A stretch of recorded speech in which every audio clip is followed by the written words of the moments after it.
Parmenides. Introduction and analysis. The awe with which Plato regarded the character of the great Parmenides has extended to the dialogue which he calls by his name. None of the writings of Plato have been more copiously illustrated, both in ancient and modern times, and in none of them have the interpreters been more at variance with one another. Nor is this surprising. For the Parmenides is more fragmentary and isolated than any other dialogue, and the design of the writer is not expressly stated.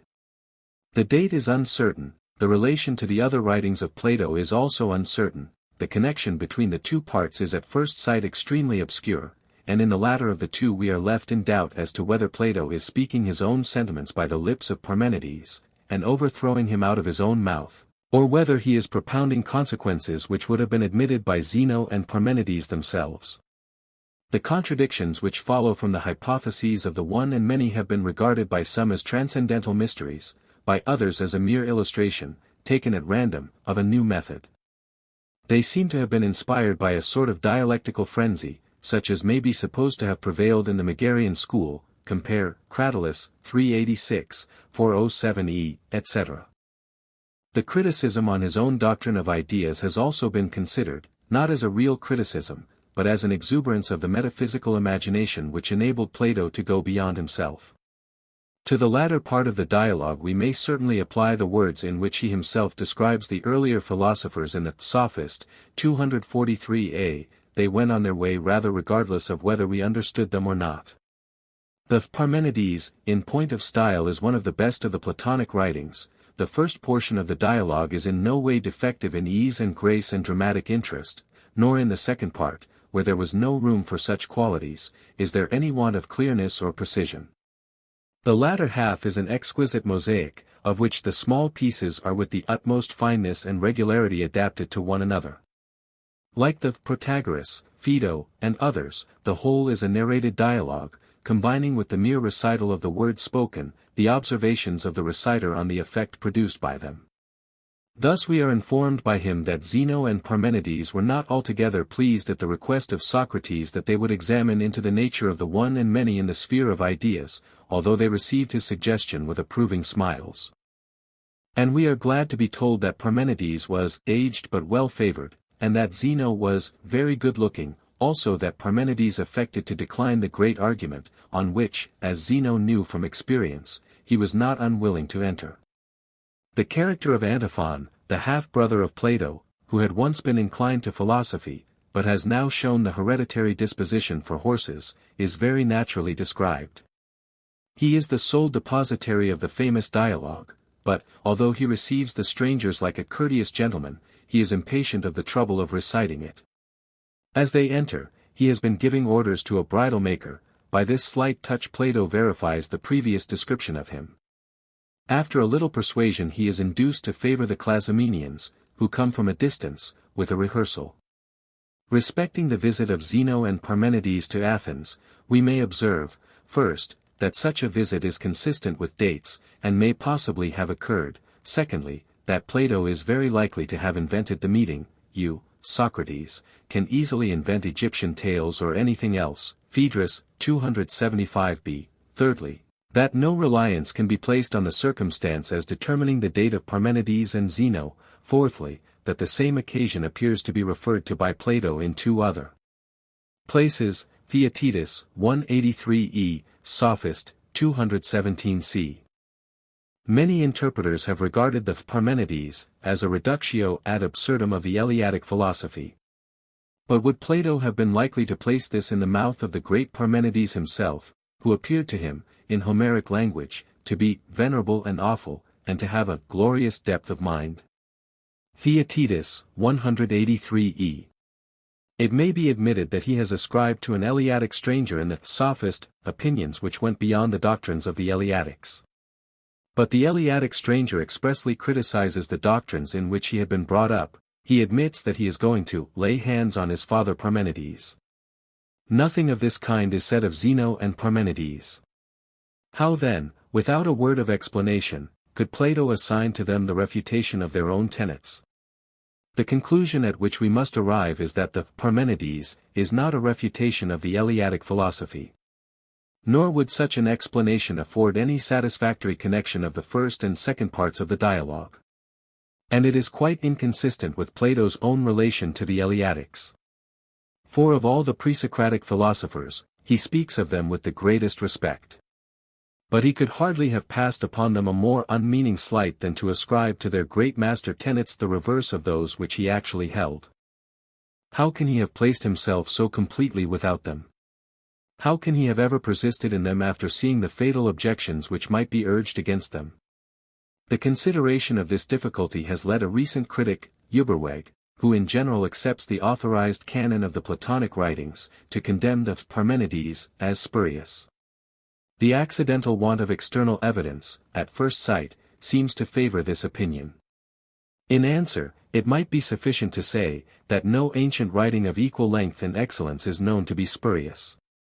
Nor is the silence of Aristotle to be hastily assumed. There is at least a doubt whether his use of the same arguments does not involve the inference that he knew the work.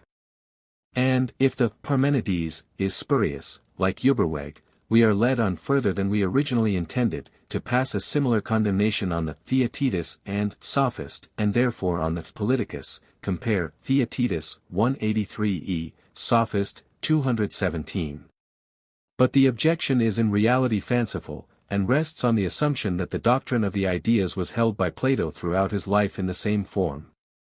For the truth is, that the Platonic ideas were in constant process of growth and transmutation, sometimes veiled in poetry and mythology, then again emerging as fixed ideas, in some passages regarded as absolute and eternal, and in others as relative to the human mind, existing in and derived from external objects as well as transcending them.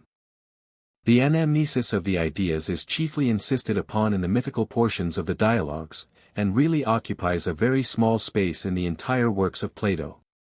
Their transcendental existence is not asserted, and is therefore implicitly denied in the Philebus. Different forms are ascribed to them in the Republic, and they are mentioned in the Theaetetus, the Sophist, the Politicus, and the Laws, much as universals would be spoken of in modern books.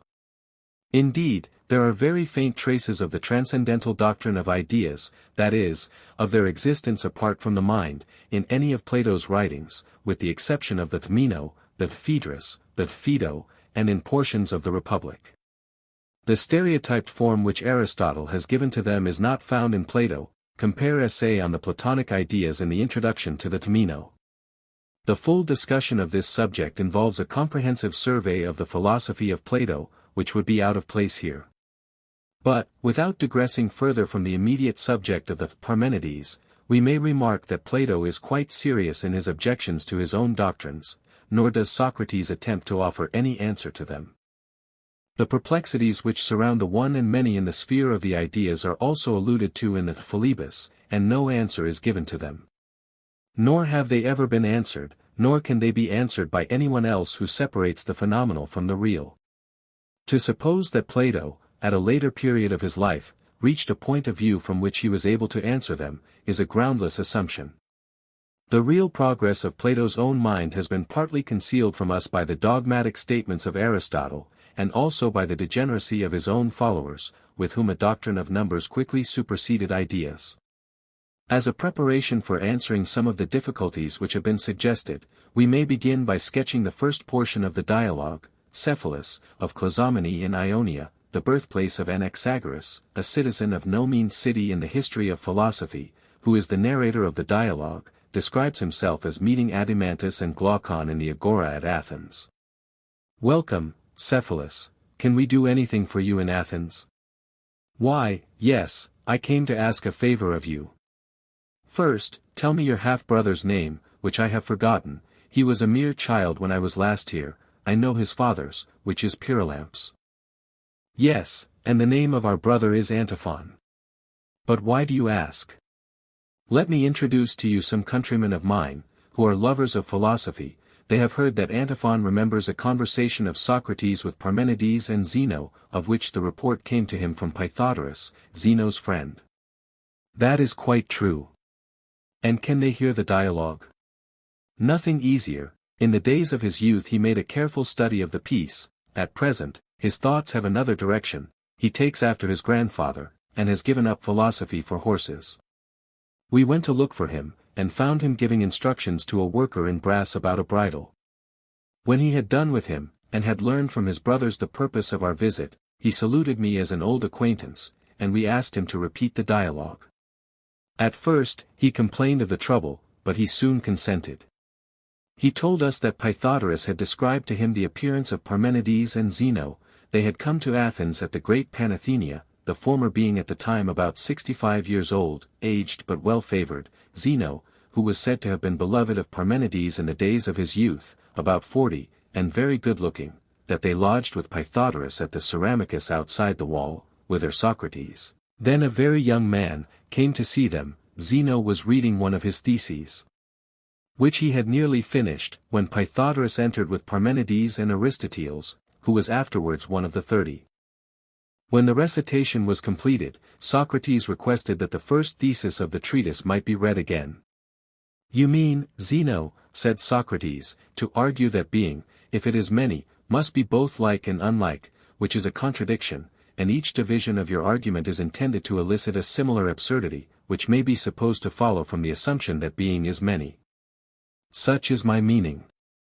"I see," said Socrates, turning to Parmenides, "that Zeno is your second self in his writings too. You prove admirably that the all is one. He gives proofs no less convincing that the many are not. To deceive the world by saying the same thing in entirely different forms, is a strain of art beyond most of us." "Yes, Socrates," said Zeno, "but though you are as keen as a Spartan hound, you do not quite catch the motive of the piece, which was only intended to protect Parmenides against ridicule by showing that the hypothesis of the existence of the many involved greater absurdities than the hypothesis of the one. The book was a youthful composition of mine, which was stolen from me, and therefore I had no choice about the publication." "I quite believe you," said Socrates, "but will you answer me a question? I should like to know, whether you would assume an idea of likeness in the abstract, which is the contradictory of unlikeness in the abstract, by participation in either or both of which things are like or unlike or partly both. For the same things may very well partake of like and unlike in the concrete, though like and unlike in the abstract are irreconcilable. Nor does there appear to me to be any absurdity in maintaining that the same things may partake of the one and many, though I should be indeed surprised to hear that the absolute one is also many. For example, being many, that is to say, having many parts or members, am yet also one, and partake of the one, being one of 7 who are here present, compare Philebus 14:15. This is not an absurdity, but a truism. But I should be amazed if there were a similar entanglement in the nature of the ideas themselves, nor can I believe that one and many, like and unlike, rest and motion, in the abstract, are capable either of admixture or of separation. Pythagoras said that in his opinion Parmenides and Zeno were not very well pleased at the questions which were raised. Nevertheless, they looked at one another and smiled in seeming delight and admiration of Socrates. "Tell me," said Parmenides, "do you think that the abstract ideas of likeness, unity, and the rest, exist apart from individuals which partake of them? And is this your own distinction?" "I think that there are such ideas." "And would you make abstract ideas of the just, the beautiful, the good?" "Yes," he said. "And of human beings like ourselves, of water, fire, and the like?" "I am not certain." "And would you be undecided also about ideas of which the mention will, perhaps, appear laughable, of hair, mud, filth, and other things which are base and vile?" "No, Parmenides, visible things like these are, as I believe, only what they appear to be, though I am sometimes disposed to imagine that there is nothing without an idea, but I repress any such notion, from a fear of falling into an abyss of nonsense. You are young, Socrates, and therefore naturally regard the opinions of men. The time will come when philosophy will have a firmer hold of you, and you will not despise even the meanest things. But tell me, is your meaning that things become like by partaking of likeness, great by partaking of greatness, just and beautiful by partaking of justice and beauty, and so of other ideas?" "Yes, that is my meaning." "And do you suppose the individual to partake of the whole, or of the part?" "Why not of the whole?" said Socrates. "Because," said Parmenides, "in that case the whole, which is one, will become many." "Nay," said Socrates, "the whole may be like the day, which is one and in many places. In this way the ideas may be one and also many.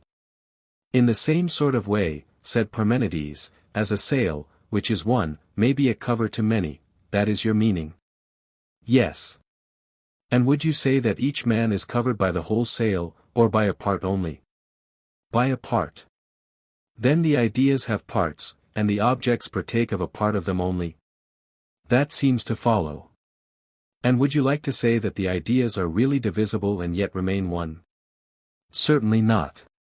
Would you venture to affirm that great objects have a portion only of greatness transferred to them, or that small or equal objects are small or equal because they are only portions of smallness or equality? Impossible. But how can individuals participate in ideas, except in the ways which I have mentioned? That is not an easy question to answer. I should imagine the conception of ideas to arise as follows: you see great objects pervaded by a common form or idea of greatness, which you abstract. That is quite true. And supposing you embrace in one view the idea of greatness thus gained and the individuals which it comprises, a further idea of greatness arises, which makes both great, and this may go on to infinity. Socrates replies that the ideas may be thoughts in the mind only. In this case, the consequence would no longer follow. But must not the thought be of something which is the same in all and is the idea? And if the world partakes in the ideas, and the ideas are thoughts, must not all things think? Or can thought be without thought? I acknowledge the unmeaningness of this, says Socrates, and would rather have recourse to the explanation that the ideas are types in nature, and that other things partake of them by becoming like them.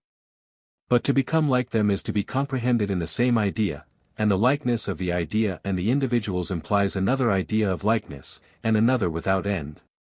Quite true.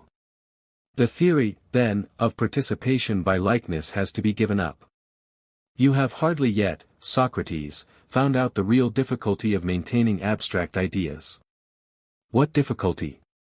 The greatest of all perhaps is this: an opponent will argue that the ideas are not within the range of human knowledge, and you cannot disprove the assertion without a long and laborious demonstration, which he may be unable or unwilling to follow. In the first place, neither you nor anyone who maintains the existence of absolute ideas will affirm that they are subjective. That would be a contradiction. True, and therefore any relation in these ideas is a relation which concerns themselves only, and the objects which are named after them, are relative to one another only, and have nothing to do with the ideas themselves. How do you mean? Said Socrates. I may illustrate my meaning in this way: one of us has a slave, and the idea of a slave in the abstract is relative to the idea of a master in the abstract. This correspondence of ideas, however, has nothing to do with the particular relation of our slave to us. Do you see my meaning? Perfectly. And absolute knowledge in the same way corresponds to absolute truth and being, and particular knowledge to particular truth and being. Clearly. And there is a subjective knowledge which is of subjective truth, having many kinds, general and particular. But the ideas themselves are not subjective, and therefore are not within our ken. They are not. Then the beautiful and the good in their own nature are unknown to us. It would seem so. There is a worse consequence yet. What is that? I think we must admit that absolute knowledge is the most exact knowledge, which we must therefore attribute to God. But then see what follows: God, having this exact knowledge, can have no knowledge of human things, as we have divided the two spheres, and forbidden any passing from one to the other. The gods have knowledge and authority in their world only, as we have in ours. Yet, surely, to deprive God of knowledge is monstrous. These are some of the difficulties which are involved in the assumption of absolute ideas. The learner will find them nearly impossible to understand, and the teacher who has to impart them will require superhuman ability. There will always be a suspicion, either that they have no existence, or are beyond human knowledge. There I agree with you, said Socrates.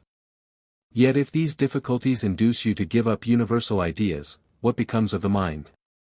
And where are the reasoning and reflecting powers? Philosophy is at an end. I certainly do not see my way. I think, said Parmenides, that this arises out of your attempting to define abstractions, such as the good and the beautiful and the just, before you have had sufficient previous training, I noticed your deficiency when you were talking with Aristoteles, the day before yesterday. Your enthusiasm is a wonderful gift, but I fear that unless you discipline yourself by dialectic while you are young, truth will elude your grasp. Then will you, Zeno? Let us rather, said Zeno, with a smile, ask Parmenides, for the undertaking is a serious one, as he truly says, nor could I urge him to make the attempt, except in a select audience of persons who will understand him. The whole party joined in the request. Here we have, first of all, an unmistakable attack made by the youthful Socrates on the paradoxes of Zeno. He perfectly understands their drift, and Zeno himself is supposed to admit this. But they appear to him, as he says in the Philebus also, to be rather truisms than paradoxes. For everyone must acknowledge the obvious fact, that the body being one has many members, and that, in 1,000 ways, the like partakes of the unlike, the many of the one. The real difficulty begins with the relations of ideas in themselves, whether of the one and many, or of any other ideas, to one another and to the mind. But this was a problem which the Eleatic philosophers had never considered. Their thoughts had not gone beyond the contradictions of matter, motion, space, and the like. It was no wonder that Parmenides and Zeno should hear the novel speculations of Socrates with mixed feelings of admiration and displeasure. He was going out of the received circle of disputation into a region in which they could hardly follow him. From the crude idea of being in the abstract, he was about to proceed to universals or general notions. There is no contradiction in material things partaking of the ideas of one and many, neither is there any contradiction in the ideas of one and many, like and unlike, in themselves. But the contradiction arises when we attempt to conceive ideas in their connection, or to ascertain their relation to phenomena. Still he affirms the existence of such ideas, and this is the position which is now in turn submitted to the criticisms of Parmenides. To appreciate truly the character of these criticisms, we must remember the place held by Parmenides in the history of Greek philosophy. He is the founder of idealism, and also of dialectic, or, in modern phraseology, of metaphysics and logic, Theaetetus, 183e, Sophist, 217c, 241d. Like Plato, he is struggling after something wider and deeper than satisfied the contemporary Pythagoreans. And Plato with a true instinct recognizes him as his spiritual father, whom he revered and honored more than all other philosophers together. He may be supposed to have thought more than he said, or was able to express.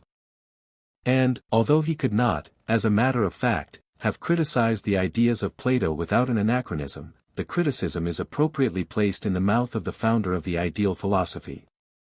There was probably a time in the life of Plato when the ethical teaching of Socrates came into conflict with the metaphysical theories of the earlier philosophers, and he sought to supplement the one by the other. The older philosophers were great and awful, and they had the charm of antiquity. Something which found a response in his own mind seemed to have been lost as well as gained in the Socratic dialectic. He felt no incongruity in the veteran Parmenides correcting the youthful Socrates. 2 points in his criticism are especially deserving of notice. First of all, Parmenides tries him by the test of consistency. Socrates is willing to assume ideas or principles of the just, the beautiful, the good, and to extend them to man, compare Phaedo 98, but he is reluctant to admit that there are general ideas of hair, mud, filth, etc. There is an ethical universal or idea, but is there also a universal of physics? Of the meanest things in the world as well as of the greatest? Parmenides rebukes this want of consistency in Socrates, which he attributes to his youth. As he grows older, philosophy will take a firmer hold of him, and then he will despise neither great things nor small, and he will think less of the opinions of mankind, compare Sophist, 227a. Here is lightly touched one of the most familiar principles of modern philosophy, that in the meanest operations of nature, as well as in the noblest, in mud and filth, as well as in the sun and stars, great truths are contained.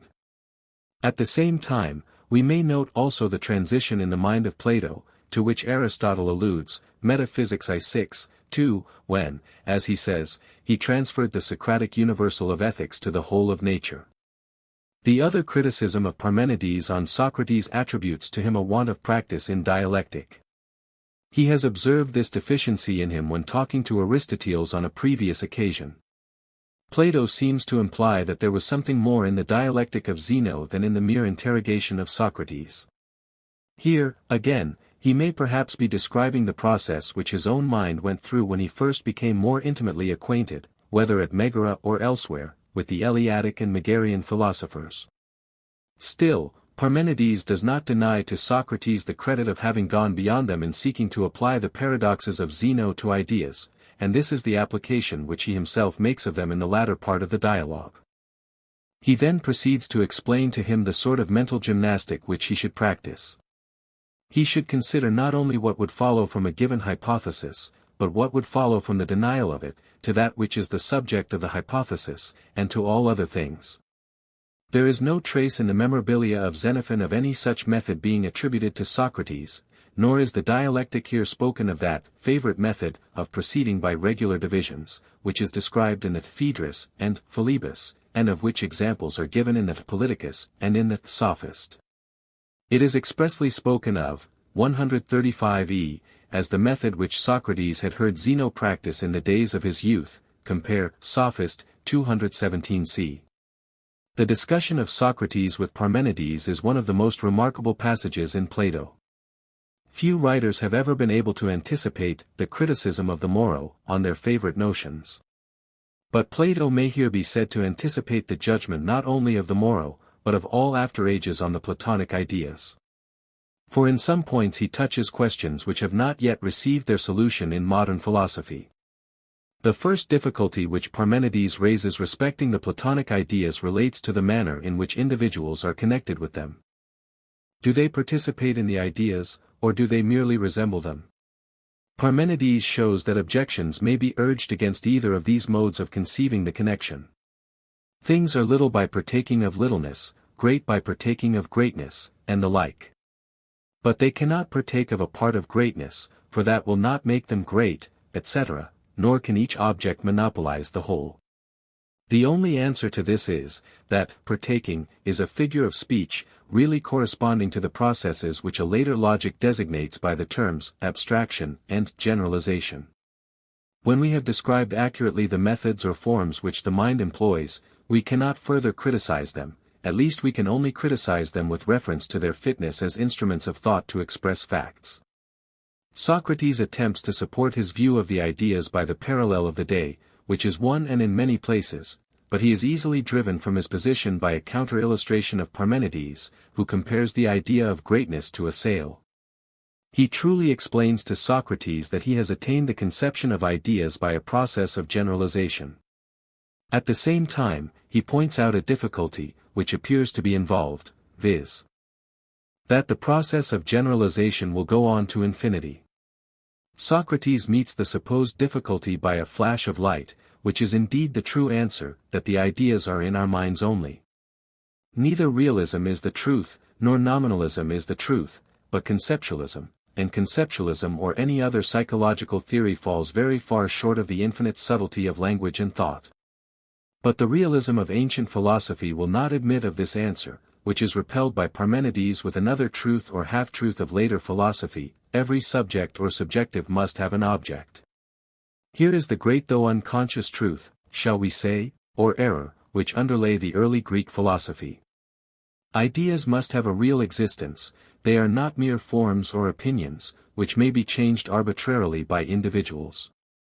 But the early Greek philosopher never clearly saw that true ideas were only universal facts, and that there might be error in universals as well as in particulars.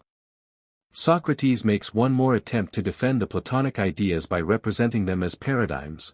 This is again answered by the argumentum ad infinitum. We may remark, in passing, that the process which is thus described has no real existence. The mind, after having obtained a general idea, does not really go on to form another which includes that, and all the individuals contained under it, and another without end. The difficulty belongs in fact to the Megarian age of philosophy, and is due to their illogical logic, and to the general ignorance of the ancients respecting the part played by language in the process of thought. No such perplexity could ever trouble a modern metaphysician, any more than the fallacy of Calvus, or the Cervus, or of Achilles and the tortoise. These certs of metaphysics ought to occasion no more difficulty in speculation than a perpetually recurring fraction in arithmetic. It is otherwise with the objection which follows: how are we to bridge the chasm between human truth and absolute truth, between gods and men? This is the difficulty of philosophy in all ages. How can we get beyond the circle of our own ideas, or how, remaining within them, can we have any criterion of a truth beyond and independent of them? Parmenides draws out this difficulty with great clearness. According to him, there are not only one but two chasms: the first, between individuals and the ideas which have a common name; the second, between the ideas in us and the ideas absolute. The first of these two difficulties mankind, as we may say, a little parodying the language of the Philebus, have long agreed to treat as obsolete. The second remains a difficulty for us as well as for the Greeks of the 4th century before Christ, and is the stumbling block of Kant's critic and of the Hamiltonian adaptation of Kant, as well as of the Platonic ideas. It has been said that, you cannot criticize revelation. Then how do you know what is revelation, or that there is one at all? Is the immediate rejoinder: you know nothing of things in themselves.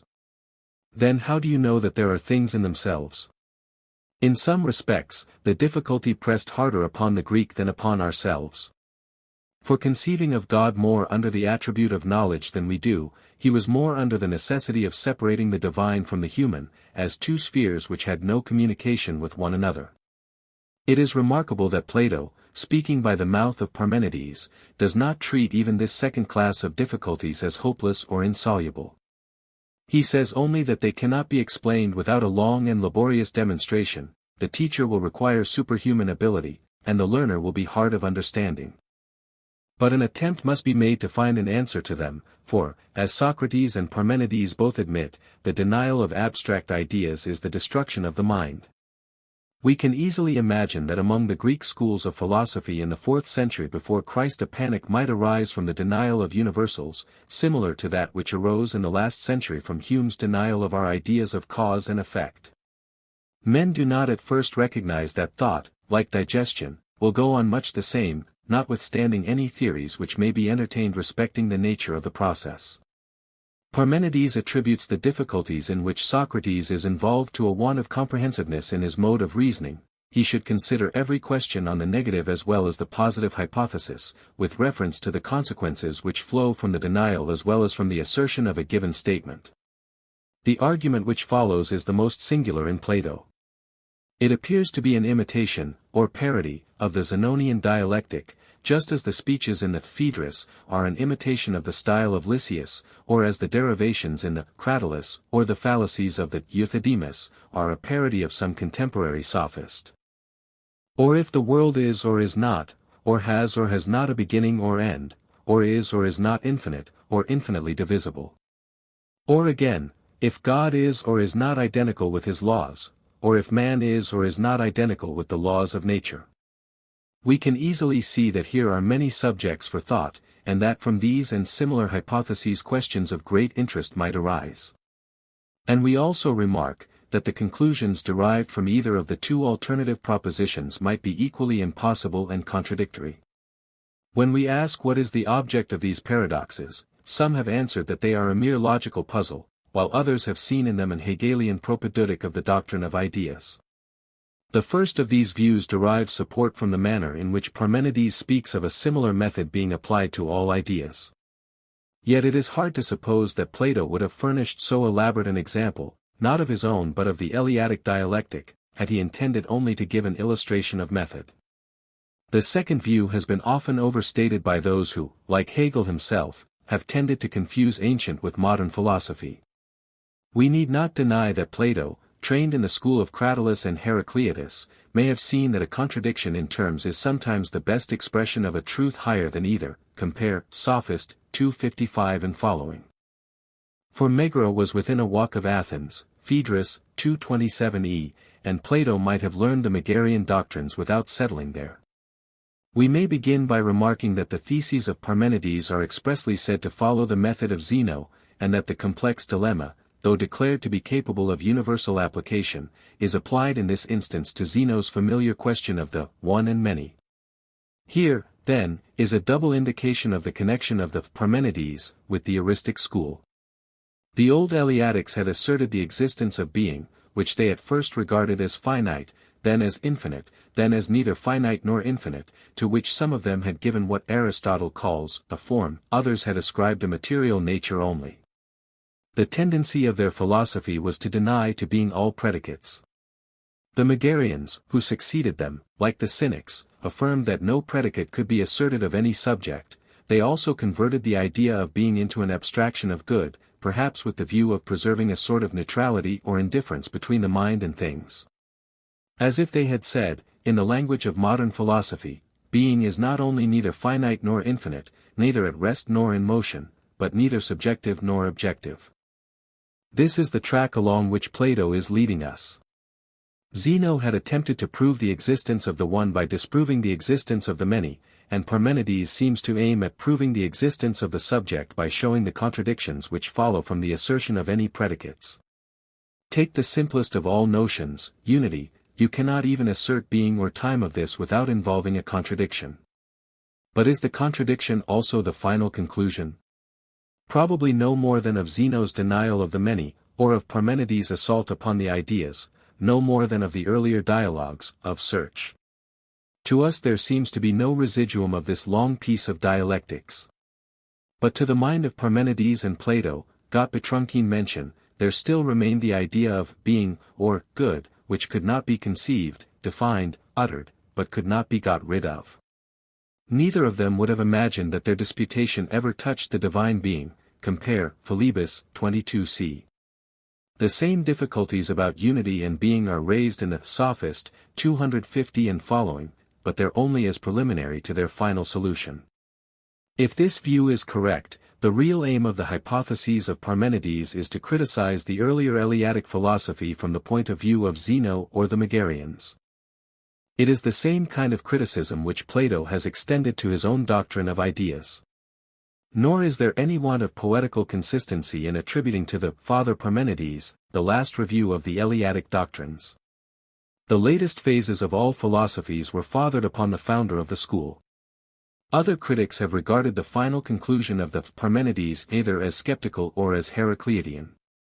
In the first case, they assume that Plato means to show the impossibility of any truth. But this is not the spirit of Plato, and could not with propriety be put into the mouth of Parmenides, who, in this very dialogue, is urging Socrates, not to doubt everything, but to discipline his mind with a view to the more precise attainment of truth. The same remark applies to the second of the two theories. Plato everywhere ridicules, perhaps unfairly, his Heracleitian contemporaries, and if he had intended to support an Heracleitian thesis, would hardly have chosen Parmenides, the condemner of the undiscerning tribe who say that things both are and are not, to be the speaker.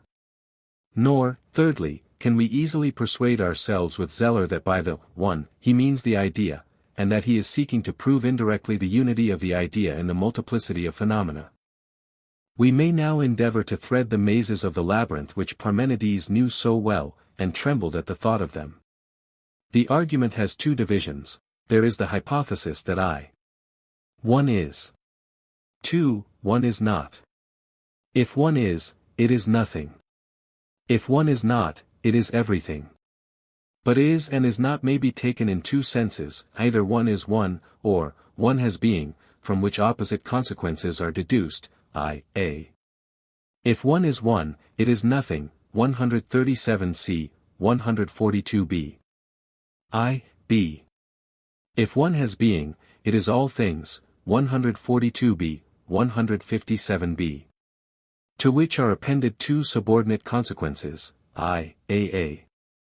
If 1 has being, all other things are, 157b, 159b.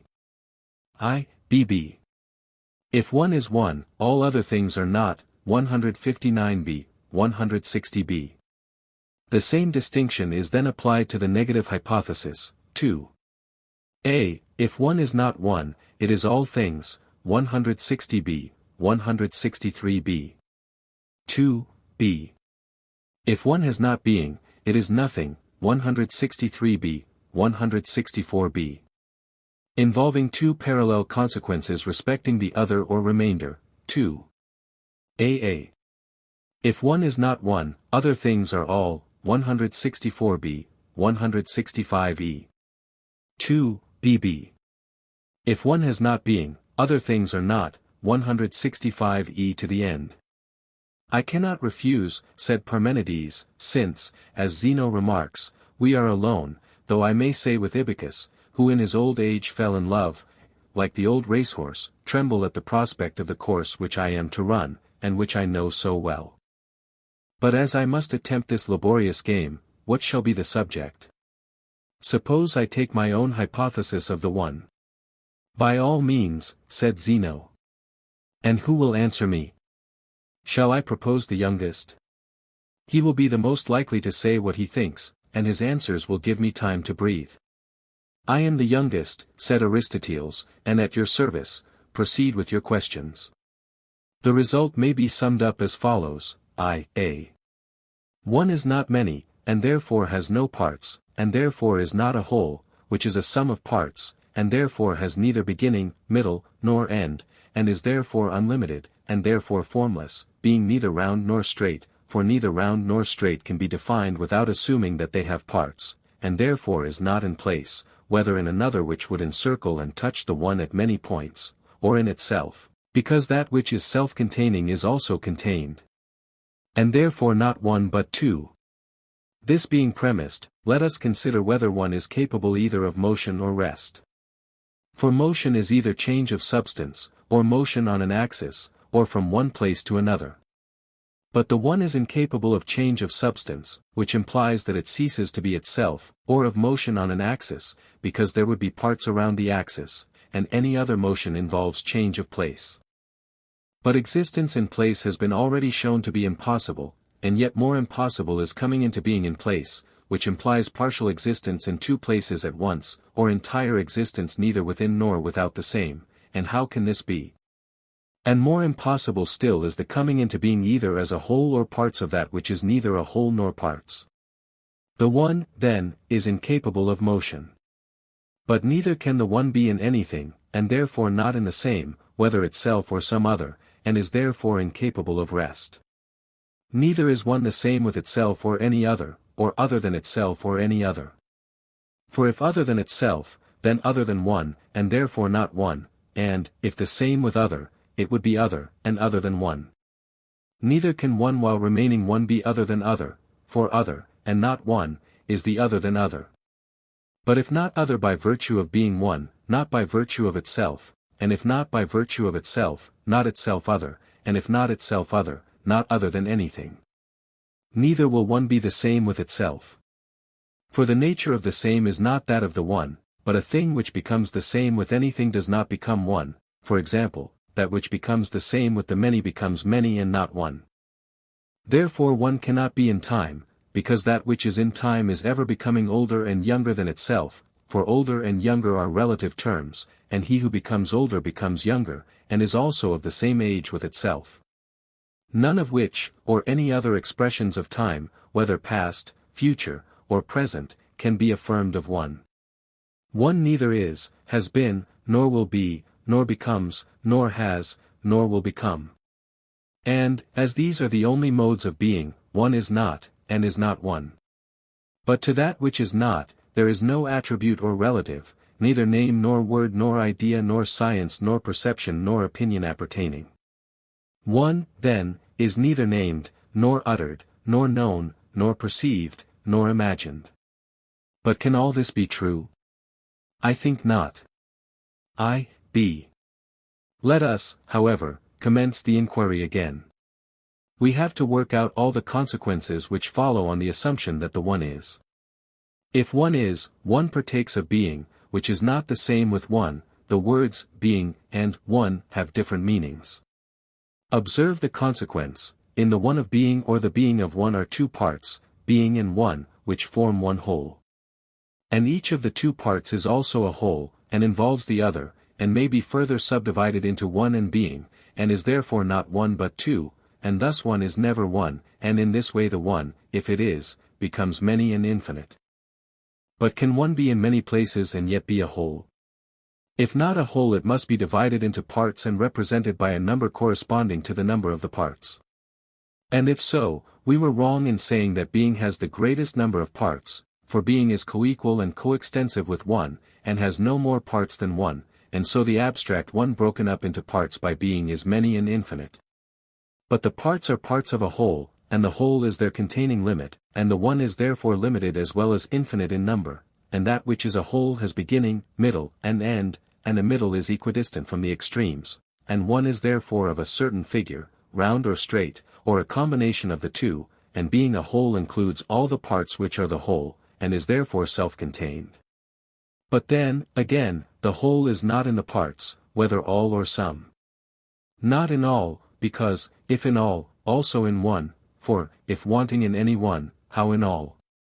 Not in some, because the greater would then be contained in the less. But if not in all, nor in any, nor in some, either nowhere or in other. And if nowhere, nothing, therefore in other. The one as a whole, then, is in another, but regarded as a sum of parts is in itself, and is, therefore, both in itself and in another.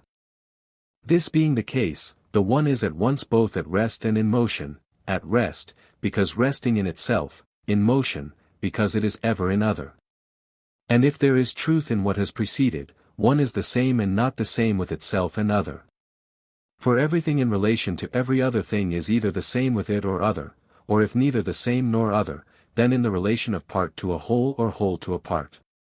But one cannot be a part or whole in relation to one, nor other than one, and is therefore the same with one. Yet this sameness is again contradicted by one being in another place from itself which is in the same place. This follows from one being in itself and in another, one, therefore, is other than itself. But if anything is other than anything, will it not be other than other? And the not one is other than the one, and the one than the not one, therefore one is other than all others. But the same and the other exclude one another, and therefore the other can never be in the same, nor can the other be in anything forever so short a time, as for that time the other will be in the same.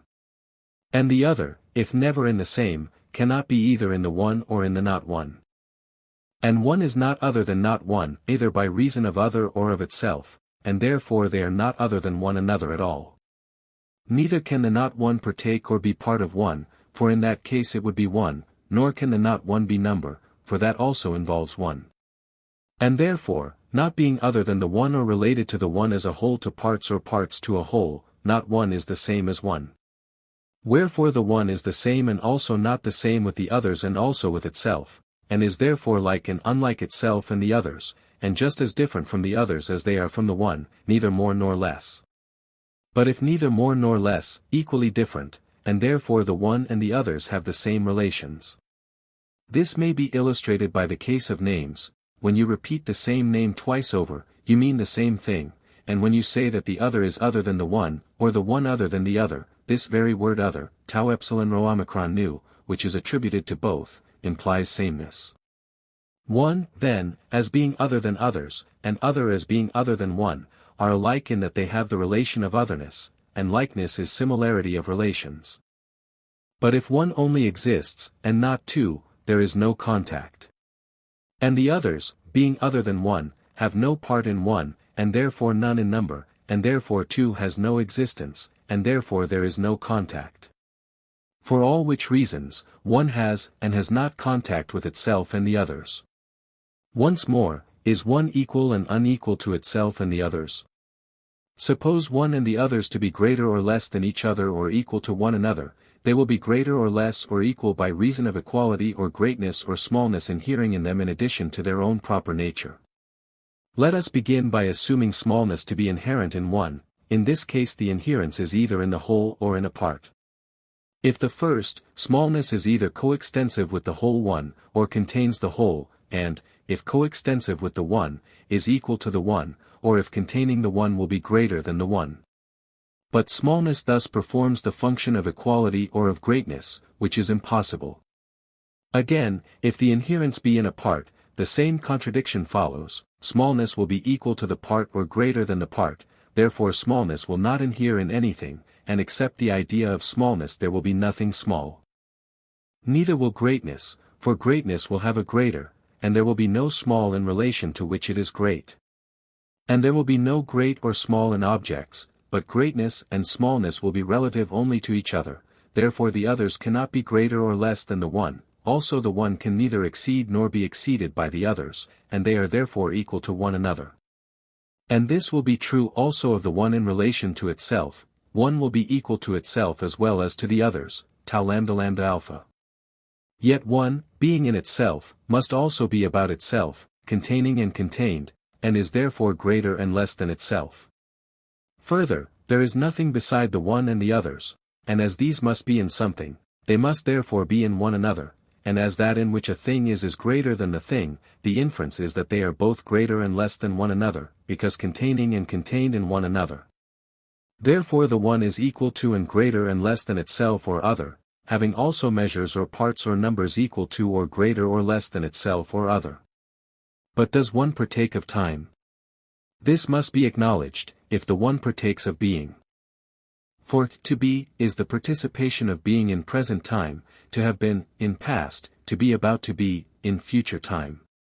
And as time is ever moving forward, the one becomes older than itself, and therefore younger than itself, and is older and also younger when in the process of becoming it arrives at the present, and it is always older and younger, for at any moment the one is, and therefore it becomes and is not older and younger than itself but during an equal time with itself, and is therefore contemporary with itself. And what are the relations of the one to the others? Is it or does it become older or younger than they? At any rate the others are more than one, and one, being the least of all numbers, must be prior in time to greater numbers. But on the other hand, one must come into being in a manner accordant with its own nature. Now one has parts or others, and has therefore a beginning, middle, and end, of which the beginning is first and the end last. And the parts come into existence first, last of all the whole, contemporaneously with the end, being therefore younger, while the parts or others are older than the one. But, again, the one comes into being in each of the parts as much as in the whole, and must be of the same age with them. Therefore one is at once older and younger than the parts or others, and also contemporaneous with them, for no part can be a part which is not one. Is this true of becoming as well as being? Thus much may be affirmed, that the same things which are older or younger cannot become older or younger in a greater degree than they were at first by the addition of equal times. But, on the other hand, the one, if older than others, has come into being a longer time than they have. And when equal time is added to a longer and shorter, the relative difference between them is diminished. In this way that which was older becomes younger, and that which was younger becomes older, that is to say, younger and older than at first, and they ever become and never have become, for then they would be. Thus the one and others always are and are becoming and not becoming younger and also older than one another. And one, partaking of time and also partaking of becoming older and younger, admits of all time, present, past, and future, was, is, shall be, was becoming, is becoming, will become. And there is science of the one, and opinion and name and expression, as is already implied in the fact of our inquiry. Yet once more, if one be one and many, and neither one nor many, and also participant of time, must there not be a time at which one as being one partakes of being, and a time when one as not being one is deprived of being? But these two contradictory states cannot be experienced by the one both together, there must be a time of transition. And the transition is a process of generation and destruction, into and from being and not being, the one and the others. For the generation of the one is the destruction of the others, and the generation of the others is the destruction of the one. There is also separation and aggregation, assimilation and dissimilation, increase, diminution, equalization, a passage from motion to rest, and from rest to motion in the one and many. But when do all these changes take place? When does motion become rest, or rest motion? The answer to this question will throw a light upon all the others. Nothing can be in motion and at rest at the same time, and therefore the change takes place, in a moment, which is a strange expression, and seems to mean change in no time.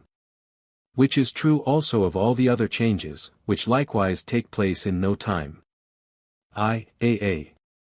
But if one is, what happens to the others, which in the first place are not one, yet may partake of one in a certain way? The others are other than the one because they have parts, for if they had no parts they would be simply one, and parts imply a whole to which they belong, otherwise each part would be a part of many, and being itself one of them, of itself, and if a part of all, of each one of the other parts, which is absurd. For a part, if not a part of one, must be a part of all but this one, and if so not a part of each one, and if not a part of each one, not a part of any one of many, and so not of one, and if of none, how of all? Therefore a part is neither a part of many nor of all, but of an absolute and perfect whole or one. And if the others have parts, they must partake of the whole, and must be the whole of which they are the parts. And each part, as the word each implies, is also an absolute one. And both the whole and the parts partake of one, for the whole of which the parts are parts is one, and each part is one part of the whole, and whole and parts as participating in one are other than one, and as being other than one are many and infinite, and however small a fraction you separate from them is many and not one. Yet the fact of their being parts furnishes the others with a limit towards other parts and towards the whole. They are finite and also infinite, finite through participation in the one, infinite in their own nature. And as being finite, they are alike, and as being infinite, they are alike, but as being both finite and also infinite, they are in the highest degree unlike. And all other opposites might without difficulty be shown to unite in them. B. Once more, leaving all this, is there not also an opposite series of consequences which is equally true of the others, and may be deduced from the existence of one? There is. One is distinct from the others, and the others from one, for one and the others are all things, and there is no third existence besides them. And the whole of one cannot be in others nor parts of it, for it is separated from others and has no parts, and therefore the others have no unity, nor plurality, nor duality, nor any other number, nor any opposition or distinction, such as likeness and unlikeness, some and other, generation and corruption, odd and even. For if they had these they would partake either of one opposite, and this would be a participation in one, or of two opposites, and this would be a participation in two. Thus if one exists, one is all things, and likewise nothing, in relation to one and to the others. 2a. But, again, assume the opposite hypothesis, that the one is not, and what is the consequence? In the first place, the proposition, that one is not, is clearly opposed to the proposition, that not one is not. The subject of any negative proposition implies at once knowledge and difference. Thus, one, in the proposition, the one is not, must be something known, or the words would be unintelligible, and again this, one which is not, is something different from other things. Moreover, this and that, some and other, may be all attributed or related to the one which is not, and which though non-existent may and must have plurality, if the one only is non-existent and nothing else, but if all is not being there is nothing which can be spoken of. Also the one which is not differs, and is different in kind from the others, and therefore unlike them, and they being other than the one, are unlike the one, which is therefore unlike them. But one, being unlike other, must be like itself, for the unlikeness of one to itself is the destruction of the hypothesis, and one cannot be equal to the others, for that would suppose being in the one, and the others would be equal to one and like one, both which are impossible, if one does not exist.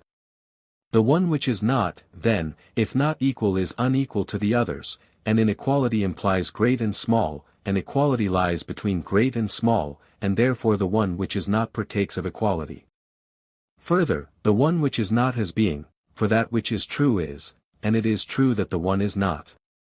Neither can rest, or motion, or greatness, or smallness, or equality, or unlikeness, or likeness either to itself or other, or attribute or relation, or now or hereafter or formerly, or knowledge or opinion or perception or name or anything else be asserted of that which is not. 2a.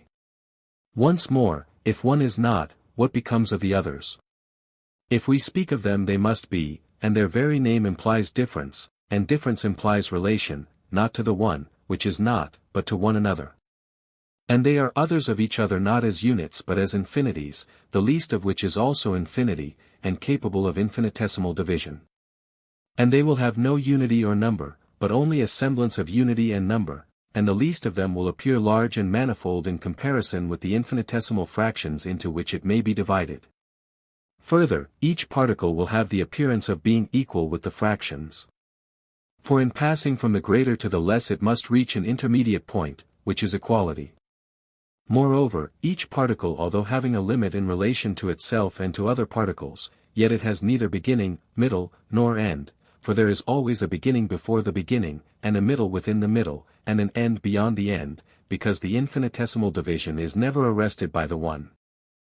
Thus all being is one at a distance, and broken up when near, and like at a distance and unlike when near, and also the particles which compose being seem to be like and unlike, in rest and motion, in generation and corruption, in contact and separation, if one is not. 2. bb. Once more, let us inquire, if the one is not, and the others of the one are, what follows? In the first place, the others will not be the one, nor the many, for in that case the one would be contained in them, neither will they appear to be one or many, because they have no communion or participation in that which is not, nor semblance of that which is not. If one is not, the others neither are, nor appear to be one or many, like or unlike, in contact or separation. In short, if one is not, nothing is. The result of all which is, that whether one is or is not, one and the others, in relation to themselves and to one another, are and are not, and appear to be and appear not to be, in all manner of ways. On the first hypothesis we may remark, first, that one is an identical proposition, from which we might expect that no further consequences could be deduced. The train of consequences which follows, is inferred by altering the predicate into not many. Yet, perhaps, if a strict heuristic had been present, omicron nu rho epsilon kappa alpha nu pi alpha rho eta nu, he might have affirmed that the not many presented a different aspect of the conception from the one, and was therefore not identical with it. Such a subtlety would be very much in character with the Zenonian dialectic. Secondly, we may note, that the conclusion is really involved in the premises. For one is conceived as one, in a sense which excludes all predicates. When the meaning of one has been reduced to a point, there is no use in saying that it has neither parts nor magnitude. Thirdly, the conception of the same is, first of all, identified with the one, and then by a further analysis distinguished from, and even opposed to it. Fourthly, we may detect notions, which have reappeared in modern philosophy, e.g. the bare abstraction of undefined unity, answering to the Hegelian saying, or the identity of contradictions, that which is older is also younger, etc., or the Kantian conception of an a priori synthetical proposition, one is. 2. In the first series of propositions the word is really the copula, in the second, the verb of existence.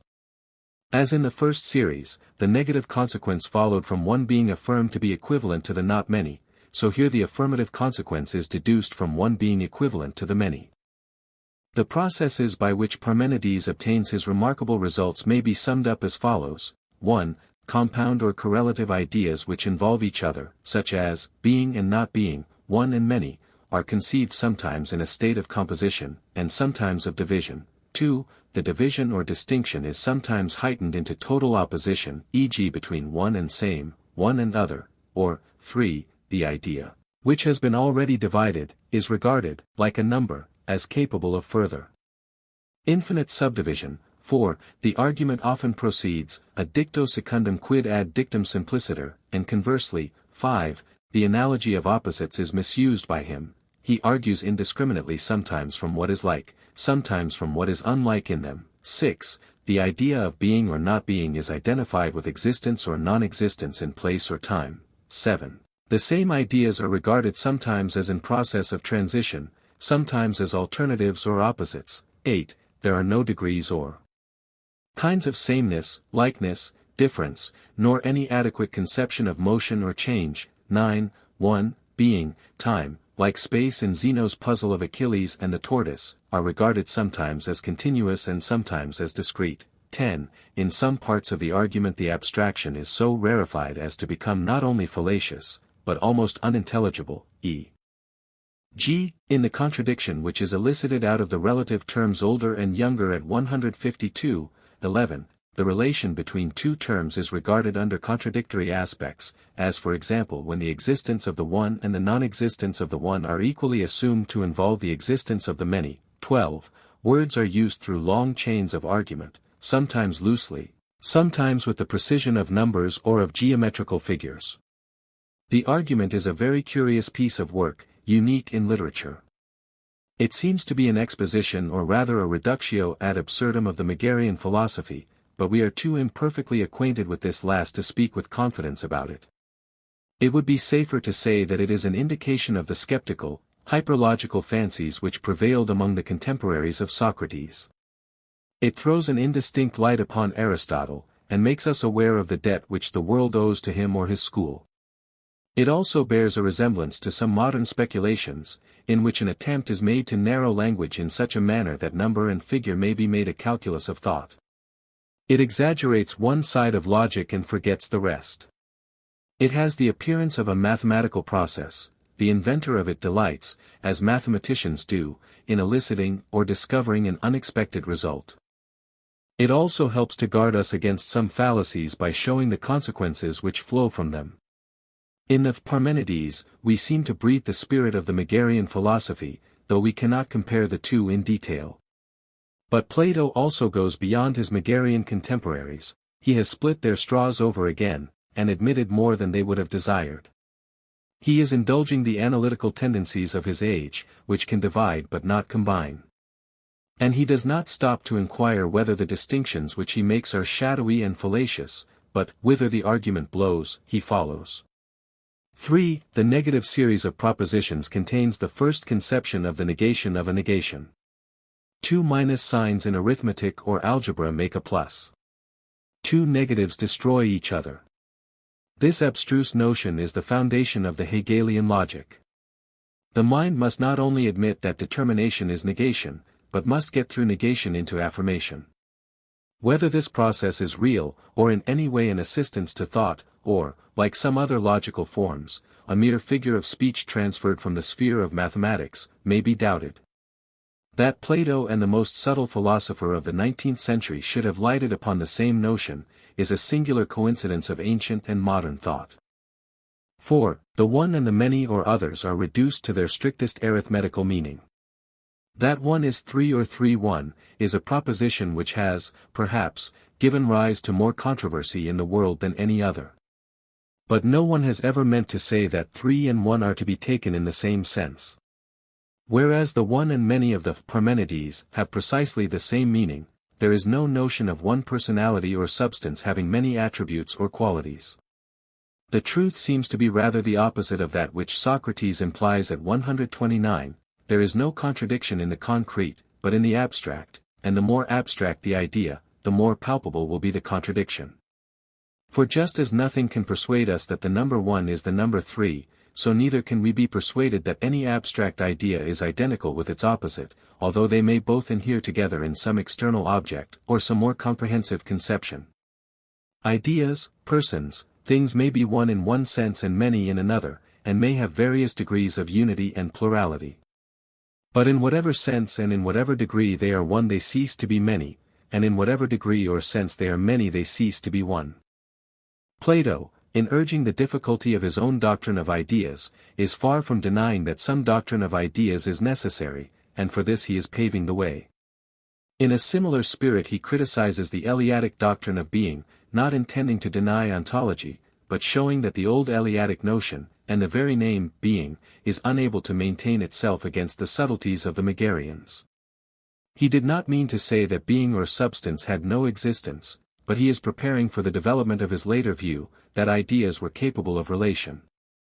The fact that contradictory consequences follow from the existence or non-existence of one or many, does not prove that they have or have not existence, but rather that some different mode of conceiving them is required. Parmenides may still have thought that being was, just as Kant would have asserted the existence of things in themselves, while denying the transcendental use of the categories. Several lesser links also connect the first and second parts of the dialogue. 1. The thesis is the same as that which Zeno has been already discussing. 2. Parmenides has intimated in the first part, that the method of Zeno should, as Socrates desired, be extended to ideas. 3. the difficulty of participating in greatness, smallness, equality is urged against the ideas as well as against the one. 2. The Parmenides is not only a criticism of the Eleatic notion of being, but also of the methods of reasoning then in existence, and in this point of view, as well as in the other, may be regarded as an introduction to the sophist. Long ago, in the Euthydemus, the vulgar application of the both and neither heuristic had been subjected to a similar criticism, which there takes the form of banter and irony, here of illustration.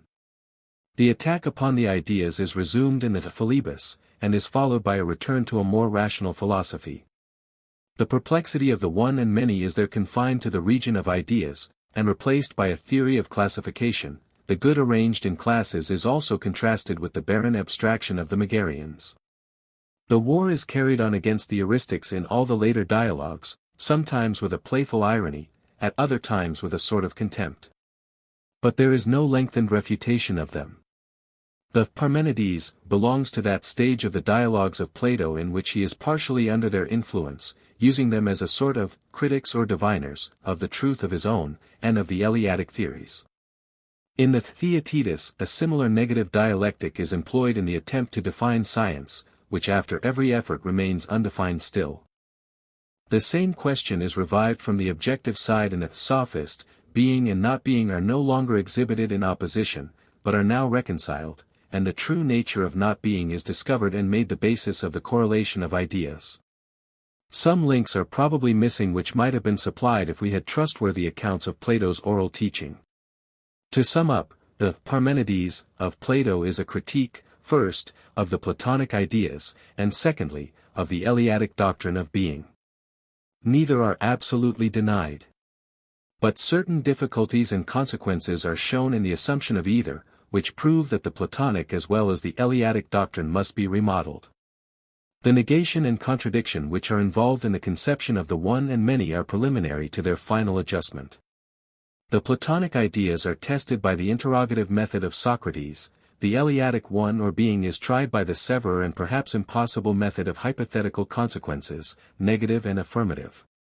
In the latter we have an example of the Zenonian or Megarian dialectic, which proceeded, not by assailing premises, but conclusions. This is worked out and improved by Plato. When primary abstractions are used in every conceivable sense, any or every conclusion may be deduced from them. The words, one, other, being, like, same, whole, and their opposites, have slightly different meanings, as they are applied to objects of thought or objects of sense, to number, time, place, and to the higher ideas of the reason, and out of their different meanings this feast of contradictions has been provided. The Parmenides of Plato belongs to a stage of philosophy which has passed away. At first we read it with a purely antiquarian or historical interest, and with difficulty throw ourselves back into a state of the human mind in which unity and being occupied the attention of philosophers. We admire the precision of the language, in which, as in some curious puzzle, each word is exactly fitted into every other, and long trains of argument are carried out with a sort of geometrical accuracy. We doubt whether any abstract notion could stand the searching cross-examination of Parmenides, and may at last perhaps arrive at the conclusion that Plato has been using an imaginary method to work out an unmeaning conclusion. But the truth is, that he is carrying on a process which is not either useless or unnecessary in any age of philosophy. We fail to understand him, because we do not realize that the questions which he is discussing could have had any value or importance. We suppose them to be like the speculations of some of the schoolmen, which end in nothing. But in truth he is trying to get rid of the stumbling blocks of thought which beset his contemporaries. Seeing that the Megarians and Cynics were making knowledge impossible, he takes their catchwords, and analyzes them from every conceivable point of view. He is criticizing the simplest and most general of our ideas, in which, as they are the most comprehensive, the danger of error is the most serious, for, if they remain unexamined, as in a mathematical demonstration, all that flows from them is affected, and the error pervades knowledge far and wide. In the beginning of philosophy this correction of human ideas was even more necessary than in our own times, because they were more bound up with words, and words when once presented to the mind exercised a greater power over thought. There is a natural realism which says, can there be a word devoid of meaning, or an idea which is an idea of nothing. In modern times mankind have often given too great importance to a word or idea. The philosophy of the ancients was still more in slavery to them, because they had not the experience of error, which would have placed them above the illusion. The method of the Parmenides may be compared with the process of purgation, which Bacon sought to introduce into philosophy. Plato is warning us against two sorts of idols of the den: first, his own ideas, which he himself having created is unable to connect in any way with the external world; secondly, against two idols in particular, unity and being, which had grown up in the pre-Socratic philosophy, and were still standing in the way of all progress and development of thought. He does not say with Bacon, "Let us make truth by experiment," or, "From these vague and inexact notions let us turn to facts." The time has not yet arrived for a purely inductive philosophy. The instruments of thought must first be forged, that they may be used hereafter by modern inquirers. How, while mankind were disputing about universals, could they classify phenomena? How could they investigate causes, when they had not as yet learned to distinguish between a cause and an end? How could they make any progress in the sciences without first arranging them? These are the deficiencies which Plato is seeking to supply in an age when knowledge was a shadow of a name only. In the earlier dialogues the Socratic conception of universals is illustrated by his genius. In the Phaedrus, the nature of division is explained; in the Republic the law of contradiction and the unity of knowledge are asserted. In the later dialogues he is constantly engaged both with the theory and practice of classification. These were the new weapons, as he terms them in the Philebus, which he was preparing for the use of some who, in after ages, would be found ready enough to disown their obligations to the great master, or rather, perhaps, would be incapable of understanding them. Numberless fallacies, as we are often truly told, have originated in a confusion of the copula, and the verb of existence. Would not the distinction which Plato by the mouth of Parmenides makes between "one is one" and "one has being" have saved us from this and many similar confusions? We see again that a long period in the history of philosophy was a barren tract, not uncultivated, but unfruitful, because there was no inquiry into the relation of language and thought, and the metaphysical imagination was incapable of supplying the missing link between words and things. The famous dispute between nominalists and realists would never have been heard of, if, instead of transferring the Platonic ideas into a crude Latin phraseology, the spirit of Plato had been truly understood and appreciated. Upon the term substance at least two celebrated theological controversies appear to hinge, which would not have existed, or at least not in their present form, if we had interrogated the word substance, as Plato has the notions of unity and being. These weeds of philosophy have struck their roots deep into the soil, and are always tending to reappear, sometimes in newfangled forms, while similar words, such as development, evolution, law, and the like, are constantly put in the place of facts, even by writers who profess to base truth entirely upon fact. In an unmetaphysical age there is probably more metaphysics in the common sense, i.e., more a priori assumption, than in any other, because there is more complete unconsciousness that we are resting on our own ideas, while we please ourselves with the conviction that we are resting on facts. We do not consider how much metaphysics are required to place us above metaphysics, or how difficult it is to prevent the forms of expression which are ready-made for our use from outrunning actual observation and experiment. In the last century the educated world were astonished to find that the whole fabric of their ideas was falling to pieces, because Hume amused himself by analyzing the word "cause" into uniform sequence. Then arose a philosophy which, equally regardless of the history of the mind, sought to save mankind from skepticism by assigning to our notions of cause and effect, substance and accident, whole and part, a necessary place in human thought. Without them we could have no experience, and therefore they were supposed to be prior to experience, to be incrusted on the I, although in the phraseology of Kant there could be no transcendental use of them, or, in other words, they were only applicable within the range of our knowledge. But into the origin of these ideas, which he obtains partly by an analysis of the proposition, partly by development of the ego, he never inquires; they seem to him to have a necessary existence, nor does he attempt to analyze the various senses in which the word cause or substance may be employed. The philosophy of Berkeley could never have had any meaning, even to himself, if he had first analyzed from every point of view the conception of matter.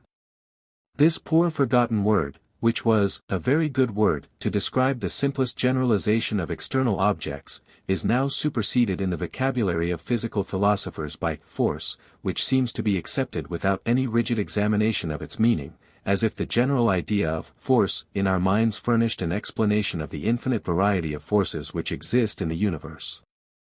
A similar ambiguity occurs in the use of the favorite word law, which is sometimes regarded as a mere abstraction, and then elevated into a real power or entity, almost taking the place of God. Theology, again, is full of undefined terms which have distracted the human mind for ages. Mankind have reasoned from them, but not to them, they have drawn out the conclusions without proving the premises, they have asserted the premises without examining the terms. The passions of religious parties have been roused to the utmost about words of which they could have given no explanation, and which had really no distinct meaning. One sort of them, faith, grace, justification, have been the symbols of one class of disputes, as the words substance, nature, person, of another, revelation, inspiration, and the like, of a third. All of them have been the subject of endless reasonings and inferences, but a spell has hung over the minds of theologians or philosophers which has prevented them from examining the words themselves. Either the effort to rise above and beyond their own first ideas was too great for them, or there might, perhaps, have seemed to be an irreverence in doing so. About the divine being himself, in whom all true theological ideas live and move, men have spoken and reasoned much, and have fancied that they instinctively know him. But they hardly suspect that under the name of God even Christians have included two characters or natures as much opposed as the good and evil principle of the Persians. To have the true use of words we must compare them with things, in using them we acknowledge that they seldom give a perfect representation of our meaning. In like manner when we interrogate our ideas we find that we are not using them always in the sense which we supposed. And Plato, while he criticizes the inconsistency of his own doctrine of universals and draws out the endless consequences which flow from the assertion either that being is, or that being is not, by no means intends to deny the existence of universals or the unity under which they are comprehended.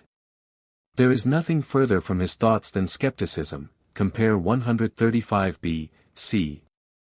But before proceeding he must examine the foundations which he and others have been laying. There is nothing true which is not from some point of view untrue, nothing absolute which is not also relative, compare Republic 6507.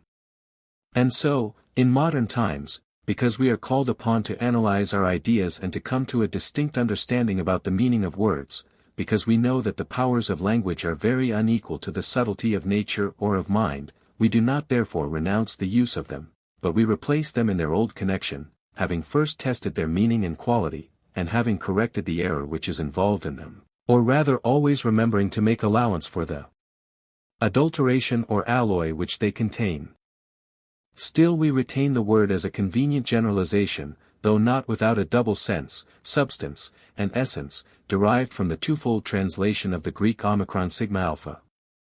So the human mind makes the reflection that God is not a person like ourselves, is not a cause like the material causes in nature, nor even an intelligent cause like a human agent, nor an individual, for he is universal, and that every possible conception which we can form of him is limited by the human faculties.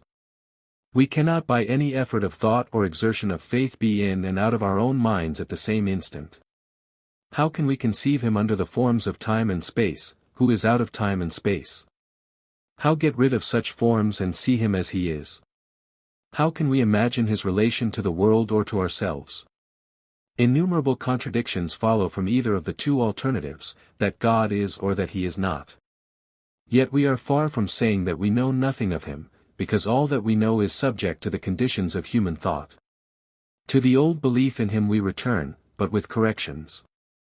He is a person, but not like ourselves, a mind, but not a human mind, a cause, but not a material cause, nor yet a maker or artificer. The words which we use are imperfect expressions of his true nature, but we do not therefore lose faith in what is best and highest in ourselves and in the world. A little philosophy takes us away from God, a great deal brings us back to him. When we begin to reflect, our first thoughts respecting him and ourselves are apt to be skeptical. For we can analyze our religious as well as our other ideas, we can trace their history, we can criticize their perversion, we see that they are relative to the human mind and to one another. But when we have carried our criticism to the furthest point, they still remain, a necessity of our moral nature, better known and understood by us, and less liable to be shaken, because we are more aware of their necessary imperfection. They come to us with better opinion, better confirmation, not merely as the inspirations either of ourselves or of another, but deeply rooted in history and in the human mind. Parmenides, persons of the dialogue, Cephalus, Adimantus, Glaucon, Antiphon, Pythagoras, Socrates, Zeno, Parmenides, Aristoteles. Cephalus rehearses a dialogue which is supposed to have been narrated in his presence by Antiphon, the half-brother of Adimantus and Glaucon, to certain Clazomenians. We had come from our home at Clazomene to Athens, and met Adimantus and Glaucon in the agora. "Welcome, Cephalus," said Adimantus, taking me by the hand. "Is there anything which we can do for you in Athens?" "Yes, that is why I am here. I wish to ask a favor of you." "What may that be?" He said. "I want you to tell me the name of your half-brother, which I have forgotten. He was a mere child when I last came hither from Clazomene, but that was a long time ago. His father's name, if I remember rightly, was Pyrilampus." "Yes," he said, "and the name of our brother, Antiphon. But why do you ask?" "Let me introduce some countrymen of mine," I said. "They are lovers of philosophy, and have heard that Antiphon was intimate with a certain Pythagoras, a friend of Zeno, and remembers a conversation which took place between Socrates, Zeno, and Parmenides many years ago, Pythagoras having often recited it to him." "Quite true. And could we hear it?" I asked. "Nothing easier," he replied. "When he was a youth he made a careful study of the piece. At present his thoughts run in another direction. Like his grandfather Antiphon, he is devoted to horses. But, if that is what you want, let us go and look for him. He dwells at Melita, which is quite near, and he has only just left us to go home." Accordingly we went to look for him. He was at home, and in the act of giving a bridle to a smith to be fitted. When he had done with the smith, his brothers told him the purpose of our visit, and he saluted me as an acquaintance whom he remembered from my former visit, and we asked him to repeat the dialogue. At first he was not very willing, and complained of the trouble, but at length he consented. He told us that Pythagoras had described to him the appearance of Parmenides and Zeno. They came to Athens, as he said, at the great Panathenea. The former was, at the time of his visit, about 65 years old, very white with age, but well favored. Zeno was nearly 40 years of age, tall and fair to look upon. In the days of his youth he was reported to have been beloved by Parmenides. He said that they lodged with Pythagoras in the Ceramicus, outside the wall, whither Socrates, then a very young man, came to see them, and many others with him. They wanted to hear the writings of Zeno, which had been brought to Athens for the first time on the occasion of their visit. These Zeno himself read to them in the absence of Parmenides, and had very nearly finished when Pythagoras entered, and with him Parmenides and Aristoteles, who was afterwards one of the 30, and heard the little that remained of the dialogue. Pythagoras had heard Zeno repeat them before. When the recitation was completed, Socrates requested that the first thesis of the first argument might be read over again, and this having been done, he said, "What is your meaning, Zeno? Do you maintain that if being is many, it must be both like and unlike, and that this is impossible, for neither can the like be unlike, nor the unlike like? Is that your position?" "Just so," said Zeno. "And if the unlike cannot be like, or the like unlike, then according to you, being could not be many, for this would involve an impossibility. In all that you say, have you any other purpose except to disprove the being of the many? And is not each division of your treatise intended to furnish a separate proof of this, there being in all as many proofs of the not being of the many as you have composed arguments? Is that your meaning, or have I misunderstood you?" "No," said Zeno, "you have correctly understood my general purpose. My answer is addressed to the partisans of the many, whose attack I return with interest by retorting upon them that their hypothesis of the being of many, if carried out, appears to be still more ridiculous than the hypothesis of the being of one. Zeal for my master led me to write the book in the days of my youth, but someone stole the copy, and therefore I had no choice whether it should be published or not. The motive, however, of writing, was not the ambition of an elder man, but the pugnacity of a young one. This you do not seem to see, Socrates, though in other respects, as I was saying, your notion is a very just one. I understand, said Socrates, and quite accept your account.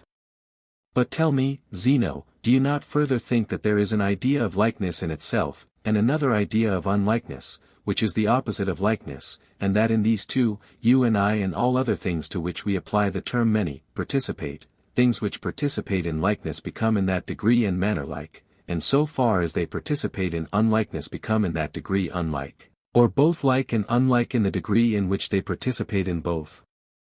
And may not all things partake of both opposites, and be both like and unlike, by reason of this participation? Where is the wonder? Now if a person could prove the absolute like to become unlike, or the absolute unlike to become like, that, in my opinion, would indeed be a wonder, but there is nothing extraordinary, Zeno, in showing that the things which only partake of likeness and unlikeness experience both.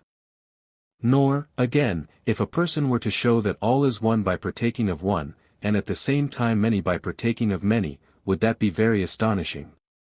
But if he were to show me that the absolute one was many, or the absolute many one, I should be truly amazed.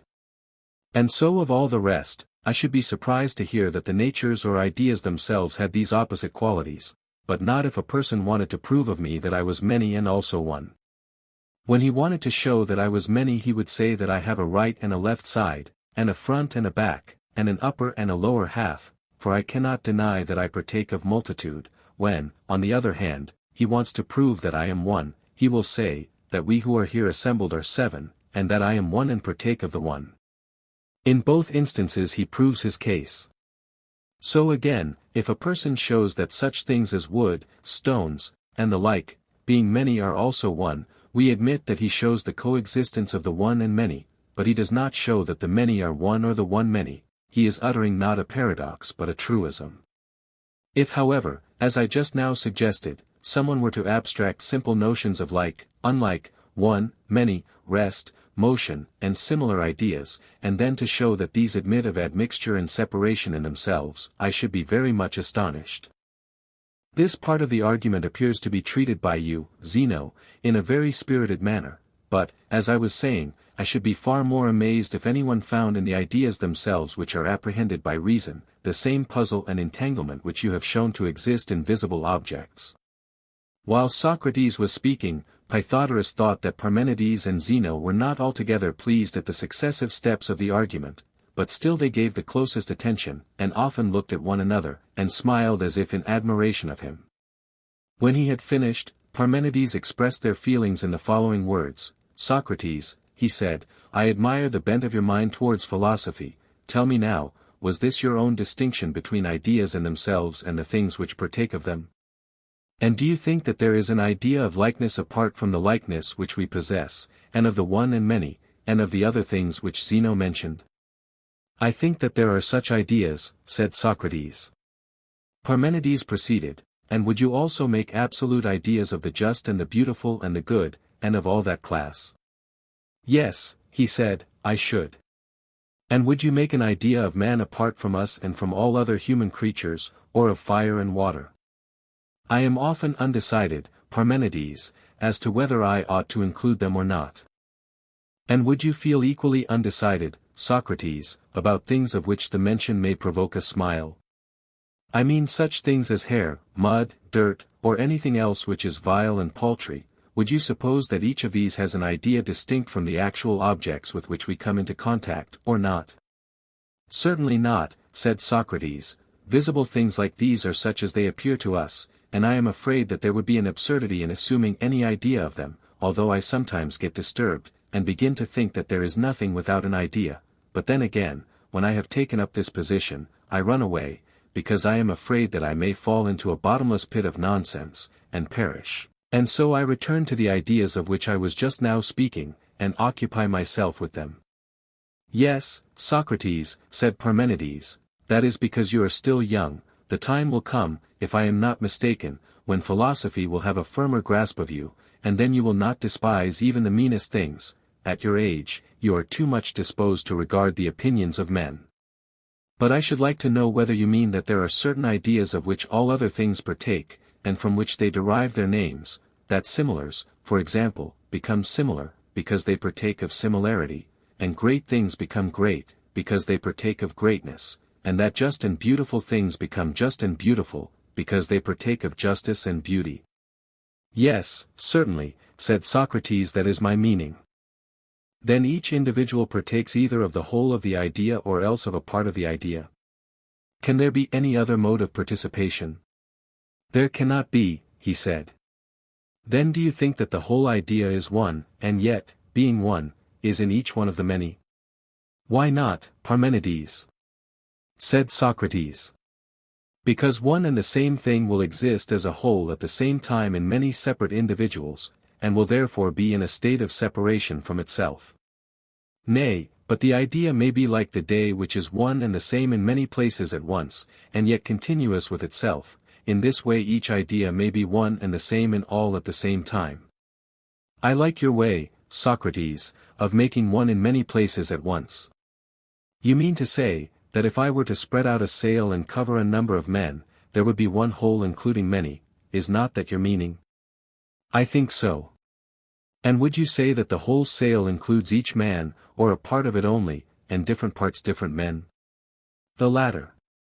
Then, Socrates, the ideas themselves will be divisible, and things which participate in them will have a part of them only and not the whole idea existing in each of them? That seems to follow. Then would you like to say, Socrates, that the one idea is really divisible and yet remains one? Certainly not, he said.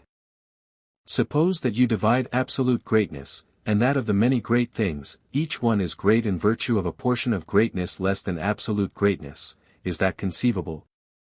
No. Or will each equal thing, if possessing some small portion of equality less than absolute equality, be equal to some other thing by virtue of that portion only? Impossible. Or suppose one of us to have a portion of smallness, this is but a part of the small, and therefore the absolutely small is greater. If the absolutely small be greater, that to which the part of the small is added will be smaller and not greater than before. How absurd! Then in what way, Socrates, will all things participate in the ideas, if they are unable to participate in them either as parts or wholes? Indeed, he said, you have asked a question which is not easily answered. Well, said Parmenides, and what do you say of another question? What question? I imagine that the way in which you are led to assume one idea of each kind is as follows. You see a number of great objects, and when you look at them there seems to you to be one and the same idea, or nature, in them all, hence you conceive of greatness as one. Very true, said Socrates. And if you go on and allow your mind in like manner to embrace in one view the idea of greatness and of great things which are not the idea, and to compare them, will not another greatness arise, which will appear to be the source of all these? It would seem so. Then another idea of greatness now comes into view over and above absolute greatness, and the individuals which partake of it, and then another, over and above all these, by virtue of which they will all be great, and so each idea instead of being one will be infinitely multiplied. But may not the ideas, asked Socrates, be thoughts only, and have no proper existence except in our minds, Parmenides? For in that case each idea may still be one, and not experience this infinite multiplication. And can there be individual thoughts which are thoughts of nothing? Impossible, he said. The thought must be of something. Yes. Of something which is or which is not. Of something which is. Must it not be of a single something, which the thought recognizes as attaching to all, being a single form or nature? Yes. And will not the something which is apprehended as one and the same in all, be an idea? From that, again, there is no escape.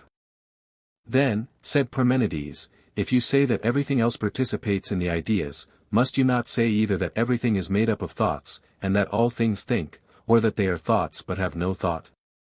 The latter view, Parmenides, is no more rational than the previous one.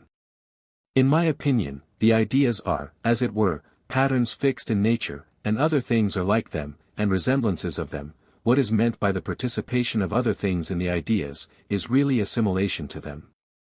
But if, said he, the individual is like the idea, must not the idea also be like the individual, in so far as the individual is a resemblance of the idea? That which is like, cannot be conceived of as other than the like of like. Impossible. And when two things are alike, must they not partake of the same idea? They must. And will not that of which the two partake, and which makes them alike, be the idea itself? Certainly. Then the idea cannot be like the individual, or the individual like the idea, for if they are alike, some further idea of likeness will always be coming to light, and if that be like anything else, another, and new ideas will be always arising, if the idea resembles that which partakes of it. Quite true. The theory, then, that other things participate in the ideas by resemblance, has to be given up, and some other mode of participation devised. It would seem so. Do you see then, Socrates, how great is the difficulty of affirming the ideas to be absolute? Yes, indeed. And, further, let me say that as yet you only understand a small part of the difficulty which is involved if you make of each thing a single idea, parting it off from other things. What difficulty? He said. There are many, but the greatest of all is this: if an opponent argues that these ideas, being such as we say they ought to be, must remain unknown, no one can prove to him that he is wrong, unless he who denies their existence be a man of great ability and knowledge, and is willing to follow a long and laborious demonstration. He will remain unconvinced, and still insist that they cannot be known. What do you mean, Parmenides? Said Socrates. In the first place, I think, Socrates, that you, or anyone who maintains the existence of absolute essences, will admit that they cannot exist in us. No, said Socrates, for then they would be no longer absolute. True, he said, and therefore when ideas are what they are in relation to one another, their essence is determined by a relation among themselves, and has nothing to do with the resemblances, or whatever they are to be termed, which are in our sphere, and from which we receive this or that name when we partake of them. Yet, surely, said Socrates, to deprive God of knowledge is monstrous. These, Socrates, said Parmenides, are a few, and only a few of the difficulties in which we are involved if ideas really are and we determine each one of them to be in absolute unity. He who hears what may be said against them will deny the very existence of them, and even if they do exist, he will say that they must of necessity be unknown to man, and he will seem to have reason on his side, and as we were remarking just now, will be very difficult to convince. A man must be gifted with very considerable ability before he can learn that everything has a class and an absolute essence, and still more remarkable will he be who discovers all these things for himself, and having thoroughly investigated them is able to teach them to others. I agree with you, Parmenides, said Socrates, and what you say is very much to my mind. And yet, Socrates, said Parmenides, if a man, fixing his attention on these and the like difficulties, does away with ideas of things and will not admit that every individual thing has its own determinate idea which is always one and the same, he will have nothing on which his mind can rest, and so he will utterly destroy the power of reasoning, as you seem to me to have particularly noted. Very true, he said. But, then, what is to become of philosophy? Whither shall we turn, if the ideas are unknown? I certainly do not see my way at present. Yes, said Parmenides, and I think that this arises, Socrates, out of your attempting to define the beautiful, the just, the good, and the ideas generally, without sufficient previous training. I noticed your deficiency, when I heard you talking here with your friend Aristoteles, the day before yesterday.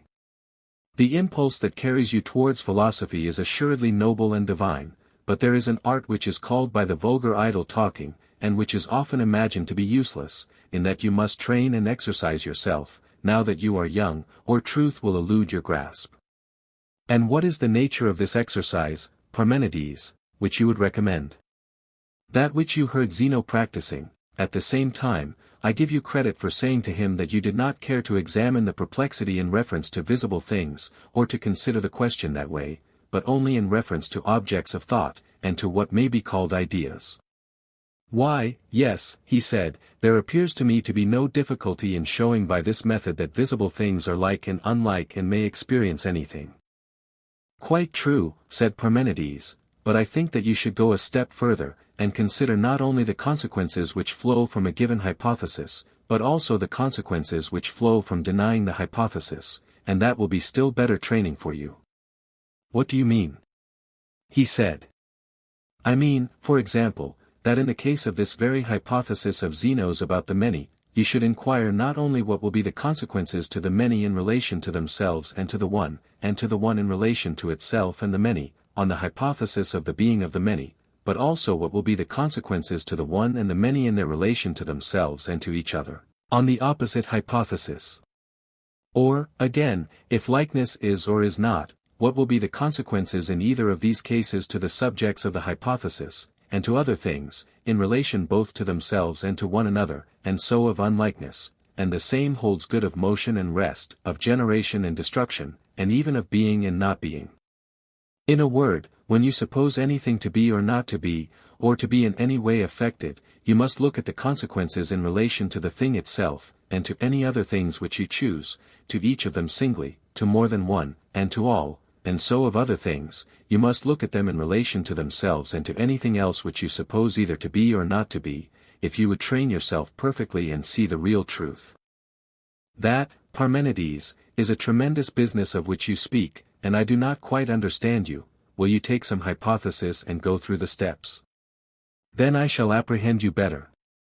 That, Socrates, is a serious task to impose on a man of my years. Then will you, Zeno? Said Socrates.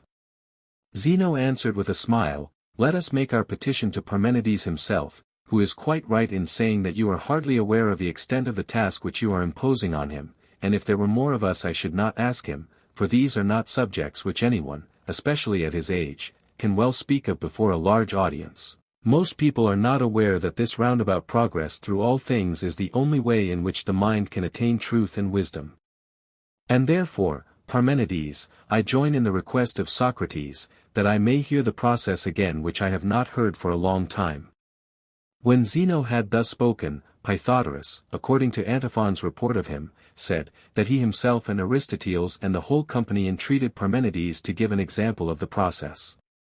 I cannot refuse, said Parmenides, and yet I feel rather like Ibycus, who, when in his old age, against his will, he fell in love, compared himself to an old racehorse, who was about to run in a chariot race, shaking with fear at the course he knew so well. This was his simile of himself.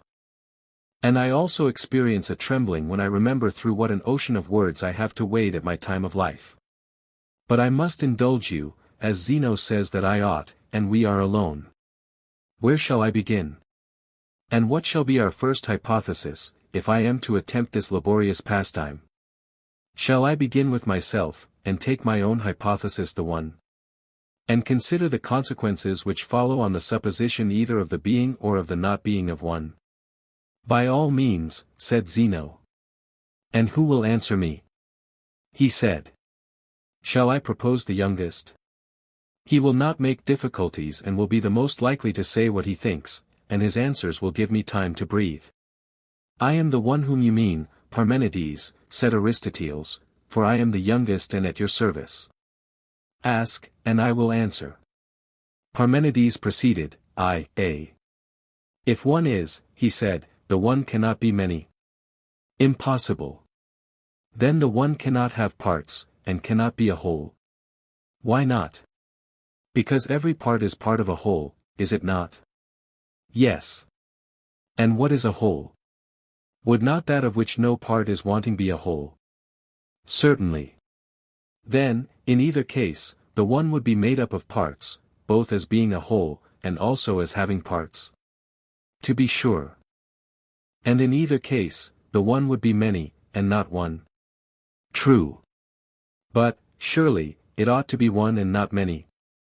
It ought. Then, if the one is to remain one, it will not be a whole, and will not have parts. No.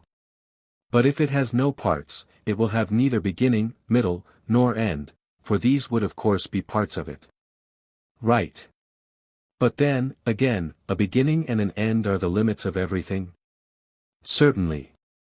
Then the one, having neither beginning nor end, is unlimited. Yes, unlimited. And therefore formless, for it cannot partake either of round or straight. But why? Why, because the round is that of which all the extreme points are equidistant from the center. Yes. And the straight is that of which the center intercepts the view of the extremes? True.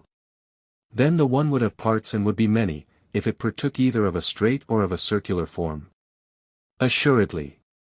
But having no parts, it will be neither straight nor round. Right. And, being of such a nature, it cannot be in any place, for it cannot be either in another or in itself. How so?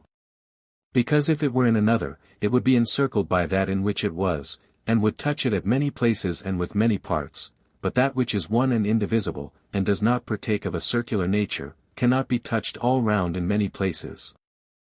Certainly not. But if, on the other hand, one were in itself, it would also be contained by nothing else but itself, one that is to say, if it were really in itself, for nothing can be in anything which does not contain it. Impossible. But then, that which contains must be other than that which is contained. For the same whole cannot do and suffer both at once, and if so, one will be no longer one, but two. True. Then one cannot be anywhere, either in itself or in another. No. Further consider, whether that which is of such a nature can have either rest or motion. Why not? Why, because the one, if it were moved, would be either moved in place or changed in nature, for these are the only kinds of motion. Yes. And the one, when it changes and ceases to be itself, cannot be any longer one. It cannot. It cannot therefore experience the sort of motion which is change of nature. Clearly not. Then can the motion of the one be in place? Perhaps. But if the one moved in place, must it not either move round and round in the same place, or from one place to another? It must. And that which moves in a circle must rest upon a center, and that which goes round upon a center must have parts which are different from the center, but that which has no center and no parts cannot possibly be carried round upon a center. Impossible. But perhaps the motion of the one consists in change of place. Perhaps so, if it moves at all. And have we not already shown that it cannot be in anything? Yes. Then its coming into being in anything is still more impossible, is it not? I do not see why. Why, because anything which comes into being in anything, can neither as yet be in that other thing while still coming into being, nor be altogether out of it, if already coming into being in it. Certainly not. And therefore whatever comes into being in another must have parts, and then one part may be in, and another part out of that other, but that which has no parts can never be at one and the same time neither wholly within nor wholly without anything. True. And is there not a still greater impossibility in that which has no parts, and is not a whole, coming into being anywhere, since it cannot come into being either as a part or as a whole? Clearly. Then it does not change place by revolving in the same spot, nor by going somewhere and coming into being in something, nor again, by change in itself. Very true. Then in respect of any kind of motion the one is immovable. Immovable. But neither can the one be in anything, as we affirm. Yes, we said so. Then it is never in the same. Why not? Because if it were in the same it would be in something. Certainly. And we said that it could not be in itself, and could not be in other. True. Then one is never in the same place. It would seem not. But that which is never in the same place is never quiet or at rest. Never. One then, as would seem, is neither at rest nor in motion. It certainly appears so. Neither will it be the same with itself or other, nor again, other than itself or other. How is that? If other than itself it would be other than one, and would not be one. True. And if the same with other, it would be that other, and not itself, so that upon this supposition too, it would not have the nature of one, but would be other than one. It would. Then it will not be the same with other, or other than itself. It will not. Neither will it be other than other, while it remains one, for not one, but only other, can be other than other, and nothing else. True. Then not by virtue of being one will it be other. Certainly not. But if not by virtue of being one, not by virtue of itself, and if not by virtue of itself, not itself, and itself not being other at all, will not be other than anything. Right. Then it cannot be like another, or like itself. No. Nor can it be affected so as to be other, for then it would be affected in such a way as to be more than one. It would. That which is affected otherwise than itself or another, will be unlike itself or another, for sameness of affections is likeness. True. But the one, as appears, never being affected otherwise, is never unlike itself or other. Never. Then the one will never be either like or unlike itself or other. Plainly not. Again, being of this nature, it can neither be equal nor unequal either to itself or to other. How is that? Why, because the one if equal must be of the same measures as that to which it is equal. True. And if greater or less than things which are commensurable with it, the one will have more measures than that which is less, and fewer than that which is greater. Yes. And so of things which are not commensurate with it, the one will have greater measures than that which is less and smaller than that which is greater. Certainly.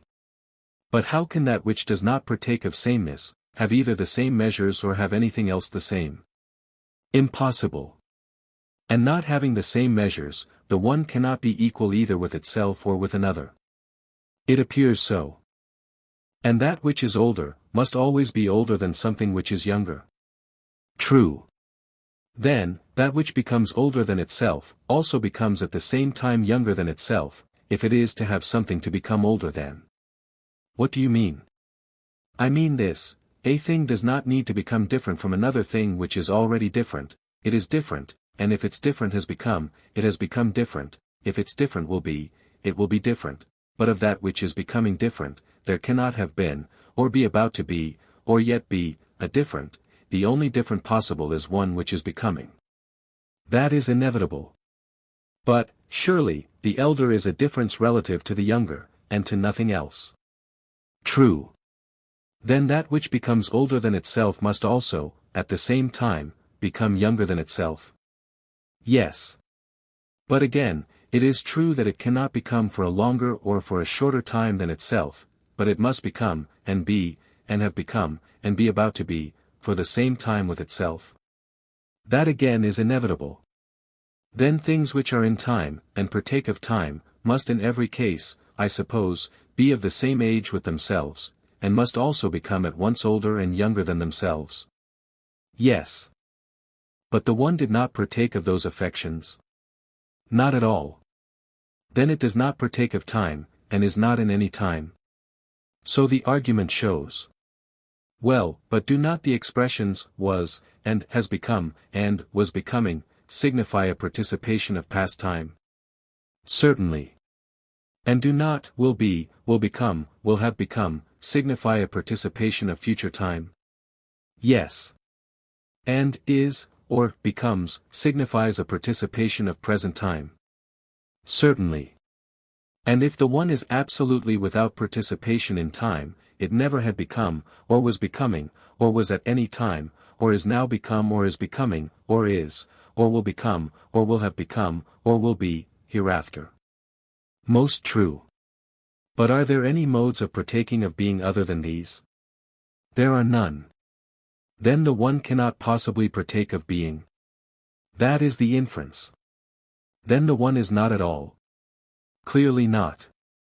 Then the one does not exist in such way as to be one, for if it were and partook of being, it would already be, but if the argument is to be trusted, the one neither is nor is one. True. But that which is not admits of no attribute or relation. Of course not. Then there is no name, nor expression, nor perception, nor opinion, nor knowledge of it. Clearly not. Then it is neither named, nor expressed, nor opined, nor known, nor does anything that is perceive it. So we must infer. But can all this be true about the one? I think not. Suppose, now, that we return once more to the original hypothesis, let us see whether, on a further review, any new aspect of the question appears. I shall be very happy to do so. We say that we have to work out together all the consequences, whatever they may be, which follow, if the one is. Yes. Then we will begin at the beginning. If one is, can one be, and not partake of being? Impossible. Then the one will have being, but its being will not be the same with the one, for if the same, it would not be the being of the one, nor would the one have participated in being, for the proposition that one is would have been identical with the proposition that one is one, but our hypothesis is not if one is one, what will follow, but if one is. Am I not right? Quite right. We mean to say, that being has not the same significance as one. Of course. And when we put them together shortly, and say, one is, that is equivalent to saying, partakes of being. Quite true. Once more then let us ask, if one is what will follow. Does not this hypothesis necessarily imply that one is of such a nature as to have parts? How so? In this way, if being is predicated of the one, if the one is, and one of being, if being is one, and if being and one are not the same, and since the one, which we have assumed, is, must not the whole, if it is one, itself be, and have for its parts, one and being? Certainly. And is each of these parts, one and being, to be simply called a part, or must the word part be relative to the word whole? The latter. Then that which is one is both a whole and has a part. Certainly. Again, of the parts of the one, if it is, I mean being in one, does either fail to imply the other? Is the one wanting to being, or being to the one? Impossible. Thus, each of the parts also has in turn both one and being, and is at the least made up of two parts, and the same principle goes on forever, and every part whatever has always these two parts, for being always involves one, and one being, so that one is always disappearing, and becoming two. Certainly. And so the one, if it is, must be infinite in multiplicity? Clearly. Let us take another direction. What direction? We say that the one partakes of being and therefore it is. Yes.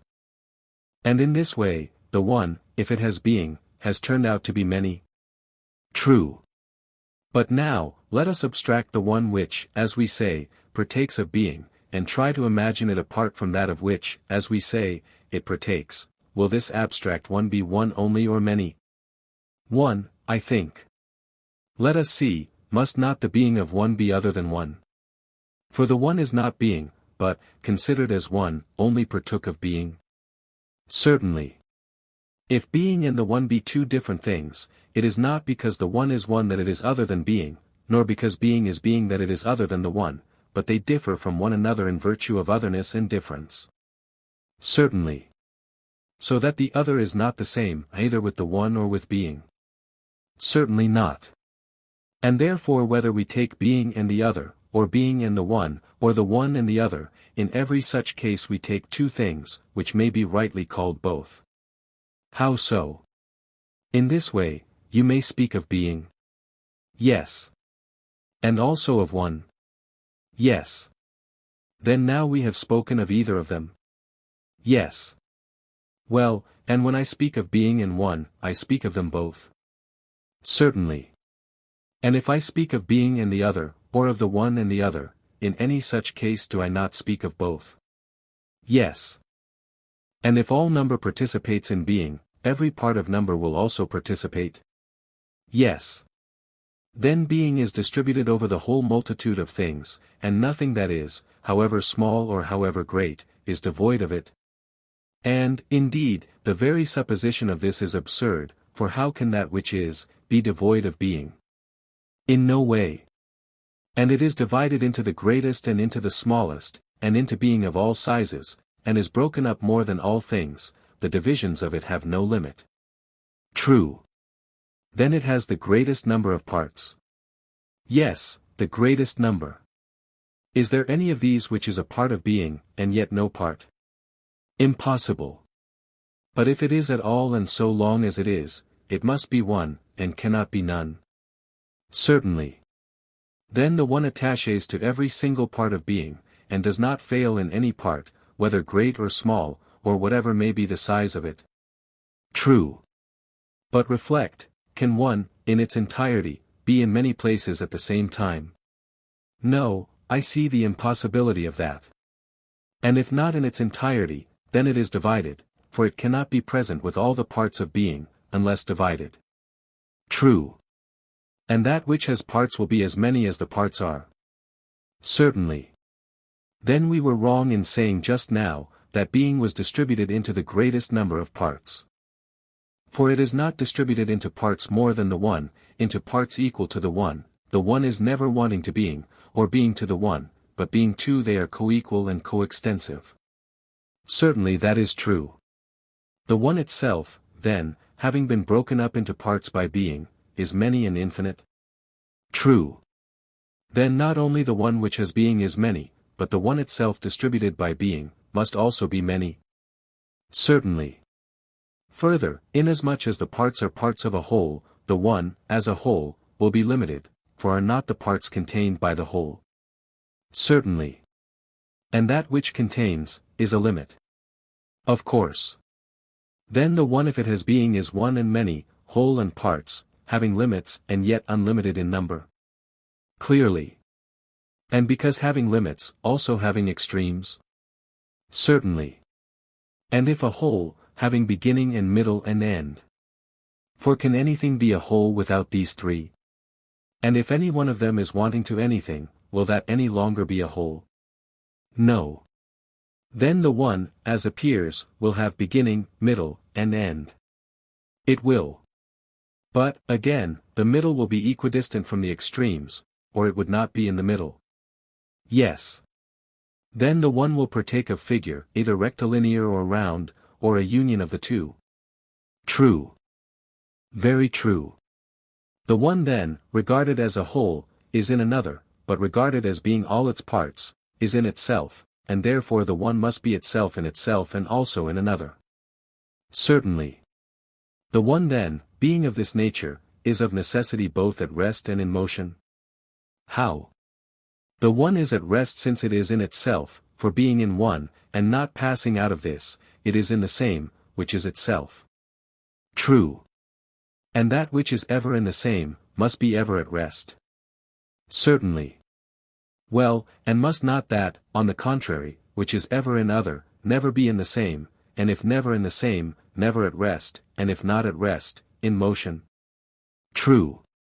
Then the one being always itself and itself and other, must always be both at rest and in motion? Clearly. And must be the same with itself, and other than itself, and also the same with the others, and other than the others, this follows from its previous affections. How so? Everything in relation to every other thing, is either the same or other, or if neither the same nor other, then in the relation of a part to a whole, or of a whole to a part. Clearly. And is the one a part of itself? Certainly not. Since it is not a part in relation to itself, it cannot be related to itself as whole to part. It cannot. But is the one other than one? No. And therefore not other than itself? Certainly not. If then it be neither other, nor a whole, nor a part in relation to itself, must it not be the same with itself? Certainly. But then, again, a thing which is in another place from itself, if this, itself, remains in the same place with itself, must be other than itself, for it will be in another place. True. Then the one has been shown to be at once in itself and in another? Yes. Thus, then, as appears, the one will be other than itself? True. Well, then, if anything be other than anything, will it not be other than that which is other? Certainly. And will not all things that are not one, be other than the one, and the one other than the not one? Of course. Then the one will be other than the others? True. But, consider, are not the absolute same, and the absolute other, opposites to one another? Of course. Then will the same ever be in the other, or the other in the same? They will not. If then the other is never in the same, there is nothing in which the other is during any space of time, for during that space of time, however small, the other would be in the same. Is not that true? Yes. And since the other is never in the same, it can never be in anything that is. True. Then the other will never be either in the not one, or in the one. Certainly not. Then not by reason of otherness is the one other than the not one, or the not one other than the one. No. Nor by reason of themselves will they be other than one another, if not partaking of the other. How can they be? But if they are not other, either by reason of themselves or of the other, will they not altogether escape being other than one another? They will. Again, the not one cannot partake of the one, otherwise it would not have been not one, but would have been in some way one. True. Nor can the not one be number, for having number, it would not have been not one at all. It would not. Again, is the not one part of the one, or rather, would it not in that case partake of the one? It would. If then, in every point of view, the one and the not one are distinct, then neither is the one part or whole of the not one, nor is the not one part or whole of the one. No.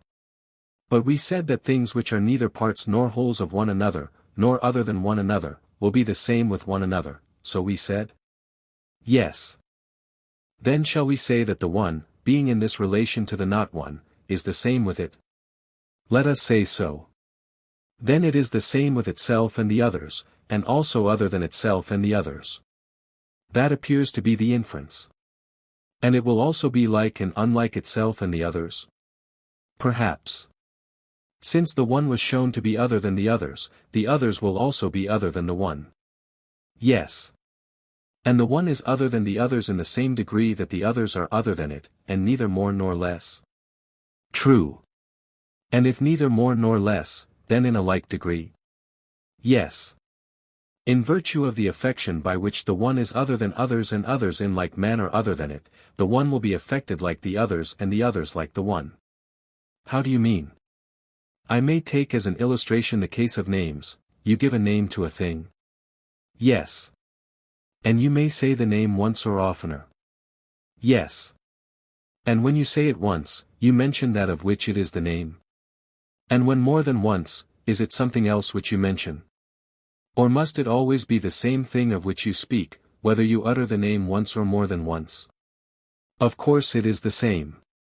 And is not other a name given to a thing? Certainly. Whenever, then, you use the word other, whether once or oftener, you name that of which it is the name, and to no other do you give the name. True. Then when we say that the others are other than the one, and the one other than the others, in repeating the word other, we speak of that nature to which the name is applied, and of no other. Quite true. Then the one which is other than others, and the other which is other than the one, in that the word other is applied to both, will be in the same condition, and that which is in the same condition is like. Yes. Then in virtue of the affection by which the one is other than the others, everything will be like everything, for everything is other than everything. True. Again, the like is opposed to the unlike. Yes. And the other to the same. True again. And the one was also shown to be the same with the others? Yes. And to be the same with the others is the opposite of being other than the others? Certainly. And in that it was other it was shown to be like? Yes. But in that it was the same it will be unlike by virtue of the opposite affection to that which made it like, and this was the affection of otherness. Yes. The same then will make it unlike, otherwise it will not be the opposite of the other. True. Then the one will be both like and unlike the others, like in so far as it is other, and unlike in so far as it is the same. Yes, that argument may be used. And there is another argument. What?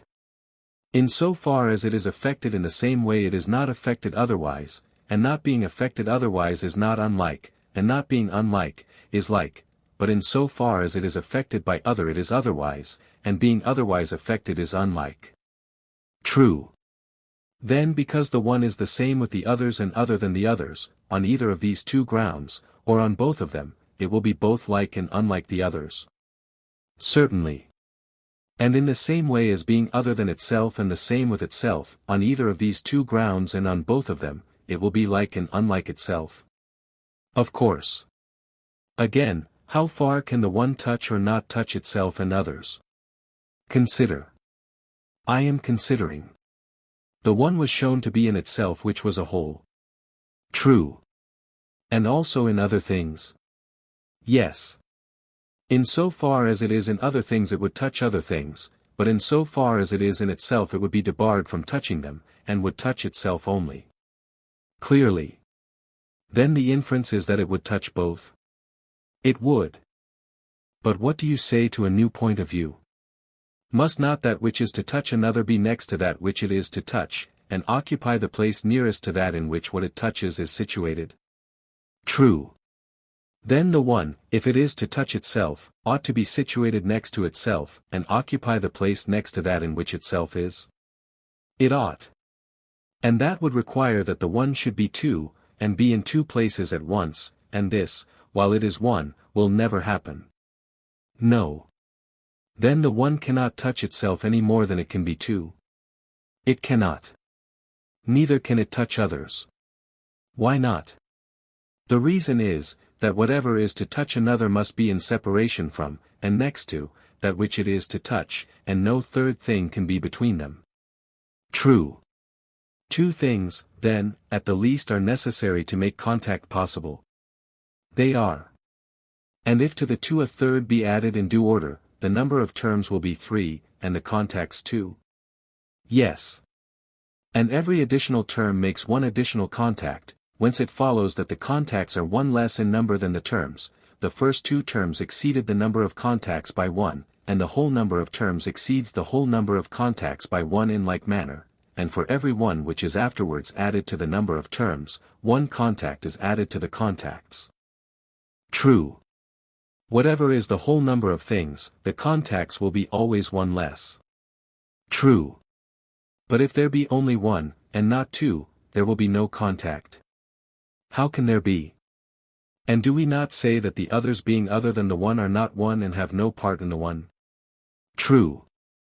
Then they have no number, if they have no one in them? Of course not. Then the others are neither one nor two, nor are they called by the name of any number. No. One, then, alone is one, and two do not exist. Clearly not. And if there are not two, there is no contact. There is not. Then neither does the one touch the others, nor the others the one, if there is no contact. Certainly not. For all which reasons the one touches and does not touch itself and the others. True. Further, is the one equal and unequal to itself and others? How do you mean? If the one were greater or less than the others, or the others greater or less than the one, they would not be greater or less than each other in virtue of their being the one and the others, but, if in addition to their being what they are they had equality, they would be equal to one another, or if the one had smallness and the others greatness, or the one had greatness and the others smallness, whichever kind had greatness would be greater, and whichever had smallness would be smaller. Certainly. Then there are two such ideas as greatness and smallness, for if they were not they could not be opposed to each other and be present in that which is. How could they? If, then, smallness is present in the one it will be present either in the whole or in a part of the whole. Certainly. Suppose the first, it will be either coequal and coextensive with the whole one, or will contain the one. Clearly. If it be coextensive with the one it will be coequal with the one, or if containing the one it will be greater than the one. Of course. But can smallness be equal to anything or greater than anything, and have the functions of greatness and equality and not its own functions? Impossible. Then smallness cannot be in the whole of one, but, if at all, in a part only? Yes. And surely not in all of a part, for then the difficulty of the whole will recur, it will be equal to or greater than any part in which it is. Certainly.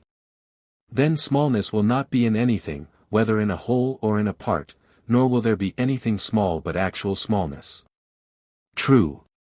Neither will greatness be in the one, for if greatness be in anything there will be something greater other and besides greatness itself, namely, that in which greatness is, and this too when the small itself is not there, which the one, if it is great, must exceed. This, however, is impossible, seeing that smallness is wholly absent. True. But absolute greatness is only greater than absolute smallness, and smallness is only smaller than absolute greatness. Very true. Then other things not greater or less than the one, if they have neither greatness nor smallness, nor have greatness or smallness any power of exceeding or being exceeded in relation to the one, but only in relation to one another, nor will the one be greater or less than them or others, if it has neither greatness nor smallness. Clearly not. Then if the one is neither greater nor less than the others, it cannot either exceed or be exceeded by them? Certainly not. And that which neither exceeds nor is exceeded, must be on an equality, and being on an equality, must be equal. Of course. And this will be true also of the relation of the one to itself, having neither greatness nor smallness in itself, it will neither exceed nor be exceeded by itself, but will be on an equality with and equal to itself. Certainly. Then the one will be equal both to itself and the others? Clearly so. And yet the one, being itself in itself, will also surround and be without itself, and, as containing itself, will be greater than itself, and, as contained in itself, will be less, and will thus be greater and less than itself. It will. Now there cannot possibly be anything which is not included in the one and the others. Of course not. But, surely, that which is must always be somewhere. Yes. But that which is in anything will be less, and that in which it is will be greater, in no other way can one thing be in another. True. And since there is nothing other or besides the one and the others, and they must be in something, must they not be in one another, the one in the others and the others in the one, if they are to be anywhere? That is clear. But inasmuch as the one is in the others will be greater than the one, because they contain the one, which will be less than the others, because it is contained in them, and inasmuch as the others are in the one on the same principle will be greater than the others, and the others less than the one. True. The one, then, will be equal to and greater and less than itself and the others? Clearly. And if it be greater and less and equal, it will be of equal and more and less measures or divisions than itself and the others, and if of measures, also of parts. Of course. And if of equal and more and less measures or divisions, it will be in number more or less than itself and the others, and likewise equal in number to itself and to the others. How is that? It will be of more measures than those things which it exceeds, and of as many parts as measures, and so with that to which it is equal, and that than which it is less. True. And being greater and less than itself, and equal to itself, it will be of equal measures with itself and of more and fewer measures than itself, and if of measures then also of parts. It will.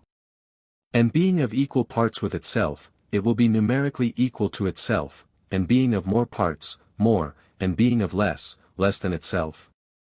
Certainly.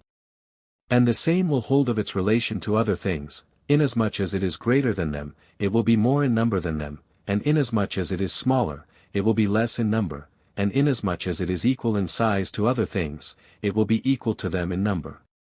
Certainly. Once more, then, as would appear, the one will be in number both equal to and more and less than both itself and all other things. It will. Does the one also partake of time? And is it and does it become older and younger than itself and others, and again, neither younger nor older than itself and others, by virtue of participation in time? How do you mean? If one is, being must be predicated of it. Yes. But to be, epsilon nu alpha iota, is only participation of being in present time, and to have been is the participation of being at a past time, and to be about to be is the participation of being at a future time. Very true. Certainly. And it is older than that than which it was becoming older, and it was becoming older than itself. Yes. And that which is older than that which is younger. True. Then the one is younger than itself, when in becoming older it reaches the present? Certainly. But the present is always present with the one during all its being, for whenever it is always now. Certainly. Then the one always both is and becomes older and younger than itself. Truly. And is it or does it become a longer time than itself or an equal time with itself? An equal time. But if it becomes or is for an equal time with itself, it is of the same age with itself? Of course. And that which is of the same age, is neither older nor younger? No. The one, then, becoming and being the same time with itself, neither is nor becomes older or younger than itself. I should say not. And what are its relations to other things? Is it or does it become older or younger than they? I cannot tell you. You can at least tell me that others than the one are more than the one, other would have been one, but the others have multitude, and are more than one. They will have multitude. And a multitude implies a number larger than one. Of course. And shall we say that the lesser or the greater is the first to come or to have come into existence? The lesser. Then the least is the first. And that is the one. Yes. Then the one of all things that have number is the first to come into being, but all other things have also number, being plural and not singular. They have. And since it came into being first, it must be supposed to have come into being prior to the others, and the others later, and the things which came into being later, are younger than that which preceded them. And so the other things will be younger than the one, and the one older than other things. True. What would you say of another question? Can the one have come into being contrary to its own nature, or is that impossible? Impossible. And yet, surely, the one was shown to have parts, and if parts, then a beginning, middle and end? Yes. And a beginning, both of the one itself and of all other things, comes into being first of all, and after the beginning, the others follow, until you reach the end? Certainly. And all these others we shall affirm to be parts of the whole and of the one, which, as soon as the end is reached, has become whole and one. Yes, that is what we shall say.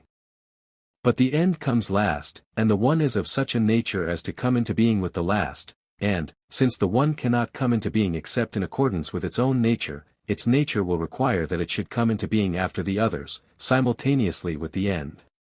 Clearly. Then the one is younger than the others and the others older than the one. That also is clear in my judgment. Well, and must not a beginning or any other part of the one or of anything, if it be a part and not parts, being a part, be also of necessity one? Certainly.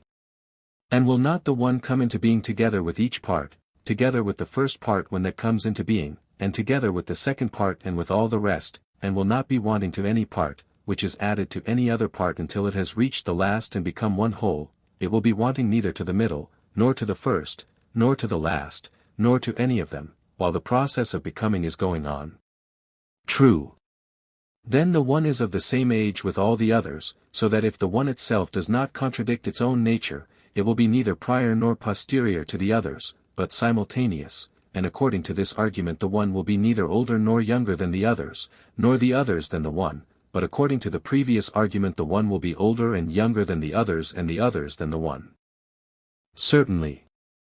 After this manner then the one is and has become.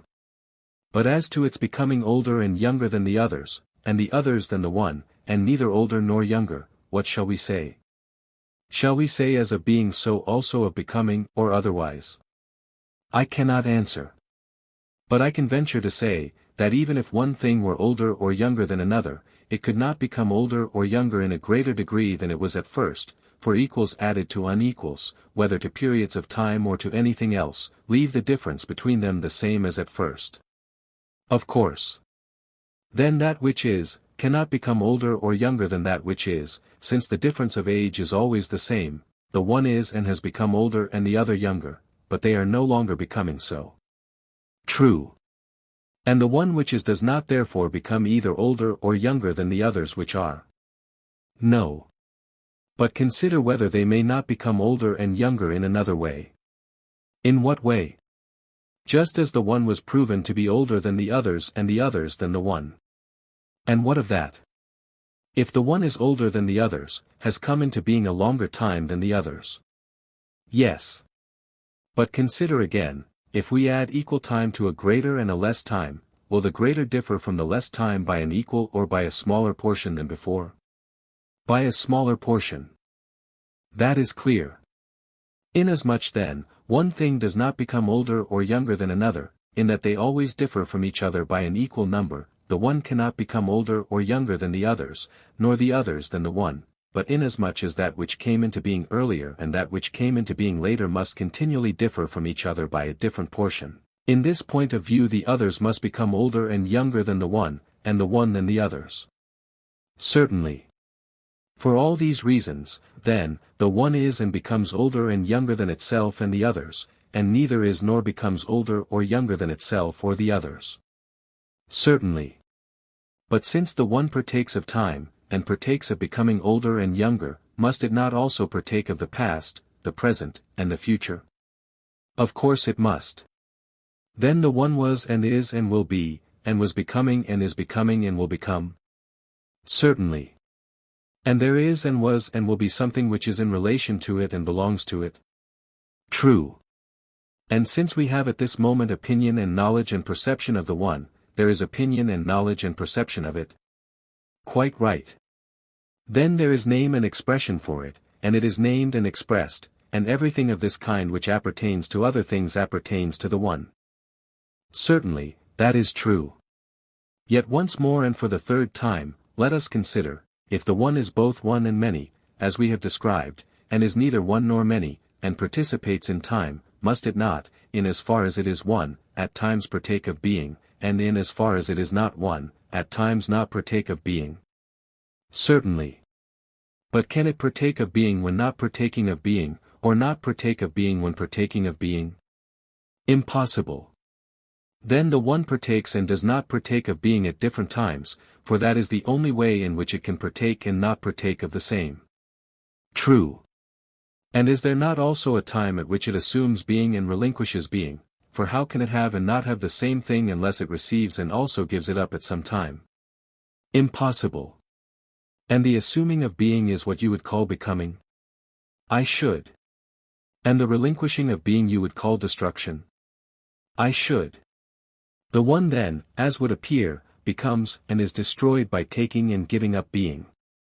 Certainly. And being one and many and in process of becoming and being destroyed, when it becomes one it ceases to be many, and when many, it ceases to be one. Certainly. And as it becomes one and many, must it not inevitably experience separation and aggregation? Inevitably. And whenever it becomes like and unlike it must be assimilated and dissimilated? Yes. And when it becomes greater or less or equal it must grow or diminish or be equalized? True. And when being in motion it rests, and when being at rest it changes to motion, it can surely be in no time at all.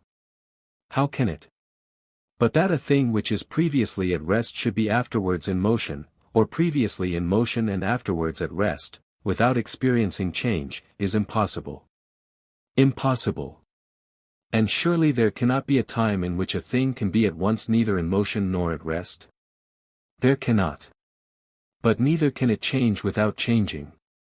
True. When then does it change, for it cannot change either when at rest, or when in motion, or when in time? It cannot. And does this strange thing in which it is at the time of changing really exist? What thing?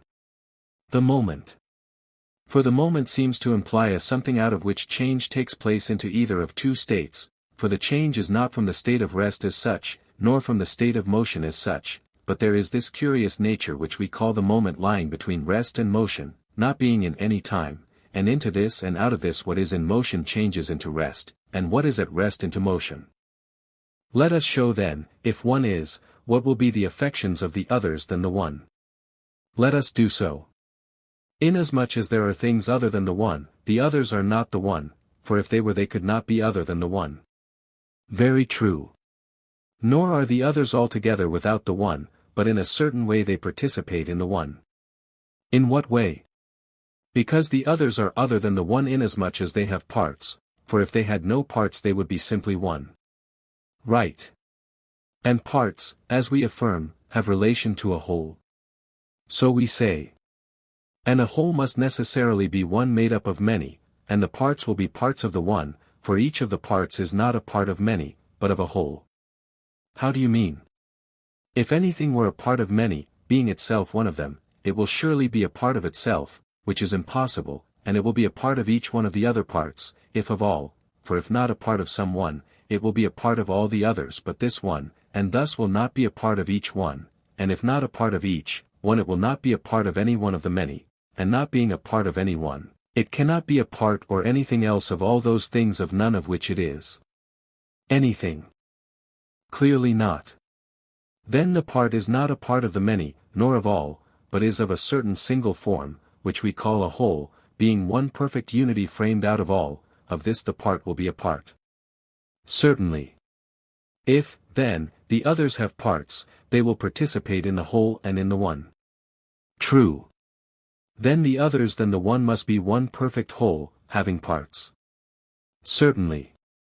And the same argument holds of each part, for the part must participate in the one, for if each of the parts is a part, this means, I suppose, that it is one separate from the rest and self-related, otherwise it is not each. True. But when we speak of the part participating in the one, it must clearly be other than one, for if not, it would not merely have participated, but would have been one, whereas only the itself can be one. Very true. Both the whole and the part must participate in the one, for the whole will be one whole, of which the parts will be parts, and each part will be one part of the whole which is the whole of the part. True. And will not the things which participate in the one, be other than it? Of course. And the things which are other than the one will be many, for if the things which are other than the one were neither one nor more than one, they would be nothing. True. But, seeing that the things which participate in the one as a part, and in the one as a whole, are more than one, must not those very things which participate in the one be infinite in number? How so? Let us look at the matter thus. Is it not a fact that in partaking of the one they are not one, and do not partake of the one at the very time when they are partaking of it? Clearly.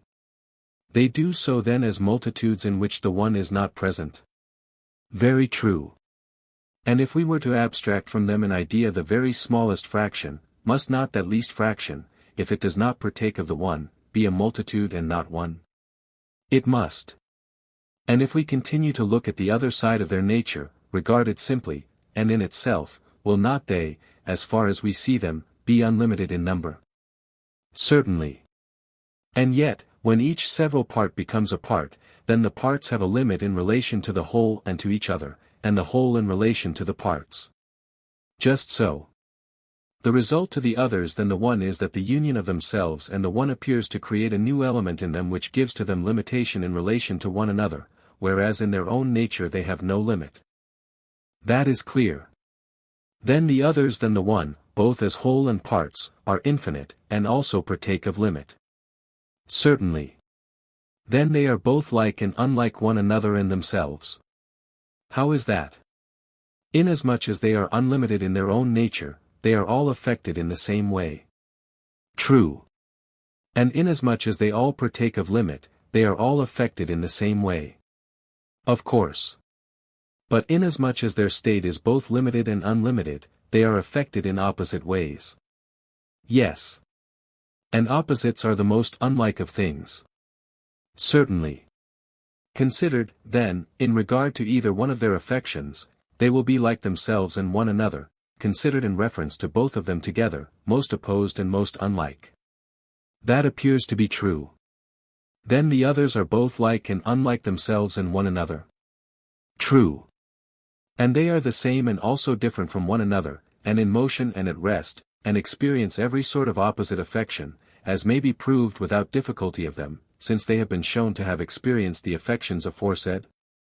True. B.B. Suppose, now, that we leave the further discussion of these matters as evident, and consider again upon the hypothesis that the one is, whether opposite of all this is or is not equally true of the others. By all means. Then let us begin again, and ask, if one is, what must be the affections of the others? Let us ask that question. Must not the one be distinct from the others, and the others from the one? Why so? Why, because there is nothing else beside them which is distinct from both of them, for the expression, one and the others, includes all things. Yes, all things. Then we cannot suppose that there is anything different from them in which both the one and the others might exist. There is nothing. Then the one and the others are never in the same. True. Then they are separated from each other. Yes. And we surely cannot say that what is truly one has parts. Impossible. Then the one will not be in the others as a whole, nor as part, if it be separated from the others, and has no parts. Impossible. Then there is no way in which the others can partake of the one, if they do not partake either in whole or in part. It would seem not. Then there is no way in which the others are one, or have in themselves any unity. There is not.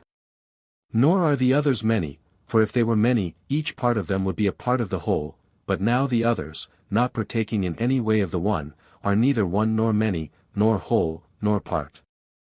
True. Then the others neither are nor contain two or three, if entirely deprived of the one. True. Then the others are neither like nor unlike the one, nor is likeness and unlikeness in them, for if they were like and unlike, or had in them likeness and unlikeness, they would have two natures in them opposite to one another. That is clear. But for that which partakes of nothing to partake of two things was held by us to be impossible. Impossible. Then the others are neither like nor unlike nor both, for if they were like or unlike they would partake of one of those two natures, which would be one thing, and if they were both they would partake of opposites which would be two things, and this has been shown to be impossible. True. Therefore they are neither the same, nor other, nor in motion, nor at rest, nor in a state of becoming, nor of being destroyed, nor greater, nor less, nor equal, nor have they experienced anything else of the sort, for, if they are capable of experiencing any such affection, they will participate in one and two and three, and odd and even, and in these, as has been proved, they do not participate, seeing that they are altogether and in every way devoid of the one. Very true. Therefore if one is, the one is all things, and also nothing, both in relation to itself and to other things. Certainly. 2a. Well, and ought we not to consider next what will be the consequence if the one is not? Yes, we ought. What is the meaning of the hypothesis, if the one is not, is there any difference between this and the hypothesis, if the not one is not? There is a difference, certainly. Is there a difference only, or rather are not the two expressions, if the one is not, and if the not one is not, entirely opposed? They are entirely opposed. And suppose a person to say, if greatness is not, if smallness is not, or anything of that sort, does he not mean, whenever he uses such an expression, that, what is not, is other than other things? To be sure. And so when he says, if one is not, he clearly means, that what is not, is other than all others. We know what he means, do we not? Yes, we do. When he says, one, he says something which is known, and secondly something which is other than all other things. It makes no difference whether he predicate of one being or not being, for that which is said not to be, is known to be something all the same, and is distinguished from other things. Certainly. Then I will begin again, and ask, if one is not, what are the consequences? In the first place, as would appear, there is a knowledge of it, or the very meaning of the words, if one is not, would not be known. True. Secondly, the others differ from it, or it could not be described as different from the others. Certainly. Difference, then, belongs to it as well as knowledge, for in speaking of the one as different from the others, we do not speak of a difference in the others, but in the one. Clearly so. Moreover, the one that is not is something and partakes of relation to that, and this, and these, and the like, and is an attribute of this, for the one, or the others than the one, could not have been spoken of, nor could any attribute or relative of the one that is not have been or been spoken of, nor could it have been said to be anything, if it did not partake of some, or of the other relations just now mentioned. True. Being, then, cannot be ascribed to the one, since it is not, but the one that is not may or rather must participate in many things, if it and nothing else is not, if, however, neither the one nor the one that is not is supposed not to be, and we are speaking of something of a different nature, we can predicate nothing of it. But supposing that the one that is not and nothing else is not, then it must participate in the predicate, that, and in many others. Certainly. And it will have unlikeness in relation to the others, for the others being different from the one will be of a different kind. Certainly. And are not things of a different kind also other in kind? Of course. And are not things other in kind unlike? They are unlike. And if they are unlike the one, that which they are unlike will clearly be unlike them. Clearly so. Then the one will have unlikeness in respect of which the others are unlike it. That would seem to be true. And if unlikeness to other things is attributed to it, it must have likeness to itself. How so? If the one have unlikeness to one, something else must be meant, nor will the hypothesis relate to one, but it will relate to something other than one. Quite so. But that cannot be. No. Then the one must have likeness to itself. It must. Again, it is not equal to the others, for if it were equal, then it would at once be and be like them in virtue of the equality, but if one has no being, then it can neither be nor be like. It cannot. But since it is not equal to the others, neither can the others be equal to it. Certainly not. Quite true. Then the one which is not, if it is to maintain itself, must have the being of not being as the bond of not being, just as being must have as a bond the not being of not being in order to perfect its own being, for the truest assertion of the being of being and of the not being of not being is when being partakes of the being of being, and not of the being of not being, that is, the perfection of being, and when not being does not partake of the not being of not being but of the being of not being, that is the perfection of not being. Most true. Since then what is partakes of not being, and what is not of being, must not the one also partake of being in order not to be? Certainly. Then the one, if it is not, clearly has being. Clearly. And has not being also, if it is not? Of course. But can anything which is in a certain state not be in that state without changing? Impossible. Then everything which is and is not in a certain state, implies change. Certainly. And change is motion, we may say that. Yes, motion. And the one has been proved both to be and not to be. Yes. And therefore is and is not in the same state. Yes. Thus the one that is not has been shown to have motion also, because it changes from being to not being. That appears to be true.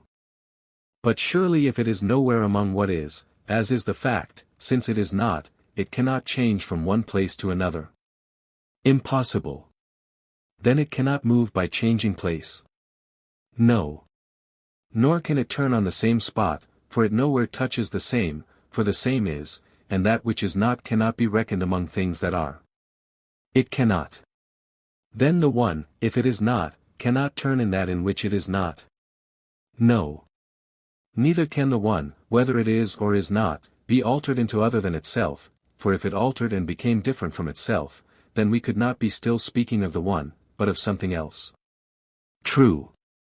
But if the one neither suffers alteration, nor turns round in the same place, nor changes place, can it still be capable of motion? Impossible. Now that which is unmoved must surely be at rest, and that which is at rest must stand still.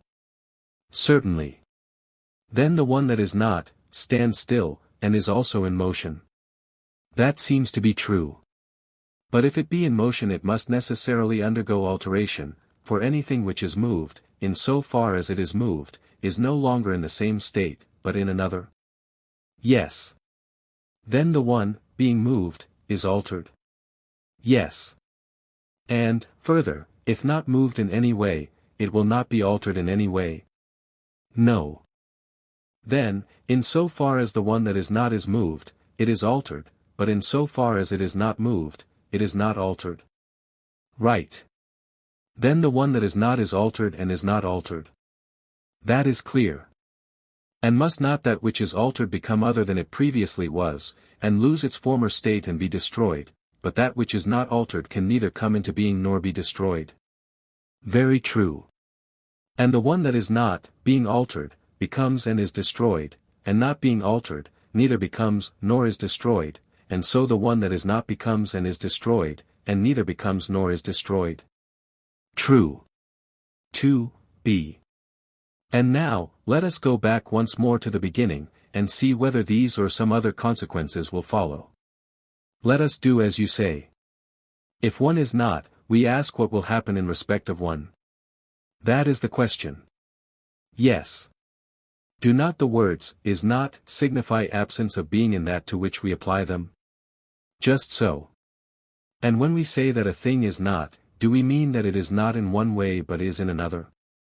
Or do we mean, absolutely, that what is not has in no sort or way or kind participation of being? Quite absolutely. Then, that which is not cannot be, or in any way participate in being. It cannot. And did we not mean by becoming, and being destroyed, the assumption of being and the loss of being? Nothing else. And can that which has no participation in being, either assume or lose being? Impossible. The one then, since it in no way is, cannot have or lose or assume being in any way. True. Then the one that is not, since it in no way partakes of being, neither perishes nor becomes? No. Then it is not altered at all, for if it were it would become and be destroyed. True. But if it be not altered it cannot be moved. Certainly not. Nor can we say that it stands, if it is nowhere, for that which stands must always be in one and the same spot. Of course. Then we must say that the one which is not never stands still and never moves. Neither. Nor is there any existing thing which can be attributed to it, for if there had been, it would partake of being. That is clear. And therefore neither smallness, nor greatness, nor equality, can be attributed to it. No. Nor yet likeness nor difference, either in relation to itself or to others. Clearly not. Well, and if nothing should be attributed to it, can other things be attributed to it? Certainly not. And therefore other things can neither be like or unlike, the same, or different in relation to it. They cannot. Nor can what is not, be anything, or be this thing, or be related to or the attribute of this or that or other, or be past, present, or future. Nor can knowledge, or opinion, or perception, or expression, or name, or any other thing that is, have any concern with it. No. Then the one that is not has no condition of any kind. Such appears to be the conclusion. 2a. Yet once more, if one is not, what becomes of the others? Let us determine that. Yes, let us determine that. The others must surely be, for if they, like the one, were not, we could not be now speaking of them. True. But to speak of the others implies difference, the terms other and different are synonymous. True. Other means other than other, and different, different from the different. Yes. Then, if there are to be others, there is something than which they will be other. Certainly. And what can that be? For if the one is not, they will not be other than the one. They will not. Then they will be other than each other, for the only remaining alternative is that they are other than nothing. True. And they are each other than one another, as being plural and not singular, for if one is not, they cannot be singular, but every particle of them is infinite in number, and even if a person takes that which appears to be the smallest fraction, this, which seemed one, in a moment evanesces into many, as in a dream, and from being the smallest becomes very great, in comparison with the fractions into which it is split up. Very true. And in such particles the others will be other than one another, if others are, and the one is not? Exactly. And will there not be many particles, each appearing to be one, but not being one, if one is not? True. And it would seem that number can be predicated of them if each of them appears to be one, though it is really many? It can. And there will seem to be odd and even among them, which will also have no reality, if one is not. Yes. And there will appear to be a least among them, and even this will seem large and manifold in comparison with the many small fractions which are contained in it. Certainly. And each particle will be imagined to be equal to the many and little, for it could not have appeared to pass from the greater to the less without having appeared to arrive at the middle, and thus would arise the appearance of equality. Yes.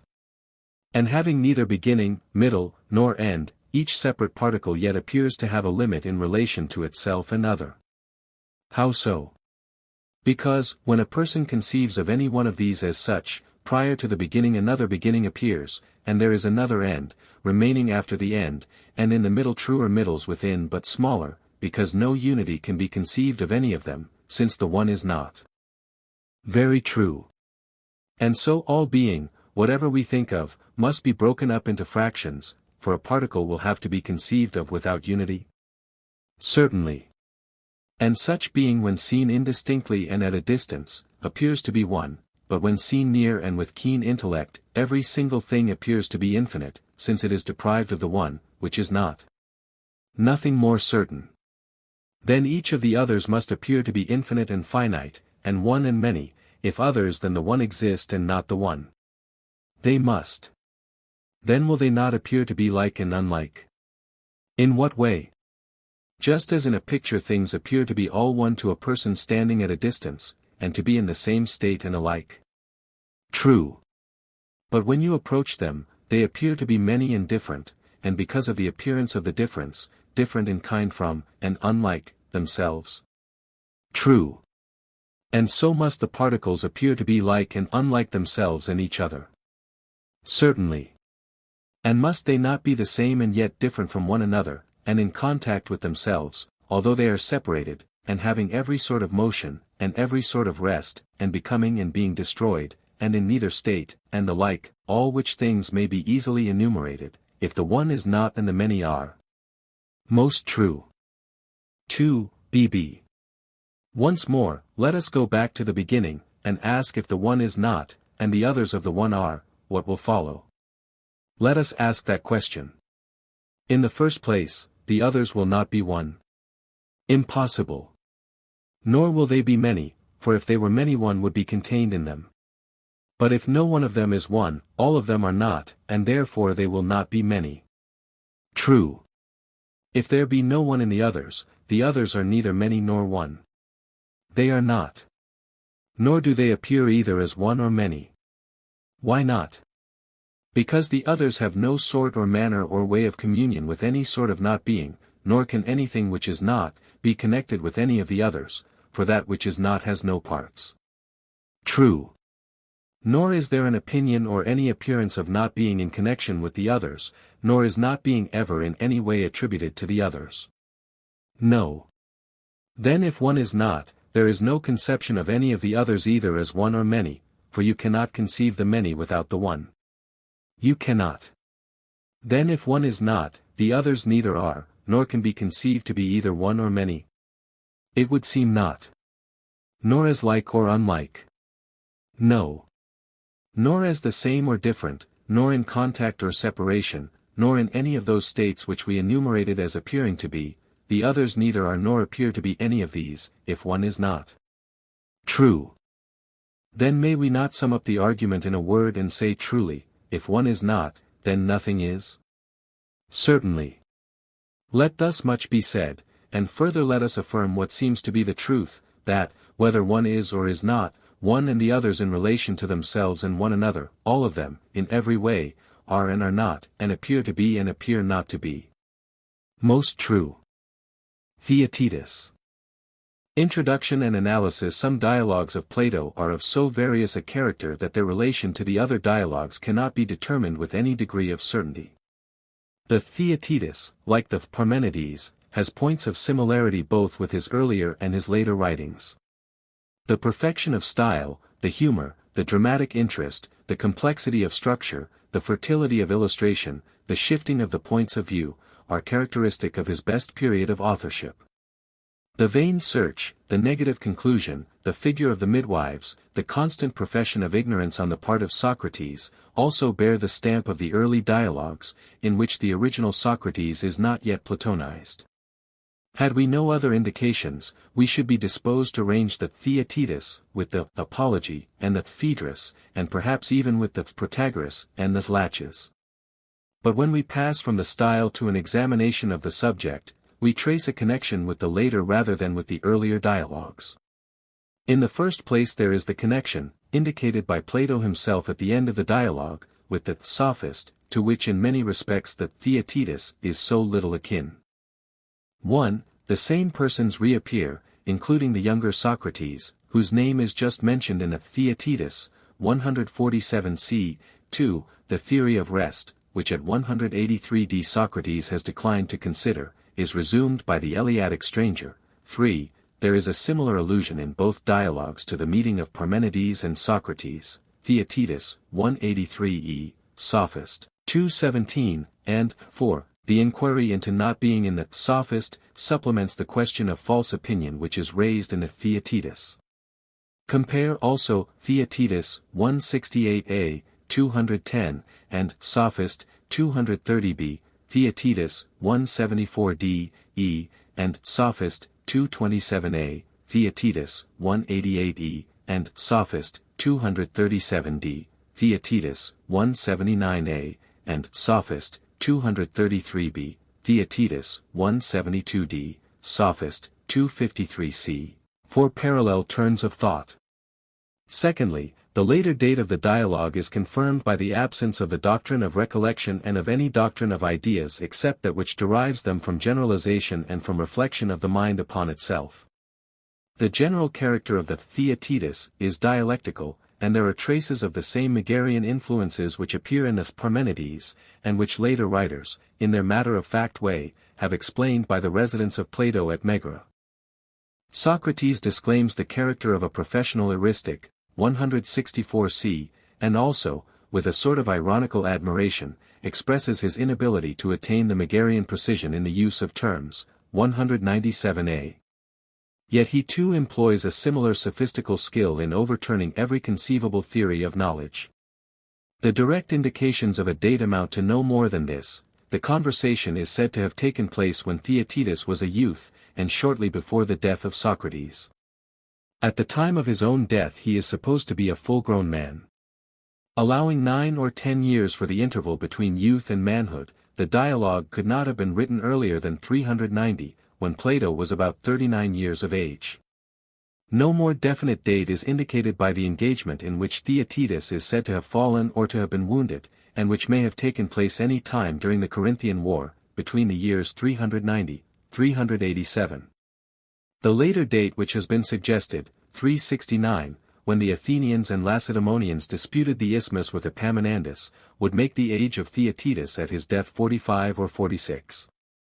This a little impairs the beauty of Socrates' remark, that he would be a great man if he lived. In this uncertainty about the place of the Theaetetus, it seemed better, as in the case of the Republic, Timaeus, Critias, to retain the order in which Plato himself has arranged this and the two companion dialogues. We cannot exclude the possibility which has been already noticed in reference to other works of Plato, that the Theaetetus may not have been all written continuously, or the probability that the Sophist and Politicus, which differ greatly in style, were only appended after a long interval of time. The allusion to Parmenides, at 183 compared with Sophist, 217, would probably imply that the dialogue which is called by his name was already in existence, unless, indeed, we suppose the passage in which the allusion occurs to have been inserted afterwards. Again, the Theaetetus may be connected with the Gorgias, either dialogue from different points of view containing an analysis of the real and apparent, Schleiermacher, and both may be brought into relation with the Apology, as illustrating the personal life of Socrates. The Philebus, too, may with equal reason be placed either after or before what, in the language of Thrasyllus, may be called the Second Platonic Trilogy. The real intention of the preface is to create an interest about the person of Theaetetus, who has just been carried up from the army at Corinth in a dying state. The expectation of his death recalls the promise of his youth, and especially the famous conversation which Socrates had with him when he was quite young, a few days before his own trial and death, as we are once more reminded at the end of the dialogue. Yet we may observe that Plato has himself forgotten this, when he represents Euclides as from time to time coming to Athens and correcting the copy from Socrates' own mouth. The narrative, having introduced Theaetetus, and having guaranteed the authenticity of the dialogue, compare Symposium, Phaedo, Parmenides, is then dropped. No further use is made of the device. As Plato himself remarks, who in this as in some other minute points is imitated by Cicero, De Amicitia, c. 1, the interlocutory words are omitted. Theaetetus, the hero of the Battle of Corinth and of the Dialogue, is a disciple of Theodorus, the great geometrician, whose science is thus indicated to be the propedeutic to philosophy. An interest has been already excited about him by his approaching death, and now he is introduced to us anew by the praises of his master Theodorus.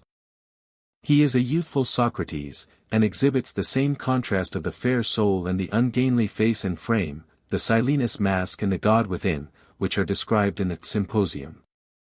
The picture which Theodorus gives of his courage and patience and intelligence and modesty is verified in the course of the dialogue. His courage is shown by his behavior in the battle, and his other qualities shine forth as the argument proceeds. Socrates takes an evident delight in the wise Theaetetus, who has more in him than many bearded men. He is quite inspired by his answers. At first the youth is lost in wonder, and is almost too modest to speak, 151 but, encouraged by Socrates, he rises to the occasion, and grows full of interest and enthusiasm about the great question.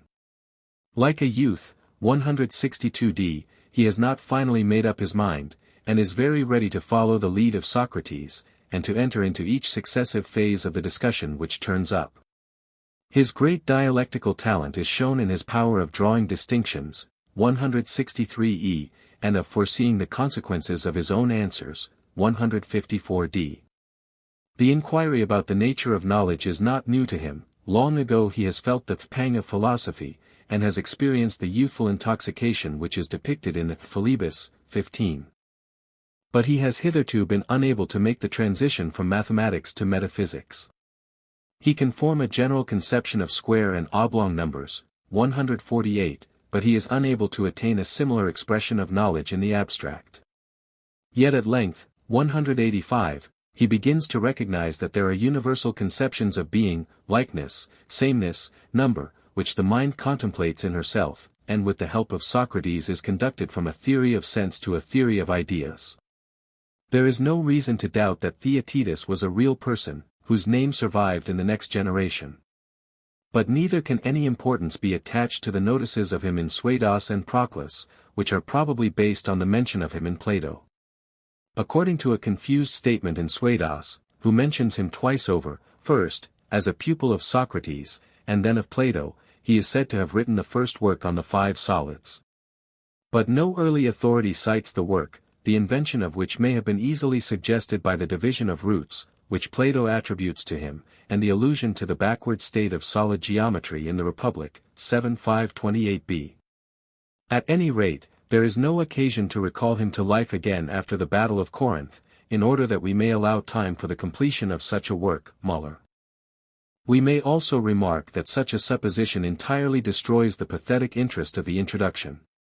Theodorus, the geometrician, had once been the friend and disciple of Protagoras, but he is very reluctant to leave his retirement and defend his old master. He is too old to learn Socrates' game of question and answer, and prefers the digressions to the main argument, because he finds them easier to follow. The mathematician, as Socrates says in the Republic, is not capable of giving a reason in the same manner as the dialectician, 7:531 and Theodorus could not therefore have been appropriately introduced as the chief respondent. But he may be fairly appealed to, when the honor of his master is at stake. He is the guardian of his orphans, although this is a responsibility which he wishes to throw upon Callias, the friend and patron of all sophists, declaring that he himself had early run away from philosophy, and was absorbed in mathematics. His extreme dislike to the Heraclitean fanatics, which may be compared with the dislike of Theaetetus, 155 to the materialists, and his ready acceptance of the noble words of Socrates, 175, 176, are noticeable traits of character. The Socrates of the Theaetetus is the same as the Socrates of the earlier dialogues. He is the invincible disputant, now advanced in years, of the Protagoras and Symposium. He is still pursuing his divine mission, his Herculean labors, of which he has described the origin in the Apology, and he still hears the voice of his oracle, bidding him receive or not receive the truant souls. There he is supposed to have a mission to convict men of self-conceit. In the Theaetetus, he has assigned to him by God the functions of a man-midwife, who delivers men of their thoughts, and under this character he is present throughout the dialogue. He is the true prophet who has an insight into the natures of men, and can divine their future, 142c, and he knows that sympathy is the secret power which unlocks their thoughts. The hit at Aristides, the son of Lysimachus, who was specially committed to his charge in the Laches, may be remarked by the way. The attempt to discover the definition of knowledge is in accordance with the character of Socrates as he is described in the Memorabilia, asking what is justice, what is temperance, and the like. But there is no reason to suppose that he would have analyzed the nature of perception, or traced the connection of Protagoras and Heraclitus, or have raised the difficulty respecting false opinion. The humorous illustrations, as well as the serious thoughts, run through the dialogue. The snub-nosedness of Theaetetus, a characteristic which he shares with Socrates, and the man-midwifery of Socrates, are not forgotten in the closing words. At the end of the dialogue, as in the Euthyphro, he is expecting to meet Meletus at the porch of the king Archon, but with the same indifference to the result which is everywhere displayed by him, he proposes that they shall reassemble on the following day at the same spot.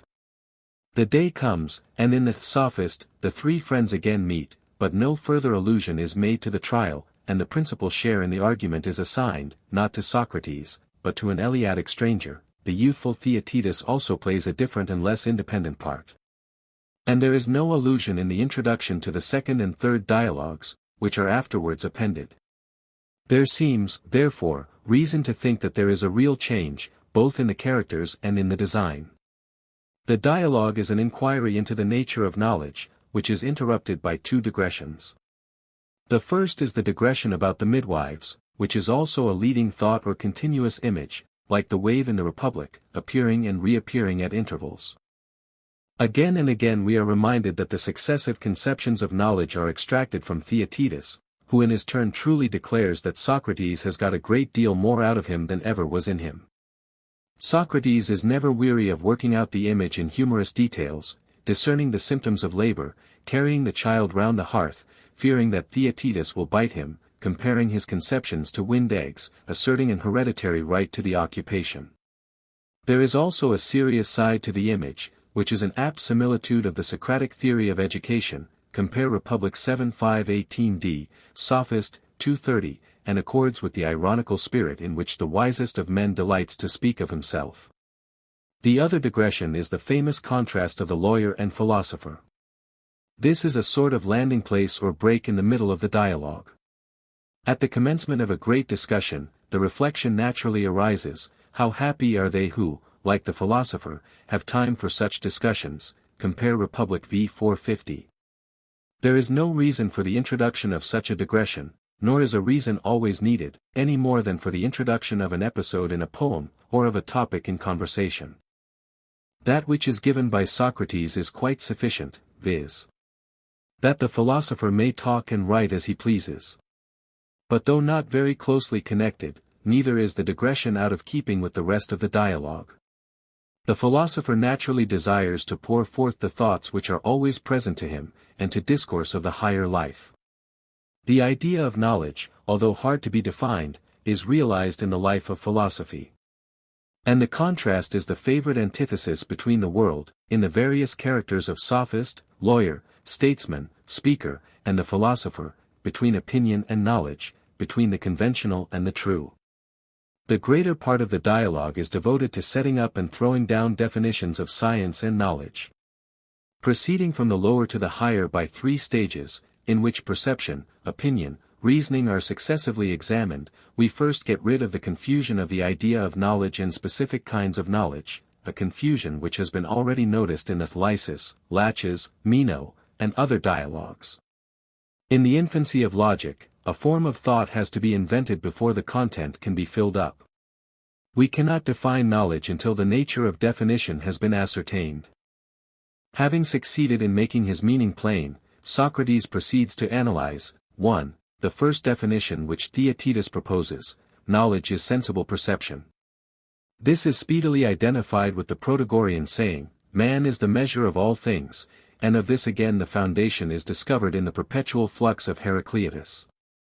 The relativeness of sensation is then developed at length, and for a moment the definition appears to be accepted.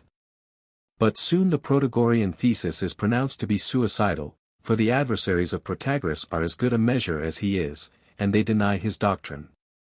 He is then supposed to reply that the perception may be true at any given instant. But the reply is in the end shown to be inconsistent with the Heraclitean foundation, on which the doctrine has been affirmed to rest. For if the Heraclitean flux is extended to every sort of change in every instant of time, how can any thought or word be detained even for an instant? Sensible perception, like everything else, is tumbling to pieces. Nor can Protagoras himself maintain that one man is as good as another in his knowledge of the future, and the expedient, if not the just and true, belongs to the sphere of the future. And so we must ask again, what is knowledge? The comparison of sensations with one another implies a principle which is above sensation, and which resides in the mind itself. We are thus led to look for knowledge in a higher sphere, and accordingly Theaetetus, when again interrogated, replies, 2, that knowledge is true opinion. But how is false opinion possible? The Megarian or eristic spirit within us revives the question, which has been already asked and indirectly answered in the Meno, how can a man be ignorant of that which he knows? No answer is given to this not unanswerable question. The comparison of the mind to a block of wax, or to a decoy of birds, is found wanting. But are we not inverting the natural order in looking for opinion before we have found knowledge? And knowledge is not true opinion, for the Athenian dicasts have true opinion but not knowledge. What then is knowledge? We answer, 3, true opinion, with definition or explanation. But all the different ways in which this statement may be understood are set aside, like the definitions of courage in the Laches, or of friendship in the Lysis, or of temperance in the Charmides. At length we arrive at the conclusion, in which nothing is concluded. There are two special difficulties which beset the student of the Theaetetus. 1. He is uncertain how far he can trust Plato's account of the theory of Protagoras, and he is also uncertain, 2, how far, and in what parts of the dialogue, Plato is expressing his own opinion. The dramatic character of the work renders the answer to both these questions difficult. 1. In reply to the first, we have only probabilities to offer. 3 main points have to be decided. A. Would Protagoras have identified his own thesis, man is the measure of all things, with the other, all knowledge is sensible perception? B. Would he have based the relativity of knowledge on the Heraclitean flux? C. Would he have asserted the absoluteness of sensation at each instant? Of the work of Protagoras on truth, we know nothing, with the exception of the two famous fragments, which are cited in this dialogue, man is the measure of all things, and, whether there are gods or not, I cannot tell. Nor have we any other trustworthy evidence of the tenets of Protagoras, or of the sense in which his words are used. For later writers, including Aristotle in his Metaphysics, have mixed up the Protagoras of Plato, as they have the Socrates of Plato, with the real person. The question may be raised, how far Plato in the Theaetetus could have misrepresented Protagoras without violating the laws of dramatic probability. Could he have pretended to cite from a well-known writing what was not to be found there? But such a shadowy inquiry is not worth pursuing further. We need only remember that in the criticism which follows of the thesis of Protagoras, we are criticizing the Protagoras of Plato, and not attempting to draw a precise line between his real sentiments and those which Plato has attributed to him. 2. The other difficulty is a more subtle, and also a more important one, because bearing on the general character of the Platonic dialogues. On a first reading of them, we are apt to imagine that the truth is only spoken by Socrates, who is never guilty of a fallacy himself, and is the great detector of the errors and fallacies of others. But this natural presumption is disturbed by the discovery that the sophists are sometimes in the right and Socrates in the wrong. Like the hero of a novel, he is not to be supposed always to represent the sentiments of the author. There are few modern readers who do not side with Protagoras, rather than with Socrates, in the dialogue which is called by his name. Sometimes one view or aspect of a question is made to predominate over the rest, as in the Gorgias or Sophist, but in other dialogues truth is divided, as in the Laches and Protagoras, and the interest of the piece consists in the contrast of opinions. The confusion caused by the irony of Socrates, who, if he is true to his character, cannot say anything of his own knowledge, is increased by the circumstance that in the Theaetetus and some other dialogues he is occasionally playing both parts himself, and even charging his own arguments with unfairness. In the Theaetetus, he is designedly held back from arriving at a conclusion. For we cannot suppose that Plato conceived a definition of knowledge to be impossible. But this is his manner of approaching and surrounding a question.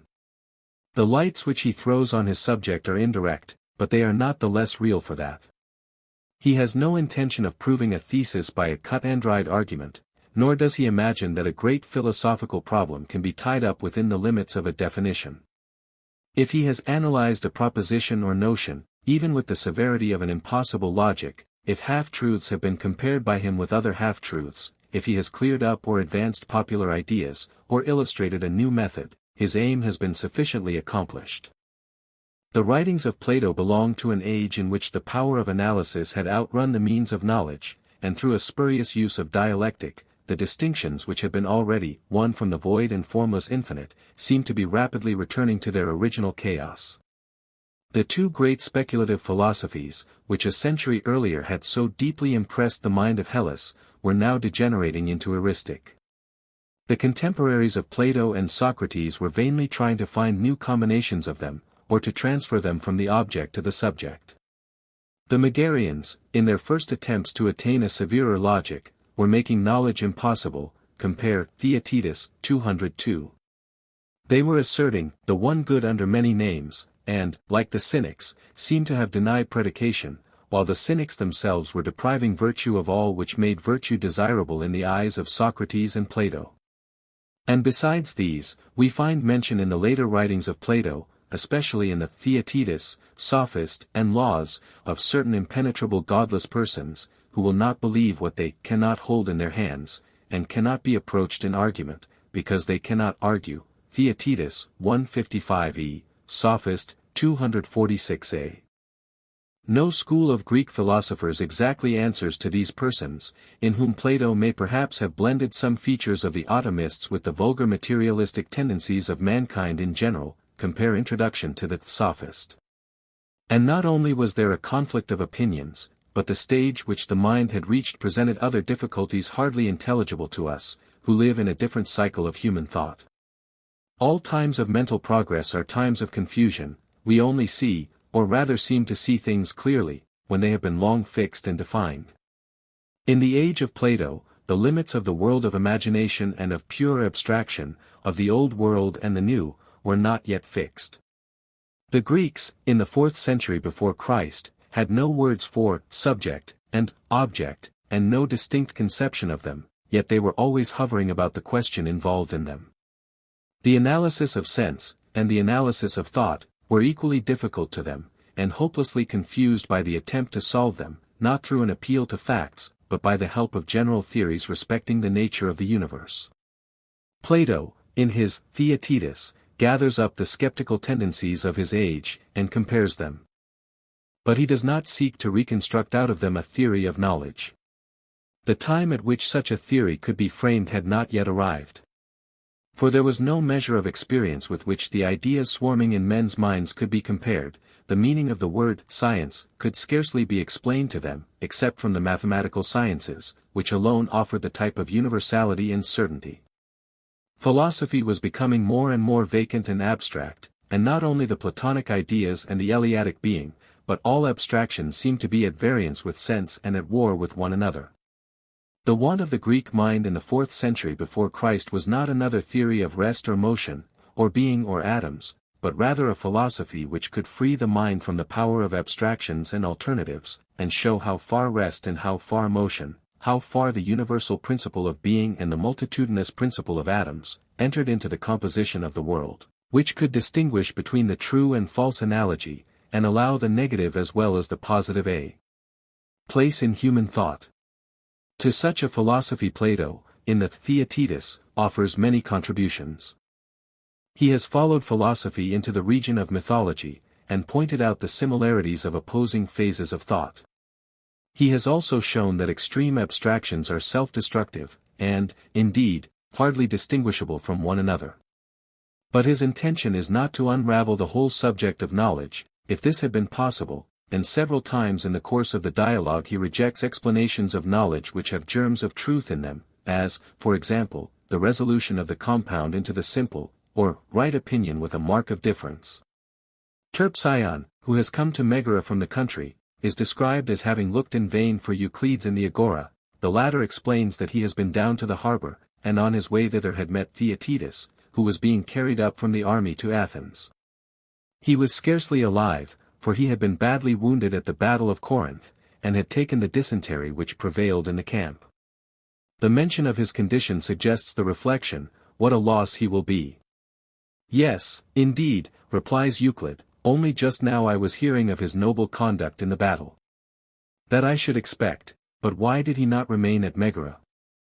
I wanted him to remain, but he would not, so I went with him as far as Arineum, and as I parted from him, I remembered that Socrates had seen him when he was a youth, and had a remarkable conversation with him, not long before his own death, and he then prophesied of him that he would be a great man if he lived. How true that has been, how like all that Socrates said. And could you repeat the conversation? Not from memory, but I took notes when I returned home, which I afterwards filled up at leisure, and got Socrates to correct them from time to time, when I came to Athens. Terpsion had long intended to ask for a sight of this writing, of which he had already heard. They are both tired, and agree to rest and have the conversation read to them by a servant. Here is the roll, Terpsion. I need only observe that I have omitted, for the sake of convenience, the interlocutory words, said he, and that Theaetetus and Theodorus, the geometrician of Cyrene, are the persons with whom Socrates is conversing. Socrates begins by asking Theodorus whether, in his visit to Athens, he has found any Athenian youth likely to attain distinction in science. Yes, Socrates, there is one very remarkable youth, with whom I have become acquainted. He is no beauty, and therefore you need not imagine that I am in love with him, and, to say the truth, he is very like you, for he has a snub nose, and projecting eyes, although these features are not so marked in him as in you. He combines the most various qualities, quickness, patience, courage, and he is gentle as well as wise, always silently flowing on, like a river of oil. Look! He is the middle one of those who are entering the palestra. Socrates, who does not know his name, recognizes him as the son of Euphronius, who was himself a good man and a rich. He is informed by Theodorus that the youth is named Theaetetus, but the property of his father has disappeared in the hands of trustees. This does not, however, prevent him from adding liberality to his other virtues. At the desire of Socrates he invites Theaetetus to sit by them. Yes, says Socrates, that I may see in you, Theaetetus, the image of my ugly self, as Theodorus declares. Not that his remark is of any importance, for though he is a philosopher, he is not a painter, and therefore he is no judge of our faces, but, as he is a man of science, he may be a judge of our intellects.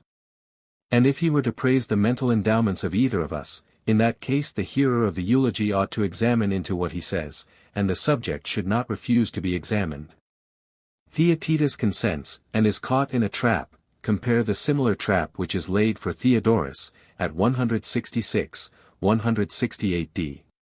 Then, Theaetetus, you will have to be examined, for Theodorus has been praising you in a style of which I never heard the like. He was only jesting. Nay, that is not his way, and I cannot allow you, on that pretense, to retract the assent which you have already given, or I shall make Theodorus repeat your praises, and swear to them. Theaetetus, in reply, professes that he is willing to be examined, and Socrates begins by asking him what he learns of Theodorus. He is himself anxious to learn anything of anybody, and now he has a little question to which he wants Theaetetus or Theodorus, or whichever of the company would not be donkey to the rest, to find an answer. Without further preface, but at the same time apologizing for his eagerness, he asks, what is knowledge? Theodorus is too old to answer questions, and begs him to interrogate Theaetetus, who has the advantage of youth. Theaetetus replies, that knowledge is what he learns of Theodorus, i.e., geometry and arithmetic, and that there are other kinds of knowledge, shoemaking, carpentering, and the like. But Socrates rejoins, that this answer contains too much and also too little. For although Theaetetus has enumerated several kinds of knowledge, he has not explained the common nature of them, as if he had been asked, what is clay, and instead of saying, clay is moistened earth, he had answered, there is one clay of image makers, another of potters, another of oven makers. Theaetetus at once divines that Socrates means him to extend to all kinds of knowledge the same process of generalization which he has already learned to apply to arithmetic.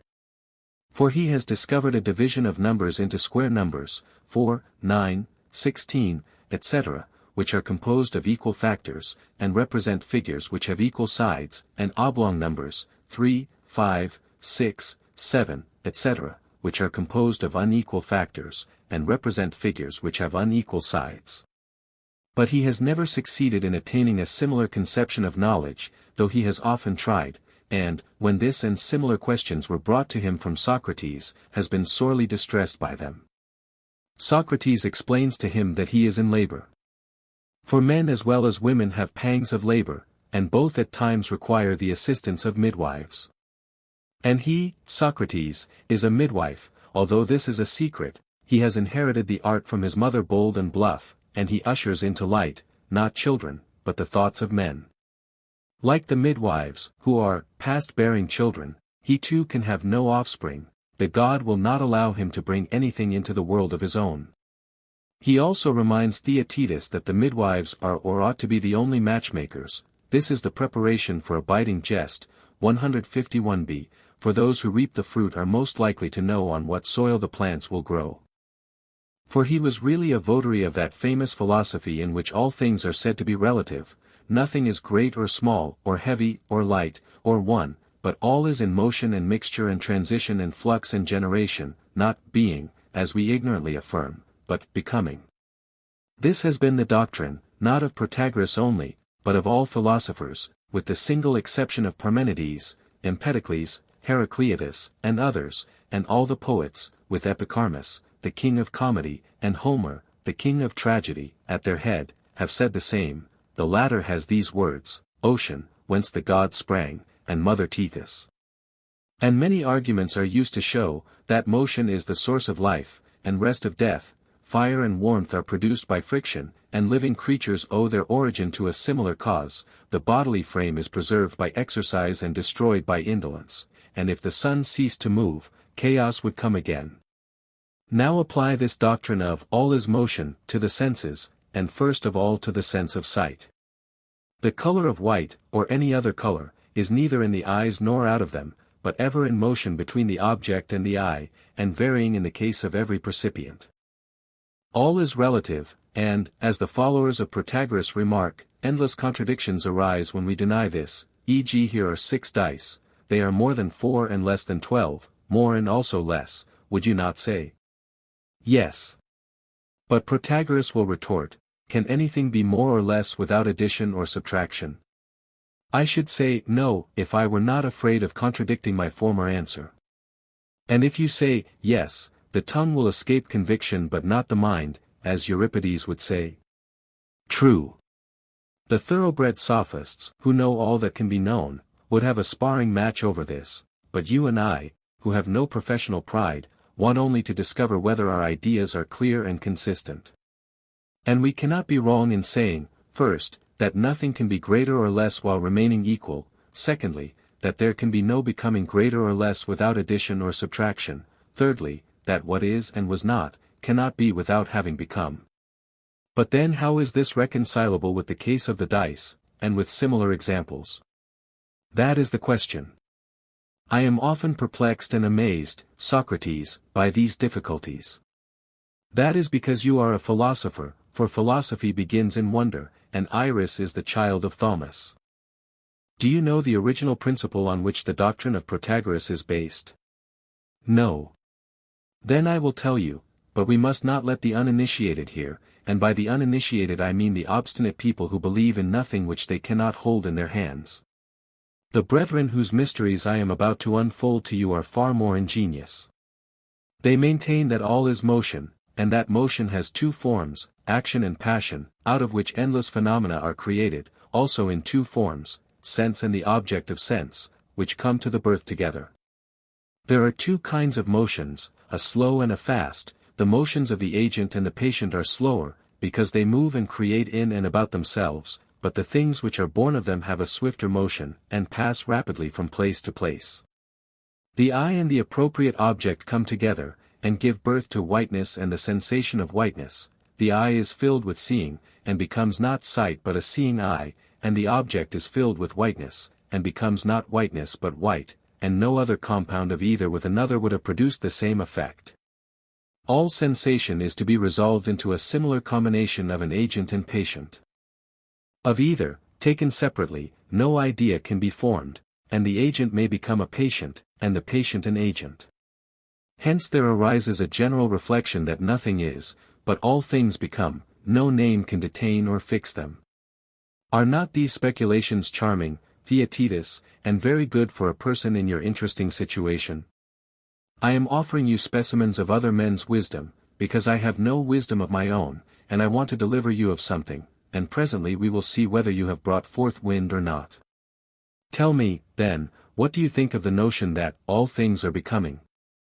When I hear your arguments, I am marvelously ready to assent. But I ought not to conceal from you that there is a serious objection which may be urged against this doctrine of Protagoras. For there are states, such as madness and dreaming, in which perception is false, and half our life is spent in dreaming, and who can say that at this instant we are not dreaming? Even the fancies of madmen are real at the time. But if knowledge is perception, how can we distinguish between the true and the false in such cases? Having stated the objection, I will now state the answer. Protagoras would deny the continuity of phenomena. He would say that what is different is entirely different, and whether active or passive has a different power. There are infinite agents and patients in the world, and these produce in every combination of them a different perception. Take myself as an instance. Socrates may be ill or he may be well, and remember that Socrates, with all his accidents, is spoken of. The wine which I drink when I am well is pleasant to me, but the same wine is unpleasant to me when I am ill. And there is nothing else from which I can receive the same impression, nor can another receive the same impression from the wine. Neither can I and the object of sense become separately what we become together. For the one in becoming is relative to the other, but they have no other relation, and the combination of them is absolute at each moment. In modern language, the act of sensation is really indivisible, though capable of a mental analysis into subject and object. My sensation alone is true, and true to me only. And therefore, as Protagoras says, to myself I am the judge of what is and what is not. Thus the flux of Homer and Heraclitus, the great Protagoreans saying that man is the measure of all things, the doctrine of Theaetetus that knowledge is perception, have all the same meaning.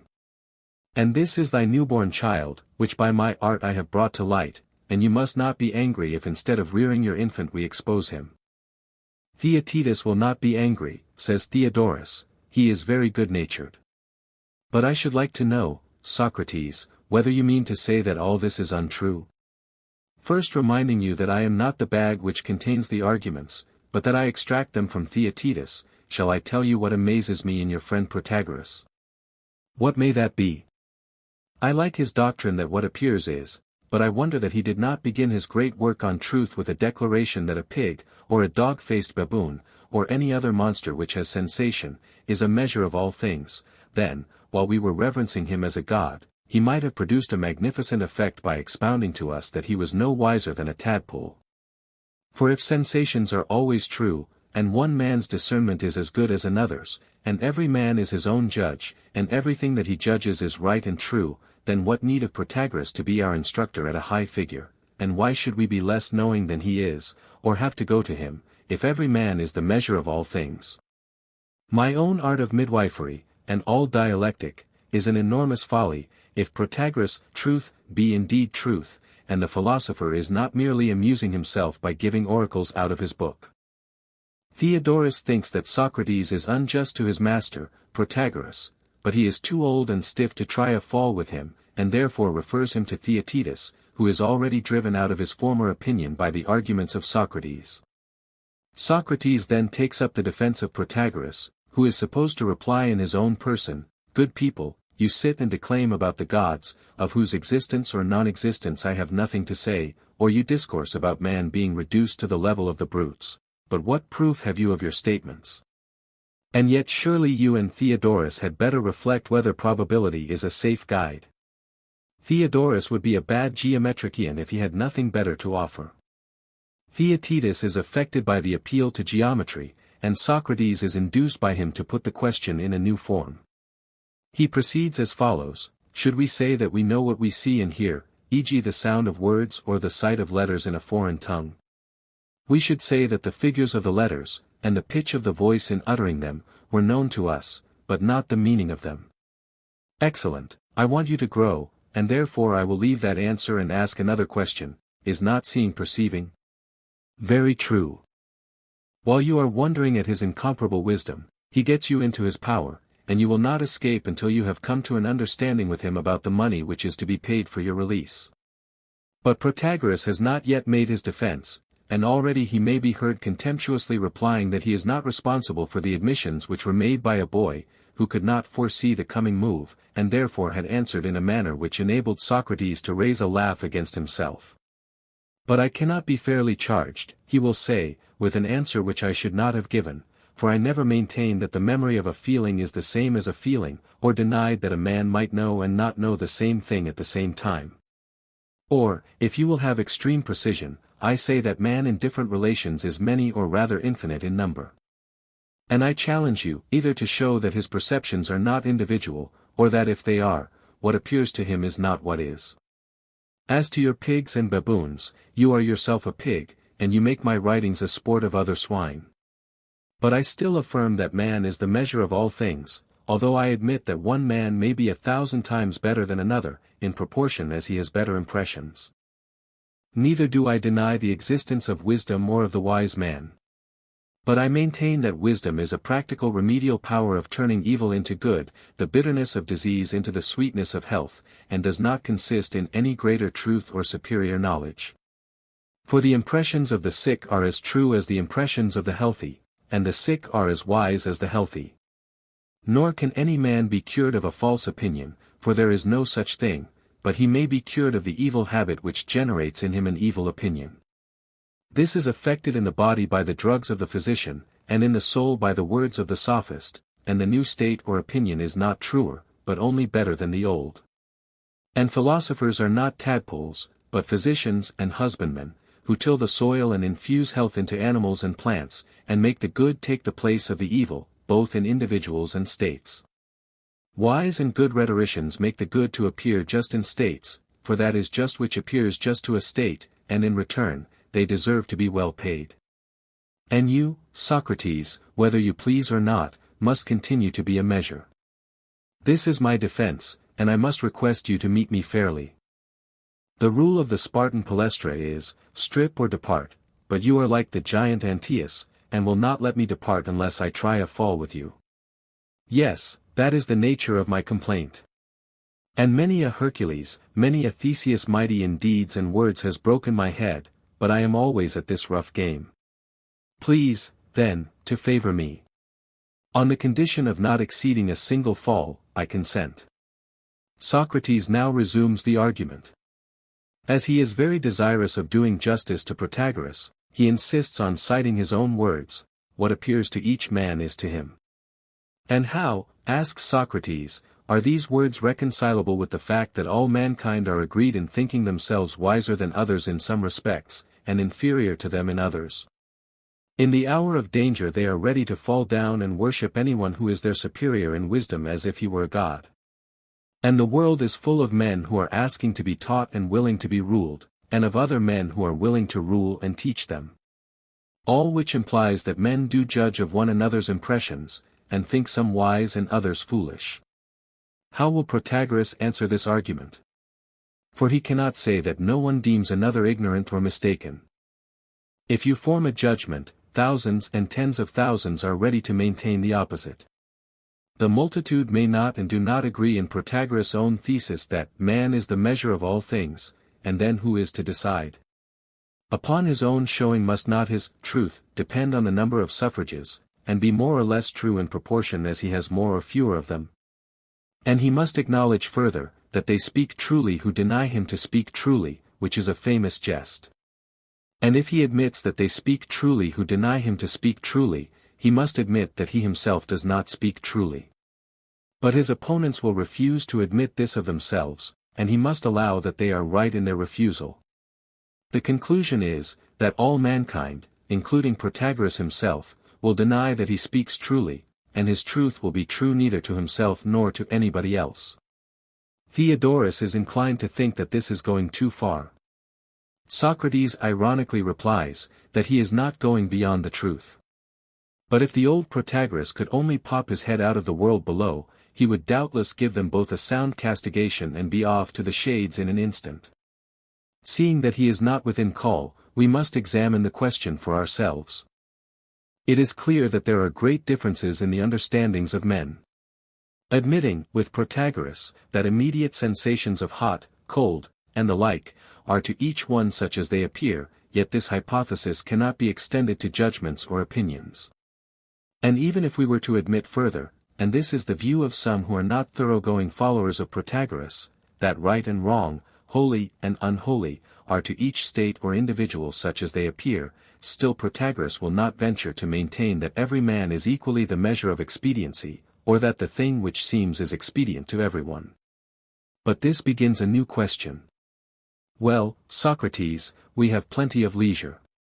Yes, we have, and, after the manner of philosophers, we are digressing. I have often observed how ridiculous this habit of theirs makes them when they appear in court. What do you mean? I mean to say that a philosopher is a gentleman, but a lawyer is a servant. The one can have his talk out, and wander at will from one subject to another, as the fancy takes him, like ourselves, he may be long or short, as he pleases. But the lawyer is always in a hurry, there is the clepsydra limiting his time, and the brief limiting his topics, and his adversary is standing over him and exacting his rights. He is a servant disputing about a fellow servant before his master, who holds the cause in his hands, the path never diverges, and often the race is for his life. Such experiences render him keen and shrewd, he learns the arts of flattery, and is perfect in the practice of crooked ways. Dangers have come upon him too soon, when the tenderness of youth was unable to meet them with truth and honesty, and he has resorted to counteracts of dishonesty and falsehood, and become warped and distorted. Without any health or freedom or sincerity in him he has grown up to manhood, and is or esteems himself to be a master of cunning. Such are the lawyers. Will you have the companion picture of philosophers? Or will this be too much of a digression? Nay, Socrates, the argument is our servant, and not our master. Who is the judge or where is the spectator, having a right to control us?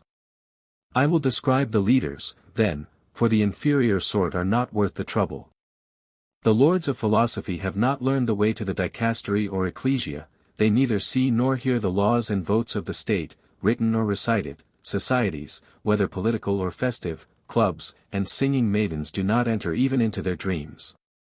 A king or tyrant appears to him to be a kind of swineherd or cowherd, milking away at an animal who is much more troublesome and dangerous than cows or sheep. Like the cowherd, he has no time to be educated, and the pen in which he keeps his flock in the mountains is surrounded by a wall.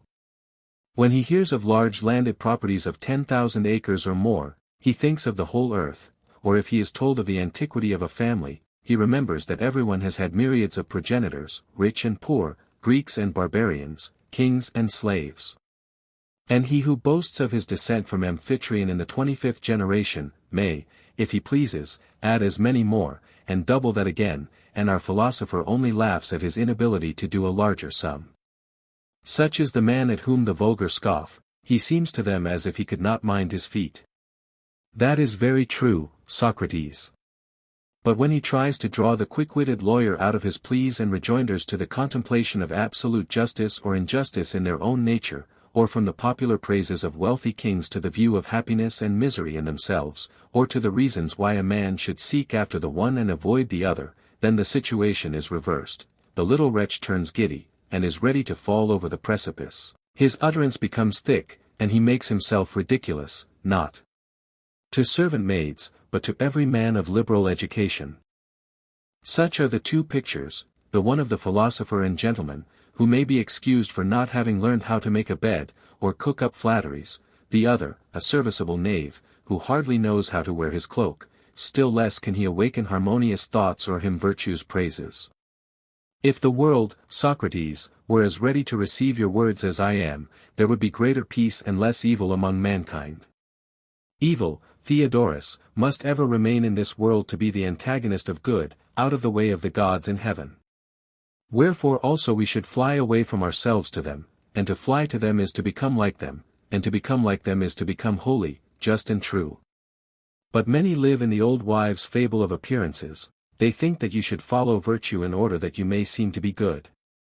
And yet the truth is, that God is righteous, and of men, he is most like him who is most righteous. To know this is wisdom, and in comparison of this the wisdom of the arts or the seeming wisdom of politicians is mean and common. The unrighteous man is apt to pride himself on his cunning. When others call him rogue, he says to himself, they only mean that I am one who deserves to live, and not a mere burden of the earth.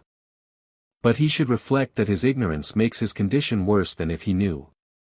For the penalty of injustice is not death or stripes, but the fatal necessity of becoming more and more unjust. Two patterns of life are set before him, the one blessed and divine, the other godless and wretched, and he is growing more and more like the one and unlike the other. He does not see that if he continues in his cunning, the place of innocence will not receive him after death.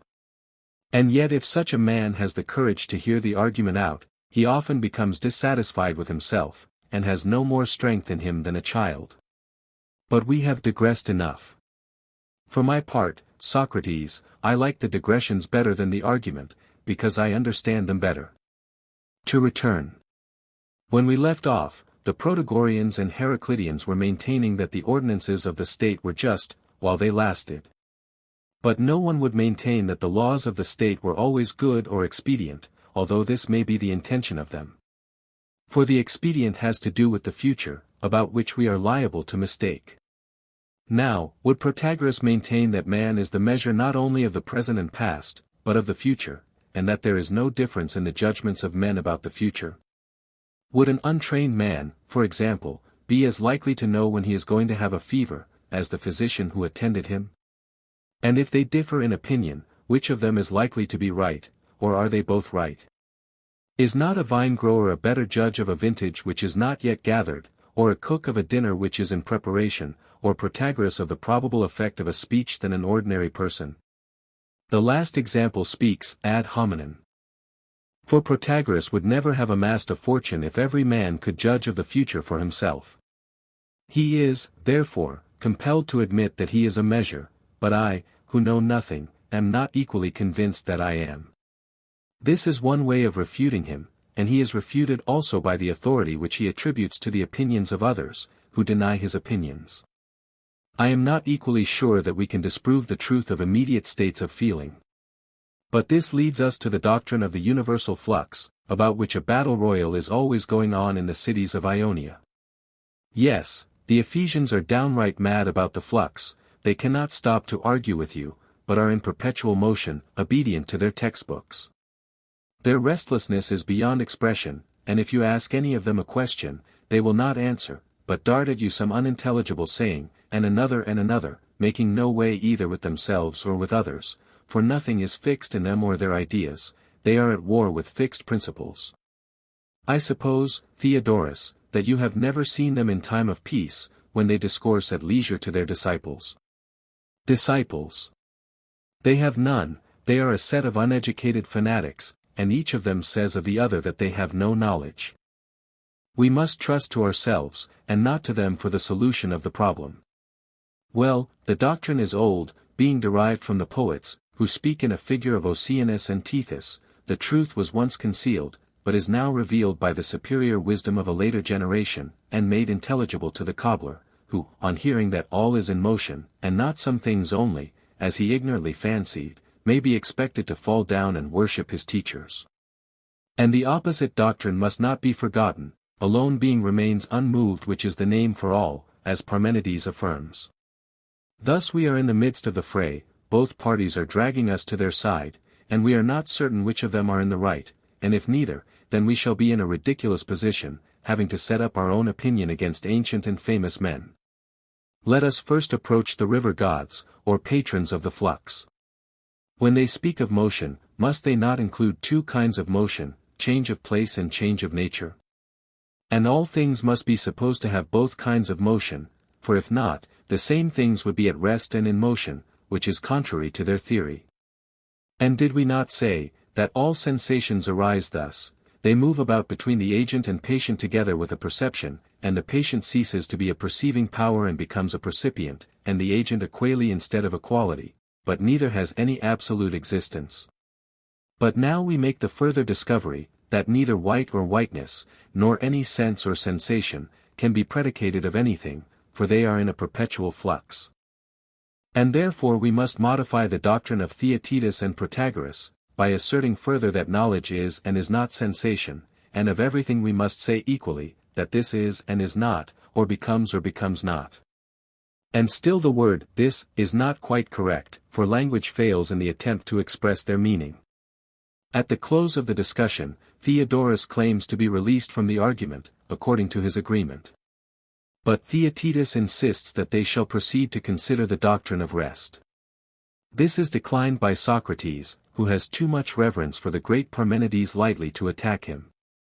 We shall find that he returns to the doctrine of rest in a Sophist, but at present he does not wish to be diverted from his main purpose, which is, to deliver Theaetetus of his conception of knowledge. He proceeds to interrogate him further. When he says that knowledge is in perception, with what does he perceive? The first answer is, that he perceives sights with the eye, and sounds with the ear. This leads Socrates to make the reflection that nice distinctions of words are sometimes pedantic, but sometimes necessary, and he proposes in this case to substitute the word through forthwith. And what other case is conceivable, upon the supposition that we either know or do not know all things? Let us try another answer in the sphere of being, when a man thinks, and thinks that which is not. But would this hold in any parallel case? Can a man see and see nothing? Or hear and hear nothing? Or touch and touch nothing? Must he not see, hear, or touch some one existing thing? For if he thinks about nothing he does not think, and not thinking he cannot think falsely. And so the path of being is closed against us, as well as the path of knowledge. But may there not be heterodoxy, or transference of opinion, may not one thing be supposed to be another? Theaetetus is confident that this must be the true falsehood, when a man puts good for evil or evil for good. Socrates will not discourage him by attacking the paradoxical expression, true falsehood, but passes on. The new notion involves a process of thinking about two things, either together or alternately. And thinking is the conversing of the mind with herself, which is carried on in question and answer, until she no longer doubts, but determines and forms an opinion. And false opinion consists in saying to yourself, that one thing is another. But did you ever say to yourself, that good is evil, or evil good? Even in sleep, did you ever imagine that odd was even? Or did any man in his senses ever fancy that an ox was a horse, or that two are one? So that we can never think one thing to be another, for you must not meet me with the verbal quibble that one, tau epsilon rho omicron nu, is other, tau epsilon rho omicron nu, both, one, and other, in Greek are called other, tau epsilon rho omicron nu. He who has both the two things in his mind, cannot misplace them, and he who has only one of them in his mind, cannot misplace them, on either supposition transplacement is inconceivable. But perhaps there may still be a sense in which we can think that which we do not know to be that which we know, e.g. Theaetetus may know Socrates, but at a distance he may mistake another person for him. This process may be conceived by the help of an image. Let us suppose that every man has in his mind a block of wax of various qualities, the gift of memory, the mother of the muses, and on this he receives the seal or stamp of those sensations and perceptions which he wishes to remember. That which he succeeds in stamping is remembered and known by him as long as the impression lasts, but that, of which the impression is rubbed out or imperfectly made, is forgotten, and not known. No one can think one thing to be another, when he has the memorial or seal of both of these in his soul, and a sensible impression of neither, or when he knows one and does not know the other, and has no memorial or seal of the other, or when he knows neither, or when he perceives both, or one and not the other, or neither, or when he perceives and knows both, and identifies what he perceives with what he knows. This is still more impossible, or when he does not know one, and does not know and does not perceive the other, or does not perceive one, and does not know and does not perceive the other, or has no perception or knowledge of either. All these cases must be excluded. But he may err when he confuses what he knows or perceives, or what he perceives and does not know, with what he knows, or what he knows and perceives with what he knows and perceives. Theaetetus is unable to follow these distinctions, which Socrates proceeds to illustrate by examples, first of all remarking, that knowledge may exist without perception, and perception without knowledge. I may know Theodorus and Theaetetus and not see them, I may see them, and not know them. That I understand. But I could not mistake one for the other if I knew you both, and had no perception of either, or if I knew one only, and perceived neither, or if I knew and perceived neither, or in any other of the excluded cases. The only possibility of error is, first, when knowing you and Theodorus, and having the impression of both of you on the waxen block, seeing you both imperfectly and at a distance, put the foot in the wrong shoe, that is to say, put the seal or stamp on the wrong object, or 2ndly, when knowing both of you I only see one, or when, seeing and knowing you both, I fail to identify the impression and the object. But there could be no error when perception and knowledge correspond. The waxen block in the heart of a man's soul, as I may say in the words of Homer, who played upon the words kappa hetero and kappa hetero, may be smooth and deep and large enough, and then the signs are clearly marked and lasting, and do not get confused. But in the hairy heart, as the all-wise poet sings, when the wax is muddy or hard or moist, there is a corresponding confusion and want of retentiveness. In the muddy and impure there is indistinctness, and still more in the hard, for there the impressions have no depth of wax, and in the moist they are too soon effaced. Yet greater is the indistinctness when they are all jolted together in a little soul, which is narrow and has no room. These are the sort of natures which have false opinion, from stupidity they see and hear and think amiss, and this is falsehood and ignorance. Let this aviary be an image of the mind, as the waxen block was. When we are young, the aviary is empty, after a time the birds are put in, for under this figure we may describe different forms of knowledge. There are some of them in groups, and some single, which are flying about everywhere, and let us suppose a hunt after the science of odd and even, or some other science. The possession of the birds is clearly not the same as the having them in the hand. And the original chase of them is not the same as taking them in the hand when they are already caged. This distinction between use and possession saves us from the absurdity of supposing that we do not know what we know, because we may know in one sense, i.e., possess, what we do not know in another, i.e., use. But have we not escaped one difficulty only to encounter a greater? For how can the exchange of two kinds of knowledge ever become false opinion? As well might we suppose that ignorance could make a man know, or that blindness could make him see. Theaetetus suggests that in the aviary there may be flying about mock birds, or forms of ignorance, and we put forth our hands and grasp ignorance, when we are intending to grasp knowledge. But how can he who knows the forms of knowledge and the forms of ignorance imagine one to be the other? Is there some other form of knowledge which distinguishes them? And another, and another. Thus we go round and round in a circle and make no progress. All this confusion arises out of our attempt to explain false opinion without having explained knowledge. What then is knowledge? Theaetetus repeats that knowledge is true opinion. But this seems to be refuted by the instance of orators and judges. For surely the orator cannot convey a true knowledge of crimes at which the judges were not present, he can only persuade them, and the judge may form a true opinion and truly judge. But if true opinion were knowledge they could not have judged without knowledge. Once more, Theaetetus offers a definition which he has heard: knowledge is true opinion accompanied by definition or explanation. Socrates has had a similar dream, and has further heard that the first elements are names only, and that definition or explanation begins when they are combined. The letters are unknown, the syllables or combinations are known. But this new hypothesis when tested by the letters of the alphabet is found to break down.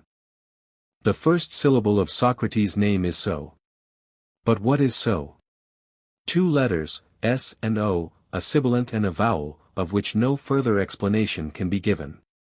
And how can anyone be ignorant of either of them, and yet know both of them?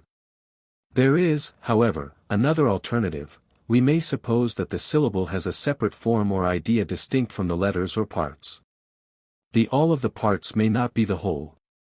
Theaetetus is very much inclined to adopt this suggestion, but when interrogated by Socrates he is unable to draw any distinction between the whole and all the parts. And if the syllables have no parts, then they are those original elements of which there is no explanation. But how can the syllable be known if the letter remains unknown? In learning to read as children, we are first taught the letters and then the syllables. And in music, the notes, which are the letters, have a much more distinct meaning to us than the combination of them.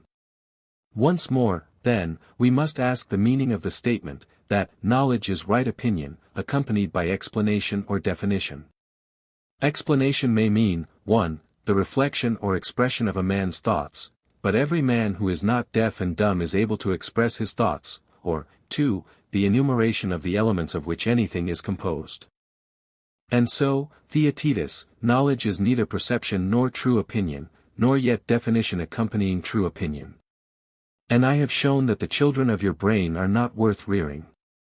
Are you still in labor, or have you brought all you have to say about knowledge to the birth? If you have any more thoughts, you will be the better for having got rid of these, or if you have none, you will be the better for not fancying that you know what you do not know. Observe the limits of my art, which, like my mother's, is an art of midwifery. I do not pretend to compare with the good and wise of this and other ages. And now I go to meet Meletus at the porch of the king Archon, but tomorrow I shall hope to see you again, Theodorus, at this place. The saying of Theaetetus, that knowledge is sensible perception, may be assumed to be a current philosophical opinion of the age.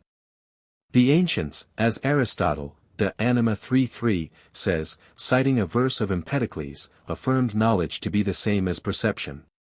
We may now examine these words, first, with reference to their place in the history of philosophy, and secondly, in relation to modern speculations. In the age of Socrates the mind was passing from the object to the subject. The same impulse which a century before had led men to form conceptions of the world, now led them to frame general notions of the human faculties and feelings, such as memory, opinion, and the like. The simplest of these is sensation, or sensible perception, by which Plato seems to mean the generalized notion of feelings and impressions of sense, without determining whether they are conscious or not. The theory that knowledge is sensible perception is the antithesis of that which derives knowledge from the mind, Theaetetus 185, or which assumes the existence of ideas independent of the mind, Parmenides 134. Yet from their extreme abstraction these theories do not represent the opposite poles of thought in the same way that the corresponding differences would in modern philosophy. The most ideal and the most sensational have a tendency to pass into one another. Heraclitus, like his great successor Hegel, has both aspects. The Eleatic isolation of being and the Megarian or Cynic isolation of individuals are placed in the same class by Plato, Sophist, 251 c.d., and the same principle which is the symbol of motion to one mind is the symbol of rest to another. The atomists, who are sometimes regarded as the materialists of Plato, denied the reality of sensation. And in the ancient as well as the modern world there were reactions from theory to experience, from ideas to sense. This is a point of view from which the philosophy of sensation presented great attraction to the ancient thinker. Amid the conflict of ideas and the variety of opinions, the impression of sense remained certain and uniform. Hardness, softness, cold, heat, etc. are not absolutely the same to different persons, compare 171d, but the art of measuring could at any rate reduce them all to definite natures, Republic X 602d. Thus the doctrine that knowledge is perception supplies or seems to supply a firm standing ground. Like the other notions of the earlier Greek philosophy, it was held in a very simple way, without much basis of reasoning, and without suggesting the questions which naturally arise in our own minds on the same subject.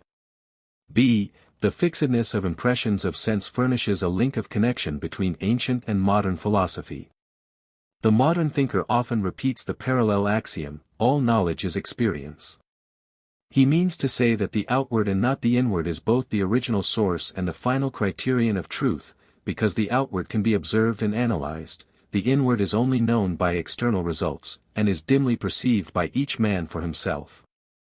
In what does this differ from the saying of Theaetetus? Chiefly in this, that the modern term experience, while implying a point of departure in sense and a return to sense, also includes all the processes of reasoning and imagination which have intervened. The necessary connection between them by no means affords a measure of the relative degree of importance which is to be ascribed to either element. For the inductive portion of any science may be small, as in mathematics or ethics, compared with that which the mind has attained by reasoning and reflection on a very few facts. 2. The saying that all knowledge is sensation is identified by Plato with the Protagorean thesis that man is the measure of all things. The interpretation which Protagoras himself is supposed to give of these latter words is, things are to me as they appear to me, and to you as they appear to you. But there remains still an ambiguity both in the text and in the explanation, which has to be cleared up. Did Protagoras merely mean to assert the relativity of knowledge to the human mind? Or did he mean to deny that there is an objective standard of truth? These two questions have not been always clearly distinguished. The relativity of knowledge has been sometimes confounded with uncertainty. The untutored mind is apt to suppose that objects exist independently of the human faculties, because they really exist independently of the faculties of any individual.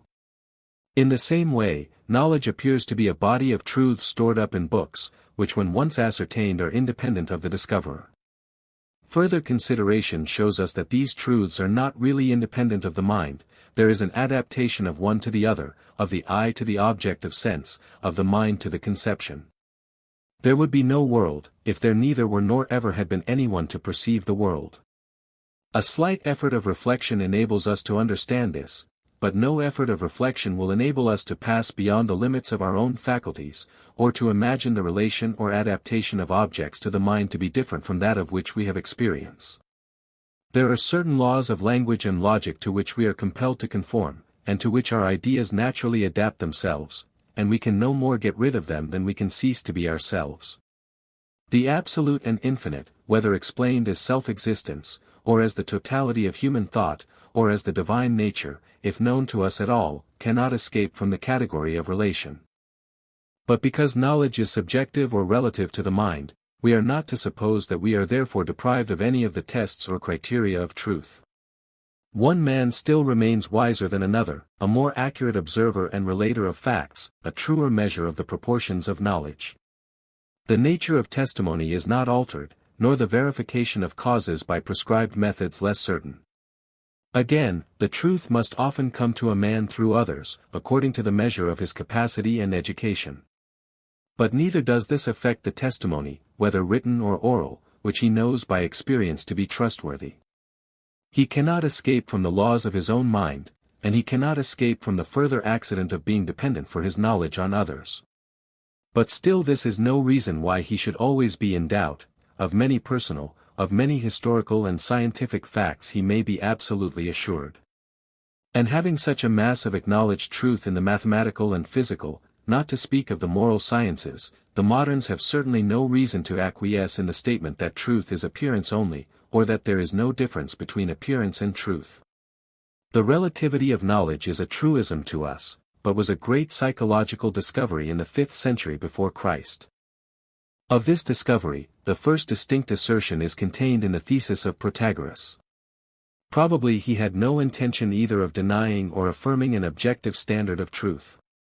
He did not consider whether man in the higher or man in the lower sense was a measure of all things. Like other great thinkers, he was absorbed with one idea, and that idea was the absoluteness of perception.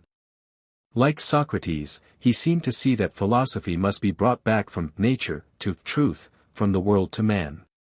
But he did not stop to analyze whether he meant man in the concrete or man in the abstract, any man or some men, quod semper quod ubique, or individual private judgment. Such an analysis lay beyond his sphere of thought. the age before Socrates had not arrived at these distinctions. Like the Cynics, again, he discarded knowledge in any higher sense than perception. For truer, or wiser, he substituted the word better, and is not unwilling to admit that both states and individuals are capable of practical improvement. But this improvement does not arise from intellectual enlightenment, nor yet from the exertion of the will, but from a change of circumstances and impressions, and he who can effect this change in himself or others may be deemed a philosopher. In the mode of effecting it, while agreeing with Socrates and the Cynics in the importance which he attaches to practical life, he is at variance with both of them. To suppose that practice can be divorced from speculation, or that we may do good without caring about truth, is by no means singular either in philosophy or life. The singularity of this, as of some other, so-called, sophistical doctrines, is the frankness with which they are avowed, instead of being veiled, as in modern times, under ambiguous and convenient phrases. Plato appears to treat Protagoras much as he himself is treated by Aristotle, that is to say, he does not attempt to understand him from his own point of view. But he entangles him in the meshes of a more advanced logic. To which Protagoras is supposed to reply by Megarian quibbles, which destroy logic, not only man, but each man, and each man at each moment. In the arguments about sight and memory there is a palpable unfairness which is worthy of the great, brainless brothers, Euthydemus and Dionysodorus, and may be compared with the gamma kappa epsilon kappa alpha lambda upsilon mu mu nu omicron, obvolatus, of Eubulides. For he who sees with one eye only cannot be truly said both to see and not to see, nor is memory, which is liable to forget, the immediate knowledge to which Protagoras applies the term. Theodorus justly charges Socrates with going beyond the truth, and Protagoras has equally right on his side when he protests against Socrates arguing from the common use of words, which the vulgar pervert in all manner of ways. 3. The theory of Protagoras is connected by Aristotle as well as Plato with the flux of Heraclitus. But Aristotle is only following Plato, and Plato, as we have already seen, did not mean to imply that such a connection was admitted by Protagoras himself. His metaphysical genius saw or seemed to see a common tendency in them, just as the modern historian of ancient philosophy might perceive a parallelism between two thinkers of which they were probably unconscious themselves. We must remember throughout that Plato is not speaking of Heraclitus, but of the Heracliteans, who succeeded him, nor of the great original ideas of the master, but of the eristic into which they had degenerated 100 years later. There is nothing in the fragments of Heraclitus which at all justifies Plato's account of him. His philosophy may be resolved into two elements: first, change; secondly, law or measure pervading the change. These he saw everywhere, and often expressed in strange mythological symbols. But he has no analysis of sensible perception such as Plato attributes to him, nor is there any reason to suppose that he pushed his philosophy into that absolute negation in which Heracliteanism was sunk in the age of Plato. He never said that change means every sort of change, and he expressly distinguished between the general and particular understanding. Like a poet, he surveyed the elements of mythology, nature, thought, which lay before him, and sometimes by the light of genius he saw or seemed to see a mysterious principle working behind them. But as has been the case with other great philosophers, and with Plato and Aristotle themselves, what was really permanent and original could not be understood by the next generation, while a perverted logic carried out his chance expressions with an illogical consistency. His simple and noble thoughts, like those of the great Eleatic, soon degenerated into a mere strife of words. And when thus reduced to mere words, they seem to have exercised a far wider influence in the cities of Ionia, where the people were mad about them, than in the lifetime of Heraclitus, a phenomenon which, though at first sight singular, is not without a parallel in the history of philosophy and theology. The senses are not mere holes in a Trojan horse, but the organs of a presiding nature, in which they meet. A great advance has been made in psychology when the senses are recognized as organs of sense, and we are admitted to see or feel, through them, and not by them, a distinction of words which, as Socrates observes, is by no means pedantic. A still further step has been made when the most abstract notions, such as being and not being, sameness and difference, unity and plurality, are acknowledged to be the creations of the mind herself, working upon the feelings or impressions of sense. In this manner Plato describes the process of acquiring them, in the words, 186d, knowledge consists not in the feelings or affections, pi alpha theta mu alpha sigma iota, but in the process of reasoning about them, sigma upsilon lambda lambda omicron gamma iota sigma mu. Here, is in the Parmenides, 132a, he means something not really different from generalization. As in the Sophist, he is laying the foundation of a rational psychology, which is to supersede the Platonic reminiscence of ideas as well as the Eleatic being and the individualism of Megarians and Cynics. Having rejected the doctrine that knowledge is perception, we now proceed to look for a definition of knowledge in the sphere of opinion. But here we are met by a singular difficulty: how is false opinion possible? For we must either know or not know that which is presented to the mind or to sense. We of course should answer at once, no, the alternative is not necessary, for there may be degrees of knowledge, and we may know and have forgotten, or we may be learning, or we may have a general but not a particular knowledge, or we may know but not be able to explain, and many other ways may be imagined in which we know and do not know at the same time. But these answers belong to a later stage of metaphysical discussion, whereas the difficulty in question naturally arises owing to the childhood of the human mind, like the parallel difficulty respecting not being. Men had only recently arrived at the notion of opinion, they could not at once define the true and pass beyond into the false. The very word delta xi alpha was full of ambiguity, being sometimes, as in the Eleatic philosophy, applied to the sensible world, and again used in the more ordinary sense of opinion.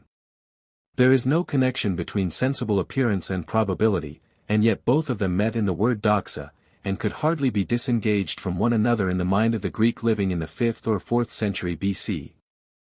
To this was often added, as at the end of the 5th book of the Republic, the idea of relation, which is equally distinct from either of them, also a fourth notion, the conclusion of the dialectical process, the making up of the mind after she has been talking to herself, Theaetetus, 190. We are not then surprised that the sphere of opinion and of not being should be a dusky, half-lighted place, Republic v. 478, belonging neither to the old world of sense and imagination, nor to the new world of reflection and reason. Plato attempts to clear up this darkness. In his accustomed manner he passes from the lower to the higher, without omitting the intermediate stages. This appears to be the reason why he seeks for the definition of knowledge first in the sphere of opinion. Hereafter we shall find that something more than opinion is required.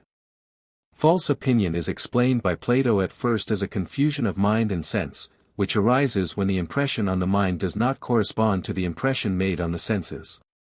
It is obvious that this explanation, supposing the distinction between impressions on the mind and impressions on the senses to be admitted, does not account for all forms of error, and Plato has excluded himself from the consideration of the greater number, by designedly omitting the intermediate processes of learning and forgetting, nor does he include fallacies in the use of language or erroneous inferences. But he is struck by one possibility of error, which is not covered by his theory, viz. Errors in arithmetic. For in numbers and calculation there is no combination of thought and sense, and yet errors may often happen. Hence he is led to discard the explanation which might nevertheless have been supposed to hold good, for anything which he says to the contrary, as a rationale of error, in the case of facts derived from sense. Another attempt is made to explain false opinion by assigning to error a sort of positive existence. But error or ignorance is essentially negative, a not knowing. If we knew an error, we should be no longer in error. We may veil our difficulty under figures of speech, but these, although telling arguments with the multitude, can never be the real foundation of a system of psychology. Only they lead us to dwell upon mental phenomena which if expressed in an abstract form would not be realized by us at all. The figure of the mind receiving impressions is one of those images which have rooted themselves forever in language. It may or may not be a gracious aid to thought, but it cannot be got rid of. The other figure of the enclosure is also remarkable as affording the first hint of universal all-pervading ideas, a notion further carried out in the Sophist. This is implied in the birds, some in flocks, some solitary, which fly about anywhere and everywhere. Plato discards both figures, as not really solving the question which to us appears so simple: how do we make mistakes? The failure of the inquiry seems to show that we should return to knowledge, and begin with that, and we may afterwards proceed, with a better hope of success, to the examination of opinion. But is true opinion really distinct from knowledge? The difference between these he seeks to establish by an argument, which to us appears singular and unsatisfactory. The existence of true opinion is proved by the rhetoric of the law courts, which cannot give knowledge, but may give true opinion. The rhetorician cannot put the judge or juror in possession of all the facts which prove an act of violence, but he may truly persuade them of the commission of such an act.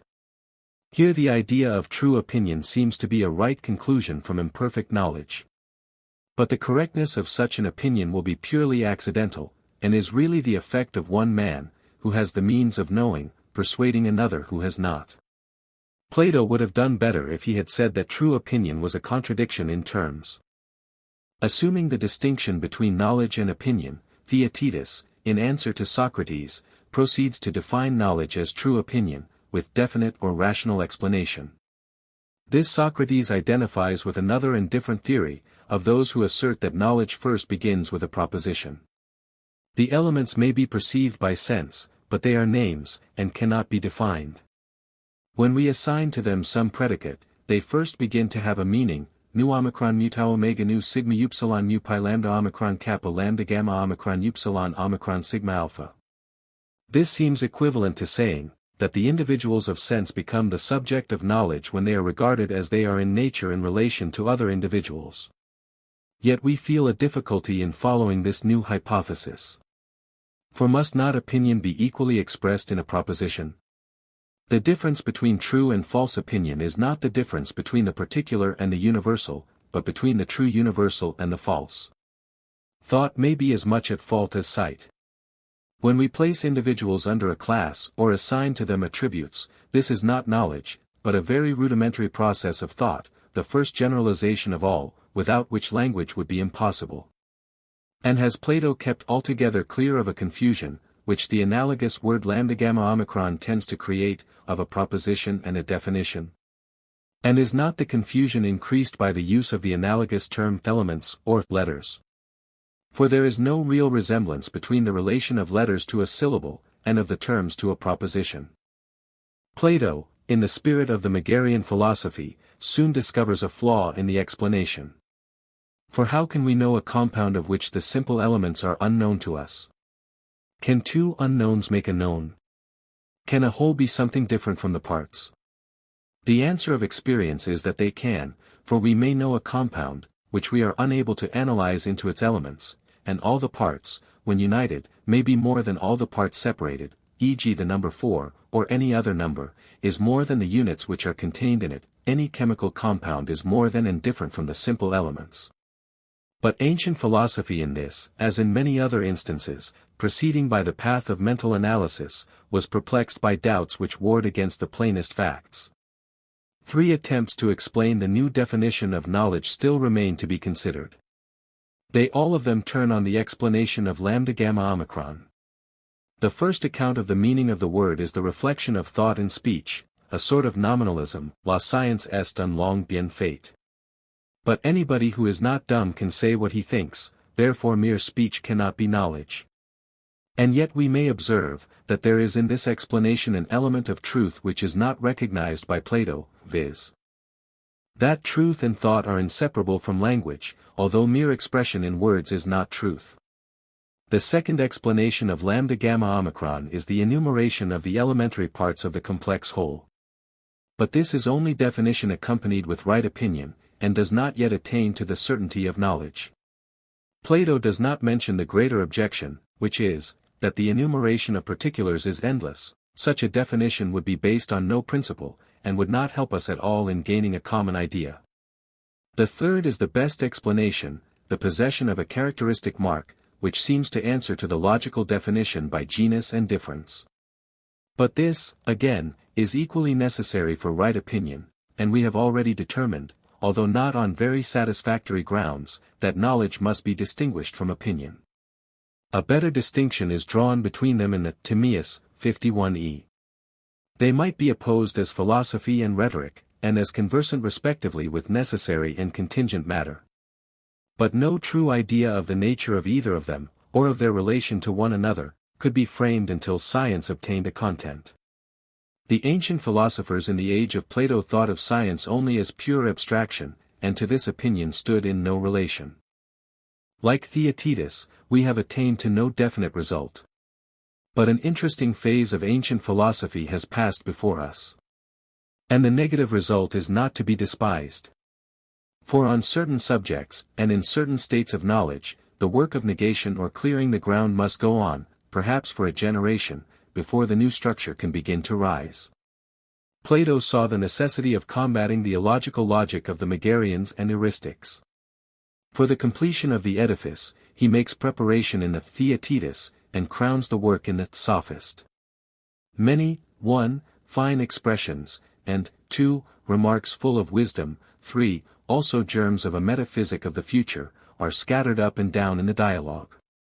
Such, for example, as, 1, the comparison of Theaetetus' progress in learning to the noiseless flow of a river of oil, the satirical touch, flavoring a sauce or fawning speech, or the remarkable expression, full of impure dialectic, or the lively images under which the argument is described, the flood of arguments pouring in, the fresh discussions, bursting in like a band of revellers. 2. As illustrations of the second head, may be cited the remark of Socrates, that distinctions of words, although sometimes pedantic, are also necessary, or the fine touch in the character of the lawyer, that dangers came upon him when the tenderness of youth was unequal to them, or the description of the manner in which the spirit is broken in a wicked man who listens to reproof until he becomes like a child, or the punishment of the wicked, which is not physical suffering, but the perpetual companionship of evil, compare Gorgias, or the saying, often repeated by Aristotle and others, that philosophy begins in wonder, for Iris is the child of Thaumas, or the superb contempt with which the philosopher takes down the pride of wealthy landed proprietors by comparison of the whole earth. We speak of a subject which is ourselves, of an object which is all the rest.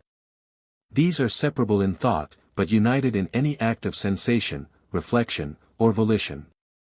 As there are various degrees in which the mind may enter into or be abstracted from the operations of sense, so there are various points at which this separation or union may be supposed to occur. And within the sphere of mind the analogy of sense reappears, and we distinguish not only external objects, but objects of will and of knowledge which we contrast with them. These again are comprehended in a higher object, which reunites with the subject. A multitude of abstractions are created by the efforts of successive thinkers which become logical determinations, and they have to be arranged in order, before the scheme of thought is complete. The framework of the human intellect is not the peculium of an individual, but the joint work of many who are of all ages and countries. What we are in mind is due, not merely to our physical, but to our mental antecedents which we trace in history, and more especially in the history of philosophy. Nor can mental phenomena be truly explained either by physiology or by the observation of consciousness apart from their history. They have a growth of their own, like the growth of a flower, a tree, a human being. They may be conceived as of themselves constituting a common mind, and having a sort of personal identity in which they coexist. So comprehensive is modern psychology, seeming to aim at constructing anew the entire world of thought. And prior to or simultaneously with this construction a negative process has to be carried on, a clearing away of useless abstractions which we have inherited from the past. Many erroneous conceptions of the mind derived from former philosophies have found their way into language, and we with difficulty disengage ourselves from them. Mere figures of speech have unconsciously influenced the minds of great thinkers. Also there are some distinctions, as, for example, that of the will and of the reason, and of the moral and intellectual faculties, which are carried further than is justified by experience. Any separation of things which we cannot see or exactly define, though it may be necessary, is a fertile source of error. The division of the mind into faculties or powers or virtues is too deeply rooted in language to be got rid of, but it gives a false impression.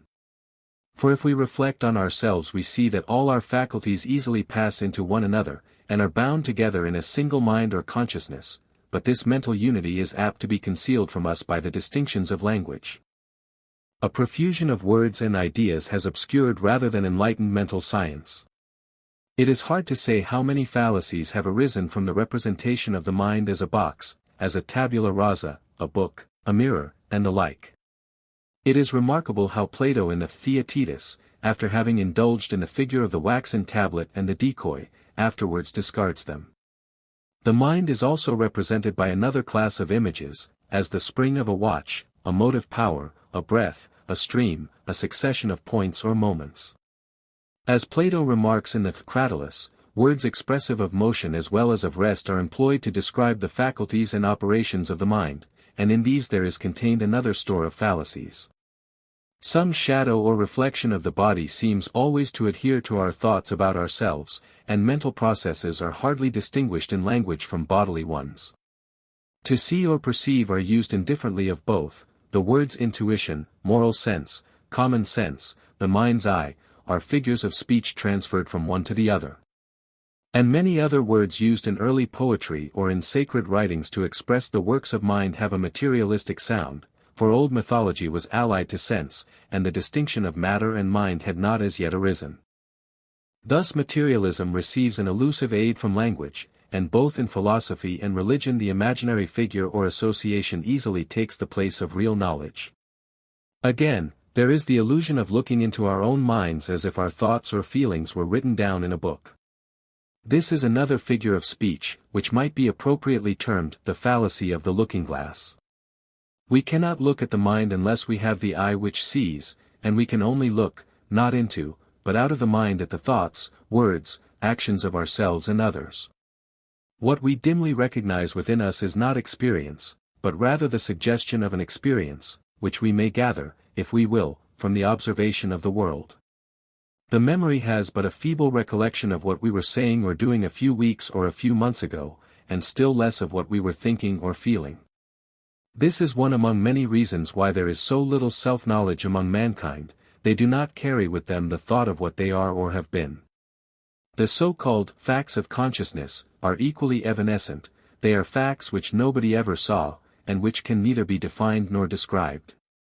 Of the three laws of thought the first, all A equals A, is an identical proposition, that is to say, a mere word or symbol claiming to be a proposition. The two others, nothing can be A and not A, and everything is either A or not A, are untrue, because they exclude degrees and also the mixed modes and double aspects under which truth is so often presented to us. To assert that man is unmeaning, to say that he is free or necessary and cannot be both is a half-truth only. These are a few of the entanglements which impede the natural course of human thought. Lastly, there is the fallacy which lies still deeper, of regarding the individual mind apart from the universal, or either, as a self-existent entity apart from the ideas which are contained in them. In ancient philosophies the analysis of the mind is still rudimentary and imperfect. It naturally began with an effort to disengage the universal from sense. This was the first lifting up of the mist. It wavered between object and subject, passing imperceptibly from one or being to mind and thought. Appearance in the outward object was for a time indistinguishable from opinion in the subject. At length mankind spoke of knowing as well as of opining or perceiving. But when the word knowledge was found, how was it to be explained or defined? It was not an error, it was a step in the right direction, when Protagoras said that man is the measure of all things, and that all knowledge is perception. This was the subjective which corresponded to the objective, all is flux.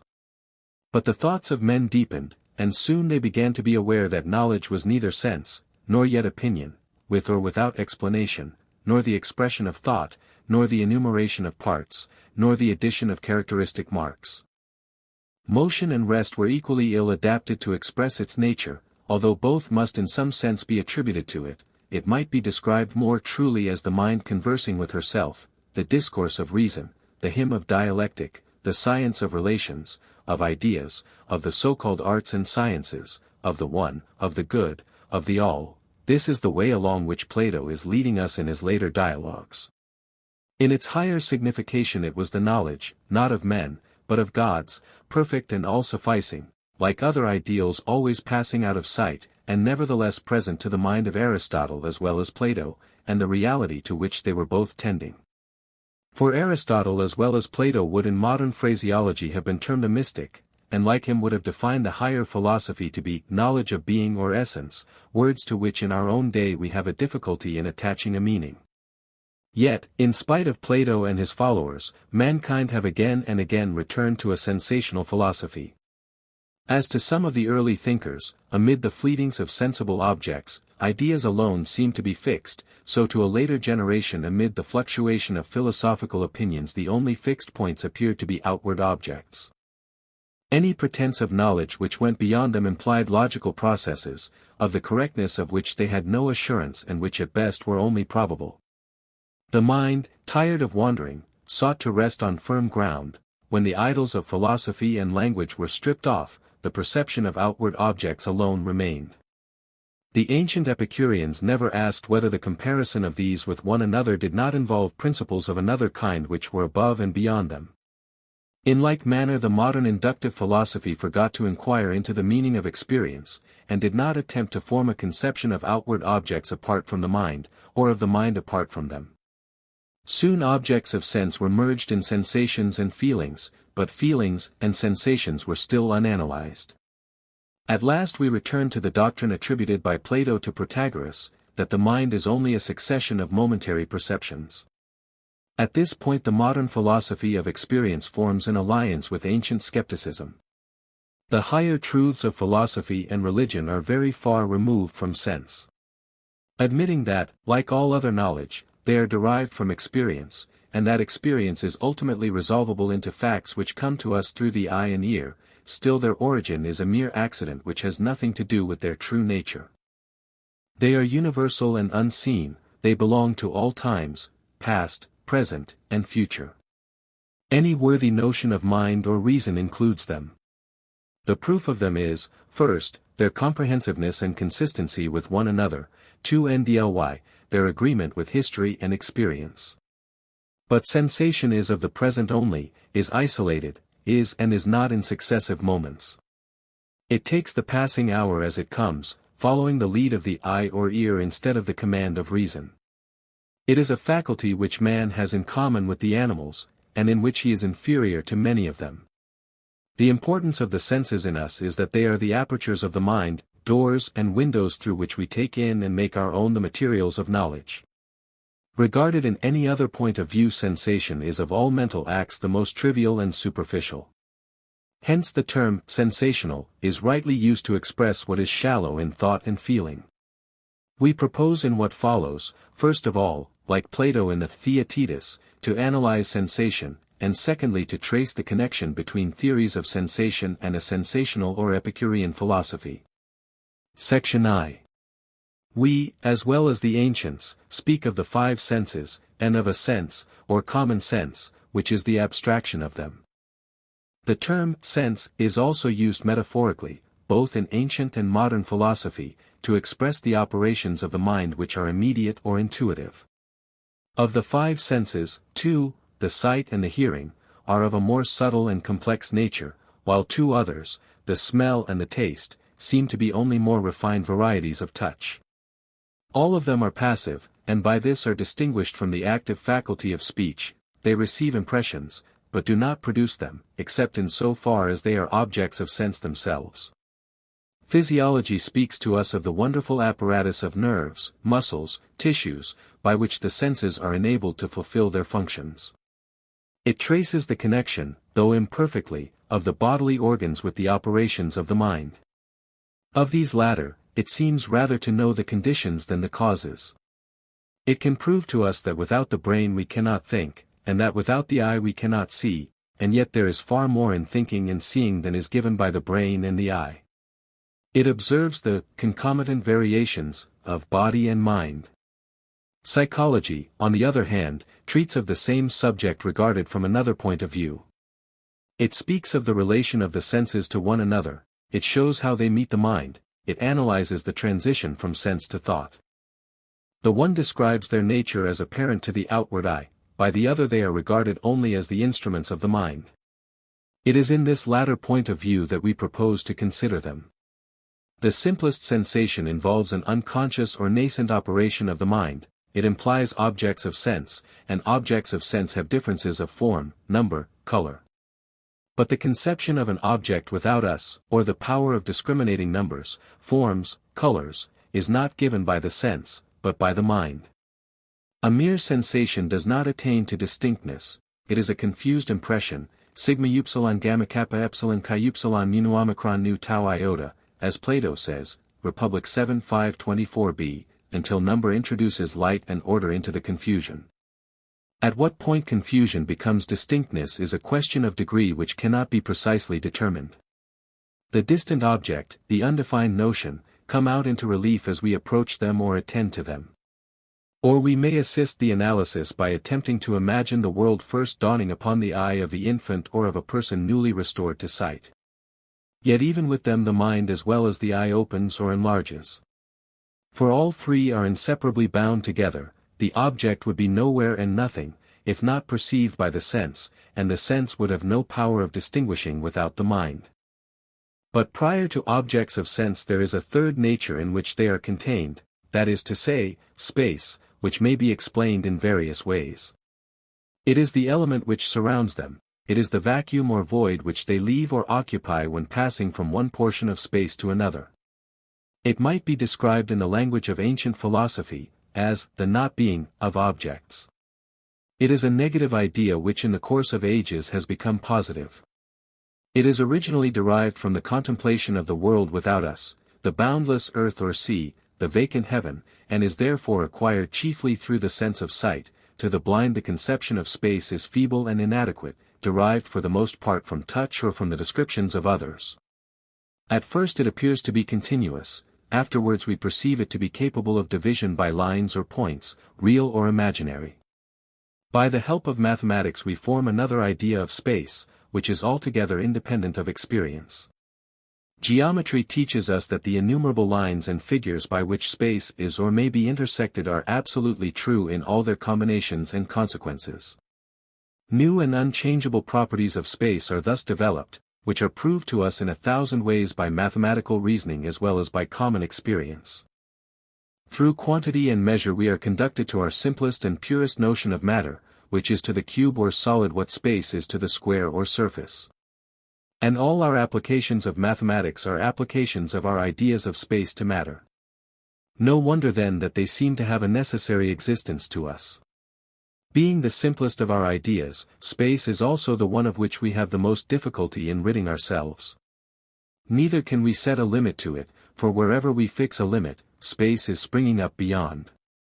Neither can we conceive a smallest or indivisible portion of it, for within the smallest there is a smaller still, and even these inconceivable qualities of space, whether the infinite or the infinitesimal, may be made the subject of reasoning and have a certain truth to us. Whether space exists in the mind or out of it, is a question which has no meaning. We should rather say that without it the mind is incapable of conceiving the body, and therefore of conceiving itself. The mind may be indeed imagined to contain the body, in the same way that Aristotle, partly following Plato, supposes God to be the outer heaven or circle of the universe. But how can the individual mind carry about the universe of space packed up within, or how can separate minds have either a universe of their own or a common universe? In such conceptions there seems to be a confusion of the individual and the universal. To say that we can only have a true idea of ourselves when we deny the reality of that by which we have any idea of ourselves is an absurdity. The earth which is our habitation and the starry heaven above, and we ourselves are equally an illusion, if space is only a quality or condition of our minds.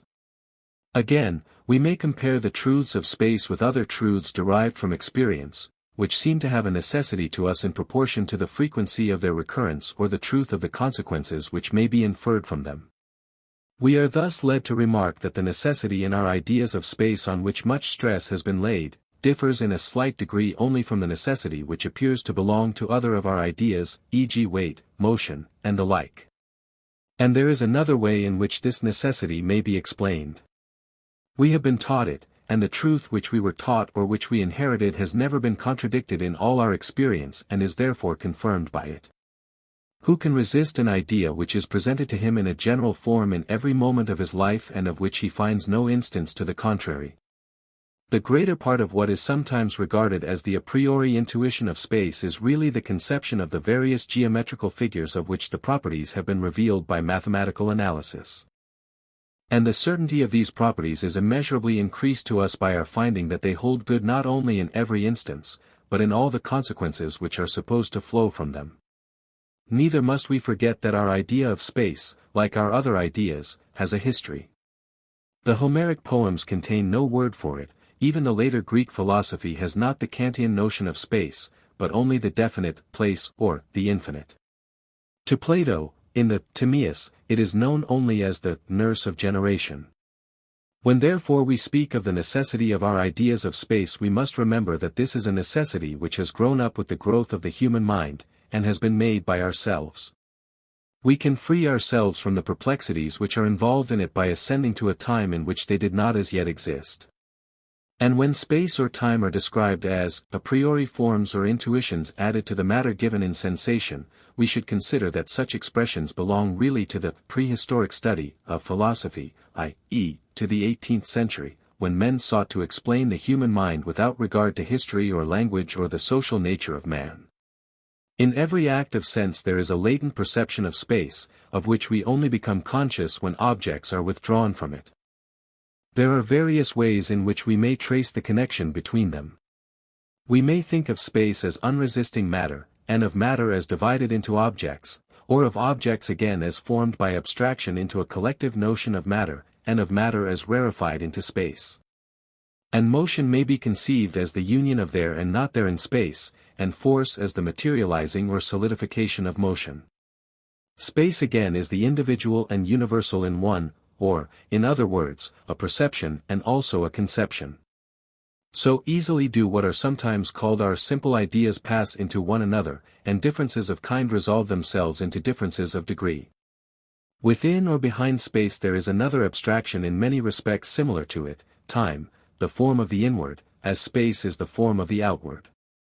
As we cannot think of outward objects of sense or of outward sensations without space, so neither can we think of a succession of sensations without time. It is the vacancy of thoughts or sensations, as space is the void of outward objects, and we can no more imagine the mind without the one than the world without the other. It is to arithmetic what space is to geometry, or, more strictly, arithmetic may be said to be equally applicable to both.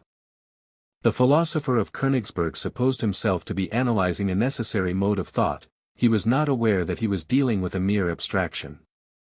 But now that we are able to trace the gradual development of ideas through religion, through language, through abstractions, why should we interpose the fiction of time between ourselves and realities? Why should we single out one of these abstractions to be the a priori condition of all the others? It comes last and not first in the order of our thoughts, and is not the condition precedent of them, but the last generalization of them. Nor can any principle be imagined more suicidal to philosophy than to assume that all the truth which we are capable of attaining is seen only through an unreal medium. If all that exists in time is illusion, we may well ask with Plato, what becomes of the mind? Leaving the a priori conditions of sensation, we may proceed to consider acts of sense. These admit of various degrees of duration or intensity. They admit also of a greater or less extension from one object, which is perceived directly, to many which are perceived indirectly or in a less degree, and to the various associations of the object which are latent in the mind. In general, the greater the intention, the less the extension of them. The simplest sensation implies some relation of objects to one another, some position in space, some relation to a previous or subsequent sensation. The acts of seeing and hearing may be almost unconscious and may pass away unnoted. They may also leave an impression behind them or power of recalling them. If, after seeing an object, we shut our eyes, the object remains dimly seen in the same or about the same place, but with form and lineaments half filled up. This is the simplest act of memory. And as we cannot see one thing without at the same time seeing another, different objects hang together in recollection, and when we call for one the other quickly follows. To think of the place in which we have last seen a thing is often the best way of recalling it to the mind. Hence memory is dependent on association.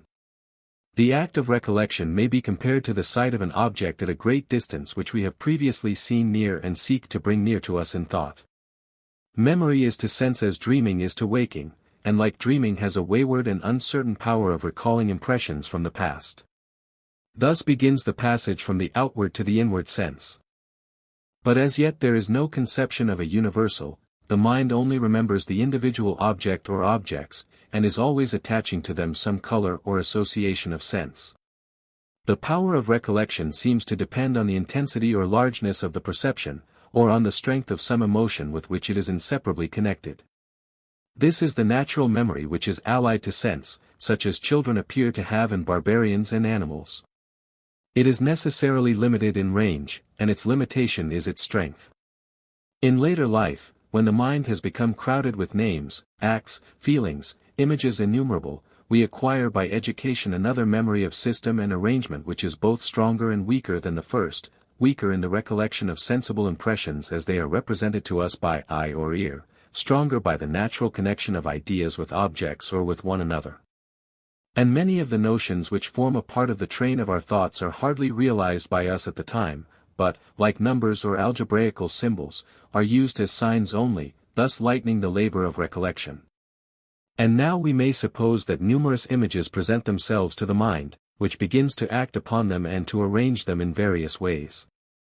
Besides the impression of external objects present with us or just absent from us, we have a dimmer conception of other objects which have disappeared from our immediate recollection and yet continue to exist in us. The mind is full of fancies which are passing to and fro before it. Some feeling or association calls them up, and they are uttered by the lips. This is the first rudimentary imagination, which may be truly described in the language of Hobbes, as decaying sense, an expression which may be applied with equal truth to memory as well. For memory and imagination, though we sometimes oppose them, are nearly allied. The difference between them seems chiefly to lie in the activity of the one compared with the passivity of the other. The sense decaying in memory receives a flash of light or life from imagination. Dreaming is a link of connection between them, for in dreaming we feebly recollect and also feebly imagine at one and the same time. When reason is asleep, the lower part of the mind wanders at will amid the images which have been received from without, the intelligent element retires, and the sensual or sensuous takes its place. And so in the first efforts of imagination reason is latent or set aside, and images, in part disorderly, but also having a unity, however imperfect, of their own, pour like a flood over the mind. And if we could penetrate into the heads of animals we should probably find that their intelligence, or the state of what in them is analogous to our intelligence, is of this nature. Thus far we have been speaking of men, rather in the points in which they resemble animals than in the points in which they differ from them. The animal too has memory in various degrees, and the elements of imagination, if, as appears to be the case, he dreams. How far their powers or instincts are educated by the circumstances of their lives or by intercourse with one another or with mankind, we cannot precisely tell.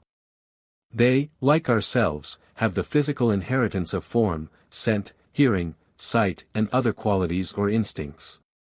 But they have not the mental inheritance of thoughts and ideas handed down by tradition, the slow additions that build up the mind of the human race. And language, which is the great educator of mankind, is wanting in them, whereas in us language is ever present. Even in the infant the latent power of naming is almost immediately observable. And therefore the description which has been already given of the nascent power of the faculties is in reality an anticipation. For simultaneous with their growth in man a growth of language must be supposed. The child of 2 years old sees the fire once and again, and the feeble observation of the same recurring object is associated with the feeble utterance of the name by which he is taught to call it. Soon he learns to utter the name when the object is no longer there, but the desire or imagination of it is present to him. At first in every use of the word there is a color of sense, an indistinct picture of the object which accompanies it. But in later years he sees in the name only the universal or class word, and the more abstract the notion becomes, the more vacant is the image which is presented to him. Henceforward all the operations of his mind, including the perceptions of sense, are a synthesis of sensations, words, conceptions. In seeing or hearing or looking or listening the sensible impression prevails over the conception and the word. In reflection the process is reversed, the outward object fades away into nothingness, the name or the conception or both together are everything. Language, like number, is intermediate between the two, partaking of the definiteness of the outer and of the universality of the inner world. For logic teaches us that every word is really a universal, and only condescends by the help of position or circumlocution to become the expression of individuals or particulars. And sometimes by using words as symbols we are able to give a local habitation and a name to the infinite and inconceivable. Thus we see that no line can be drawn between the powers of sense and of reflection, they pass imperceptibly into one another. We may indeed distinguish between the seeing and the closed eye, between the sensation and the recollection of it.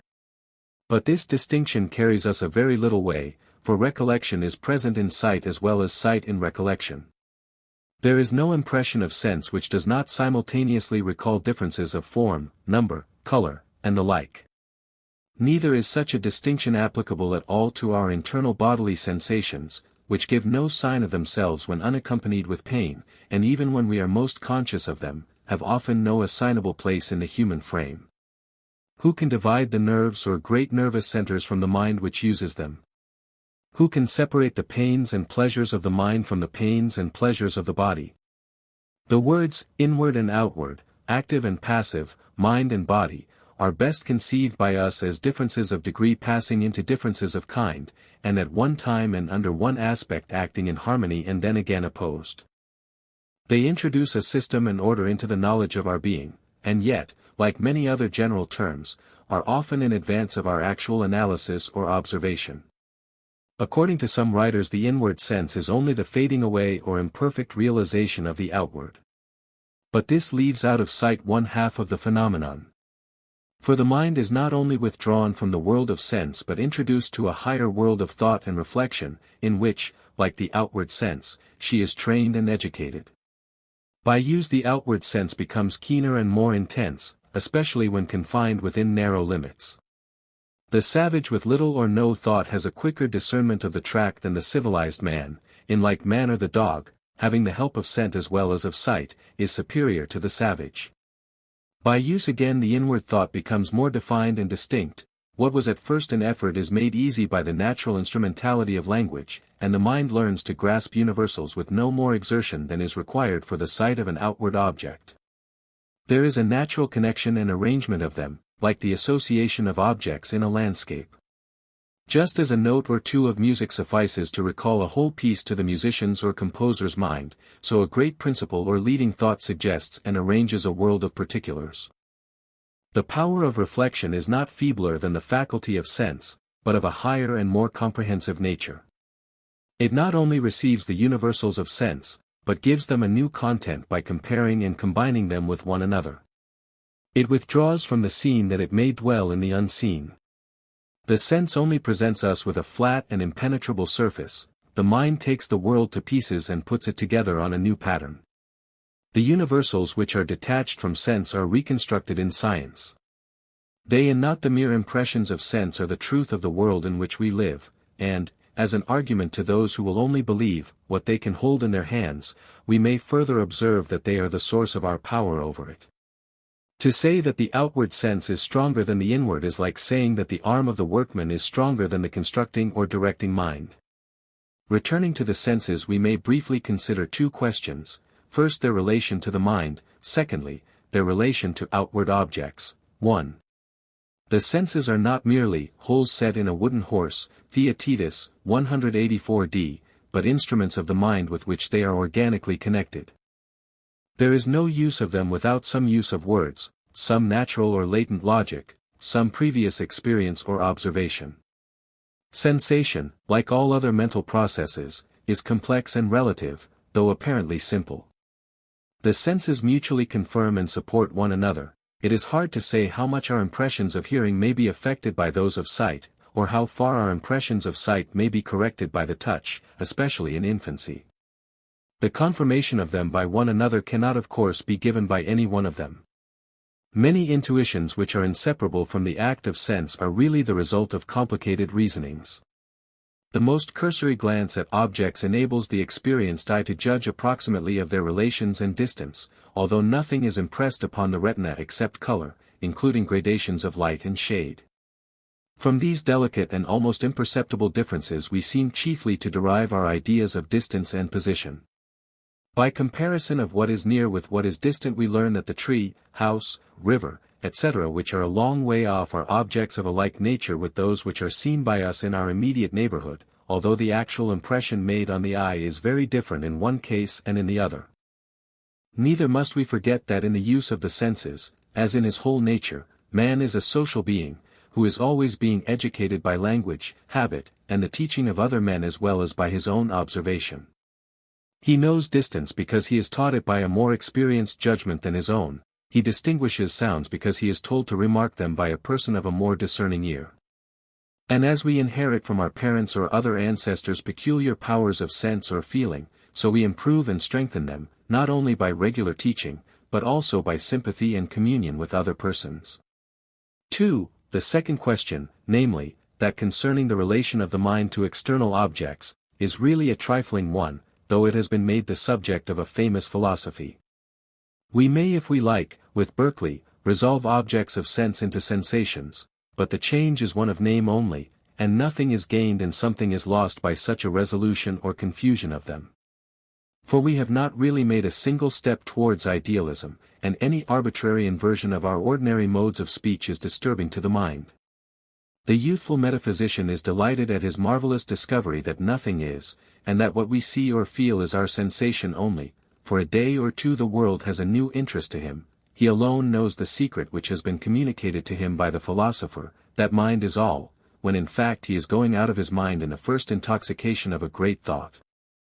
But he soon finds that all things remain as they were, the laws of motion, the properties of matter, the qualities of substances. After having inflicted his theories on anyone who is willing to receive them, first on his father and mother, secondly on some other patient listener, thirdly on his dog, he finds that he only differs from the rest of mankind in the use of a word. He had once hoped that by getting rid of the solidity of matter he might open a passage to worlds beyond. He liked to think of the world as the representation of the divine nature, and delighted to imagine angels and spirits wandering through space, present in the room in which he is sitting without coming through the door, nowhere and everywhere at the same instant. At length he finds that he has been the victim of his own fancies. He has neither more nor less evidence of the supernatural than he had before. He himself has become unsettled, but the laws of the world remain fixed as at the beginning. He has discovered that his appeal to the fallibility of sense was really an illusion. For whatever uncertainty there may be in the appearances of nature, arises only out of the imperfection or variation of the human senses, or possibly from the deficiency of certain branches of knowledge. When science is able to apply her tests, the uncertainty is at an end. We are apt sometimes to think that moral and metaphysical philosophy are lowered by the influence which is exercised over them by physical science. But any interpretation of nature by physical science is far in advance of such idealism. The philosophy of Berkeley, while giving unbounded license to the imagination, is still groveling on the level of sense. We may, if we please, carry this skepticism a step further, and deny, not only objects of sense, but the continuity of our sensations themselves. We may say with Protagoras and Hume that what is appears, and that what appears appears only to individuals, and to the same individual only at one instant. But then, as Plato asks, and we must repeat the question, what becomes of the mind?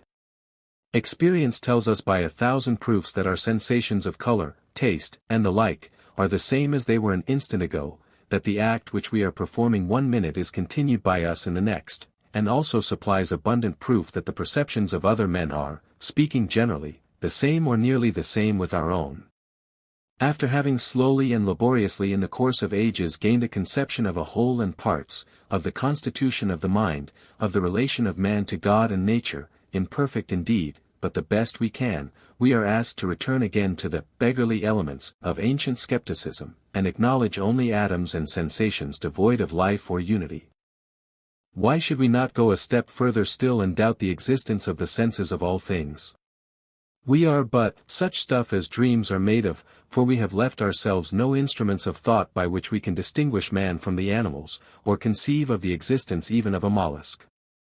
And observe, this extreme skepticism has been allowed to spring up among us, not, like the ancient skepticism, in an age when nature and language really seem to be full of illusions, but in the 18th and 19th centuries, when men walk in the daylight of inductive science. The attractiveness of such speculations arises out of their true nature not being perceived. They are veiled in graceful language, they are not pushed to extremes, they stop where the human mind is disposed also to stop, short of a manifest absurdity. Their inconsistency is not observed by their authors or by mankind in general, who are equally inconsistent themselves. They leave on the mind a pleasing sense of wonder and novelty. In youth they seem to have a natural affinity to one class of persons as poetry has to another, but in later life either we drift back into common sense, or we make them the starting points of a higher philosophy. We are often told that we should inquire into all things before we accept them. With what limitations is this true? For we cannot use our senses without admitting that we have them, or think without presupposing that there is in us a power of thought, or affirm that all knowledge is derived from experience without implying that this first principle of knowledge is prior to experience. The truth seems to be that we begin with the natural use of the mind as of the body, and we seek to describe this as well as we can. We eat before we know the nature of digestion, we think before we know the nature of reflection. As our knowledge increases, our perception of the mind enlarges also. We cannot indeed get beyond facts, but neither can we draw any line which separates facts from ideas. And the mind is not something separate from them but included in them, and they in the mind, both having a distinctness and individuality of their own. To reduce our conception of mind to a succession of feelings and sensations is like the attempt to view a wide prospect by inches through a microscope, or to calculate a period of chronology by minutes. The mind ceases to exist when it loses its continuity, which though far from being its highest determination, is yet necessary to any conception of it. Even an inanimate nature cannot be adequately represented as an endless succession of states or conditions. Section 2. Another division of the subject has yet to be considered. Why should the doctrine that knowledge is sensation, in ancient times, or of sensationalism or materialism in modern times, be allied to the lower rather than to the higher view of ethical philosophy? At first sight the nature and origin of knowledge appear to be wholly disconnected from ethics and religion, nor can we deny that the ancient Stoics were materialists, or that the materialist doctrines prevalent in modern times have been associated with great virtues, or that both religious and philosophical idealism have not unfrequently parted company with practice. Still upon the whole it must be admitted that the higher standard of duty has gone hand in hand with the higher conception of knowledge. It is Protagoras who is seeking to adapt himself to the opinions of the world, it is Plato who rises above them, the one maintaining that all knowledge is sensation, the other basing the virtues on the idea of good. The reason of this phenomenon has now to be examined. By those who rest knowledge immediately upon sense, that explanation of human action is deemed to be the truest which is nearest to sense. To deprive life of ideals is to deprive it of all higher and comprehensive aims and of the power of imparting and communicating them to others. For men are taught, not by those who are on a level with them, but by those who rise above them, who see the distant hills, who soar into the empyrean. Like a bird in a cage, the mind confined to sense is always being brought back from the higher to the lower, from the wider to the narrower view of human knowledge. It seeks to fly but cannot. Instead of aspiring towards perfection, it hovers about this lower world and the earthly nature. It loses the religious sense which more than any other seems to take a man out of himself. Weary of asking, what is truth, it accepts the blind witness of eyes and ears, it draws around itself the curtain of the physical world and is satisfied. The strength of a sensational philosophy lies in the ready accommodation of it to the minds of men. Many who have been metaphysicians in their youth, as they advance in years are prone to acquiesce in things as they are, or rather appear to be. They are spectators, not thinkers, and the best philosophy is that which requires of them the least amount of mental effort. As a lower philosophy is easier to apprehend than a higher, so a lower way of life is easier to follow, and therefore such a philosophy seems to derive a support from the general practice of mankind. It appeals to principles which they all know and recognize, it gives back to them in a generalized form the results of their own experience. To the man of the world they are the quintessence of his own reflections upon life. To follow custom, to have no new ideas or opinions, not to be straining after impossibilities, to enjoy today with just so much forethought as is necessary to provide for the morrow, this is regarded by the greater part of the world as the natural way of passing through existence. And many who have lived thus have attained to a lower kind of happiness or equanimity. They have possessed their souls in peace without ever allowing them to wander into the region of religious or political controversy, and without any care for the higher interests of man. But nearly all the good, as well as some of the evil, which has ever been done in this world has been the work of another spirit, the work of enthusiasts and idealists, of apostles and martyrs. The leaders of mankind have not been of the gentle Epicurean type, they have personified ideas, they have sometimes also been the victims of them. But they have always been seeking after a truth or ideal of which they fell short, and have died in a manner disappointed of their hopes that they might lift the human race out of the slough in which they found them. They have done little compared with their own visions and aspirations, but they have done that little, only because they sought to do, and once perhaps thought that they were doing, a great deal more. The philosophies of Epicurus or Hume give no adequate or dignified conception of the mind. There is no organic unity in a succession of feeling or sensations, no comprehensiveness in an infinity of separate actions. The individual never reflects upon himself as a whole. He can hardly regard one act or part of his life as the cause or effect of any other act or part. Whether in practice or speculation, he is to himself only in successive instants. To such thinkers, whether in ancient or in modern times, the mind is only the poor recipient of impressions, not the heir of all the ages, or connected with all other minds. It begins again with its own modicum of experience, having only such vague conceptions of the wisdom of the past as are inseparable from language and popular opinion.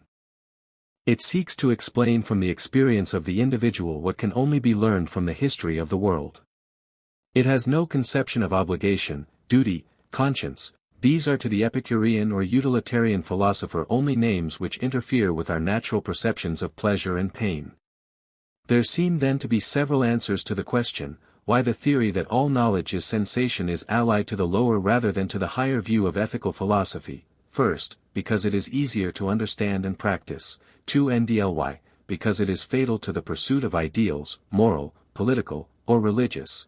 3. Rdly, because it deprives us of the means and instruments of higher thought, of any adequate conception of the mind, of knowledge, of conscience, of moral obligation. On the nature and limits of psychology. Gamma rho chi mu nu mu omicron delta epsilon, tau epsilon lambda epsilon upsilon tau delta kappa alpha tau mu epsilon tau alpha xi omicron mu omicron delta epsilon sigma upsilon mu pi pi lambda epsilon kappa tau alpha iota. Tau mu eta chi alpha nu tau omicron iota alpha tau eta nu mu omicron lambda omicron gamma alpha nu pi omicron tau pi iota sigma tau mu eta nu gamma epsilon nu sigma theta alpha iota. Plato Republic 7:533 c mu nu omicron nu gamma rho alpha tau lambda gamma epsilon iota nu, sigma pi epsilon rho gamma upsilon mu nu kappa alpha pi eta rho eta mu omega mu nu omicron nu pi tau omega nu tau omega nu pi nu tau omega nu, delta nu alpha tau omicron nu. Sophist, 237d. Since the above essay first appeared, many books on psychology have been given to the world, partly based upon the views of Herbart and other German philosophers, partly independent of them. But the individual mind in the abstract, as distinct from the mind of a particular individual and separated from the environment of circumstances, is a fiction only. Yet facts which are partly true gather around this fiction and are naturally described by the help of it. There is also a common type of the mind which is derived from the comparison of many minds with one another and with our own.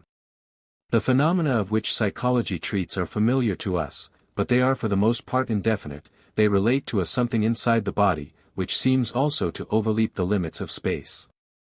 The operations of this something, when isolated, cannot be analyzed by us or subjected to observation and experiment.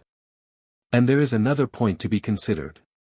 The mind, when thinking, cannot survey that part of itself which is used in thought. It can only be contemplated in the past, that is to say, in the history of the individual or of the world. This is the scientific method of studying the mind. But psychology has also some other supports, specious rather than real. It is partly sustained by the false analogy of physical science and has great expectations from its near relationship to physiology. We truly remark that there is an infinite complexity of the body corresponding to the infinite subtlety of the mind. We are conscious that they are very nearly connected. But in endeavoring to trace the nature of the connection we are baffled and disappointed. In our knowledge of them the gulf remains the same, no microscope has ever seen into thought, no reflection on ourselves has supplied the missing link between mind and matter. These are the conditions of this very inexact science, and we shall only know less of it by pretending to know more, or by assigning to it a form or style to which it has not yet attained and is not really entitled. Experience shows that any system, however baseless and ineffectual, in our own or in any other age, may be accepted and continue to be studied, if it seeks to satisfy some unanswered question or is based upon some ancient tradition, especially if it takes the form and uses the language of inductive philosophy. The fact therefore that such a science exists and is popular, affords no evidence of its truth or value. Many who have pursued it far into detail have never examined the foundations on which it rests. There have been many imaginary subjects of knowledge of which enthusiastic persons have made a lifelong study, without ever asking themselves what is the evidence for them, what is the use of them, how long they will last. They may pass away, like the authors of them, and leave not a rack behind, or they may survive in fragments. Nor is it only in the Middle Ages, or in the literary desert of China or of India, that such systems have arisen. In our own enlightened age, growing up by the side of physics, ethics, and other really progressive sciences, there is a weary waste of knowledge, falsely so-called. There are sham sciences which no logic has ever put to the test, in which the desire for knowledge invents the materials of it. And therefore it is expedient once more to review the bases of psychology, lest we should be imposed upon by its pretensions. The study of it may have done good service by awakening us to the sense of inveterate errors familiarized by language, yet it may have fallen into still greater ones. Under the pretense of new investigations it may be wasting the lives of those who are engaged in it. It may also be found that the discussion of it will throw light upon some points in the Theaetetus of Plato, the oldest work on psychology which has come down to us. The imaginary science may be called, in the language of ancient philosophy, a shadow of a part of dialectic or metaphysic, Gorgias, 463. In this postscript or appendix we propose to treat, first, of the true bases of psychology, secondly, of the errors into which the students of it are most likely to fall, thirdly, of the principal subjects which are usually comprehended under it, fourthly, of the form which facts relating to the mind most naturally assume. We may preface the inquiry by 2 or 3 remarks. 1. We do not claim for the popular psychology the position of a science at all. It cannot, like the physical sciences, proceed by the inductive method. It has not the necessity of mathematics. It does not, like metaphysic, argue from abstract notions or from internal coherence. It is made up of scattered observations. A few of these, though they may sometimes appear to be truisms, are of the greatest value, and free from all doubt. We are conscious of them in ourselves, we observe them working in others, we are assured of them at all times. For example, we are absolutely certain, a. of the influence exerted by the mind over the body or by the body over the mind, b. of the power of association, by which the appearance of some person or the occurrence of some event recalls to mind, not always but often, other persons and events, c. of the effect of habit, which is strongest when least disturbed by reflection, and is to the mind what the bones are to the body, d. of the real, though not unlimited, freedom of the human will, e. of the reference, more or less distinct, of our sensations, feelings, thoughts, actions, to ourselves, which is called consciousness, or, when in excess, self-consciousness, f. of the distinction of the I and not I of ourselves and outward objects. But when we attempt to gather up these elements in a single system, we discover that the links by which we combine them are apt to be mere words. We are in a country which has never been cleared or surveyed. Here and there only does a gleam of light come through the darkness of the forest. 2. These fragments, although they can never become science in the ordinary sense of the word, are a real part of knowledge and may be of great value in education. We may be able to add a good deal to them from our own experience, and we may verify them by it. Self-examination is one of those studies which a man can pursue alone, by attention to himself and the processes of his individual mind. He may learn much about his own character and about the character of others, if he will make his mind sit down and look at itself in the glass. The great, if not the only use of such a study is a practical one, to know, first, human nature, and, secondly, our own nature, as it truly is. 3. Hence it is important that we should conceive of the mind in the noblest and simplest manner. While acknowledging that language has been the greatest factor in the formation of human thought, we must endeavor to get rid of the disguises, oppositions, contradictions, which arise out of it.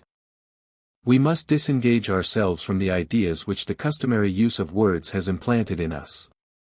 To avoid error as much as possible when we are speaking of things unseen, the principal terms which we use should be few, and we should not allow ourselves to be enslaved by them.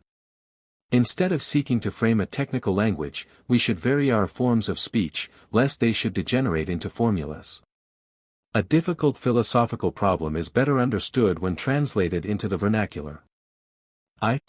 Psychology is inseparable from language, and early language contains the first impressions or the oldest experience of man respecting himself. These impressions are not accurate representations of the truth, they are the reflections of a rudimentary age of philosophy. The first and simplest forms of thought are rooted so deep in human nature that they can never be got rid of, but they have been perpetually enlarged and elevated, and the use of many words has been transferred from the body to the mind. The spiritual and intellectual have thus become separated from the material, there is a cleft between them, and the heart and the conscience of man rise above the dominion of the appetites and create a new language in which they too find expression. As the differences of actions begin to be perceived, more and more names are needed. This is the first analysis of the human mind, having a general foundation in popular experience, it is molded to a certain extent by hierophants and philosophers. See Introd. 2. Cratylus. Beta, this primitive psychology is continually receiving additions from the first thinkers, who in return take a color from the popular language of the time. The mind is regarded from new points of view, and becomes adapted to new conditions of knowledge. It seeks to isolate itself from matter and sense, and to assert its independence in thought. It recognizes that it is independent of the external world. It has 5 or 6 natural states or stages. 1. Sensation, in which it is almost latent or quiescent. 2. Feeling, or inner sense, when the mind is just awakening. 3. Memory, which is decaying sense, and from time to time, as with a spark or flash, has the power of recollecting or reanimating the buried past. 4. Thought, in which images pass into abstract notions or are intermingled with them. 5. Action, in which the mind moves forward, of itself, or under the impulse of want or desire or pain, to attain or avoid some end or consequence. And 6. There is the composition of these or the admixture or assimilation of them in various degrees. We never see these processes of the mind, nor can we tell the causes of them. But we know them by their results, and learn from other men that so far as we can describe to them or they to us the workings of the mind, their experience is the same or nearly the same with our own. But the knowledge of the mind is not to any great extent derived from the observation of the individual by himself. It is the growing consciousness of the human race, embodied in language, acknowledged by experience, and corrected from time to time by the influence of literature and philosophy. A great, perhaps the most important, part of it is to be found in early Greek thought. In the Theaetetus of Plato it has not yet become fixed, we are still stumbling on the threshold. In Aristotle the process is more nearly completed, and has gained innumerable abstractions, of which many have had to be thrown away because relative only to the controversies of the time.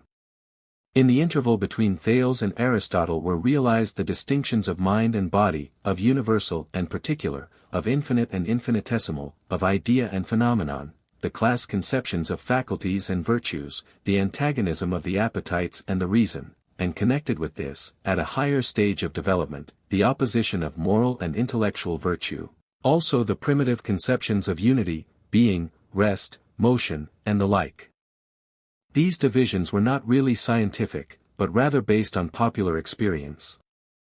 They were not held with the precision of modern thinkers, but taken all together they gave a new existence to the mind in thought, and greatly enlarged and more accurately defined man's knowledge of himself and of the world. The majority of them have been accepted by Christian and Western nations. Yet in modern times we have also drifted so far away from Aristotle, that if we were to frame a system on his lines we should be at war with ordinary language and untrue to our own consciousness. And there have been a few both in medieval times and since the Reformation who have rebelled against the Aristotelian point of view. Of these eccentric thinkers there have been various types, but they have all a family likeness. According to them, there has been too much analysis and too little synthesis, too much division of the mind into parts and too little conception of it as a whole or in its relation to God and the laws of the universe. They have thought that the elements of plurality and unity have not been duly adjusted. The tendency of such writers has been to allow the personality of man to be absorbed in the universal, or in the divine nature, and to deny the distinction between matter and mind, or to substitute one for the other. They have broken some of the idols of psychology, they have challenged the received meaning of words, they have regarded the mind under many points of view. But though they may have shaken the old, they have not established the new. Their views of philosophy, which seem like the echo of some voice from the East, have been alien to the mind of Europe. Delta, the psychology which is found in common language is in some degree verified by experience, but not in such a manner as to give it the character of an exact science. We cannot say that words always correspond to facts. Common language represents the mind from different and even opposite points of view, which cannot be all of them equally true, compare, Cratylus, 436, 7. Yet from diversity of statements and opinions may be obtained a nearer approach to the truth than is to be gained from any one of them. It also tends to correct itself, because it is gradually brought nearer to the common sense of mankind. There are some leading categories or classifications of thought, which, though unverified, must always remain the elements from which the science or study of the mind proceeds. For example, we must assume ideas before we can analyze them, and also a continuing mind to which they belong, the resolution of it into successive moments, which would say, with Protagoras, that the man is not the same person which he was a minute ago, is, as Plato implies in a Theaetetus, 166b, an absurdity. Epsilon, the growth of the mind, which may be traced in the histories of religions and philosophies and in the thoughts of nations, is one of the deepest and noblest modes of studying it. Here we are dealing with the reality, with the greater and, as it may be termed, the most sacred part of history. We study the mind of man as it begins to be inspired by a human or divine reason, as it is modified by circumstances, as it is distributed in nations, as it is renovated by great movements, which go beyond the limits of nations and affect human society on a scale still greater, as it is created or renewed by great minds, who, looking down from above, have a wider and more comprehensive vision. This is an ambitious study, of which most of us rather entertain conjecture, than arrive at any detailed or accurate knowledge. Later arises the reflection how these great ideas or movements of the world have been appropriated by the multitude and found a way to the minds of individuals. The real psychology is that which shows how the increasing knowledge of nature and the increasing experience of life have always been slowly transforming the mind, how religions too have been modified in the course of ages, that God may be all and in all. Pi omicron lambda lambda alpha pi lambda sigma iota omicron nu, eta, tau rho gamma omicron nu zeta eta tau epsilon tau alpha iota pi rho omicron sigma tau tau tau epsilon iota. Zeta. Lastly, though we speak of the study of mind in a special sense, it may also be said that there is no science which does not contribute to our knowledge of it. The methods of science and their analogies are new faculties, discovered by the few and imparted to the many. They are to the mind, what the senses are to the body, or better, they may be compared to instruments such as the telescope or microscope by which the discriminating power of the senses, or to other mechanical inventions, by which the strength and skill of the human body is so immeasurably increased. 2. The new psychology, whatever may be its claim to the authority of a science, has called attention to many facts and corrected many errors, which without it would have been unexamined. Yet it is also itself very liable to illusion. The evidence on which it rests is vague and indefinite. The field of consciousness is never seen by us as a whole, but only at particular points, which are always changing. The veil of language intercepts facts. Hence it is desirable that in making an approach to the study we should consider at the outset what are the kinds of error which most easily affect it, and note the differences which separate it from other branches of knowledge. First, we observe the mind by the mind. It would seem therefore that we are always in danger of leaving out the half of that which is the subject of our inquiry. We come at once upon the difficulty of what is the meaning of the word. Does it differ as subject and object in the same manner?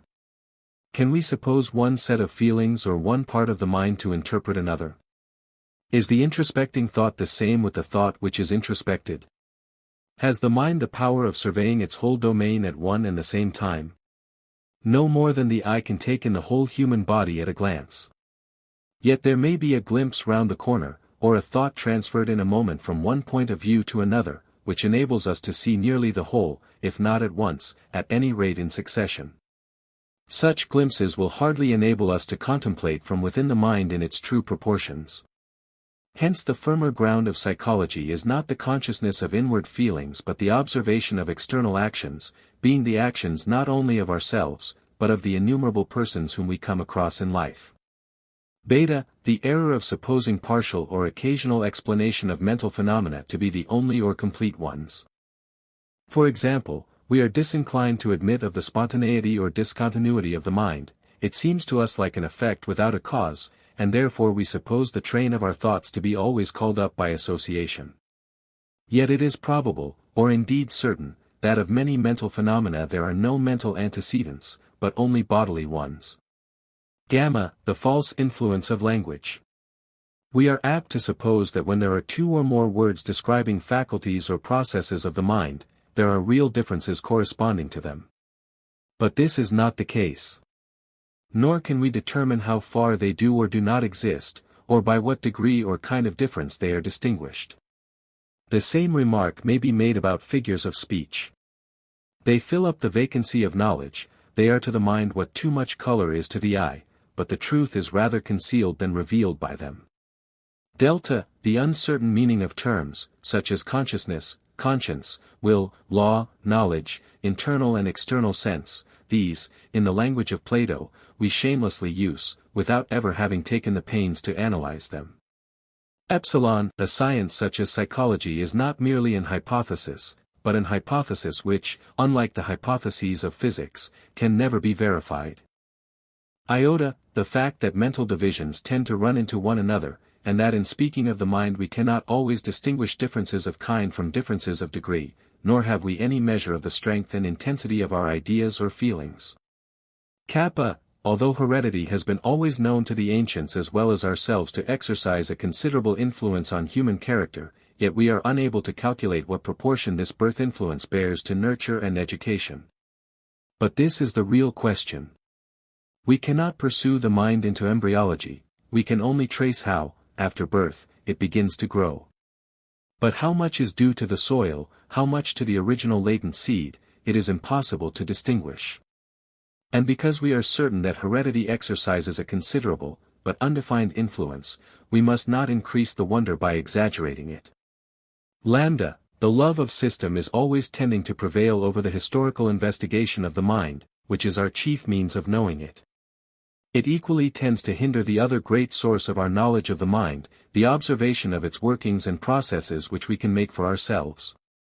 The mind, when studied through the individual, is apt to be isolated. This is due to the very form of the inquiry, whereas, in truth, it is indistinguishable from circumstances, the very language which it uses being the result of the instincts of long-forgotten generations, and every word which a man utters being the answer to some other word spoken or suggested by somebody else. 3. The tendency of the preceding remarks has been to show that psychology is necessarily a fragment, and is not and cannot be a connected system. We cannot define or limit the mind, but we can describe it. We can collect information about it, we can enumerate the principal subjects which are included in the study of it. Thus we are able to rehabilitate psychology to some extent, not as a branch of science, but as a collection of facts bearing on human life, as a part of the history of philosophy, as an aspect of metaphysics. It is a fragment of a science only, which in all probability can never make any great progress or attain to much clearness or exactness. It is however a kind of knowledge which has a great interest for us and is always present to us, and of which we carry about the materials in our own bosoms. We can observe our minds and we can experiment upon them, and the knowledge thus acquired is not easily forgotten, and is a help to us in study as well as in conduct.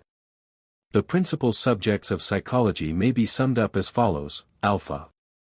The relation of man to the world around him. In what sense and within what limits can he withdraw from its laws or assert himself against them, freedom and necessity, and what is that which we suppose to be thus independent and which we call ourselves? How does the inward differ from the outward and what is the relation between them, and where do we draw the line by which we separate mind from matter, the soul from the body? Is the mind active or passive, or partly both? Are its movements identical with those of the body, or only preconcerted and coincident with them, or is one simply an aspect of the other? Beta. What are we to think of time and space? Time seems to have a nearer connection with the mind, space with the body, yet time, as well as space, is necessary to our idea of either. We see also that they have an analogy with one another, and that in mathematics they often interpenetrate. Space or place has been said by Kant to be the form of the outward, time of the inward sense. He regards them as parts or forms of the mind. But this is an unfortunate and inexpressive way of describing their relation to us. For of all the phenomena present to the human mind they seem to have most the character of objective existence. There is no use in asking what is beyond or behind them, we cannot get rid of them. And to throw the laws of external nature which to us are the type of the immutable into the subjective side of the antithesis seems to be equally inappropriate. Gamma, when in imagination we enter into the closet of the mind and withdraw ourselves from the external world, we seem to find there more or less distinct processes which may be described by the words, I perceive, I feel, I think, I want, I wish, I like, I dislike, I fear, I know, I remember, I imagine, I dream, I act, I endeavor, I hope. These processes would seem to have the same notions attached to them in the minds of all educated persons. They are distinguished from one another in thought, but they intermingle. It is possible to reflect upon them or to become conscious of them in a greater or less degree, or with a greater or less continuity or attention, and thus arise the intermittent phenomena of consciousness or self-consciousness. The use of all of them is possible to us at all times, and therefore in any operation of the mind the whole are latent. But we are able to characterize them sufficiently by that part of the complex action which is the most prominent. We have no difficulty in distinguishing an act of sight or an act of will from an act of thought, although thought is present in both of them. Hence the conception of different faculties or different virtues is precarious, because each of them is passing into the other, and they are all one in the mind itself. They appear and reappear, and may all be regarded as the ever-varying phases or aspects or differences of the same mind or person. Delta, nearest the sense in the scale of the intellectual faculties is memory, which is a mode rather than a faculty of the mind, and accompanies all mental operations. There are two principal kinds of it, recollection and recognition, recollection in which forgotten things are recalled or returned to the mind, recognition in which the mind finds itself again among things once familiar. The simplest way in which we can represent the former to ourselves is by shutting our eyes and trying to recall in what we term the mind's eye a picture of the surrounding scene, or by laying down the book which we are reading and recapitulating what we can remember of it. But many times more powerful than recollection is recognition, perhaps because it is more assisted by association. We have known and forgotten, and after a long interval the thing which we have seen once is seen again by us, but with a different feeling, and comes back to us, not as new knowledge, but as a thing to which we ourselves impart a notion already present to us. In Plato's words, we set the stamp upon the wax. Everyone is aware of the difference between the first and second sight of a place, between a scene clothed with associations or bare and divested of them. We say to ourselves on revisiting a spot after a long interval, how many things have happened since I last saw this? There is probably no impression ever received by us of which we can venture to say that the vestiges are altogether lost, or that we might not, under some circumstances, recover it. A long-forgotten knowledge may be easily renewed and therefore is very different from ignorance. Of the language learnt in childhood not a word may be remembered, and yet, when a new beginning is made, the old habit soon returns, the neglected organs come back into use, and the river of speech finds out the dried-up channel. Epsilon, consciousness, is the most treacherous word which is employed in the study of the mind, for it is used in many senses, and has rarely, if ever, been minutely analyzed. Like memory, it accompanies all mental operations, but not always continuously, and it exists in various degrees. It may be imperceptible or hardly perceptible, it may be the living sense that our thoughts, actions, sufferings, are our own. It is a kind of attention which we pay to ourselves, and is intermittent rather than continuous. Its sphere has been exaggerated. It is sometimes said to assure us of our freedom, but this is an illusion, as there may be a real freedom without consciousness of it, so there may be a consciousness of freedom without the reality. It may be regarded as a higher degree of knowledge when we not only know but know that we know. Consciousness is opposed to habit, inattention, sleep, death. It may be illustrated by its derivative conscience, which speaks to men, not only of right and wrong in the abstract, but of right and wrong actions in reference to themselves and their circumstances. Zeta, association, is another of the ever-present phenomena of the human mind. We speak of the laws of association, but this is an expression which is confusing, for the phenomenon itself is of the most capricious and uncertain sort. It may be briefly described as follows. The simplest case of association is that of sense. When we see or hear separately one of two things, which we have previously seen or heard together, the occurrence of the one has a tendency to suggest the other. So the sight or name of a house may recall to our minds the memory of those who once lived there. Like may recall like and everything its opposite. The parts of a whole, the terms of a series, objects lying near, words having a customary order stick together in the mind. A word may bring back a passage of poetry or a whole system of philosophy. From one end of the world or from one pole of knowledge we may travel to the other in an indivisible instant. The long train of association by which we pass from one point to the other, involving every sort of complex relation, so sudden, so accidental, is one of the greatest wonders of mind. This process, however, is not always continuous, but often intermittent. We can think of things in isolation as well as in association. We do not mean that they must all hang from one another. We can begin again after an interval of rest or vacancy, as a new train of thought suddenly arises, as, for example, when we wake of a morning or after violent exercise. Time, place, the same color or sound or smell or taste, will often call up some thought or recollection either accidentally or naturally associated with them.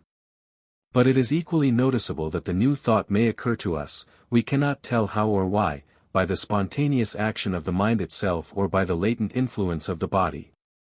Both science and poetry are made up of associations or recollections, but we must observe also that the mind is not wholly dependent on them, having also the power of origination. There are other processes of the mind which it is good for us to study when we are at home and by ourselves, the manner in which thought passes into act, the conflict of passion and reason in many stages, the transition from sensuality to love or sentiment and from earthly love to heavenly, the slow and silent influence of habit, which little by little changes the nature of men, the sudden change of the old nature of man into a new one, wrought by shame or by some other overwhelming impulse. These are the greater phenomena of mind, and he who has thought of them for himself will live and move in a better ordered world, and will himself be a better ordered man.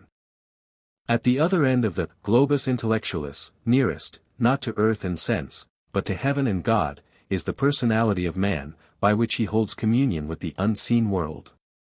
Somehow, he knows not how, somewhere, he knows not where, under this higher aspect of his being he grasps the ideas of God, freedom and immortality, he sees the forms of truth, holiness and love, and is satisfied with them. No account of the mind can be complete which does not admit the reality or the possibility of another life. Whether regarded as an ideal or as a fact, the highest part of man's nature and that in which it seems most nearly to approach the divine, is a phenomenon which exists, and must therefore be included within the domain of psychology. For, we admit that there is no perfect or ideal psychology. It is not a whole in the same sense in which chemistry, physiology, or mathematics are wholes, that is to say, it is not a connected unity of knowledge. Compared with the wealth of other sciences, it rests upon a small number of facts, and when we go beyond these, we fall into conjectures and verbal discussions. The facts themselves are disjointed, the causes of them run up into other sciences, and we have no means of tracing them from one to the other.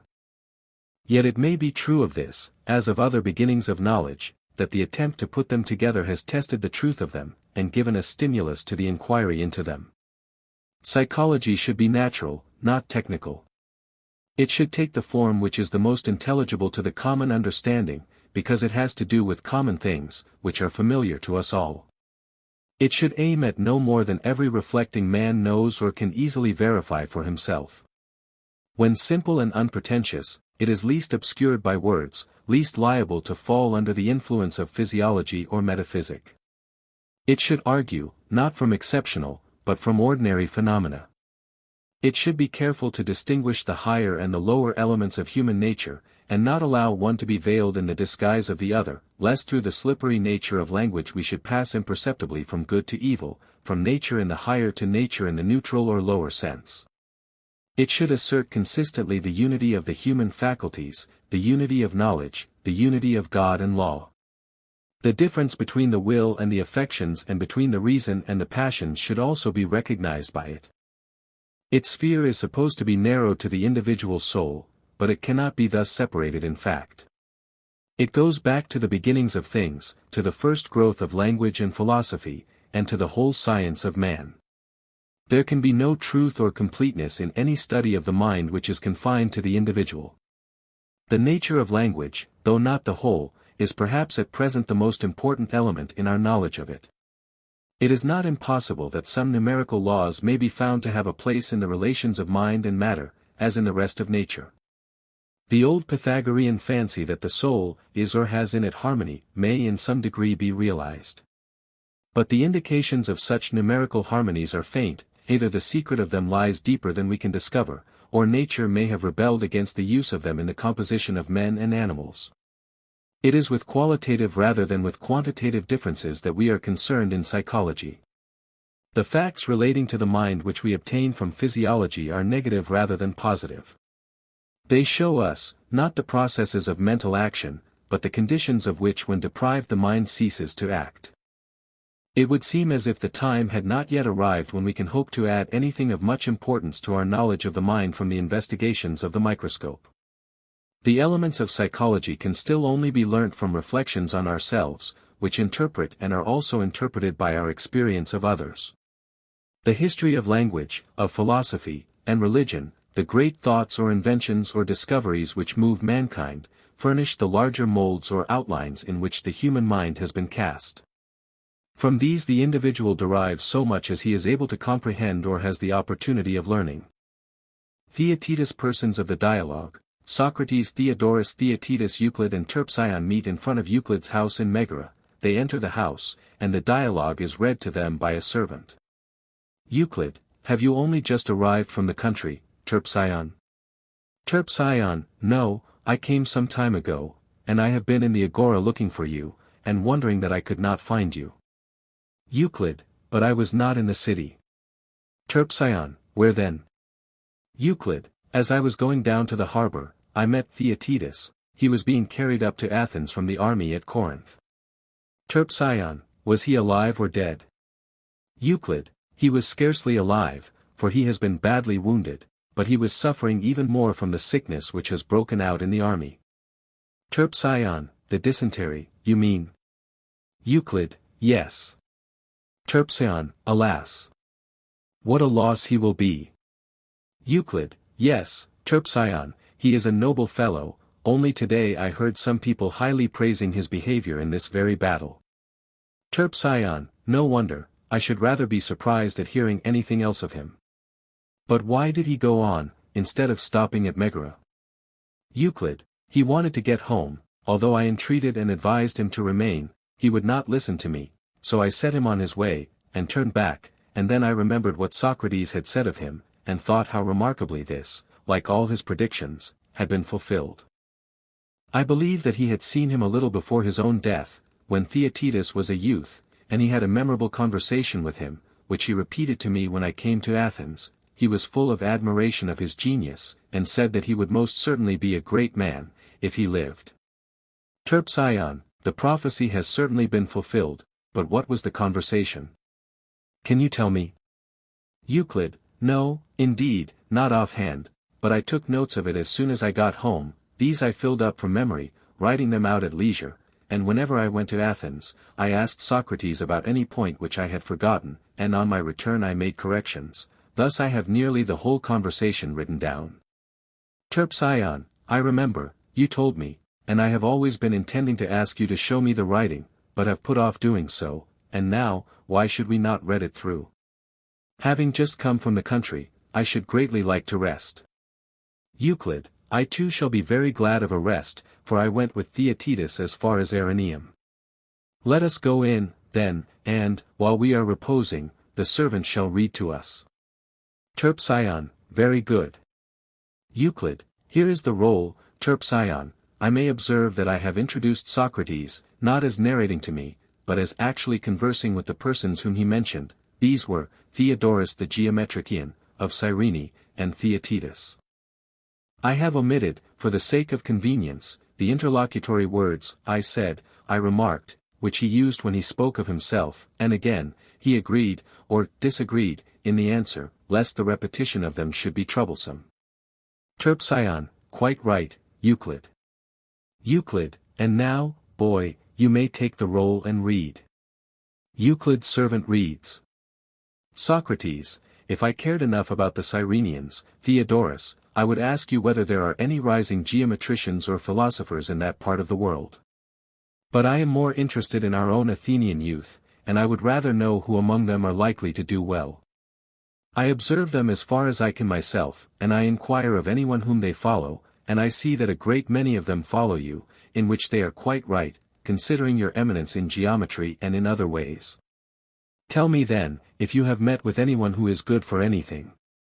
Theodorus, yes, Socrates, I have become acquainted with one very remarkable Athenian youth, whom I commend to you as well worthy of your attention. If he had been a beauty I should have been afraid to praise him, lest you should suppose that I was in love with him, but he is no beauty, and you must not be offended if I say that he is very like you, for he has a snub nose and projecting eyes, although these features are less marked in him than in you. Seeing, then, that he has no personal attractions, I may freely say, that in all my acquaintance, which is very large, I never knew anyone who was his equal in natural gifts, for he has a quickness of apprehension which is almost unrivaled, and he is exceedingly gentle, and also the most courageous of men.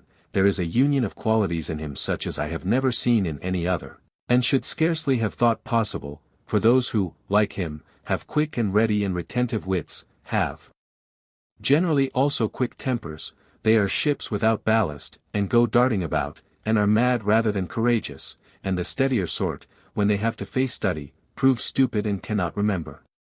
Whereas he moves surely and smoothly and successfully in the path of knowledge and inquiry, and he is full of gentleness, flowing on silently like a river of oil. At his age, it is wonderful. Socrates, that is good news. Whose son is he? Theodorus, the name of his father I have forgotten, but the youth himself is the middle one of those who are approaching us. He and his companions have been anointing themselves in the outer court, and now they seem to have finished, and are coming towards us. Socrates, and is Theodorus a painter? Theaetetus, I never heard that he was. Socrates, is he a geometrician? Theaetetus, of course he is. Socrates. Socrates, and is he an astronomer and calculator and musician, and in general an educated man? Theaetetus, I think so. Socrates, if, then, he remarks on a similarity in our persons, either by way of praise or blame, there is no particular reason why we should attend to him. Theaetetus, I should say not. Socrates, but if he praises the virtue or wisdom which are the mental endowments of either of us, then he who hears the praises will naturally desire to examine him who is praised, and he again should be willing to exhibit himself. Theaetetus, very true, Socrates. Socrates, then now is the time, my dear Theaetetus, for me to examine, and for you to exhibit, since although Theodorus has praised many a citizen and stranger in my hearing, never did I hear him praise anyone as he has been praising you. Theaetetus, I am glad to hear it, Socrates, but what if he was only in jest? Socrates, nay, Theodorus is not given to jesting, and I cannot allow you to retract your consent on any such pretense as that. If you do, he will have to swear to his words, and we are perfectly sure that no one will be found to impugn him. Do not be shy then, but stand to your word. Theaetetus, I suppose I must, if you wish it. Socrates, in the first place, I should like to ask what you learn of Theodorus, something of geometry, perhaps? Theaetetus, yes. Socrates, and astronomy and harmony and calculation. Theaetetus, I do my best. Socrates, yes, my boy, and so do I, and my desire is to learn of him, or of anybody who seems to understand these things. And I get on pretty well in general, but there is a little difficulty which I want you and the company to aid me in investigating. Will you answer me a question? Is not learning growing wiser about that which you learn? Theaetetus, of course. Socrates, and by wisdom the wise are wise. Theaetetus, yes. Socrates, and is that different in any way from knowledge? Theaetetus, what? Socrates, wisdom, are not men wise in that which they know? Theaetetus, certainly they are. Socrates, then wisdom and knowledge are the same. Theaetetus, yes. Socrates, herein lies the difficulty which I can never solve to my satisfaction. What is knowledge? Can we answer that question? What say you? Which of us will speak first? Whoever misses shall sit down, as at a game of ball, and shall be donkey, as the boys say. He who lasts out his competitors in the game without missing, shall be our king, and shall have the right of putting to us any questions which he pleases. Why is there no reply? I hope, Theodorus, that I am not betrayed into rudeness by my love of conversation. I only want to make us talk and be friendly and sociable. Theodorus, the reverse of rudeness, Socrates, but I would rather that you would ask one of the young fellows, for the truth is, that I am unused to your game of question and answer, and I am too old to learn. The young will be more suitable, and they will improve more than I shall, for youth is always able to improve. And so having made a beginning with Theaetetus, I would advise you to go on with him and not let him off. Socrates, do you hear, Theaetetus, what Theodorus says? The philosopher, whom you would not like to disobey, and whose word ought to be a command to a young man, bids me interrogate you. Take courage, then, and nobly say what you think that knowledge is. Theaetetus, well, Socrates, I will answer as you and he bid me, and if I make a mistake, you will doubtless correct me. Socrates, we will, if we can. Theaetetus, then, I think that the sciences which I learned from Theodorus, geometry, and those which you just now mentioned, are knowledge, and I would include the art of the cobbler and other craftsmen. These, each and all of them, are knowledge. Socrates, too much, Theaetetus, too much, the nobility and liberality of your nature make you give many and diverse things, when I am asking for one simple thing. Theaetetus, what do you mean, Socrates? Socrates, perhaps nothing. I will endeavor, however, to explain what I believe to be my meaning. When you speak of cobbling, you mean the art or science of making shoes? Theaetetus, just so. Socrates, and when you speak of carpentering, you mean the art of making wooden implements? Theaetetus, I do. Socrates, in both cases you define the subject matter of each of the two arts? Theaetetus, true. Socrates, but that, Theaetetus, was not the point of my question. We wanted to know not the subjects, nor yet the number of the arts or sciences, for we were not going to count them, but we wanted to know the nature of knowledge in the abstract. Am I not right? Theaetetus, perfectly right.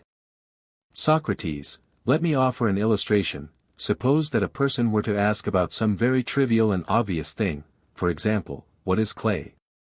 And we were to reply, that there is a clay of potters, there is a clay of oven makers, there is a clay of brick makers. Would not the answer be ridiculous?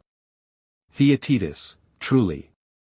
Socrates, in the first place, there would be an absurdity in assuming that he who asked the question would understand from our answer the nature of clay, merely because we added, of the image makers, or of any other workers. How can a man understand the name of anything, when he does not know the nature of it? Theaetetus, he cannot. Socrates, then he who does not know what science or knowledge is, has no knowledge of the art or science of making shoes. Theaetetus, none. Socrates, nor of any other science. Theaetetus, no. Socrates, and when a man is asked what science or knowledge is, to give and answer the name of some art or science is ridiculous, for the question is, what is knowledge, and he replies, a knowledge of this or that. Theaetetus, true. Socrates, moreover, he might answer shortly and simply, but he makes an enormous circuit. For example, when asked about the clay, he might have said simply, that clay is moistened earth. What sort of clay is not to the point? Theaetetus, yes, Socrates, there is no difficulty as you put the question. You mean, if I am not mistaken, something like what occurred to me and to my friend here, your namesake Socrates, in a recent discussion. Socrates, what was that, Theaetetus? Theaetetus, Theodorus was writing out for us something about roots, such as the roots of 3 or 5, showing that they are incommensurable by the unit. He selected other examples up to 17, there he stopped. Now as there are innumerable roots, the notion occurred to us of attempting to include them all under one name or class. Socrates, and did you find such a class? Theaetetus, I think that we did, but I should like to have your opinion. Socrates, let me hear. Theaetetus, we divided all numbers into 2 classes, those which are made up of equal factors multiplying into one another, which we compared to square figures and called square or equilateral numbers, that was one class. Socrates, very good. Theaetetus, the intermediate numbers, such as 3 and 5, and every other number which is made up of unequal factors, either of a greater multiplied by a less, or of a less multiplied by a greater, and when regarded as a figure, is contained in unequal sides, all these we compared to oblong figures, and called them oblong numbers. Socrates, capital, and what followed? Theaetetus, the lines, or sides, which have for their squares the equilateral plane numbers, were called by us lengths or magnitudes, and the lines which are the roots of, or whose squares are equal to, the oblong numbers, were called powers or roots, the reason of this latter name being, that they are commensurable with the former, i.e., with the so-called lengths or magnitudes, not in linear measurement, but in the value of the superficial content of their squares, and the same about solids. Socrates, excellent, my boys, I think that you fully justify the praises of Theodorus, and that he will not be found guilty of false witness. Theaetetus, but I am unable, Socrates, to give you a similar answer about knowledge, which is what you appear to want, and therefore Theodorus is a deceiver after all. Socrates, well, but if someone were to praise you for running, and to say that he never met your equal among boys, and afterwards you were beaten in a race by a grown-up man, who was a great runner, would the praise be any the less true? Theaetetus, certainly not. Socrates, and is the discovery of the nature of knowledge so small a matter, as just now said? Is it not one which would task the powers of men perfect in every way? Theaetetus, by heaven, they should be the top of all perfection. Socrates, well, then, be of good cheer, do not say that Theodorus was mistaken about you, but do your best to ascertain the true nature of knowledge, as well as of other things. Theaetetus, I am eager enough, Socrates, if that would bring to light the truth. Socrates, come, you made a good beginning just now, let your own answer about roots be your model, and as you comprehended them all in one class, try and bring the many sorts of knowledge under one definition. Theaetetus, I can assure you, Socrates, that I have tried very often, when the report of questions asked by you was brought to me, but I can neither persuade myself that I have a satisfactory answer to give, nor hear of anyone who answers as you would have him, and I cannot shake off a feeling of anxiety. Socrates, these are the pangs of labor, my dear Theaetetus, you have something within you which you are bringing to the birth. Theaetetus, I do not know, Socrates, I only say what I feel. Socrates, And have you never heard, simpleton, that I am the son of a midwife, brave and burly, whose name was Phaenarete? Theaetetus: Yes, I have.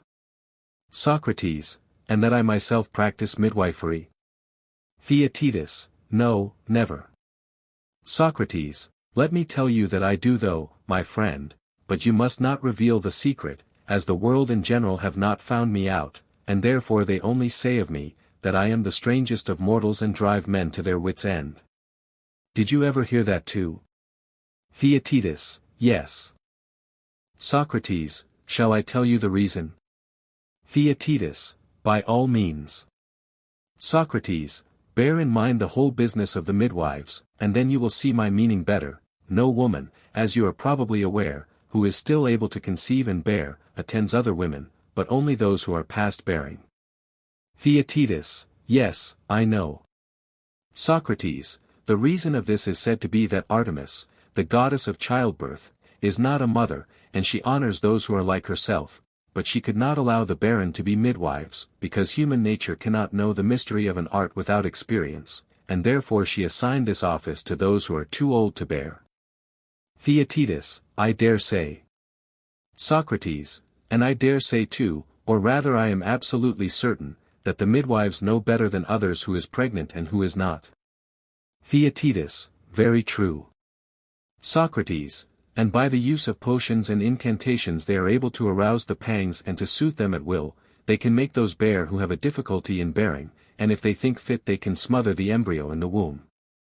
Theaetetus: They can.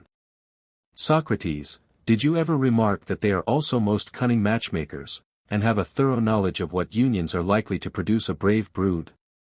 Theaetetus: No, never. Aristides, the son of Lysimachus, is one of them, and there are many others. The truants often return to me, and beg that I would consort with them again. They are ready to go to me on their knees, and then, if my familiar allows, which is not always the case, I receive them, and they begin to grow again. Dire are the pangs which my art is able to arouse and to allay in those who consort with me, just like the pangs of women in childbirth. Night and day they are full of perplexity and travail which is even worse than that of the women. So much for them. And there are others, Theaetetus, who come to me apparently having nothing in them, and as I know that they have no need of my art, I coax them into marrying someone, and by the grace of God I can generally tell who is likely to do them good. Many of them I have given away to Prodicus, and many to other inspired sages. I tell you this long story, friend Theaetetus, because I suspect, as indeed you seem to think yourself, that you are in labor, great with some conception. Come then to me, who am a midwife's son and myself a midwife, and do your best to answer the questions which I will ask you. And if I abstract and expose your firstborn, because I discover upon inspection that the conception which you have formed is a vain shadow, do not quarrel with me on that account, as the manner of women is when their first children are taken from them. For I have actually known some who were ready to bite me when I deprived them of a darling folly. They did not perceive that I acted from goodwill, not knowing that no God is the enemy of man. That was not within the range of their ideas, neither am I their enemy in all this, but it would be wrong for me to admit falsehood, or to stifle the truth. Once more, then, Theaetetus, I repeat my old question, what is knowledge? And do not say that you cannot tell, but quit yourself like a man, and by the help of God you will be able to tell. Theaetetus: At any rate, Socrates, after such an exhortation I should be ashamed of not trying to do my best. Now he who knows perceives what he knows, and, as far as I can see at present, knowledge is perception. Socrates bravely said, Boy, that is the way in which you should express your opinion. And now, let us examine together this conception of yours, and see whether it is a true birth or a mere wind egg. You say that knowledge is perception? Theaetetus: Yes. Socrates: Well, you have delivered yourself of a very important doctrine about knowledge. It is indeed the opinion of Protagoras, who has another way of expressing it. Man, he says, is the measure of all things, of the existence of things that are, and of the non-existence of things that are not. You have read him? Theaetetus: Oh yes, again and again.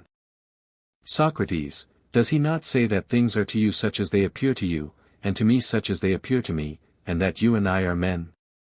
Theaetetus, yes, he says so. Socrates, a wise man is not likely to talk nonsense. Let us try to understand him. The same wind is blowing, and yet one of us may be cold and the other not, or one may be slightly and the other very cold. Theaetetus, quite true. Socrates, now is the wind, regarded not in relation to us but absolutely, cold or not, or are we to say, with Protagoras, that the wind is cold to him who is cold, and not to him who is not? Theaetetus, I suppose the last. Socrates, then it must appear so to each of them. Theaetetus, yes. Socrates, and appears to him means the same as he perceives. Theaetetus, true. Socrates, then appearing and perceiving coincide in the case of hot and cold, and in similar instances, for things appear, or may be supposed to be, to each one such as he perceives them. Theaetetus, yes. Socrates, then perception is always of existence, and being the same as knowledge is unerring? Theaetetus, clearly.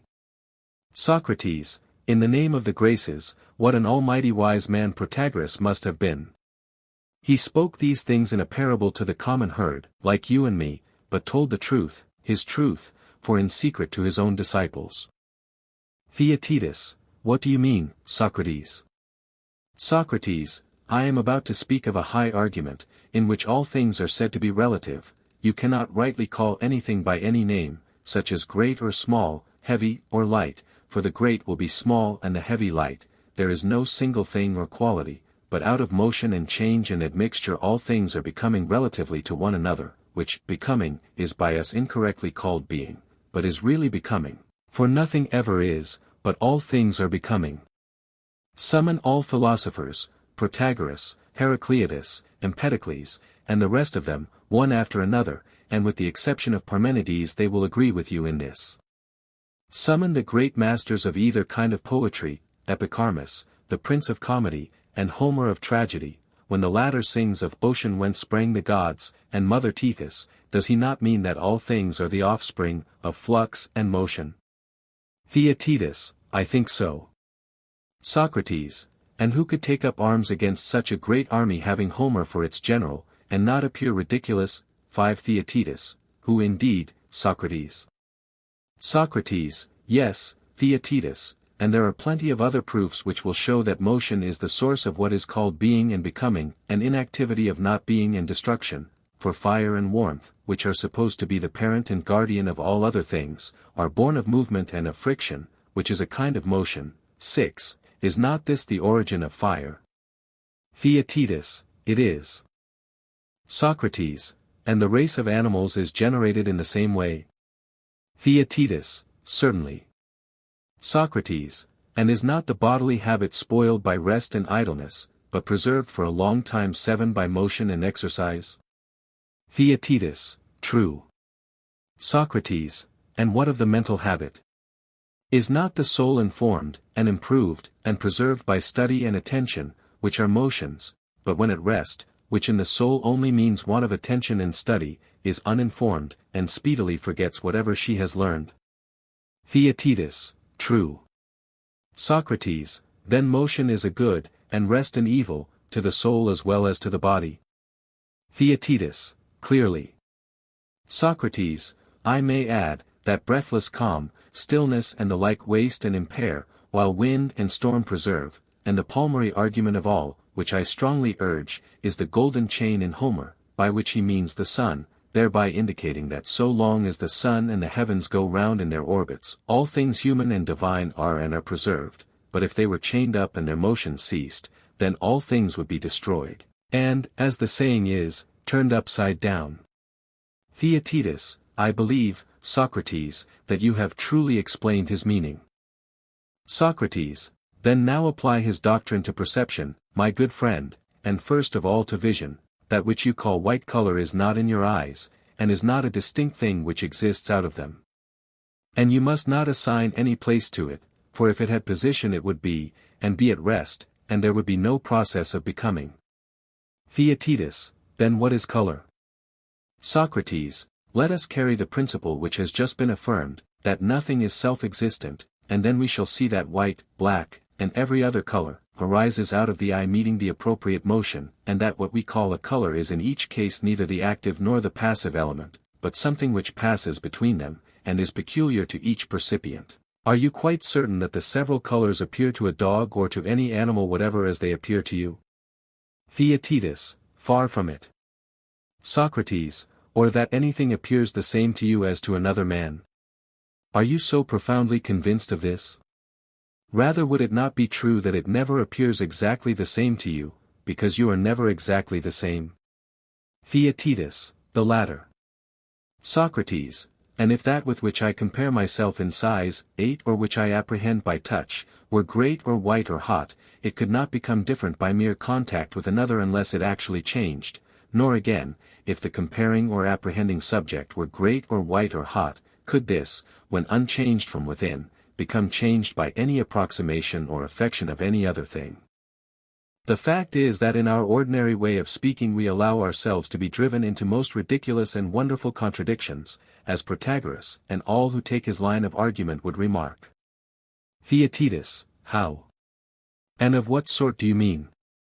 Socrates, a little instance will sufficiently explain my meaning. Here are 6 dice, which are more by a half when compared with 4, and fewer by a half than 12, they are more and also fewer. How can you or anyone maintain the contrary? Theaetetus, very true.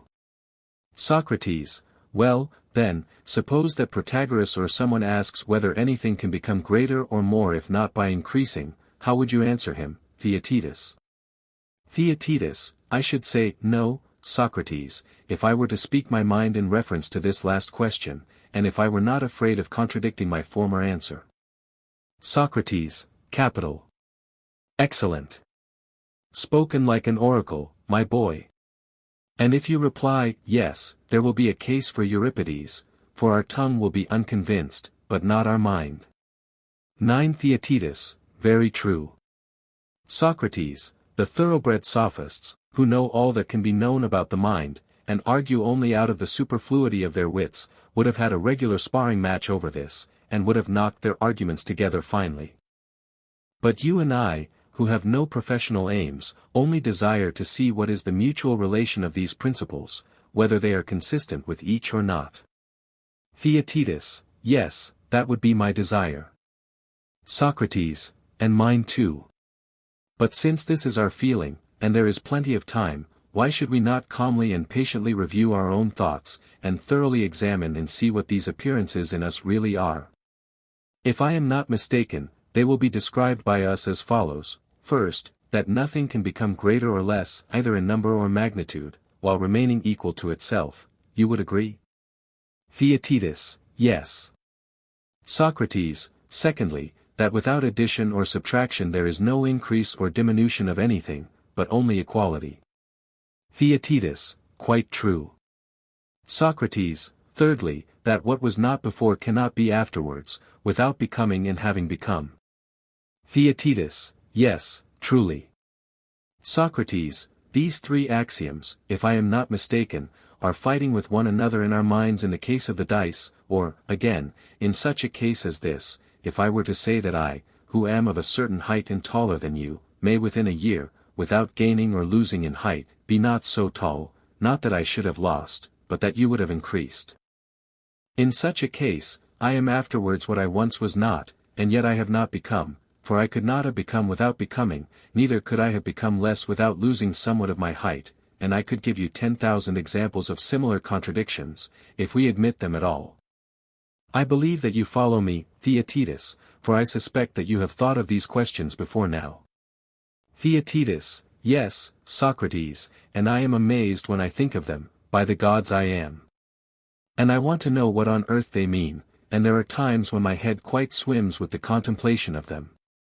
Socrates, I see, my dear Theaetetus, that Theodorus had a true insight into your nature when he said that you were a philosopher, for wonder is the feeling of a philosopher, and philosophy begins in wonder. He was not a bad genealogist who said that Iris, the messenger of heaven, is the child of Thaumas, wonder.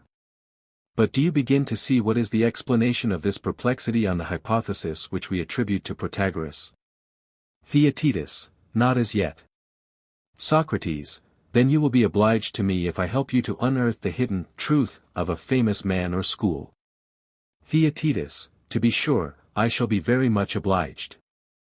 And from all these considerations, as I said at first, there arises a general reflection, that there is no one self-existent thing, but everything is becoming and in relation, and being must be altogether abolished, although from habit and ignorance we are compelled even in this discussion to retain the use of the term.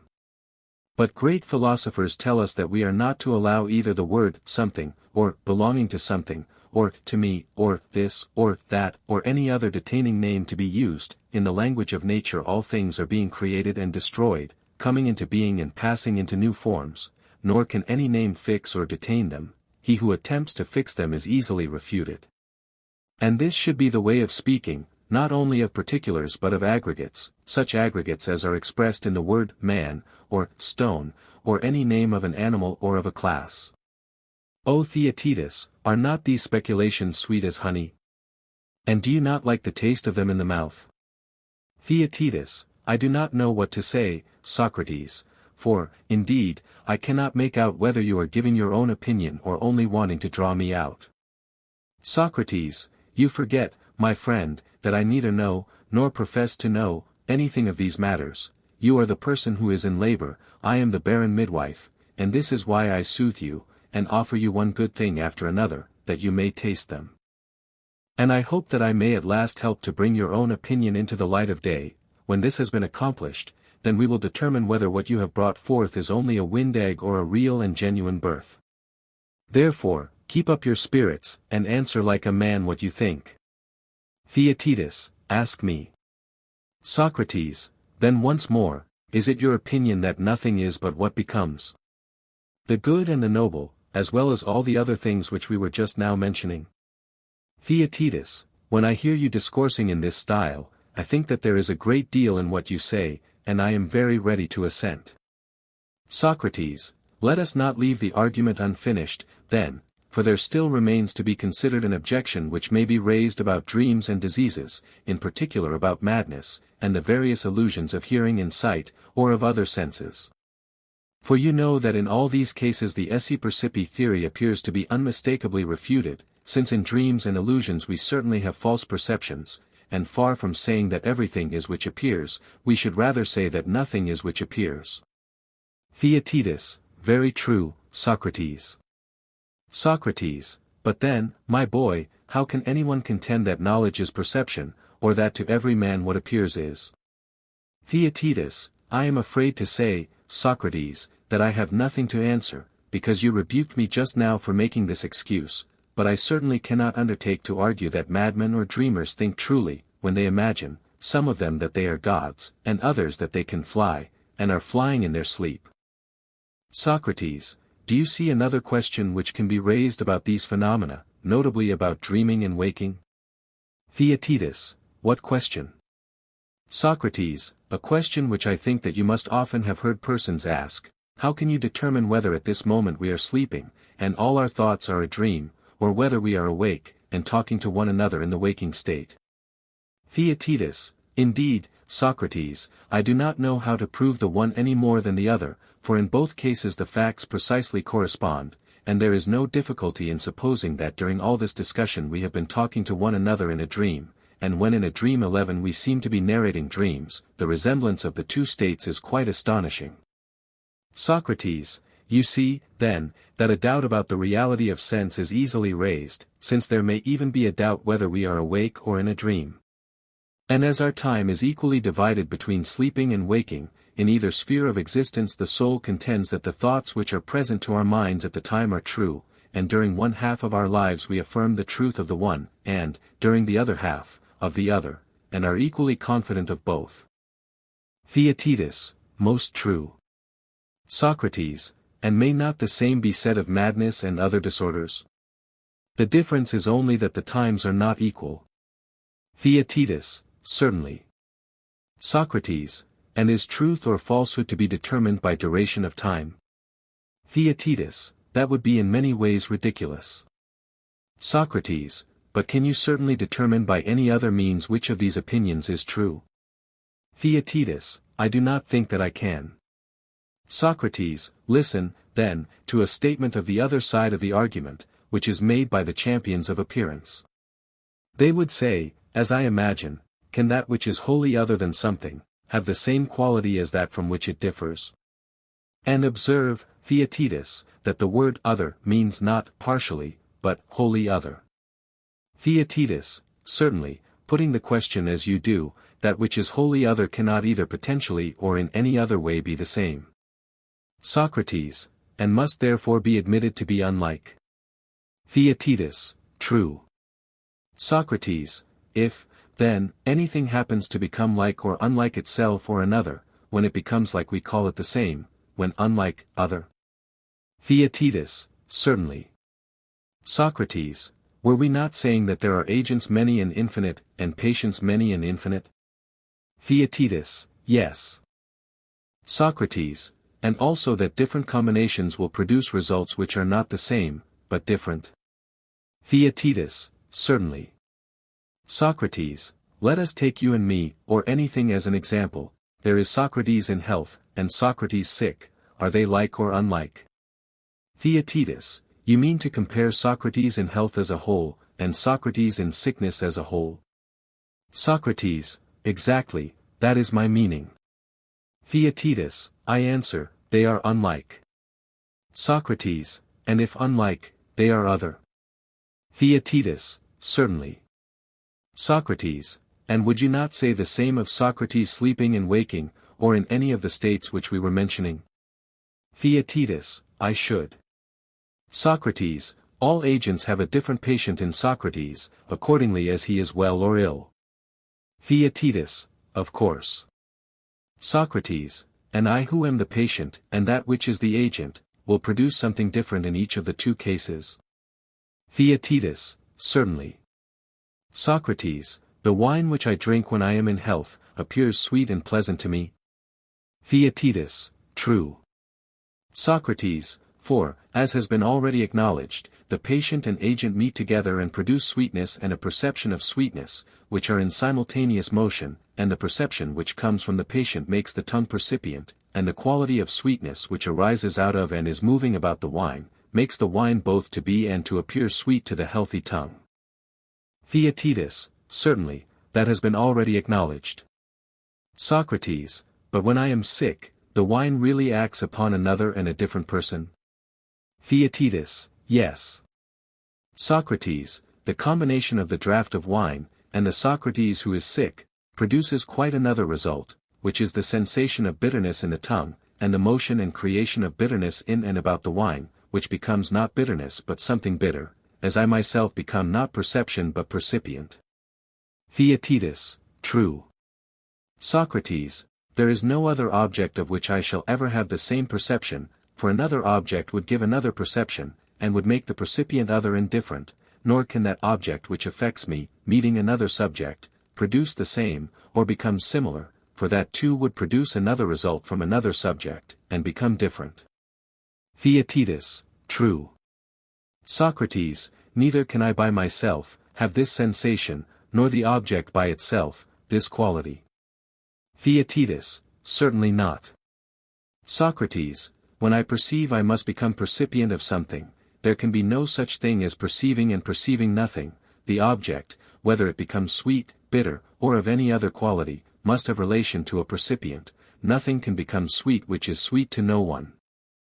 Am I not right, Theaetetus, and is not this your newborn child, of which I have delivered you?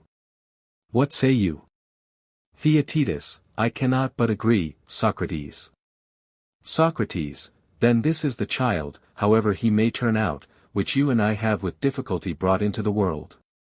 And now that he is born, we must run round the hearth with him, and see whether he is worth rearing, or is only a wind egg and a sham. Is he to be reared in any case, and not exposed? Or will you bear to see him rejected, and not get into a passion if I take away your firstborn? Theaetetus will not be angry, for he is very good-natured. But tell me, Socrates, in heaven's name, is this, after all, not the truth? Socrates, you, Theodorus, are a lover of theories, and now you innocently fancy that I am a bag full of them, and can easily pull one out which will overthrow its predecessor. But you do not see that in reality none of these theories come from me, they all come from him who talks with me. I only know just enough to extract them from the wisdom of another, and to receive them in a spirit of fairness. And now I shall say nothing myself, but shall endeavor to elicit something from our young friend. Theodorus, he was a friend of mine, Socrates, as you were saying, and therefore I cannot have him refuted by my lips, nor can I oppose you when I agree with you. Please, then, to take Theaetetus again, he seemed to answer very nicely. Socrates, if you were to go into a Lacedaemonian palestra, Theodorus, would you have a right to look on at the naked wrestlers, some of them making a poor figure, if you did not strip and give them an opportunity of judging of your own person?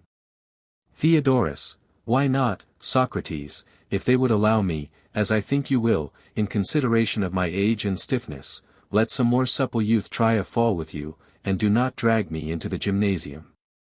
Socrates, your will is my will, Theodorus, as the proverbial philosophers say, and therefore I will return to the sage Theaetetus. Tell me, Theaetetus, in reference to what I was saying, are you not lost in wonder, like myself, when you find that all of a sudden you are raised to the level of the wisest of men, or indeed of the gods? For you would assume the measure of Protagoras to apply to the gods as well as men. Theaetetus, certainly I should, and I confess to you that I am lost in wonder. At first hearing, I was quite satisfied with the doctrine, that whatever appears is to each one, but now the face of things has changed. Socrates, why, my dear boy, you are young, and therefore your ear is quickly caught and your mind influenced by popular arguments. Protagoras, or someone speaking on his behalf, will doubtless say in reply, good people, young and old, you meet and harangue, and bring in the gods, whose existence or non-existence I banish from writing and speech, or you talk about the reason of man being degraded to the level of the brutes, which is a telling argument with the multitude, but not one word of proof or demonstration do you offer. All is probability with you, and yet surely you and Theodorus had better reflect whether you are disposed to admit of probability and figures of speech in matters of such importance. He or any other mathematician who argued from probabilities and likelihoods in geometry, would not be worth an ace. Theaetetus, but neither you nor we, Socrates, would be satisfied with such arguments. Socrates, then you and Theodorus mean to say that we must look at the matter in some other way. Theaetetus, yes, in quite another way. Socrates, and the way will be to ask whether perception is or is not the same as knowledge, for this was the real point of our argument, and with a view to this we raised, did we not, those many strange questions. Theaetetus, certainly. Socrates, shall we say that we know everything which we see and hear? For example, shall we say that not having learned, we do not hear the language of foreigners when they speak to us? Or shall we say that we not only hear, but know what they are saying? Or again, if we see letters which we do not understand, shall we say that we do not see them? Or shall we aver that, seeing them, we must know them? Theaetetus, we shall say, Socrates, that we know what we actually see and hear of them, that is to say, we see and know the figure and color of the letters, and we hear and know the elevation or depression of the sound of them, but we do not perceive by sight and hearing, or know, that which grammarians and interpreters teach about them. Socrates, capital, Theaetetus, and about this there shall be no dispute, because I want you to grow, but there is another difficulty coming, which you will also have to repulse. Theaetetus, what is it? Socrates, someone will say, can a man who has ever known anything, and still has and preserves a memory of that which he knows, not know that which he remembers at the time when he remembers? I have, I fear, a tedious way of putting a simple question, which is only, whether a man who has learned, and remembers, can fail to know. Theaetetus, impossible. Socrates, the supposition is monstrous. Socrates, then the inference is, that a man may have attained the knowledge of something, which he may remember and yet not know, because he does not see, and this has been affirmed by us to be a monstrous supposition. Theaetetus, most true. Socrates, thus, then, the assertion that knowledge and perception are one, involves a manifest impossibility? Theaetetus, yes. Socrates, then they must be distinguished. Theaetetus, I suppose that they must. Socrates, once more we shall have to begin, and ask, what is knowledge, and yet, Theaetetus, what are we going to do? Theaetetus, about what? Socrates, like a good-for-nothing cock, without having won the victory, we walk away from the argument and crow. Theaetetus, how do you mean? Socrates, after the manner of disputers 12 we were satisfied with mere verbal consistency, and were well pleased if in this way we could gain an advantage. Although professing not to be mere euristics, but philosophers, I suspect that we have unconsciously fallen into the error of that ingenious class of persons. Theaetetus, I do not as yet understand you. Socrates, then I will try to explain myself. Just now we asked the question, whether a man who had learned and remembered could fail to know, and we showed that a person who had seen might remember when he had his eyes shut and could not see, and then he would at the same time remember and not know. But this was an impossibility. And so the Protagorean fable came to naught, and yours also, who maintain that knowledge is the same as perception. Theaetetus, true. Socrates, and yet, my friend, I rather suspect that the result would have been different if Protagoras, who was the father of the first of the two brats, had been alive. He would have had a great deal to say on their behalf. But he is dead, and we insult over his orphan child, and even the guardians whom he left, and of whom our friend Theodorus is one, are unwilling to give any help, and therefore I suppose that I must take up his cause myself, and see justice done. Theodorus, not I, Socrates, but rather Callias, the son of Hipponicus, is guardian of his orphans. I was too soon diverted from the abstractions of dialectic to geometry. Nevertheless, I shall be grateful to you if you assist him. Socrates, very good, Theodorus, you shall see how I will come to the rescue. If a person does not attend to the meaning of terms as they are commonly used in argument, he may be involved even in greater paradoxes than these. Shall I explain this matter to you or to Theaetetus? Theodorus, to both of us, and let the younger answer. He will incur less disgrace if he is discomfited. Socrates, then now let me ask the awful question, which is this: can a man know and also not know that which he knows? Theodorus, how shall we answer, Theaetetus?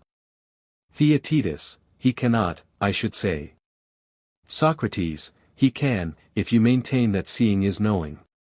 When you are imprisoned in a well, as the saying is, and the self-assured adversary closes one of your eyes with his hand, and asks whether you can see his cloak with the eye which he has closed, how will you answer the inevitable man? Theaetetus, I should answer, not with that eye but with the other. Socrates, then you see and do not see the same thing at the same time. Theaetetus, yes, in a certain sense. Socrates, none of that, he will reply, I do not ask or bid you answer in what sense you know, but only whether you know that which you do not know. You have been proved to see that which you do not see, and you have already admitted that seeing is knowing, and that not seeing is not knowing. I leave you to draw the inference. Theaetetus, yes, the inference is the contradictory of my assertion. Socrates, yes, my marvel, and there might have been yet worse things in store for you, if an opponent had gone on to ask whether you can have a sharp and also a dull knowledge, and whether you can know near, but not at a distance, or know the same thing with more or less intensity, and so on without end. Such questions might have been put to you by a light-armed mercenary, who argued for pay. He would have lain in wait for you, and when you took up the position, that sense is knowledge, he would have made an assault upon hearing, smelling, and the other senses, he would have shown you no mercy, and while you were lost in envy and admiration of his wisdom, he would have got you into his net, out of which you would not have escaped until you had come to an understanding about the sum to be paid for your release. Well, you ask, and how will Protagoras reinforce his position? Shall I answer for him? Theaetetus, by all means.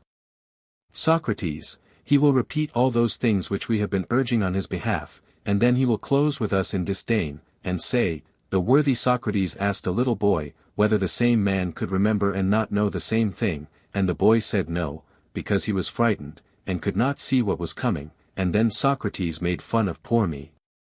The truth is, O slatternly Socrates, that when you ask questions about any assertion of mine, and the person asked is found tripping, if he has answered as I should have answered, then I am refuted, but if he answers something else, then he is refuted and not I.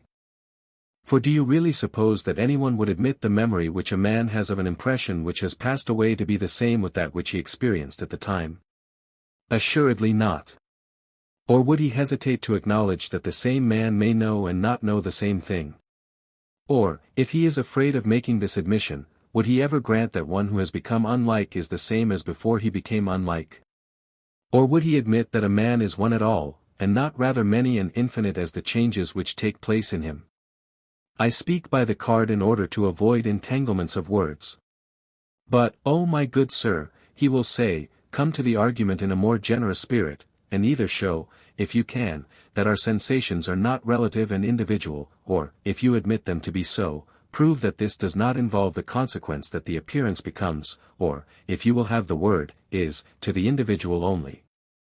As to your talk about pigs and baboons, you are yourself behaving like a pig, and you teach your hearers to make sport of my writings in the same ignorant manner, but this is not to your credit.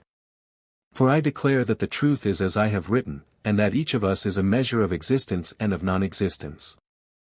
Yet one man may be 1,000 times better than another in proportion as different things are and appear to him. And I am far from saying that wisdom and the wise man have no existence, but I say that the wise man is he who makes the evils which appear and are to a man, into goods which are and appear to him.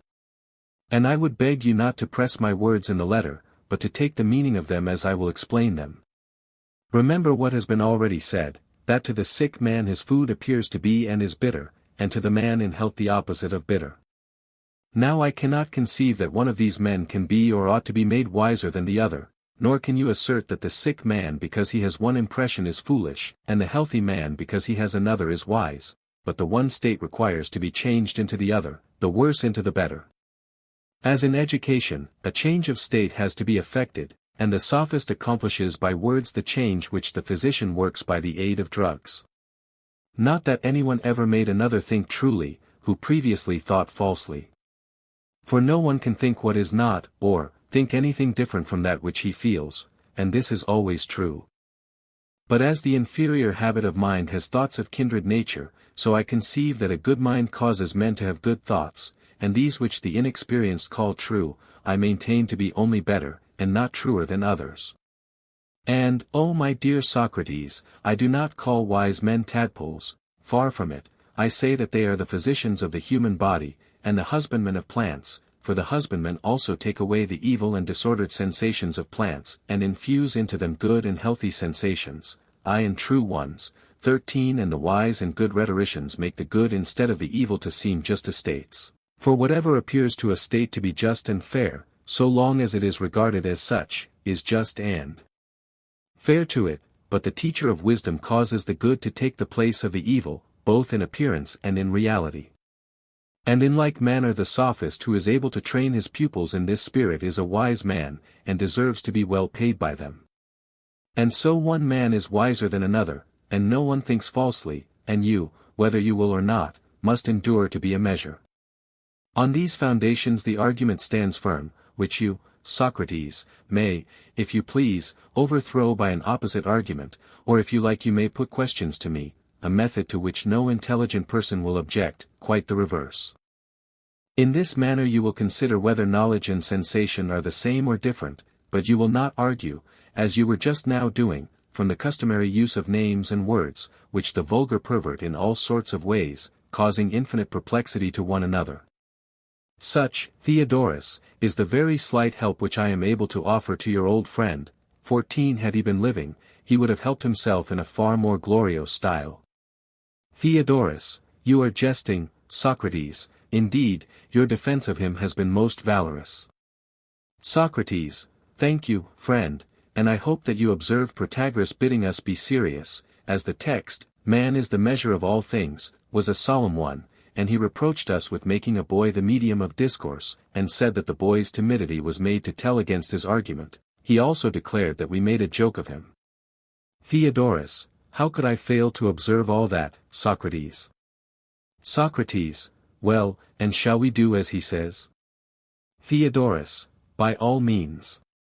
Socrates, but if his wishes are to be regarded, you and I must take up the argument, and in all seriousness, 15 and ask and answer one another, for you see that the rest of us are nothing but boys. In no other way can we escape the imputation, that in our fresh analysis of his thesis we are making fun with boys. Theodorus, well, but is not Theaetetus better able to follow a philosophical inquiry than a great many men who have long beards? Socrates, yes, Theodorus, but not better than you, and therefore please not to imagine that I am to defend by every means in my power your departed friend, and that you are to defend nothing and nobody. At any rate, my good man, do not sheer off until we know whether you are a true measure of diagrams, or whether all men are equally measures and sufficient for themselves in astronomy and geometry, and the other branches of knowledge in which you are supposed to excel them. Theodorus, he who is sitting by you, Socrates, will not easily avoid being drawn into an argument, and when I said just now that you would excuse me, and not, like the Lacedaemonians, compel me to strip and fight, I was talking nonsense. I should rather compare you to Siren, who threw travelers from the rocks, for the Lacedaemonian rule is, strip or depart, but you seem to go about your work more after the fashion of Antaeus. You will not allow anyone who approaches you to depart until you have stripped him, and he has been compelled to try a fall with you in argument. Socrates, there, Theodorus, you have hit off precisely the nature of my complaint, but I am even more pugnacious than the giants of old, for I have met with no end of heroes, many a Heracles, many a Theseus, mighty in words, has broken my head, nevertheless I am always at this rough exercise, which inspires me like a passion. Please, then, to try a fall with me, whereby you will do yourself good as well as me. Theodorus, I consent, lead me whither you will, for I know that you are like destiny, no man can escape from any argument which you may weave for him. But I am not disposed to go further than you suggest. Socrates, once will be enough, and now take particular care that we do not again unwittingly expose ourselves to the reproach of talking childishly. Theodorus, I will do my best to avoid that error. Socrates, in the first place, let us return to our old objection, and see whether we were right in blaming and taking offense at Protagoras on the ground that he assumed all to be equal and sufficient in wisdom, although he admitted that there was a better and worse, and that in respect of this, some who as he said were the wise excelled others. Theodorus, very true. Socrates, had Protagoras been living and answered for himself, instead of our answering for him, there would have been no need of our reviewing or reinforcing the argument. Theodorus, certainly. Socrates, and wisdom is assumed by them to be true thought, and ignorance to be false opinion. Theodorus, exactly. Socrates, how then, Protagoras, would you have us treat the argument? Shall we say that the opinions of men are always true, or sometimes true and sometimes false? In either case, the result is the same, and their opinions are not always true, but sometimes true and sometimes false. For tell me, Theodorus, do you suppose that you yourself, or any other follower of Protagoras, would contend that no one deems another ignorant or mistaken in his opinion? Theodorus, the thing is incredible, Socrates. Socrates, and yet that absurdity is necessarily involved in the thesis which declares man to be the measure of all things. Theodorus, how so? Socrates, why, suppose that you determine in your own mind something to be true, and declare your opinion to me, let us assume, as he argues, that this is true to you. Now, if so, you must either say that the rest of us are not the judges of this opinion or judgment of yours, or that we judge you always to have a true opinion. But are there not thousands upon thousands who, whenever you form a judgment, take up arms against you and are of an opposite judgment and opinion, deeming that you judge falsely? Theodorus, yes, indeed, Socrates, thousands and tens of thousands, as Homer says, who give me a world of trouble. Socrates, well, but are we to assert that what you think is true to you and false to the 10,000 others? Theodorus, no other inference seems to be possible. Socrates, and how about Protagoras himself? If neither he nor the multitude thought, as indeed they do not think, that man is the measure of all things, must it not follow that the truth of which Protagoras wrote would be true to no one? But if you suppose that he himself thought this, and that the multitude does not agree with him, you must begin by allowing that in whatever proportion the many are more than one, in that proportion his truth is more untrue than true. Theodorus, that would follow if the truth is supposed to vary with individual opinion. Socrates, and the best of the joke is, that he acknowledges the truth of their opinion who believe his own opinion to be false, for he admits that the opinions of all men are true. Theodorus, certainly. Socrates, and does he not allow that his own opinion is false, if he admits that the opinion of those who think him false is true? Theodorus, of course. Socrates, whereas the other side do not admit that they speak falsely. Theodorus, they do not. Socrates, and he, as may be inferred from his writings, agrees that this opinion is also true. Theodorus, clearly. Socrates, then all mankind, beginning with Protagoras, will contend, or rather, I should say that he will allow, when he concedes that his adversary has a true opinion, Protagoras, I say, will himself allow that neither a dog nor any ordinary man is the measure of anything which he has not learned. Am I not right? Theodorus, yes. Socrates, and the truth of Protagoras being doubted by all, will be true neither to himself to anyone else? Theodorus, I think, Socrates, that we are running my old friend too hard. Socrates, but I do not know that we are going beyond the truth. Doubtless, as he is older, he may be expected to be wiser than we are. And if he could only just get his head out of the world below, he would have overthrown both of us again and again, me for talking nonsense and you for assenting to me, and have been off and underground in a trice. But as he is not within call, we must make the best use of our own faculties, such as they are, and speak out what appears to us to be true. And one thing which no one will deny is, that there are great differences in the understandings of men. Theodorus, in that opinion I quite agree. Socrates, and is there not most likely to be firm ground in the distinction which we were indicating on behalf of Protagoras, viz. Here arises a new question, Theodorus, which threatens to be more serious than the last. Theodorus, well, Socrates, we have plenty of leisure. Socrates, that is true, and your remark recalls to my mind an observation which I have often made, that those who have passed their days in the pursuit of philosophy are ridiculously at fault when they have to appear and speak in court. How natural is this? Theodorus, what do you mean? Socrates, I mean to say, that those who have been trained in philosophy and liberal pursuits are as unlike those who from their youth upwards have been knocking about in the courts and such places, as a freeman is in breeding unlike a slave. Theodorus, in what is the difference seen?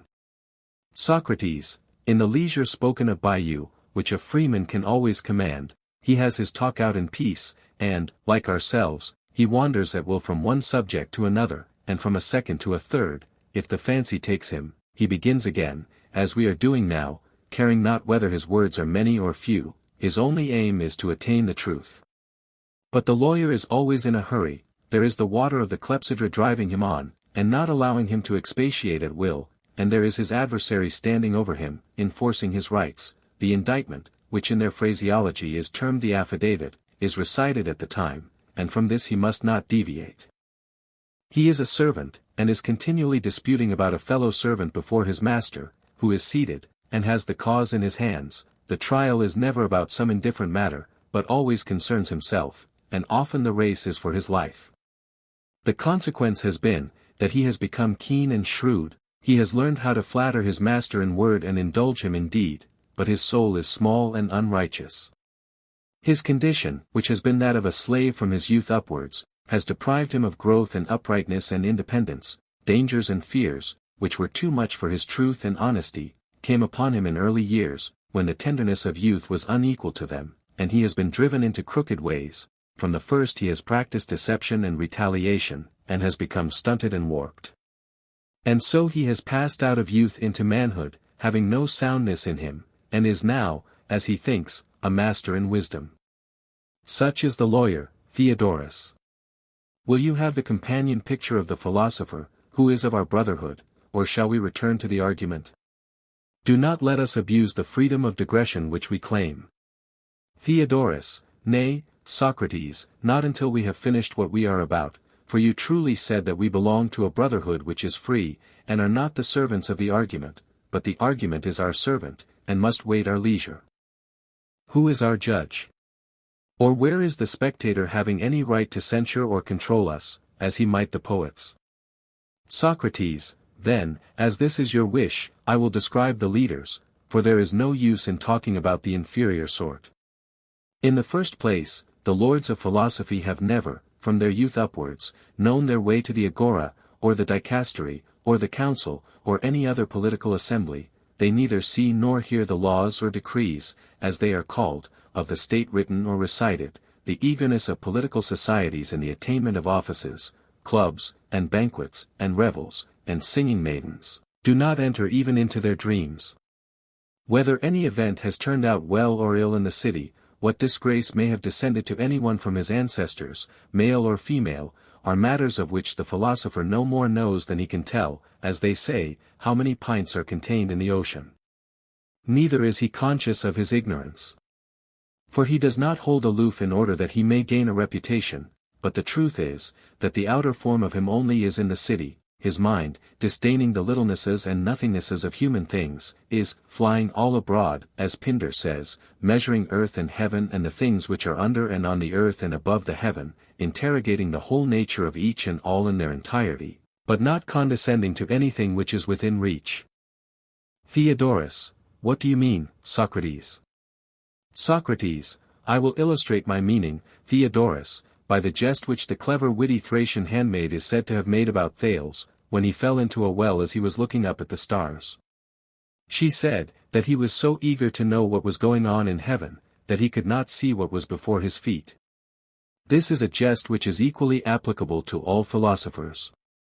For the philosopher is wholly unacquainted with his next-door neighbor, he is ignorant, not only of what he is doing, but he hardly knows whether he is a man or an animal. He is searching into the essence of man, and busy in inquiring what belongs to such a nature to do or suffer different from any other. I think that you understand me, Theodorus. Theodorus, I do, and what you say is true. Socrates, and thus, my friend, on every occasion, private as well as public, as I said at first, when he appears in a law court, or in any place in which he has to speak of things which are at his feet and before his eyes, he is the jest, not only of Thracian handmaids but of the general herd, tumbling into wells and every sort of disaster through his inexperience. His awkwardness is fearful, and gives the impression of imbecility. When he is reviled, he has nothing personal to say in answer to the civilities of his adversaries, for he knows no scandals of anyone, and they do not interest him, and therefore he is laughed at for his sheepishness, and when others are being praised and glorified, in the simplicity of his heart he cannot help going into fits of laughter, so that he seems to be a downright idiot. When he hears a tyrant or king eulogized, he fancies that he is listening to the praises of some keeper of cattle, a swineherd, or shepherd, or perhaps a cowherd, who is congratulated on the quantity of milk which he squeezes from them, and he remarks that the creature whom they tend, and out of whom they squeeze the wealth, is of a less tractable and more insidious nature. Then, again, he observes that the great man is of necessity as ill-mannered and uneducated as any shepherd, for he has no leisure, and he is surrounded by a wall, which is his mountain pen. Hearing of enormous landed proprietors of 10,000 acres and more, our philosopher deems this to be a trifle, because he has been accustomed to think of the whole earth, and when they sing the praises of family, and say that someone is a gentleman because he can show 7 generations of wealthy ancestors, he thinks that their sentiments only betray a dull and narrow vision in those who utter them, and who are not educated enough to look at the whole, nor to consider that every man has had thousands and 10,000s of progenitors, and among them have been rich and poor, kings and slaves, Hellenes and barbarians, innumerable. And when people pride themselves on having a pedigree of 25 ancestors, which goes back to Heracles, the son of Amphitryon, he cannot understand their poverty of ideas. Why are they unable to calculate that Amphitryon had a 25th ancestor, who might have been anybody, and was such as fortune made him, and he had a 50th, and so on? He amuses himself with the notion that they cannot count, and thinks that a little arithmetic would have got rid of their senseless vanity. Now, in all these cases our philosopher is derided by the vulgar, partly because he is thought to despise them, and also because he is ignorant of what is before him, and always at a loss. Theodorus, That is very true, Socrates. Socrates, but, oh my friend, when he draws the other into upper air, and gets him out of his pleas and rejoinders into the contemplation of justice and injustice in their own nature and in their difference from one another and from all other things, or from the commonplaces about the happiness of a king or of a rich man to the consideration of government, and of human happiness and misery in general, what they are, and how a man is to attain the one and avoid the other, when that narrow, keen, little legal mind is called to account about all this, he gives the philosopher his revenge, for dizzied by the height at which he is hanging, whence he looks down into space, which is a strange experience to him, he being dismayed, and lost, and stammering broken words, is laughed at, not by Thracian handmaidens or any other uneducated persons, for they have no eye for the situation, but by every man who has not been brought up a slave. Such are the two characters, Theodorus, the one of the freemen, who has been trained in liberty and leisure, whom you call the philosopher, him we cannot blame because he appears simple and of no account when he has to perform some menial task, such as packing up bedclothes, or flavoring a sauce or fawning speech. The other character is that of the man who is able to do all this kind of service smartly and neatly, but knows not how to wear his cloak like a gentleman, still less with the music of discourse can he hymn the true life aright which is lived by immortals or men blessed of heaven. Theodorus, if you could only persuade everybody, Socrates, as you do me, of the truth of your words, there would be more peace and fewer evils among men. Socrates, evils, Theodorus, can never pass away, for there must always remain something which is antagonistic to good. Having no place among the gods in heaven, of necessity they hover around the mortal nature, and this earthly sphere. Wherefore we ought to fly away from earth to heaven as quickly as we can, and to fly away is to become like God, as far as this is possible, and to become like him, is to become holy, just, and wise. But, oh my friend, you cannot easily convince mankind that they should pursue virtue or avoid vice, not merely in order that a man may seem to be good, which is the reason given by the world, and in my judgment is only a repetition of an old wives' fable. Whereas, the truth is that God is never in any way unrighteous, he is perfect righteousness, and he of us who is the most righteous is most like him. Herein is seen the true cleverness of a man, and also his nothingness and want of manhood. For to know this is true wisdom and virtue, and ignorance of this is manifest folly and vice. All other kinds of wisdom or cleverness, which seem only, such as the wisdom of politicians, or the wisdom of the arts, are coarse and vulgar. The unrighteous man, or the sayer and doer of unholy things, had far better not be encouraged in the illusion that his roguery is clever, for men glory in their shame, they fancy that they hear others saying of them, these are not mere good-for-nothing persons, mere burdens of the earth, but such as men should be who mean to dwell safely in a state. Let us tell them that they are all the more truly what they do not think they are because they do not know it, for they do not know the penalty of injustice, which above all things they ought to know, not stripes and death, as they suppose, which evildoers often escape, but a penalty which cannot be escaped. Theodorus, what is that? Socrates, there are two patterns eternally set before them, the one blessed and divine, the other godless and wretched, but they do not see them or perceive that in their utter folly and infatuation they are growing like the one and unlike the other, by reason of their evil deeds, and the penalty is, that they lead a life answering to the pattern which they are growing like. And if we tell them, that unless they depart from their cunning, the place of innocence will not receive them after death, and that here on earth, they will live ever in the likeness of their own evil selves, and with evil friends, when they hear this they in their superior cunning will seem to be listening to the talk of idiots. Theodorus, very true, Socrates. Socrates, too true, my friend, as I well know, there is, however, one peculiarity in their case, when they begin to reason in private about their dislike of philosophy, if they have the courage to hear the argument out, and do not run away, they grow at last strangely discontented with themselves, their rhetoric fades away, and they become helpless as children. These however are digressions from which we must now desist, or they will overflow, and drown the original argument, to which, if you please, we will now return. Theodorus, for my part, Socrates, would rather have the digressions, for at my age I find them easier to follow, but if you wish, let us go back to the argument. Socrates, had we not reached the point at which the partisans of the perpetual flux, who say that things are as they seem to each one, were confidently maintaining that the ordinances which the state commanded and thought just, were just to the state which imposed them, while they were in force, this was especially asserted of justice, but as to the good, no one had any longer the hardihood to contend of any ordinances which the state thought and enacted to be good, that these, while they were in force, were really good. He who said so would be playing with the name good, and would not touch the real question. It would be a mockery, would it not? Theodorus: certainly it would. Socrates: he ought not to speak of the name, but of the thing which is contemplated under the name. Theodorus: right. Socrates: whatever be the term used, the good or expedient is the aim of legislation, and as far as she has an opinion, the state imposes all laws with a view to the greatest expediency. Can legislation have any other aim? Theodorus: certainly not.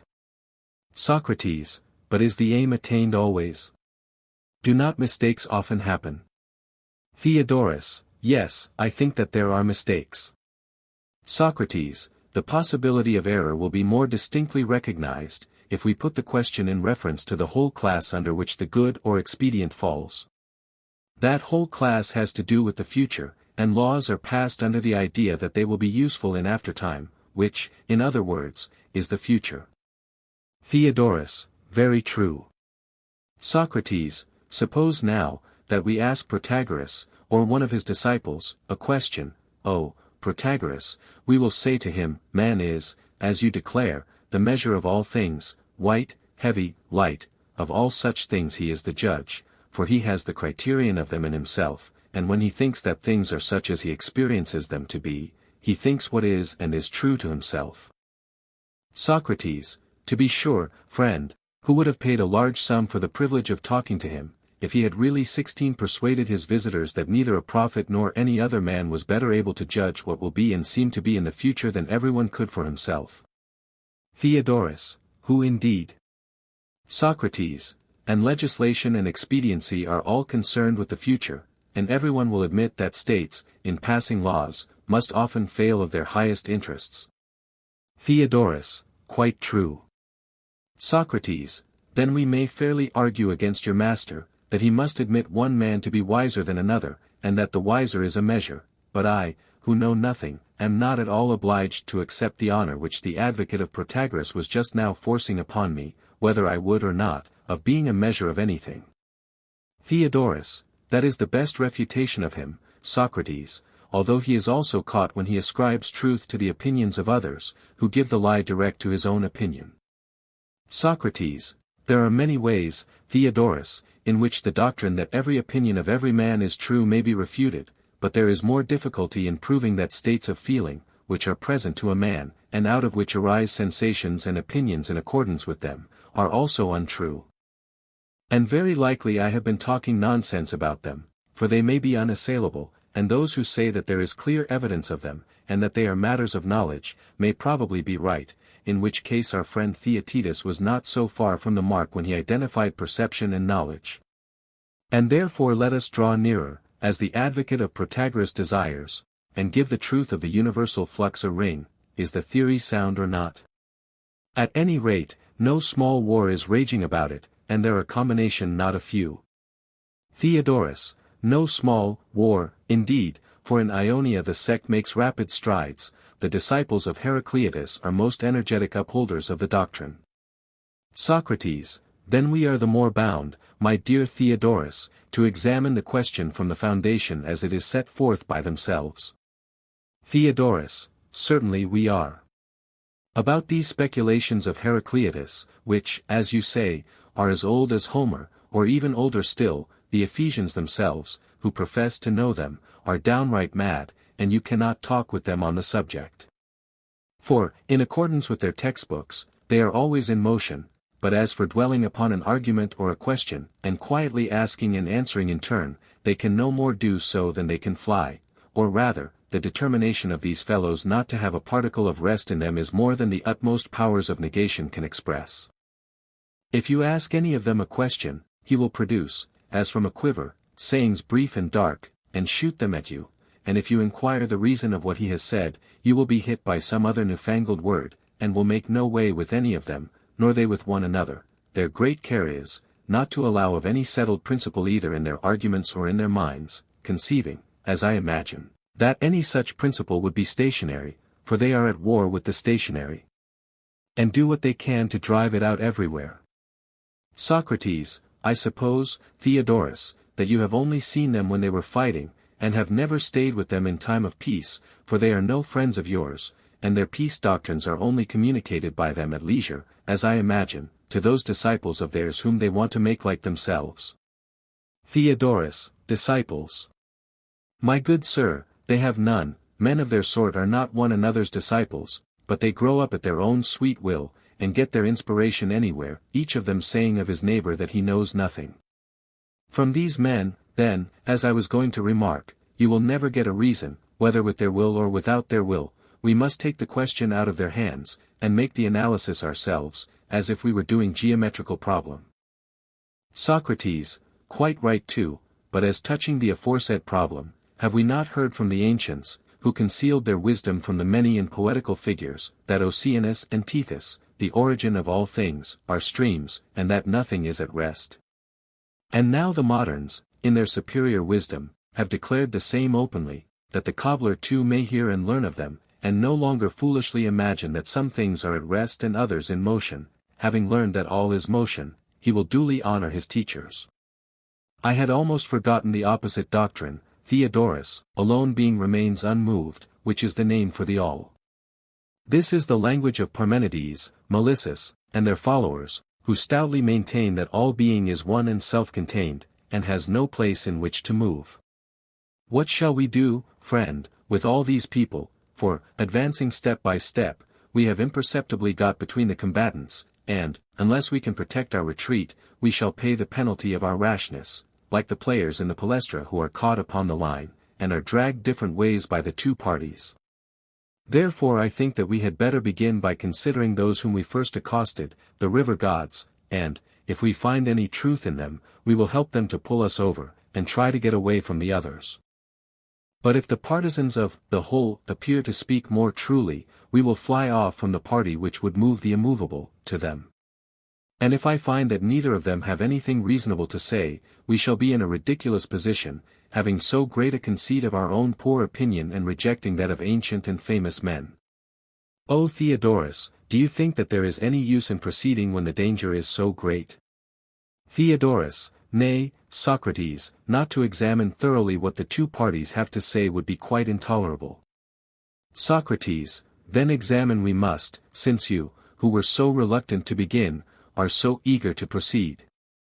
The nature of motion appears to be the question with which we begin. What do they mean when they say that all things are in motion? Is there only one kind of motion, or, as I rather incline to think, two? I should like to have your opinion upon this point in addition to my own, that I may err, if I must err, in your company. Tell me, then, when a thing changes from one place to another, or goes round in the same place, is not that what is called motion? Theodorus, yes. Socrates, here then we have one kind of motion. But when a thing, remaining on the same spot, grows old, or becomes black from being white, or hard from being soft, or undergoes any other change, may not this be properly called motion of another kind? Theodorus, I think so. Socrates, say rather that it must be so. Of motion then there are these two kinds, change, and motion in place. 17 Theodorus, you are right. Socrates, and now, having made this distinction, let us address ourselves to those who say that all is motion, and ask them whether all things according to them have the two kinds of motion, and are changed as well as move in place, or is one thing moved in both ways, and another in one only. Theodorus, indeed, I do not know what to answer, but I think they would say that all things are moved in both ways. Socrates, yes, comrade, for, if not, they would have to say that the same things are in motion and at rest, and there would be no more truth in saying that all things are in motion, than that all things are at rest. Theodorus, to be sure. Socrates, and if they are to be in motion, and nothing is to be devoid of motion, all things must always have every sort of motion. Theodorus, most true. Socrates, consider a further point. Did we not understand them to explain the generation of heat, whiteness, or anything else, in some such manner as the following? Were they not saying that each of them is moving between the agent and the patient, together with a perception, and that the patient ceases to be a perceiving power and becomes a percipient, and the agent a quale instead of a quality? I suspect that quality may appear a strange and uncouth term to you, and that you do not understand the abstract expression. Then I will take concrete instances. I mean to say that the producing power or agent becomes neither heat nor whiteness but hot and white, and the like of other things. For I must repeat what I said before, that neither the agent nor patient have any absolute existence, but when they come together and generate sensations and their objects, the one becomes a thing of a certain quality, and the other a percipient. You remember? Theodorus, of course. Socrates, we may leave the details of their theory unexamined, but we must not forget to ask them the only question with which we are concerned: are all things in motion and flux?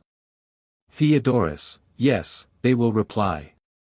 Socrates, and they are moved in both those ways which we distinguished, that is to say, they move in place and are also changed? Theodorus, of course, if the motion is to be perfect. Socrates, if they only moved in place and were not changed, we should be able to say what is the nature of the things which are in motion and flux. Theodorus, exactly. Socrates, but now, since not even white continues to flow white, and whiteness itself is a flux or change which is passing into another color, and is never to be caught standing still, can the name of any color be rightly used at all?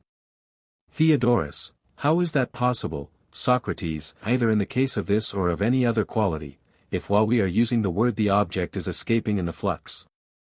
Socrates, and what would you say of perceptions, such as sight and hearing, or any other kind of perception? Is there any stopping in the act of seeing and hearing? Theodorus, certainly not, if all things are in motion. Socrates, then we must not speak of seeing any more than of not seeing, nor of any other perception more than of any non-perception, if all things partake of every kind of motion. Theodorus, certainly not. Socrates, yet perception is knowledge, so at least Theaetetus and I were saying. Theodorus, very true. Socrates, then when we were asked what is knowledge, we no more answered what is knowledge than what is not knowledge. Theodorus, I suppose not. Socrates, here, then, is a fine result. We corrected our first answer in our eagerness to prove that nothing is at rest. But if nothing is at rest, every answer upon whatever subject is equally right. You may say that a thing is or is not thus, or, if you prefer, becomes thus, and if we say, becomes, we shall not then hamper them with words expressive of rest. Theodorus, quite true. Socrates, yes, Theodorus, except in saying, thus and not thus. But you ought not to use the word thus, for there is no motion in thus or in not thus. The maintainers of the doctrine have as yet no words in which to express themselves, and must get a new language. I know of no word that will suit them, except perhaps know-how, which is perfectly indefinite. Theodorus, yes, that is a manner of speaking in which they will be quite at home.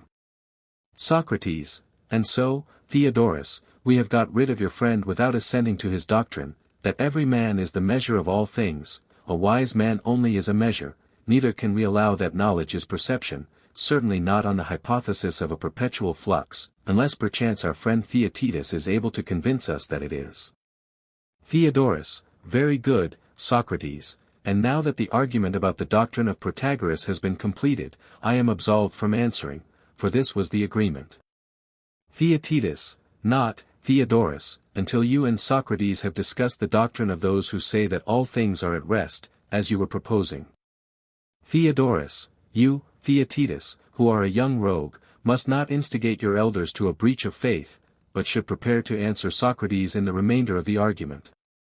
Theaetetus, yes, if he wishes, but I would rather have heard about the doctrine of rest. Theodorus, invite Socrates to an argument, invite horsemen to the open plain, do but ask him, and he will answer. Socrates, nevertheless, Theodorus, I am afraid that I shall not be able to comply with the request of Theaetetus. Theodorus, not comply. For what reason? Socrates, my reason is that I have a kind of reverence, not so much for Melissus and the others, who say that all is one and at rest, as for the great leader himself, Parmenides, venerable and awful, as in Homeric language he may be called, him I should be ashamed to approach in a spirit unworthy of him. I met him when he was an old man, and I was a mere youth, and he appeared to me to have a glorious depth of mind. And I am afraid that we may not understand his words, and may be still further from understanding his meaning. Above all I fear that the nature of knowledge, which is the main subject of our discussion, may be thrust out of sight by the unbidden guests who will come pouring in upon our feast of discourse, if we let them in. Besides, the question which is now stirring is of immense extent, and will be treated unfairly if only considered by the way, or if treated adequately and at length, will put into the shade the other question of knowledge. Neither the one nor the other can be allowed, but I must try by my art of midwifery to deliver Theaetetus of his conceptions about knowledge. Theaetetus, very well, do so if you will. Socrates, then now, Theaetetus, take another view of the subject. You answered that knowledge is perception. Theaetetus, I did. Perhaps, however, I had better allow you to answer for yourself and not interfere. Tell me, then, are not the organs through which you perceive warm and hard and light and sweet, organs of the body? Theaetetus, of the body, certainly. Socrates, and you would admit that what you perceive through one faculty you cannot perceive through another, the objects of hearing, for example, cannot be perceived through sight, or the objects of sight through hearing? Theaetetus, of course not. Socrates, if you have any thought about both of them, this common perception cannot come to you, either through the one or the other organ. Theaetetus, it cannot. Socrates, how about sounds and colors? In the first place you would admit that they both exist. Theaetetus, yes. Socrates, and that either of them is different from the other, and the same with itself? Theaetetus, certainly. Socrates, and that both are two and each of them one? Theaetetus, yes. Socrates, you can further observe whether they are like or unlike one another. Theaetetus, I dare say. Socrates, but through what do you perceive all this about them? For neither through hearing nor yet through seeing can you apprehend that which they have in common. Let me give you an illustration of the point at issue. If there were any meaning in asking whether sounds and colors are saline or not, you would be able to tell me what faculty would consider the question. It would not be sight or hearing, but some other. Theaetetus, certainly, the faculty of taste. Socrates, very good, and now tell me what is the power which discerns, not only in sensible objects, but in all things, universal notions, such as those which are called being and not being, and those others about which we were just asking. What organs will you assign for the perception of these notions?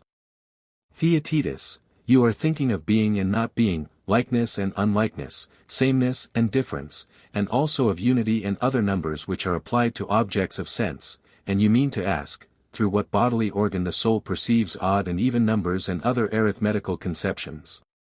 Socrates, you follow me excellently, Theaetetus, that is precisely what I am asking. Theaetetus, indeed, Socrates, I cannot answer. My only notion is, that these, unlike objects of sense, have no separate organ, but that the mind, by a power of her own, contemplates the universals in all things. Socrates, you are a beauty, Theaetetus, and not ugly, as Theodorus was saying, for he who utters the beautiful is himself beautiful and good. And besides being beautiful, you have done me a kindness in releasing me from a very long discussion, if you are clear that the soul views some things by herself and others through the bodily organs. For that was my own opinion, and I wanted you to agree with me. Theaetetus, I am quite clear. Socrates, and to which class would you refer being or essence, for this, of all our notions, is the most universal? Theaetetus, I should say, to that class which the soul aspires to know of herself. Socrates, and would you say this also of like and unlike, same and other? Theaetetus, yes. Socrates, and would you say the same of the noble and base, and of good and evil? Theaetetus, These I conceive to be notions which are essentially relative, and which the soul also perceives by comparing in herself things past and present with the future. Socrates, and does she not perceive the hardness of that which is hard by the touch, and the softness of that which is soft equally by the touch? Theaetetus, yes. Socrates, but their essence and what they are, and their opposition to one another, and the essential nature of this opposition, the soul herself endeavors to decide for us by the review and comparison of them? Theaetetus, certainly. Socrates, the simple sensations which reach the soul through the body are given at birth to men and animals by nature, but their reflections on the being and use of them are slowly and hardly gained, if they are ever gained, by education and long experience. Theaetetus, assuredly. Socrates, and can a man attain truth who fails of attaining being? Theaetetus, impossible. Socrates, and can he who misses the truth of anything, have a knowledge of that thing? Theaetetus, he cannot. Socrates, then knowledge does not consist in impressions of sense, but in reasoning about them, in that only, and not in the mere impression, truth and being can be attained. Theaetetus, clearly. Socrates, and would you call the two processes by the same name, when there is so great a difference between them? Theaetetus, that would certainly not be right. Socrates, and what name would you give to seeing, hearing, smelling, being cold and being hot? Theaetetus, I should call all of them perceiving. What other name could be given to them? Socrates, perception would be the collective name of them. Theaetetus, certainly. Socrates, which, as we say, has no part in the attainment of truth any more than of being. Theaetetus, certainly not. Socrates, and therefore not in science or knowledge. Theaetetus, no. Socrates, then perception, Theaetetus, can never be the same as knowledge or science. Theaetetus, clearly not, Socrates, and knowledge has now been most distinctly proved to be different from perception. Socrates, but the original aim of our discussion was to find out rather what knowledge is than what it is not. At the same time we have made some progress, for we no longer seek for knowledge in perception at all, but in that other process, however called, in which the mind is alone and engaged with being. Theaetetus, you mean, Socrates, if I am not mistaken, what is called thinking or opining. Socrates, you conceive truly. And now, my friend, please to begin again at this point, and having wiped out of your memory all that has preceded, see if you have arrived at any clearer view, and once more say what is knowledge. Theaetetus, I cannot say, Socrates, that all opinion is knowledge, because there may be a false opinion, but I will venture to assert, that knowledge is true opinion. Let this then be my reply, and if this is hereafter disproved, I must try to find another. Socrates, that is the way in which you ought to answer, Theaetetus, and not in your former hesitating strain, for if we are bold we shall gain one of two advantages, either we shall find what we seek, or we shall be less likely to think that we know what we do not know, in either case we shall be richly rewarded. And now, what are you saying? Are there two sorts of opinion, one true and the other false, and do you define knowledge to be the true? Theaetetus, yes, according to my present view. Socrates, is it still worth our while to resume the discussion touching opinion? Theaetetus, to what are you alluding? Socrates, there is a point which often troubles me, and is a great perplexity to me, both in regard to myself and others. I cannot make out the nature or origin of the mental experience to which I refer. Theaetetus, pray what is it? Socrates, how there can be false opinion, that difficulty still troubles the eye of my mind, and I am uncertain whether I shall leave the question, or begin over again in a new way. Theaetetus, begin again, Socrates, at least if you think that there is the slightest necessity for doing so. Were not you and Theodorus just now remarking very truly, that in discussions of this kind we may take our own time? Socrates, you are quite right, and perhaps there will be no harm in retracing our steps and beginning again.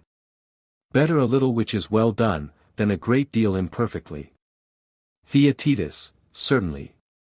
Socrates, well, and what is the difficulty? Do we not speak of false opinion, and say that one man holds a false and another a true opinion, as though there were some natural distinction between them? Theaetetus, we certainly say so. Socrates, all things and everything are either known or not known. I leave out of view the intermediate conceptions of learning and forgetting, because they have nothing to do with our present question. Theaetetus, there can be no doubt, Socrates, if you exclude these, that there is no other alternative but knowing or not knowing a thing.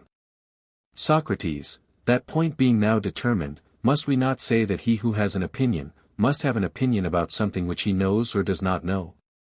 Theaetetus, he must. Socrates, he who knows, cannot but know, and he who does not know, cannot know. Theaetetus, of course. Socrates, what shall we say then? When a man has a false opinion, does he think that which he knows to be some other thing which he knows, and knowing both, is he at the same time ignorant of both? Theaetetus, that, Socrates, is impossible. Socrates, but perhaps he thinks of something which he does not know as some other thing which he does not know. For example, he knows neither Theaetetus nor Socrates, and yet he fancies that Theaetetus is Socrates, or Socrates Theaetetus. Theaetetus, how can he? Socrates, but surely he cannot suppose what he knows to be what he does not know, or what he does not know to be what he knows. Theaetetus, that would be monstrous. Socrates, where, then, is false opinion? For if all things are either known or unknown, there can be no opinion which is not comprehended under this alternative, and so false opinion is excluded. Theaetetus, most true. Socrates, suppose that we remove the question out of the sphere of knowing or not knowing, into that of being and not being. Theaetetus, what do you mean? Socrates, may we not suspect the simple truth to be that he who thinks about anything, that which is not, will necessarily think what is false, whatever in other respects may be the state of his mind? Theaetetus, that, again, is not unlikely, Socrates. Socrates, then suppose someone to say to us, Theaetetus, is it possible for any man to think that which is not either as a self-existent substance or as a predicate of something else? And suppose that we answer, yes, he can, when he thinks what is not true. That will be our answer. Theaetetus, yes. Socrates, but is there any parallel to this? Theaetetus, what do you mean? Socrates, can a man see something and yet see nothing? Theaetetus, impossible. Socrates, but if he sees any one thing, he sees something that exists. Do you suppose that what is one is ever to be found among non-existing things? Theaetetus, I do not. Socrates, he then who sees some one thing, sees something which is. Theaetetus, clearly. Socrates, and he who hears anything, hears some one thing, and hears that which is. Theaetetus, yes. Socrates, and he who touches anything, touches something which is one and therefore is. Theaetetus, that again is true. Socrates, and does not he who thinks, think some one thing? Theaetetus, certainly. Socrates, and does not he who thinks some one thing, think something which is? Theaetetus, I agree. Socrates, then he who thinks of that which is not, thinks of nothing. Theaetetus, clearly. Socrates, and he who thinks of nothing, does not think at all. Theaetetus, obviously. Socrates, then no one can think that which is not either as a self-existent substance or as a predicate of something else. Theaetetus, clearly not. Socrates, then to think falsely is different from thinking that which is not. Theaetetus, it would seem so. Socrates, then false opinion has no existence in us either in the sphere of being or of knowledge. Theaetetus, certainly not.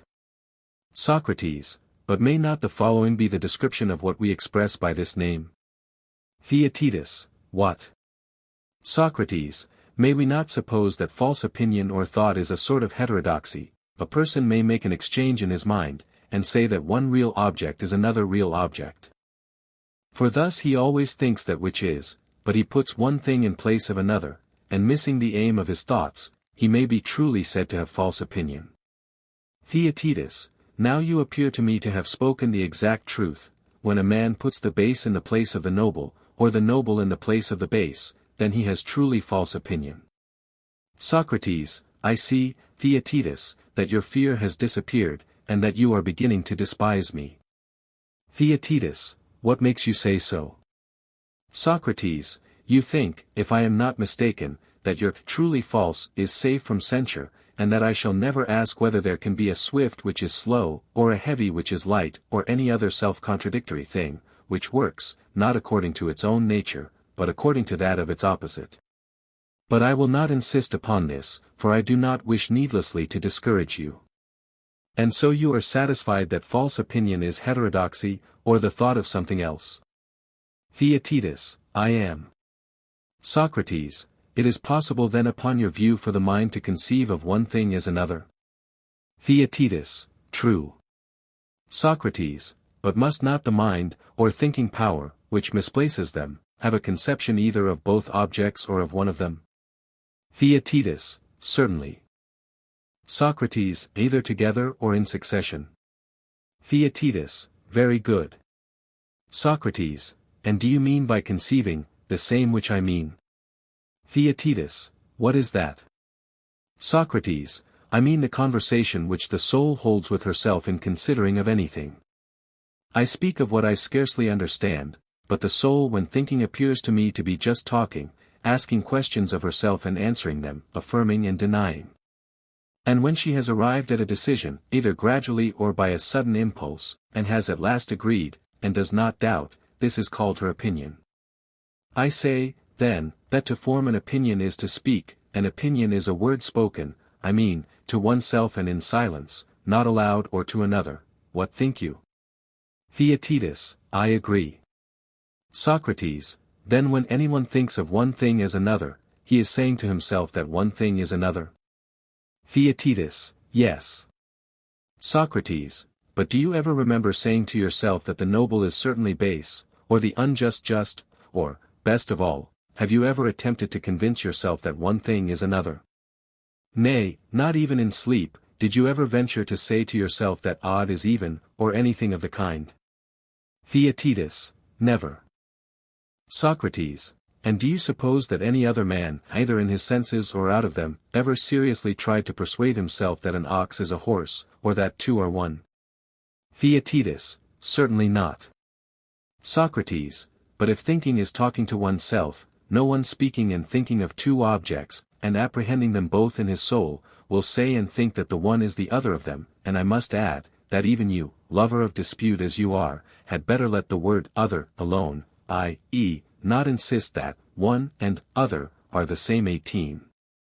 I mean to say, that no one thinks the noble to be base or anything of the kind. Theaetetus, I will give up the word other, Socrates, and I agree to what you say. Socrates, if a man has both of them in his thoughts, he cannot think that the one of them is the other. Theaetetus, true. Socrates, neither, if he has one of them only in his mind and not the other, can he think that one is the other. Theaetetus, true, for we should have to suppose that he apprehends that which is not in his thoughts at all. Socrates, then no one who has either both or only one of the two objects in his mind can think that the one is the other. And therefore, he who maintains that false opinion is heterodoxy is talking nonsense, for neither in this, any more than in the previous way, can false opinion exist in us. Theaetetus, no. Socrates, but if, Theaetetus, this is not admitted, we shall be driven into many absurdities. Theaetetus, what are they? Socrates, I will not tell you until I have endeavored to consider the matter from every point of view. For I should be ashamed of us if we were driven in our perplexity to admit the absurd consequences of which I speak. But if we find the solution, and get away from them, we may regard them only as the difficulties of others, and the ridicule will not attach to us. On the other hand, if we utterly fail, I suppose that we must be humble, and allow the argument to trample us under foot, as the seasick passenger is trampled upon by the sailor, and to do anything to us. Listen, then, while I tell you how I hope to find a way out of our difficulty. Theaetetus, let me hear. Socrates, I think that we were wrong in denying that a man could think what he knew to be what he did not know, and that there is a way in which such a deception is possible. Theaetetus, you mean to say, as I suspected at the time, that I may know Socrates, and at a distance see someone who is unknown to me, and whom I mistake for him, then the deception will occur? Socrates, but has not that position been relinquished by us, because involving the absurdity that we should know and not know the things which we know? Theaetetus, true. Socrates, let us make the assertion in another form, which may or may not have a favorable issue, but as we are in a great strait, every argument should be turned over and tested. Tell me, then, whether I am right in saying that you may learn a thing which at one time you did not know? Theaetetus, certainly you may. Socrates, and another and another? Theaetetus, yes. Socrates, I would have you imagine, then, that there exists in the mind of man a block of wax, which is of different sizes in different men, harder, moister, and having more or less of purity in one than another, and in some of an intermediate quality. Theaetetus, I see. Socrates, let us say that this tablet is a gift of memory, the mother of the muses, and that when we wish to remember anything which we have seen, or heard, or thought in our own minds, we hold the wax to the perceptions and thoughts, and in that material receive the impression of them as from the seal of a ring, and that we remember and know what is imprinted as long as the image lasts, but when the image is effaced, or cannot be taken, then we forget and do not know.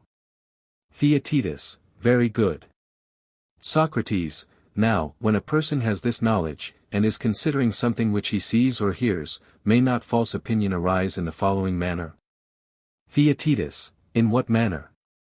Socrates, when he thinks what he knows, sometimes to be what he knows, and sometimes to be what he does not know. The only cases, if any, which remain, are the following. Theaetetus, what are they? If you tell me, I may perhaps understand you better, but at present I am unable to follow you.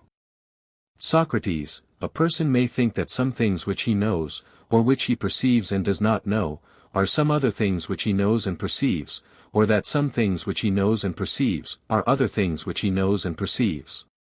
Theaetetus, I understand you less than ever now. Socrates, hear me once more, then, I, knowing Theodorus, and remembering in my own mind what sort of person he is, and also what sort of person Theaetetus is, at one time see them, and at another time do not see them, and sometimes I touch them, and at another time not, or at one time I may hear them or perceive them in some other way, and at another time not perceive them, but still I remember them, and know them in my own mind. Theaetetus, very true. Socrates, then, first of all, I want you to understand that a man may or may not perceive sensibly that which he knows. Theaetetus, true.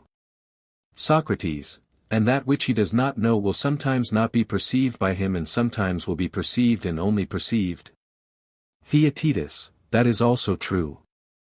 Socrates, see whether you can follow me better now. Socrates can recognize Theodorus and Theaetetus, but he sees neither of them, nor does he perceive them in any other way. He cannot then by any possibility imagine in his own mind that Theaetetus is Theodorus.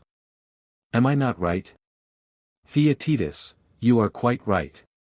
Socrates, then that was the first case of which I spoke. Theaetetus, yes.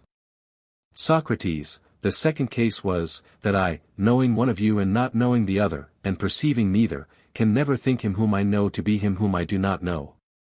Theaetetus, true. Socrates, in the third case, not knowing and not perceiving either of you, I cannot think that one of you whom I do not know is the other whom I do not know. I need not again go over the catalogue of excluded cases, in which I cannot form a false opinion about you and Theodorus, either when I know both or when I am in ignorance of both, or when I know one and not the other. And the same of perceiving, do you understand me? Theaetetus, I do. Socrates, the only possibility of erroneous opinion is, when knowing you and Theodorus, and having on the waxen block the impression of both of you given as by a seal, but seeing you imperfectly and at a distance, I try to assign the right impression of memory to the right visual impression, and to fit this into its own print. If I succeed, recognition will take place, but if I fail and transpose them, putting the foot into the wrong shoe, that is to say, putting the vision of either of you on to the wrong impression, or if my mind, like the sight in a mirror, which is transferred from right to left, err by reason of some similar affection, then heterodoxy and false opinion ensues. Theaetetus: Yes, Socrates, you have described the nature of opinion with wonderful exactness.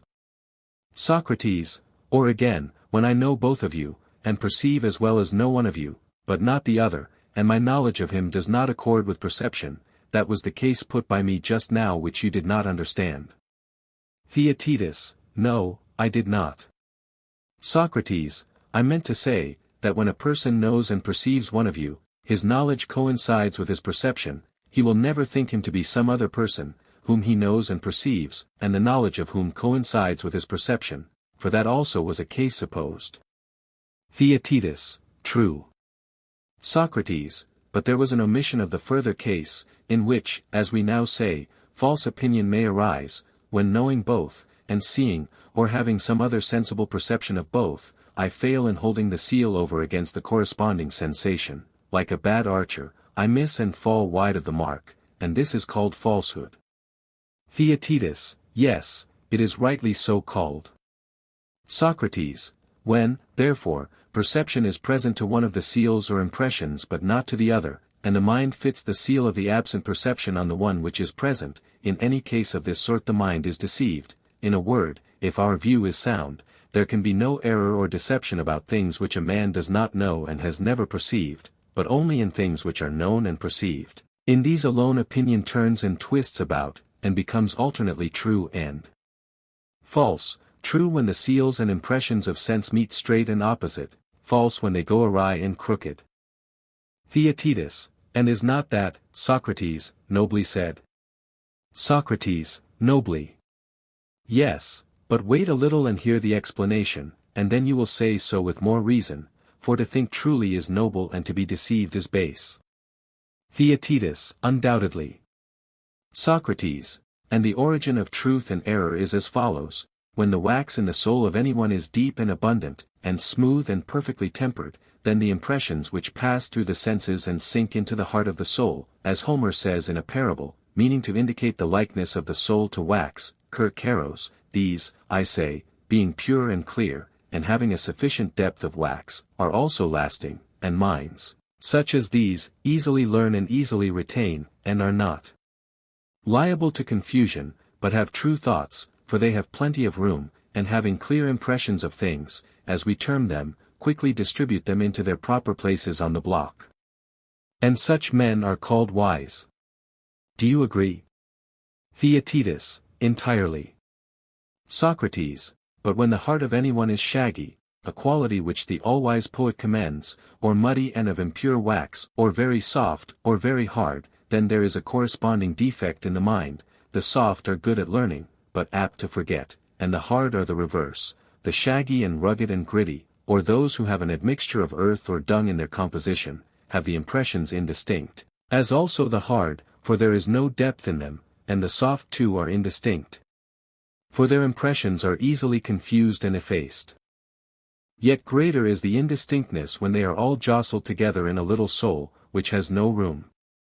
These are the natures which have false opinion, for when they see or hear or think of anything, they are slow in assigning the right objects to the right impressions, in their stupidity they confuse them, and are apt to see and hear and think amiss, and such men are said to be deceived in their knowledge of objects, and ignorant. Theaetetus: No man, Socrates, can say anything truer than that. Socrates: Then now we may admit the existence of false opinion in us? Theaetetus: Certainly. Socrates: And of true opinion also? Theaetetus: Yes. Socrates: We have at length satisfactorily proven beyond a doubt there are these two sorts of opinion. Theaetetus: Undoubtedly. Socrates: Alas, Theaetetus, what a tiresome creature is a man who is fond of talking. Theaetetus: What makes you say so? Socrates: Because I am disheartened at my own stupidity and tiresome garrulity, for what other term will describe the habit of a man who is always arguing on all sides of a question, whose dullness cannot be convinced, and who will never leave off? Theaetetus: But what puts you out of heart? Socrates: I am not only out of heart, but in positive despair, for I do not know what to answer if anyone were to ask me, O Socrates, have you indeed discovered that false opinion arises neither in the comparison of perceptions with one another nor yet in thought, but in union of thought and perception? Yes, I shall say, with the complacence of one who thinks that he has made a noble discovery. Theaetetus, I see no reason why we should be ashamed of our demonstration, Socrates. Socrates, he will say, you mean to argue that the man whom we only think of and do not see, cannot be confused with the horse which we do not see or touch, but only think of and do not perceive? That I believe to be my meaning, I shall reply. Theaetetus, quite right. Socrates, well, then, he will say, according to that argument, the number 11, which is only thought, can never be mistaken for 12, which is only thought. How would you answer him? Theaetetus, I should say that a mistake may very likely arise between the 11 or 12 which are seen or handled, but that no similar mistake can arise between the 11 and 12 which are in the mind.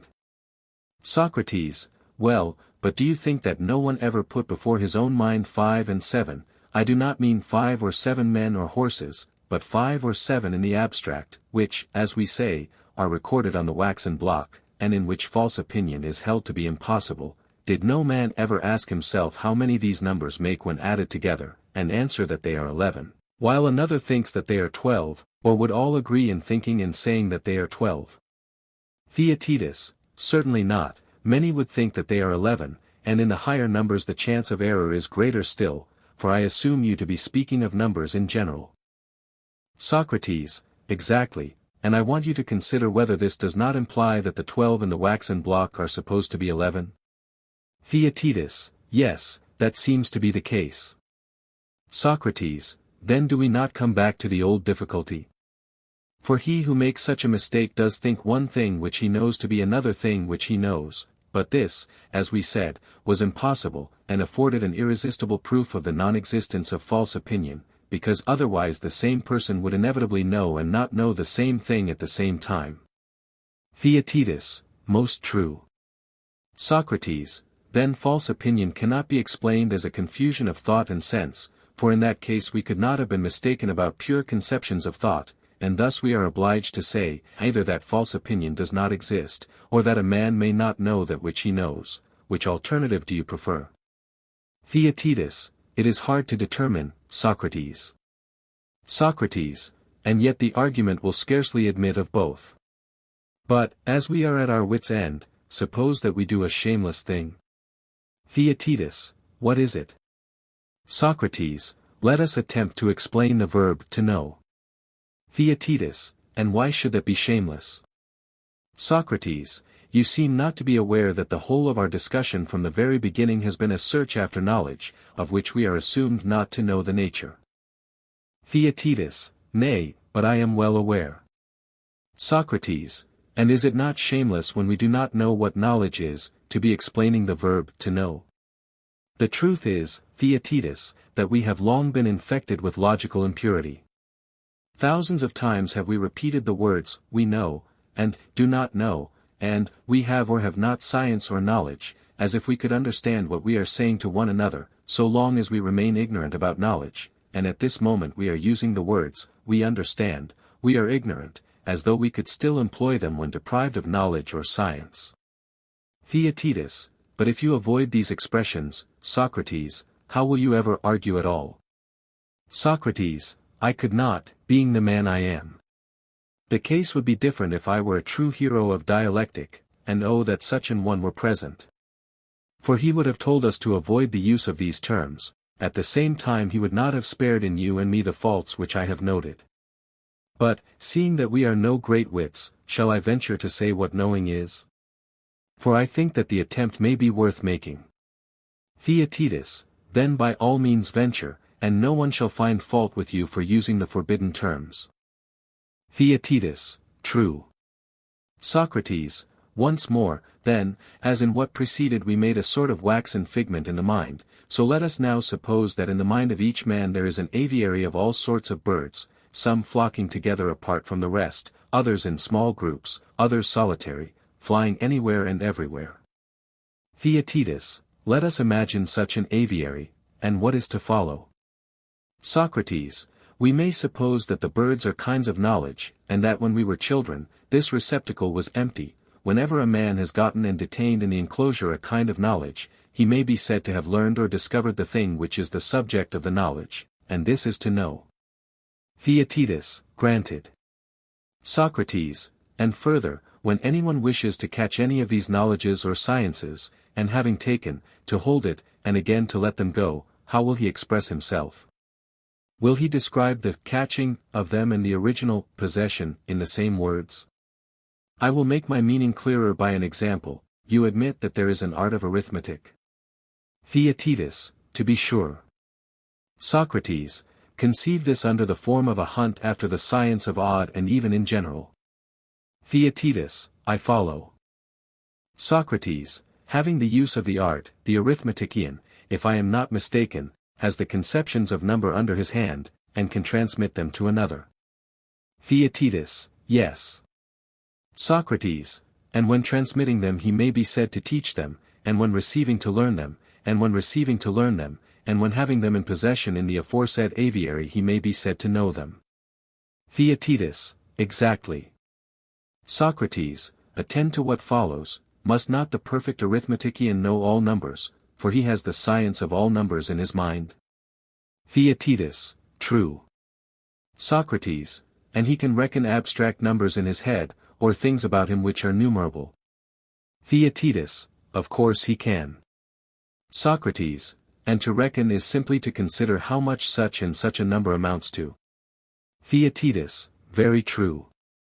Socrates, and so he appears to be searching into something which he knows, as if he did not know it, for we have already admitted that he knows all numbers. You have heard these perplexing questions raised. Theaetetus, I have. Socrates, may we not pursue the image of the doves, and say that the chase after knowledge is of two kinds? One kind is prior to possession and for the sake of possession, and the other for the sake of taking and holding in the hands that which is possessed already. And thus, when a man has learned and known something long ago, he may resume and get hold of the knowledge which he has long possessed, but has not at hand in his mind. Theaetetus, true. Socrates, that was my reason for asking how we ought to speak when an arithmetician sets about numbering, or a grammarian about reading. Shall we say, that although he knows, he comes back to himself to learn what he already knows? Theaetetus, it would be too absurd, Socrates. Socrates, shall we say then that he is going to read or number what he does not know, although we have admitted that he knows all letters and all numbers? Theaetetus, that, again, would be an absurdity. Socrates, then shall we say that about names we care nothing? Anyone may twist and turn the words knowing and learning in any way which he likes, but since we have determined that the possession of knowledge is not the having or using it, we do assert that a man cannot not possess that which he possesses, and, therefore, in no case can a man not know that which he knows, but he may get a false opinion about it, for he may have the knowledge, not of this particular thing, but of some other, when the various numbers and forms of knowledge are flying about in the aviary, and wishing to capture a certain sort of knowledge out of the general store, he takes the wrong one by mistake, that is to say, when he thought 11 to be 12, he got hold of the ringdove which he had in his mind, when he wanted the pigeon. Theaetetus, a very rational explanation. Socrates, but when he catches the one which he wants, then he is not deceived, and has an opinion of what is, and thus false and true opinion may exist, and the difficulties which were previously raised disappear. I dare say that you agree with me, do you not? Theaetetus, yes. Socrates, and so we are rid of the difficulty of a man's not knowing what he knows, for we are not driven to the inference that he does not possess what he possesses, whether he be or be not deceived. And yet I fear that a greater difficulty is looking in at the window. Theaetetus, what is it? Socrates, how can the exchange of one knowledge for another ever become false opinion? Theaetetus, what do you mean? Socrates, in the first place, how can a man who has the knowledge of anything be ignorant of that which he knows, not by reason of ignorance, but by reason of his own knowledge? And, again, is it not an extreme absurdity that he should suppose another thing to be this, and this to be another thing, that, having knowledge present with him in his mind, he should still know nothing and be ignorant of all things. You might as well argue that ignorance may make a man know, and blindness make him see, as that knowledge can make him ignorant. Theaetetus, perhaps, Socrates, we may have been wrong in making only forms of knowledge our birds, whereas there ought to have been forms of ignorance as well, flying about together in the mind, and then he who sought to take one of them might sometimes catch a form of knowledge, and sometimes a form of ignorance, and thus he would have a false opinion from ignorance, but a true one from knowledge, about the same thing. Socrates, I cannot help praising you, Theaetetus, and yet I must beg you to reconsider your words.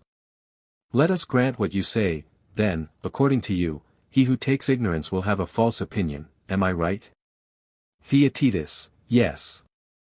Socrates, he will certainly not think that he has a false opinion. Theaetetus, of course not.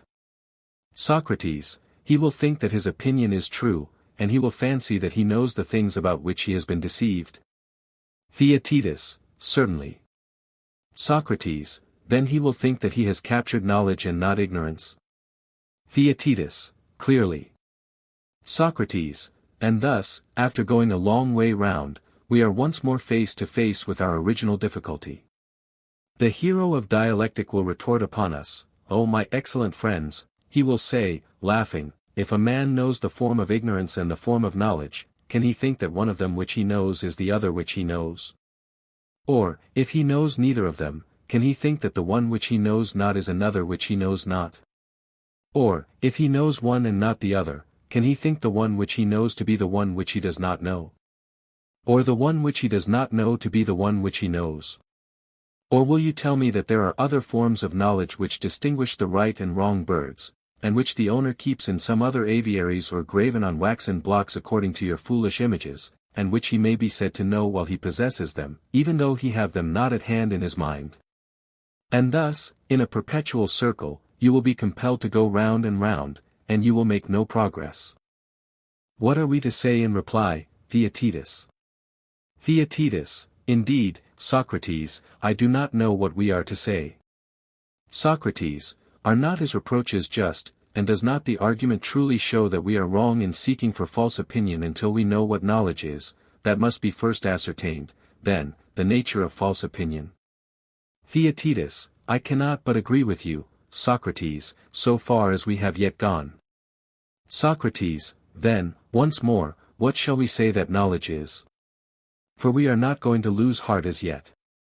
Theaetetus, certainly, I shall not lose heart, if you do not. Socrates, what definition will be most consistent with our former views? Theaetetus, I cannot think of any but our old one, Socrates. Socrates, what was it? Theaetetus, knowledge was said by us to be true opinion, and true opinion is surely unerring, and the results which follow from it are all noble and good. Socrates, he who led the way into the river, Theaetetus, said, the experiment will show, and perhaps if we go forward in the search, we may stumble upon the thing which we are looking for, but if we stay where we are, nothing will come to light. Theaetetus, very true, let us go forward and try. Socrates, the trail soon comes to an end, for a whole profession is against us. He said that true opinion, combined with reason, was knowledge, but that the opinion which had no reason was out of the sphere of knowledge, and that things of which there is no rational account are not knowable, such was the singular expression which he used, and that things which have a reason or explanation are knowable. Socrates, excellent, but then, how did he distinguish between things which are and are not knowable? I wish that you would repeat to me what he said, and then I shall know whether you and I have heard the same tale. Theaetetus, I do not know whether I can recall it, but if another person would tell me, I think that I could follow him. Socrates, let me give you, then, a dream in return for a dream. Methought that I too had a dream, and I heard in my dream that the primeval letters or elements out of which you and I and all other things are compounded, have no reason or explanation, you can only name them, but no predicate can be either affirmed or denied of them, for in the one case existence, in the other non-existence is already implied, neither of which must be added, if you mean to speak of this or that thing by itself alone. It should not be called itself, or that, or each, or alone, or this, or the like, for these go about everywhere and are applied to all things, but are distinct from them, whereas, if the first elements could be described, and had a definition of their own, they would be spoken of apart from all else.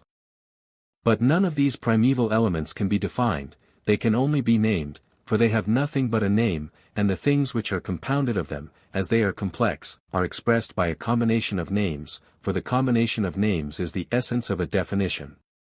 Thus, then, the elements or letters are only objects of perception, and cannot be defined or known, but the syllables or combinations of them are known and expressed, and are apprehended by true opinion.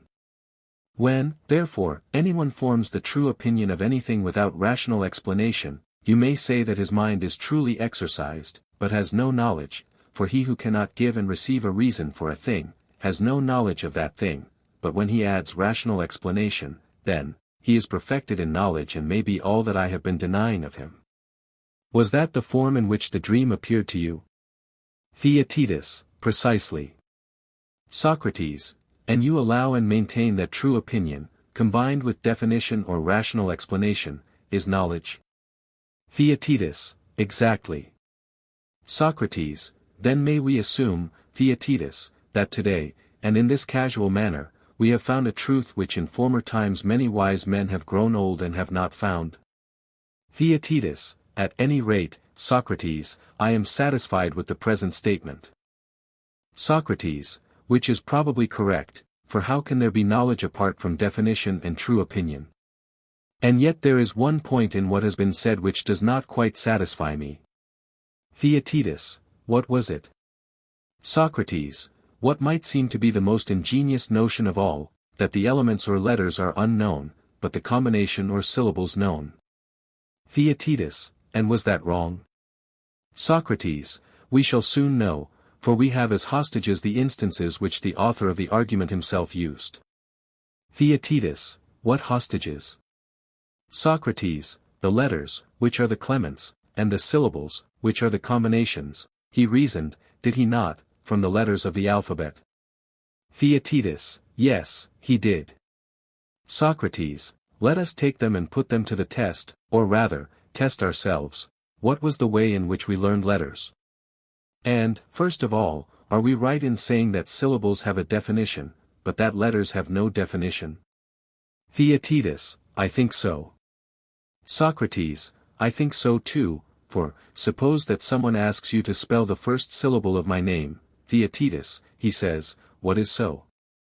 Theaetetus, I should reply S and O, Socrates, that is the definition which you would give of the syllable. Theaetetus, I should. Socrates, I wish that you would give me a similar definition of the S, Theaetetus, but how can anyone, Socrates, tell the elements of an element? I can only reply, that S is a consonant, a mere noise, as of the tongue hissing, B, and most other letters, again, are neither vowel sounds nor noises. Thus letters may be most truly said to be undefined, for even the most distinct of them, which are the 7 vowels, have a sound only, but no definition at all. Socrates, then, I suppose, my friend, that we have been so far right in our idea about knowledge? Theaetetus, yes, I think that we have. Socrates, well, but have we been right in maintaining that the syllables can be known, but not the letters? Theaetetus, I think so. Socrates, and do we mean by a syllable 2 letters, or if there are more, all of them, or a single idea which arises out of the combination of them? Theaetetus, I should say that we mean all the letters. Socrates, take the case of the 2 letters S and O, which form the first syllable of my own name, must not he who knows the syllable, know both of them? Theaetetus, certainly. Socrates, he knows, that is, the S and O. Theaetetus, yes. Socrates, but can he be ignorant of either singly and yet know both together? Theaetetus, such a supposition, Socrates, is monstrous and unmeaning. Socrates, I approve of your readiness, Theaetetus, but I must take time to think whether I equally approve of your answer. Theaetetus, yes, the answer is the point. Socrates, according to this new view, the whole is supposed to differ from all. Theaetetus, yes. Socrates: Well, but is there any difference between all, in the plural, and the all, in the singular? Take the case of number, when we say 1, 2, 3, 4, 5, 6, or when we say twice 3, or 3 times 2, or 4 and 2, or 3 and 2 and 1, are we speaking of the same or of different numbers? Theaetetus: Of the same. Socrates: That is of 6. Theaetetus: Yes. Socrates: And in each form of expression we spoke of all the 6.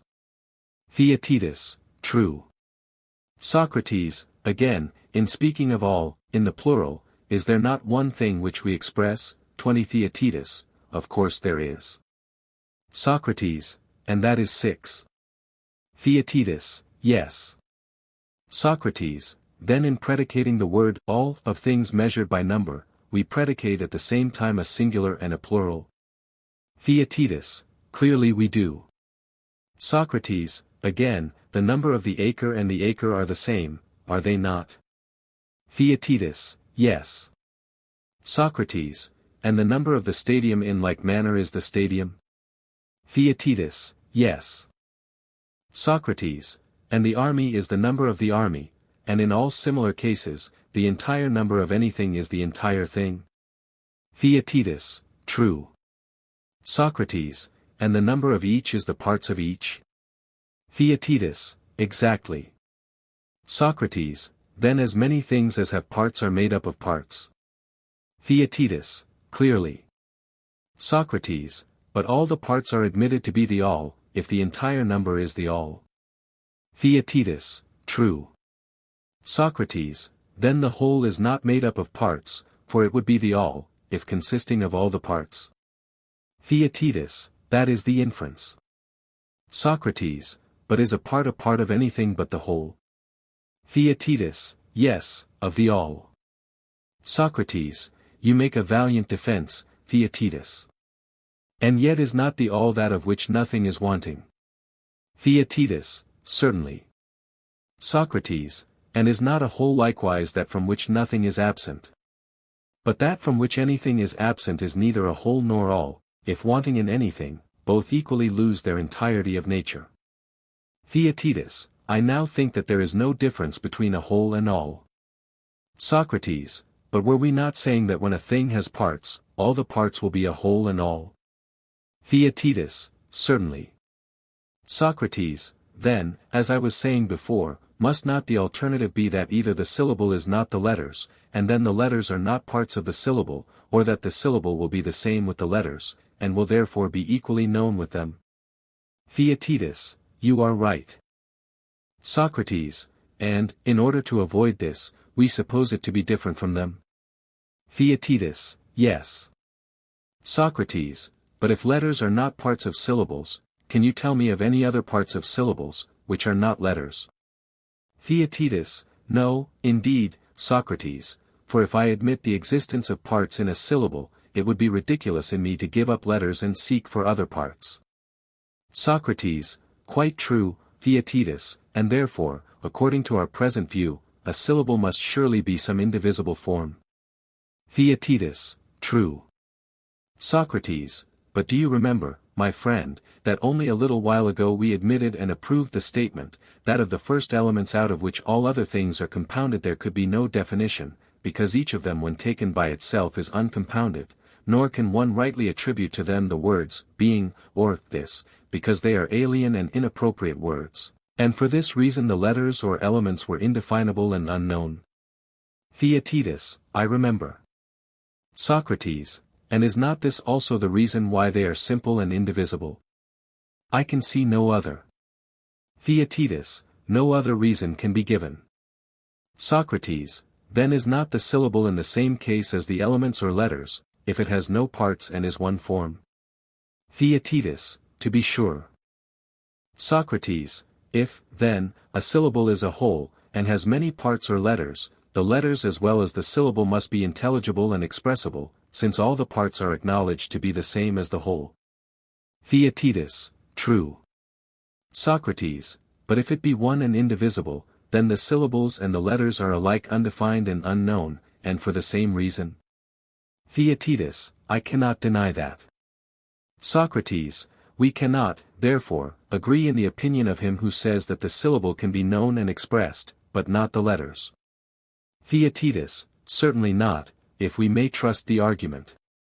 Socrates, well, but will you not be equally inclined to disagree with him, when you remember your own experience in learning to read? Theaetetus, what experience? Socrates, why, that in learning you were kept trying to distinguish the separate letters both by the eye and by the ear, in order that, when you heard them spoken or saw them written, you might not be confused by their position. Theaetetus, very true. Socrates, and is the education of the harp player complete unless he can tell what string answers to a particular note? The notes, as everyone would allow, are the elements or letters of music. Theaetetus, exactly. Socrates, then, if we argue from the letters and syllables which we know to other simples and compounds, we shall say that the letters or simple elements as a class are much more certainly known than the syllables, and much more indispensable to a perfect knowledge of any subject, and if someone says that the syllable is known and the letter unknown, we shall consider that either intentionally or unintentionally he is talking nonsense. Theaetetus, exactly. Socrates, and there might be given other proofs of this belief, if I am not mistaken. But do not let us in looking for them lose sight of the question before us, which is the meaning of the statement, that right opinion with rational definition or explanation is the most perfect form of knowledge. Theaetetus, we must not. Socrates, well, and what is the meaning of the term explanation? I think that we have a choice of 3 meanings. Theaetetus, what are they? Socrates, in the first place, the meaning may be, manifesting one's thought by the voice with verbs and nouns, imaging an opinion in the stream which flows from the lips, as in a mirror or water. Does not explanation appear to be of this nature? Theaetetus, certainly, he who so manifests his thought, is said to explain himself. Socrates, and everyone who is not born deaf or dumb is able sooner or later to manifest what he thinks of anything. And if so, all those who have a right opinion about anything will also have right explanation, nor will right opinion be anywhere found to exist apart from knowledge. Theaetetus, true. Socrates, let us not, therefore, hastily charge him who gave this account of knowledge with uttering an unmeaning word, for perhaps he only intended to say, that when a person was asked what was the nature of anything, he should be able to answer his questioner by giving the elements of the thing. Theaetetus, as for example, Socrates. Socrates, as, for example, when Hesiod says that a wagon is made up of 100 planks. Now, neither you nor I could describe all of them individually, but if anyone asked what is a wagon, we should be content to answer, that a wagon consists of wheels, axle, body, rims, yoke. Theaetetus, certainly. Socrates, and our opponent will probably laugh at us, just as he would if we professed to be grammarians and to give a grammatical account of the name of Theaetetus, and yet could only tell the syllables and not the letters of your name. That would be true opinion, and not knowledge, for knowledge, as has been already remarked, is not attained until, combined with true opinion, there is an enumeration of the elements out of which anything is composed. Theaetetus, yes. Socrates, in the same general way, we might also have true opinion about a wagon, but he who can describe its essence by an enumeration of the 100 planks, adds rational explanation to true opinion, and instead of opinion has art and knowledge of the nature of a wagon, in that he attains to the whole through the elements. Theaetetus, and do you not agree in that view, Socrates? Socrates, if you do, my friend, but I want to know first, whether you admit the resolution of all things into their elements to be a rational explanation of them, and the consideration of them in syllables or larger combinations of them to be irrational. Is this your view? Theaetetus, precisely. Socrates, well, and do you conceive that a man has knowledge of any element who at one time affirms and at another time denies that element of something, or thinks that the same thing is composed of different elements at different times? Theaetetus, assuredly not. Socrates, and do you not remember that in your case and in that of others this often occurred in the process of learning to read? Theaetetus, you mean that I mistook the letters and misspelt the syllables? Socrates, yes. Theaetetus, to be sure, I perfectly remember, and I am very far from supposing that they who are in this condition have knowledge. Socrates, when a person at the time of learning writes the name of Theaetetus, and thinks that he ought to write and does write th and e, but, again, meaning to write the name of Theodorus, thinks that he ought to write and does write t and e, can we suppose that he knows the first syllables of your two names? Theaetetus, we have already admitted that such a one has not yet attained knowledge. Socrates, and in like manner be may enumerate without knowing them the second and third and fourth syllables of your name? Theaetetus, he may. Socrates, and in that case, when he knows the order of the letters and can write them out correctly, he has right opinion? Theaetetus, clearly. Socrates, but although we admit that he has right opinion, he will still be without knowledge. Theaetetus, yes. Socrates, and yet he will have explanation, as well as right opinion, for he knew the order of the letters when he wrote, and this we admit to be explanation. Theaetetus, true. Socrates, then, my friend, there is such a thing as right opinion united with definition or explanation, which does not as yet attain to the exactness of knowledge. Theaetetus, it would seem so. Socrates, and what we fancy to be a perfect definition of knowledge is a dream only. But perhaps we had better not say so as yet, for were there not three explanations of knowledge, one of which must, as we said, be adopted by him who maintains knowledge to be true opinion combined with rational explanation? And very likely there may be found someone who will not prefer this but the third. Theaetetus, you are quite right, there is still one remaining. The first was the image or expression of the mind in speech, the second, which has just been mentioned, is a way of reaching the whole by an enumeration of the elements. But what is the third definition? Socrates, there is, further, the popular notion of telling the mark or sign of difference which distinguishes the thing in question from all others. Theaetetus, can you give me any example of such a definition? Socrates, as, for example, in the case of the sun, I think that you would be contented with the statement that the sun is the brightest of the heavenly bodies which revolve about the earth. Theaetetus, certainly. Socrates, understand why, the reason is, as I was just now saying, that if you get at the difference and distinguishing characteristic of each thing, then, as many persons affirm, you will get at the definition or explanation of it, but while you lay hold only of the common and not of the characteristic notion, you will only have the definition of those things to which this common quality belongs. Theaetetus, I understand you, and your account of definition is in my judgment correct. Socrates, but he, who having right opinion about anything, can find out the difference which distinguishes it from other things will know that of which before he had only an opinion. Theaetetus, yes, that is what we are maintaining. Socrates, nevertheless, Theaetetus, on a nearer view, I find myself quite disappointed, the picture, which at a distance was not so bad, has now become altogether unintelligible. Theaetetus, what do you mean? Socrates, I will endeavor to explain, I will suppose myself to have true opinion of you, and if to this I add your definition, then I have knowledge, but if not, opinion only. Theaetetus, yes. Socrates, the definition was assumed to be the interpretation of your difference. Theaetetus, true. Socrates, but when I had only opinion, I had no conception of your distinguishing characteristics. Theaetetus, I suppose not. Socrates, then I must have conceived of some general or common nature which no more belonged to you than to another. Theaetetus, true. Socrates, tell me, now, how in that case could I have formed a judgment of you any more than of anyone else? Suppose that I imagine Theaetetus to be a man who has nose, eyes, and mouth, and every other member complete, how would that enable me to distinguish Theaetetus from Theodorus, or from some outer barbarian? Theaetetus, how could it? Socrates, or if I had further conceived of you, not only as having nose and eyes, but as having a snub nose and prominent eyes, should I have any more notion of you than of myself and others who resemble me? Theaetetus, certainly not. Socrates, surely I can have no conception of Theaetetus until your snub-nosedness has left an impression on my mind different from the snub-nosedness of all others whom I have ever seen, and until your other peculiarities have a like distinctness, and so when I meet you tomorrow the right opinion will be recalled. Theaetetus, most true. Socrates, then right opinion implies the perception of differences? Theaetetus, clearly.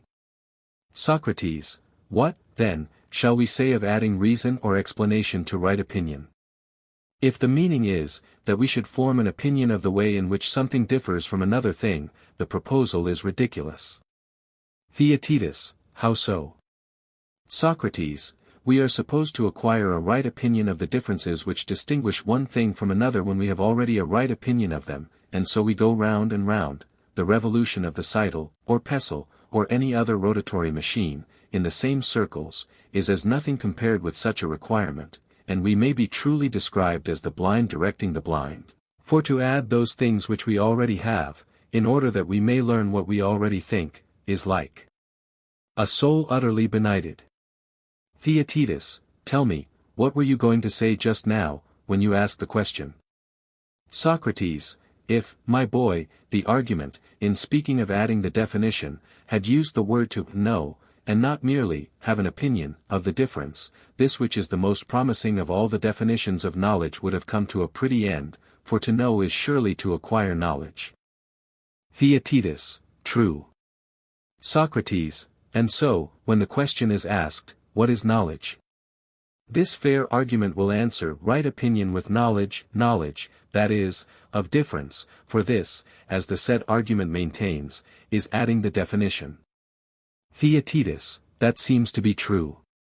Socrates, but how utterly foolish, when we are asking what is knowledge, that the reply should only be, right opinion with knowledge of difference or of anything. And so, Theaetetus, knowledge is neither sensation nor true opinion, nor yet definition and explanation accompanying and added to true opinion? Theaetetus, I suppose not. Socrates, and are you still in labor and travail, my dear friend, or have you brought all that you have to say about knowledge to the birth? Theaetetus, I am sure, Socrates, that you have elicited from me a good deal more than ever was in me. Socrates, and does not my art show that you have brought forth wind, and that the offspring of your brain are not worth bringing up? Theaetetus, very true. Socrates, but if, Theaetetus, you should ever conceive afresh, you will be all the better for the present investigation, and if not, you will be sober and humbler and gentler to other men, and will be too modest to fancy that you know what you do not know. These are the limits of my art, I can no further go, nor do I know aught of the things which great and famous men know or have known in this or former ages. The office of a midwife I, like my mother, have received from God, she delivered women, I deliver men, but they must be young and noble and fair. And now I have to go to the porch of the King Archon, where I am to meet Meletus and his indictment. Tomorrow morning, Theodorus, I shall hope to see you again at this place. Sophist. Introduction and analysis. The dramatic power of the dialogues of Plato appears to diminish as the metaphysical interest of them increases, compare Introd. To the Philebus. There are no descriptions of time, place or persons, in the Sophist and Statesman, but we are plunged at once into philosophical discussions, the poetical charm has disappeared, and those who have no taste for abstruse metaphysics will greatly prefer the earlier dialogues to the later ones. Plato is conscious of the change, and in the Statesman, 286b, expressly accuses himself of a tediousness in the two dialogues, which he ascribes to his desire of developing the dialectical method.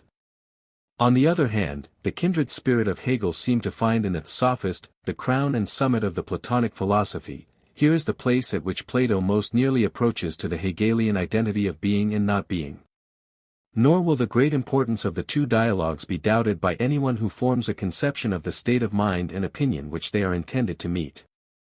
The sophisms of the day were undermining philosophy, the denial of the existence of not being, and of the connection of ideas, was making truth and falsehood equally impossible. It has been said that Plato would have written differently, if he had been acquainted with the organon of Aristotle. But could the organon of Aristotle ever have been written unless the Sophist and Statesman had preceded? The swarm of fallacies which arose in the infancy of mental science, and which was born and bred in the decay of the pre-Socratic philosophies, was not dispelled by Aristotle, but by Socrates and Plato. The summa genera of thought, the nature of the proposition, of definition, of generalization, of synthesis and analysis, of division and cross-division, are clearly described, and the processes of induction and deduction are constantly employed in the dialogues of Plato. The slippery nature of comparison, the danger of putting words in the place of things, the fallacy of arguing a dicto secundum, and in a circle, are frequently indicated by him. To all these processes of truth and error, Aristotle, in the next generation, gave distinctness, he brought them together in a separate science. But he is not to be regarded as the original inventor of any of the great logical forms, with the exception of the syllogism. There is little worthy of remark in the characters of the sophist. The most noticeable point is the final retirement of Socrates from the field of argument, and the substitution for him of an Eleatic stranger, who is described as a pupil of Parmenides and Zeno, and is supposed to have descended from a higher world in order to convict the Socratic circle of error. As in the Timaeus, Plato seems to intimate by the withdrawal of Socrates that he is passing beyond the limits of his teaching, and in the Sophist and Statesman, as well as in the Parmenides, he probably means to imply that he is making a closer approach to the schools of Elia and Megara. He had much in common with them, but he must first submit their ideas to criticism and revision. He had once thought, as he says, speaking by the mouth of the Eleatic, that he understood their doctrine of not being, but now he does not even comprehend the nature of being. The friends of ideas, Sophist, 248, are alluded to by him as distant acquaintances, whom he criticizes ab extra. We do not recognize at first sight that he is criticizing himself. The character of the Eleatic stranger is colorless. He is to a certain extent the reflection of his father and master, Parmenides, who is the protagonist in the dialogue which is called by his name. Theaetetus himself is not distinguished by the remarkable traits which are attributed to him in the preceding dialogue. He is no longer under the spell of Socrates, or subject to the operation of his midwifery, though the fiction of question and answer is still maintained, and the necessity of taking Theaetetus along with him is several times insisted upon by his partner in the discussion. There is a reminiscence of the old Theaetetus in his remark that he will not tire of the argument, and in his conviction, which the Eleatic thinks likely to be permanent, that the course of events is governed by the will of God. Throughout the two dialogues Socrates continues a silent auditor, in that a statesman, just reminding us of his presence, at the commencement, by a characteristic jest about the statesman and the philosopher, and by an allusion to his namesake, with whom on that ground he claims relationship, as he had already claimed an affinity with Theaetetus, grounded on the likeness of his ugly face. But in neither dialogue, any more than in the Timaeus, does he offer any criticism on the views which are propounded by another.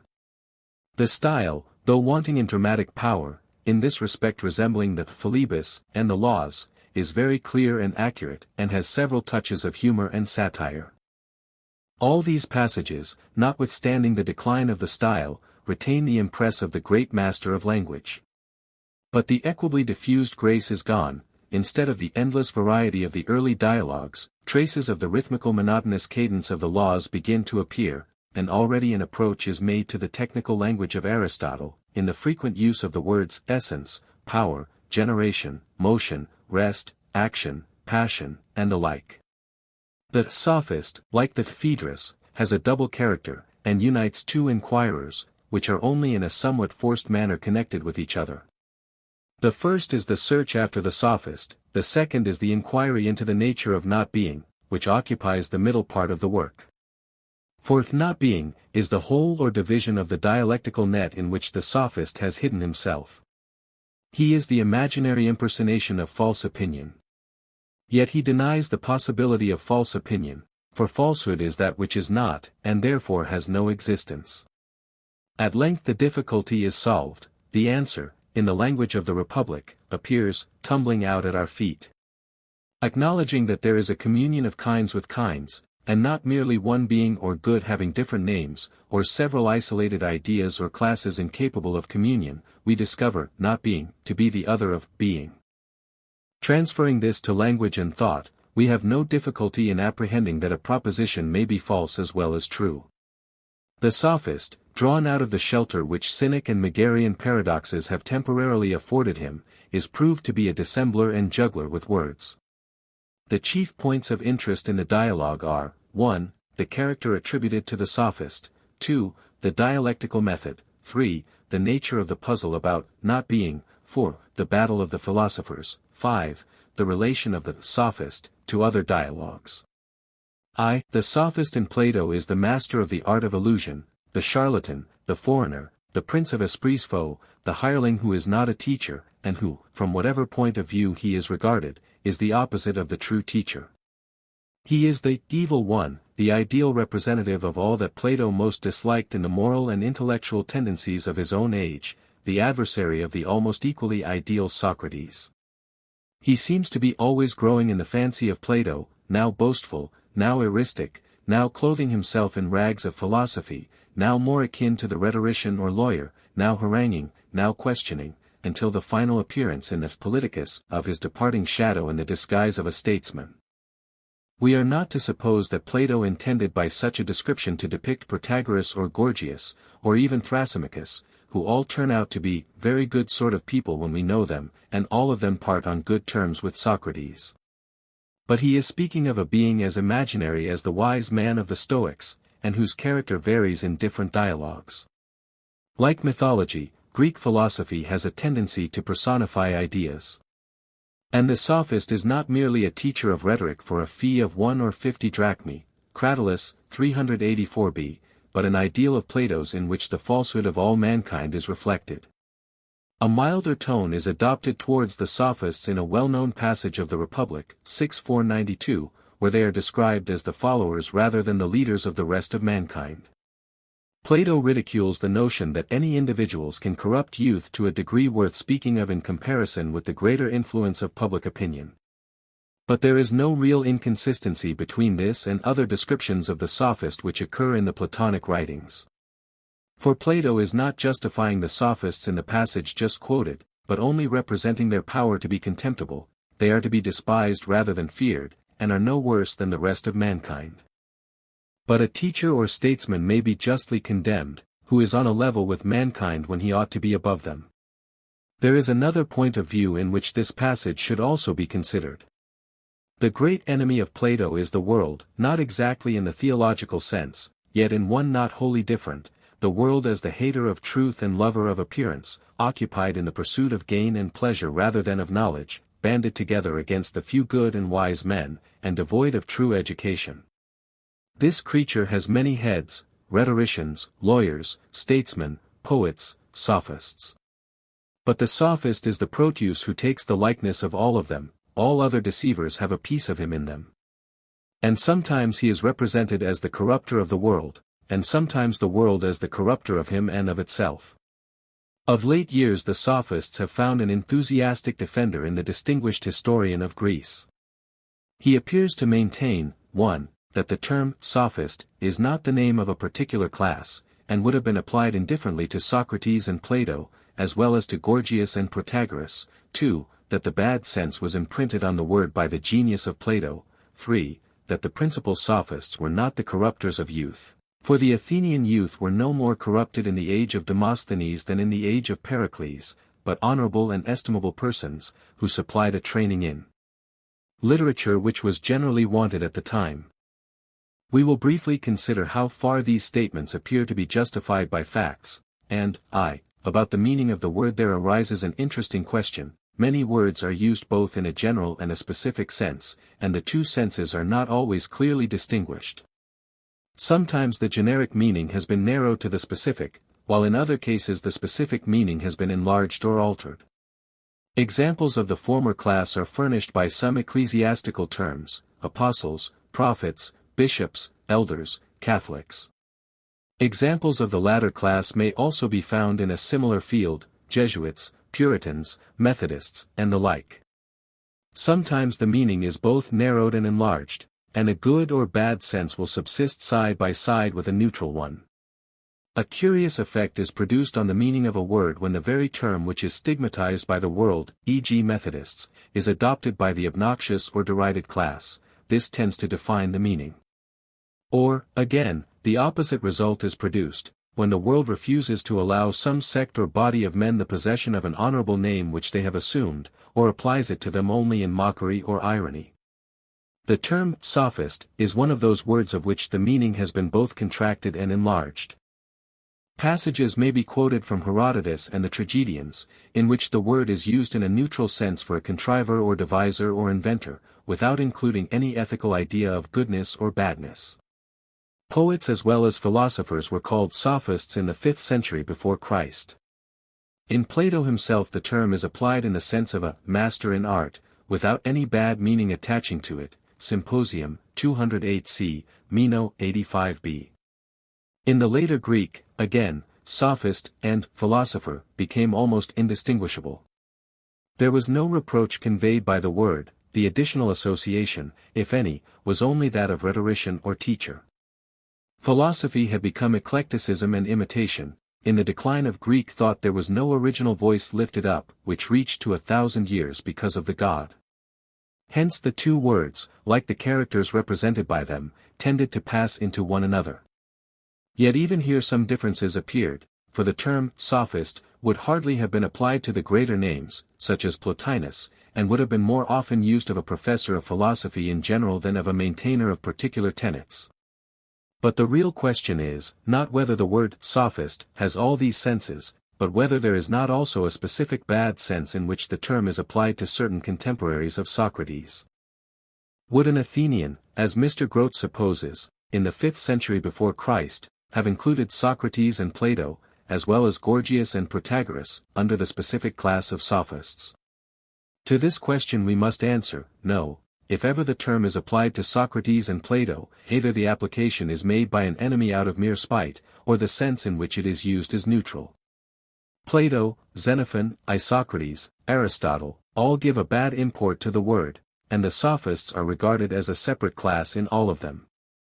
And in later Greek literature, the distinction is quite marked between the succession of philosophers from Thales to Aristotle, and the sophists of the age of Socrates, who appeared like meteors for a short time in different parts of Greece. For the purposes of comedy, Socrates may have been identified with the sophists, and he seems to complain of this in the Apology.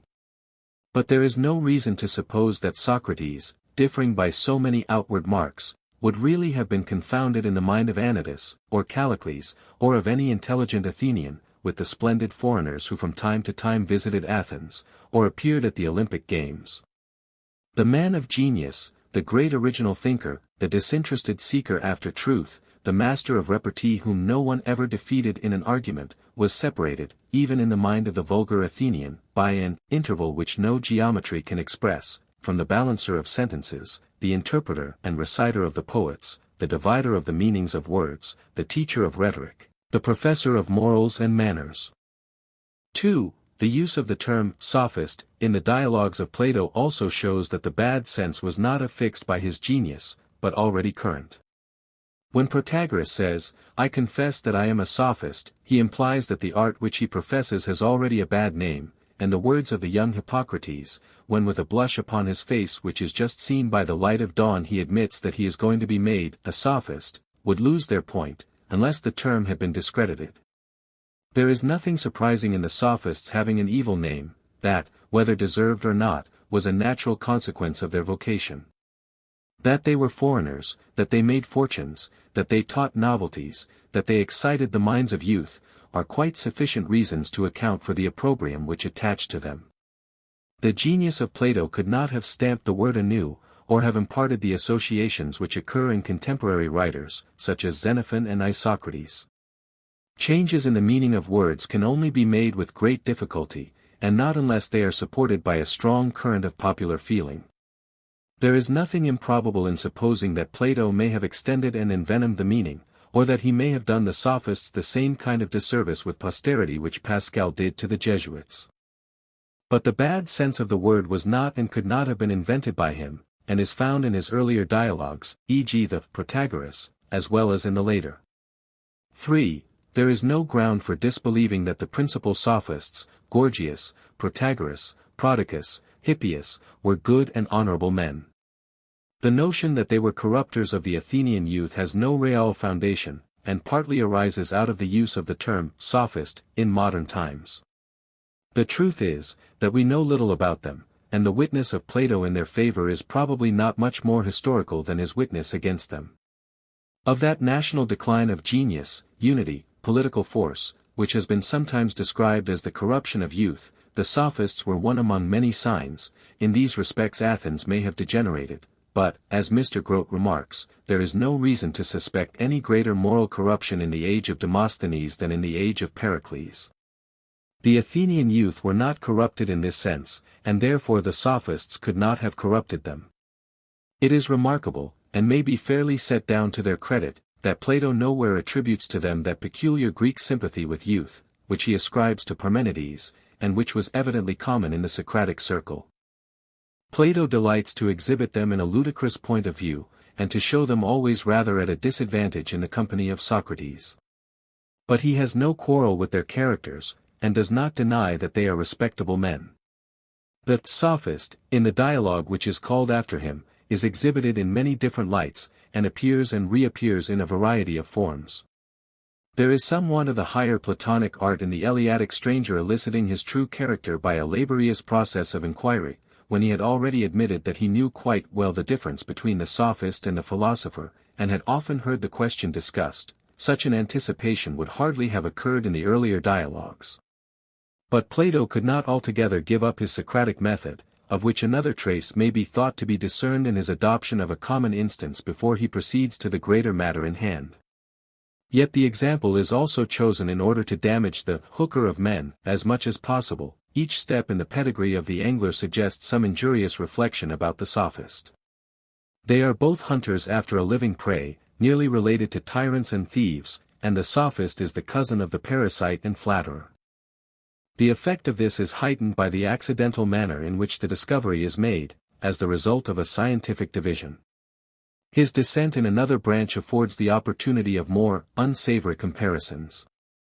For he is a retail trader, and his wares are either imported or homemade, like those of other retail traders. His art is thus deprived of the character of a liberal profession. But the most distinguishing characteristic of him is, that he is a disputant, and higgles over an argument.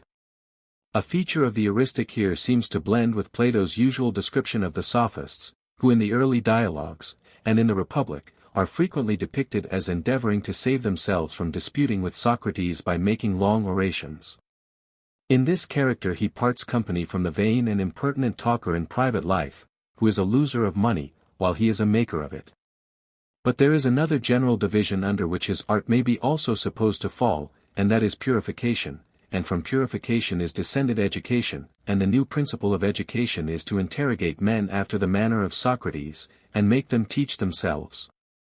Here again we catch a glimpse rather of a Socratic or heuristic than of a sophist in the ordinary sense of the term. And Plato does not on this ground reject the claim of the sophist to be the true philosopher. One more feature of the heuristic rather than of the sophist is the tendency of the troublesome animal to run away into the darkness of not being. Upon the whole, we detect in him a sort of hybrid or double nature, of which, except perhaps in the Euthydemus of Plato, we find no other trace in Greek philosophy. He combines the teacher of virtue with the heuristic, while in his omniscience, in his ignorance of himself, in his arts of deception, and in his lawyer-like habit of writing and speaking about all things, he is still the antithesis of Socrates and of the true teacher. 2. The question has been asked, whether the method of abscisio infinity, by which the sophist is taken, is a real and valuable logical process. Modern science feels that this, like other processes of formal logic, presents a very inadequate conception of the actual complex procedure of the mind by which scientific truth is detected and verified.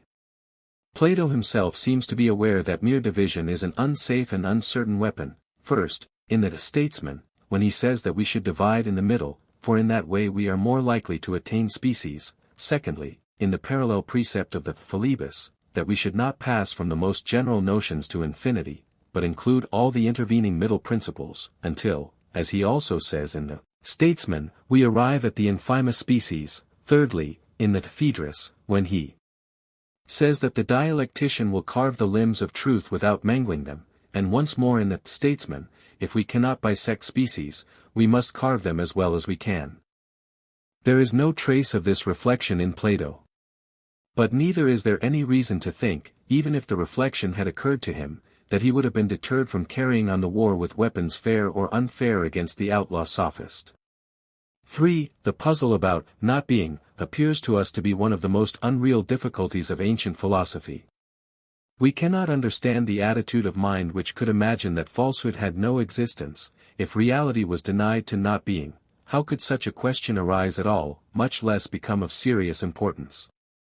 The answer to this, and to nearly all other difficulties of early Greek philosophy, is to be sought for in the history of ideas, and the answer is only unsatisfactory because our knowledge is defective.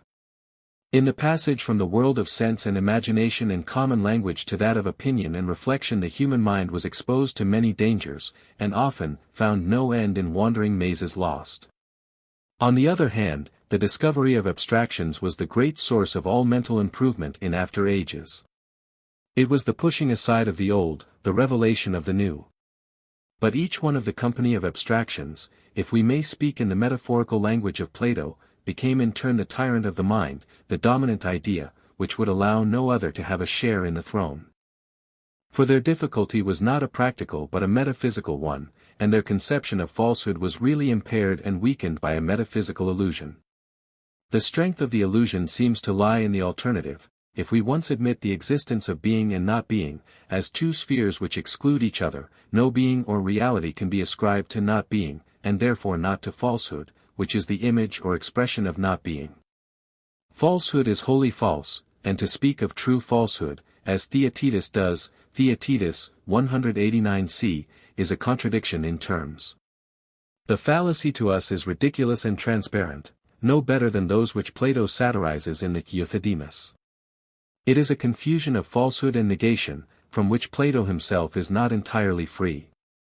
Instead of saying, this is not in accordance with facts, this is proved by experience to be false, and from such examples forming a general notion of falsehood, the mind of the Greek thinker was lost in the mazes of the Eleatic philosophy.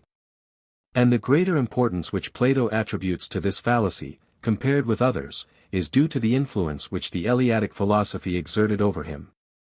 He sees clearly to a certain extent, but he has not yet attained a complete mastery over the ideas of his predecessors. They are still ends to him, and not mere instruments of thought. They are too rough-hewn to be harmonized in a single structure, and may be compared to rocks which project or overhang in some ancient city's walls. There are many such imperfect syncretisms or eclecticisms in the history of philosophy. A modern philosopher, though emancipated from scholastic notions of essence or substance, might still be seriously affected by the abstract idea of necessity, or though accustomed, like Bacon, to criticize abstract notions, might not extend his criticism to the syllogism. The saying or thinking the thing that is not, would be the popular definition of falsehood or error. If we were met by the sophist's objection, the reply would probably be an appeal to experience. 10,000s, as Homer would say, mu lambda alpha mu upsilon rho omicron iota, tell falsehoods and fall into errors. And this is Plato's reply, both in the Cratylus, 429d, and Sophist. Theaetetus is flying, is a sentence in form quite as grammatical as Theaetetus is sitting. The difference between the two sentences is, that the one is true and the other false. But, before making this appeal to common sense, Plato propounds for our consideration a theory of the nature of the negative. The theory is, that not being is relation. Not being is the other of being, and has as many kinds as there are differences in being. This doctrine is the simple converse of the famous proposition of Spinoza, not omnis determinatio est negatio, but omnis negatio est determinatio, not all distinction is negation, but all negation is distinction. Not being is the unfolding or determining of being, and is a necessary element in all other things that are. We should be careful to observe, first, that Plato does not identify being with not being. He has no idea of progression by antagonism, or of the Hegelian vibration of moments. He would not have said with Heraclitus, all things are and not, and become not. Secondly, he has lost sight altogether of the other sense of not being, as the negative of being, although he again and again recognizes the validity of the law of contradiction. Thirdly, he seems to confuse falsehood with negation. Nor is he quite consistent in regarding not being as one class of being, and yet as coextensive with being in general. Before analyzing further the topics thus suggested, we will endeavor to trace the manner in which Plato arrived at his conception of not being. In all the later dialogues of Plato, the idea of mind or intelligence becomes more and more prominent. That idea which Anaxagoras employed inconsistently in the construction of the world, Plato, in the Philebus, the Sophist, and the Laws, extends to all things, attributing to providence a care, infinitesimal as well as infinite, of all creation. The divine mind is the leading religious thought of the later works of Plato. The human mind is a sort of reflection of this, having ideas of being, sameness, and the like. At times they seem to be parted by a great gulf, Parmenides, at other times they have a common nature, and the light of a common intelligence.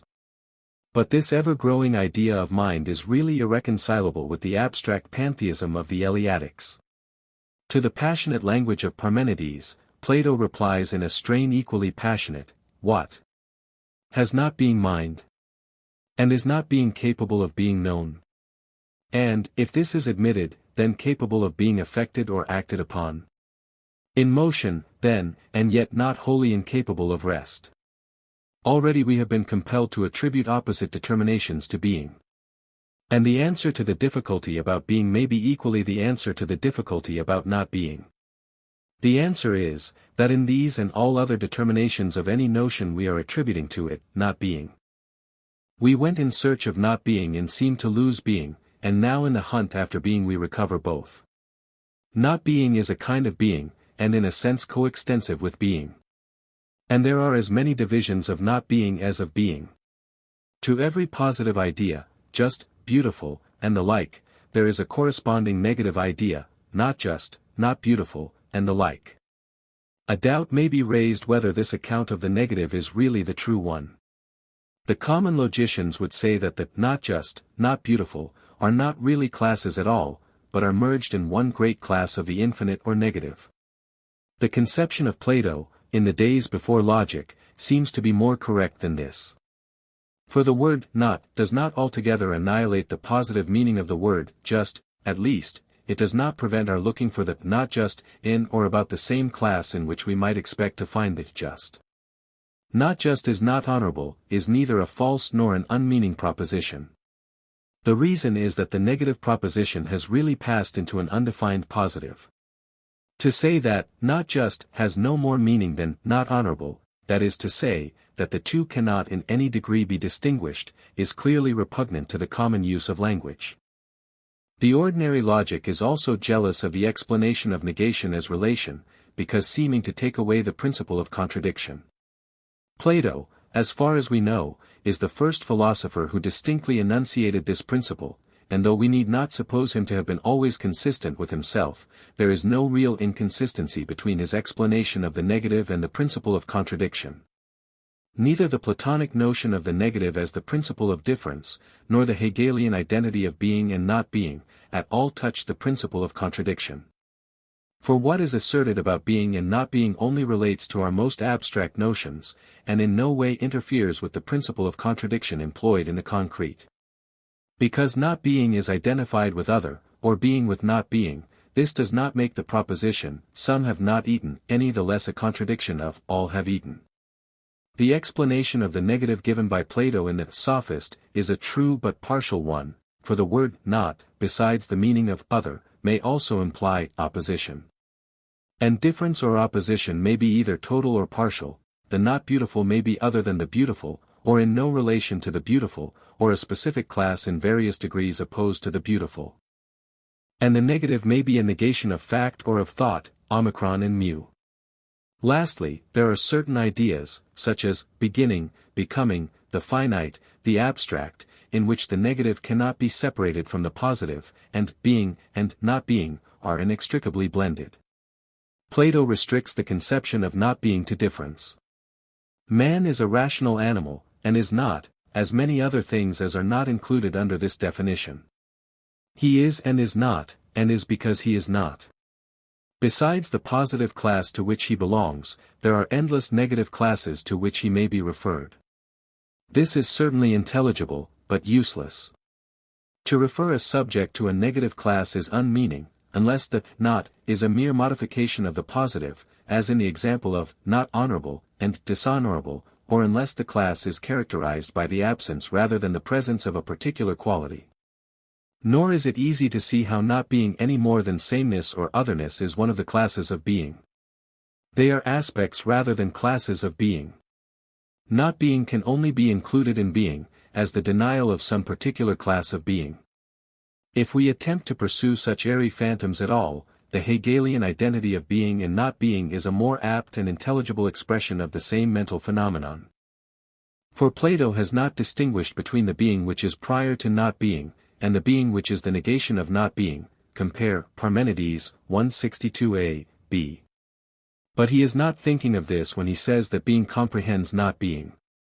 Again, we should probably go back for the true explanation to the influence which the Eleatic philosophy exercised over him.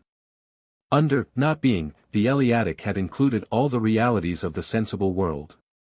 Led by this association and by the common use of language, which has been already noticed, we cannot be much surprised that Plato should have made classes of not being. It is observable that he does not absolutely deny that there is an opposite of being. He is inclined to leave the question, merely remarking that the opposition, if admissible at all, is not expressed by the term not being. On the whole, we must allow that the great service rendered by Plato to metaphysics in the Sophist is not his explanation of not being as difference. With this he certainly laid the ghost of not being, and we may attribute to him in a measure the credit of anticipating Spinoza and Hegel. But his conception is not clear or consistent, he does not recognize the different senses of the negative, and he confuses the different classes of not being with the abstract notion. But the later Megarians also denied predication, and this tenet, which is attributed to all of them by Simplicius, is certainly in accordance with their over-refining philosophy. The tyros young and old, of whom Plato speaks, probably include both. At any rate, we shall be safer in accepting the general description of them which he has given, and in not attempting to draw a precise line between them. Of these eristics, whether Cynics or Megarians, several characteristics are found in Plato. 1. They pursue verbal oppositions. 2. They make reasoning impossible by their overaccuracy in the use of language. 3. They deny predication. 4. They go from unity to plurality, without passing through the intermediate stages. 5. They refuse to attribute motion or power to being. 6. They are the enemies of sense, whether they are the friends of ideas, who carry on the polemic against sense, is uncertain. Probably under this remarkable expression Plato designates those who more nearly approached himself, and may be criticizing an earlier form of his own doctrines.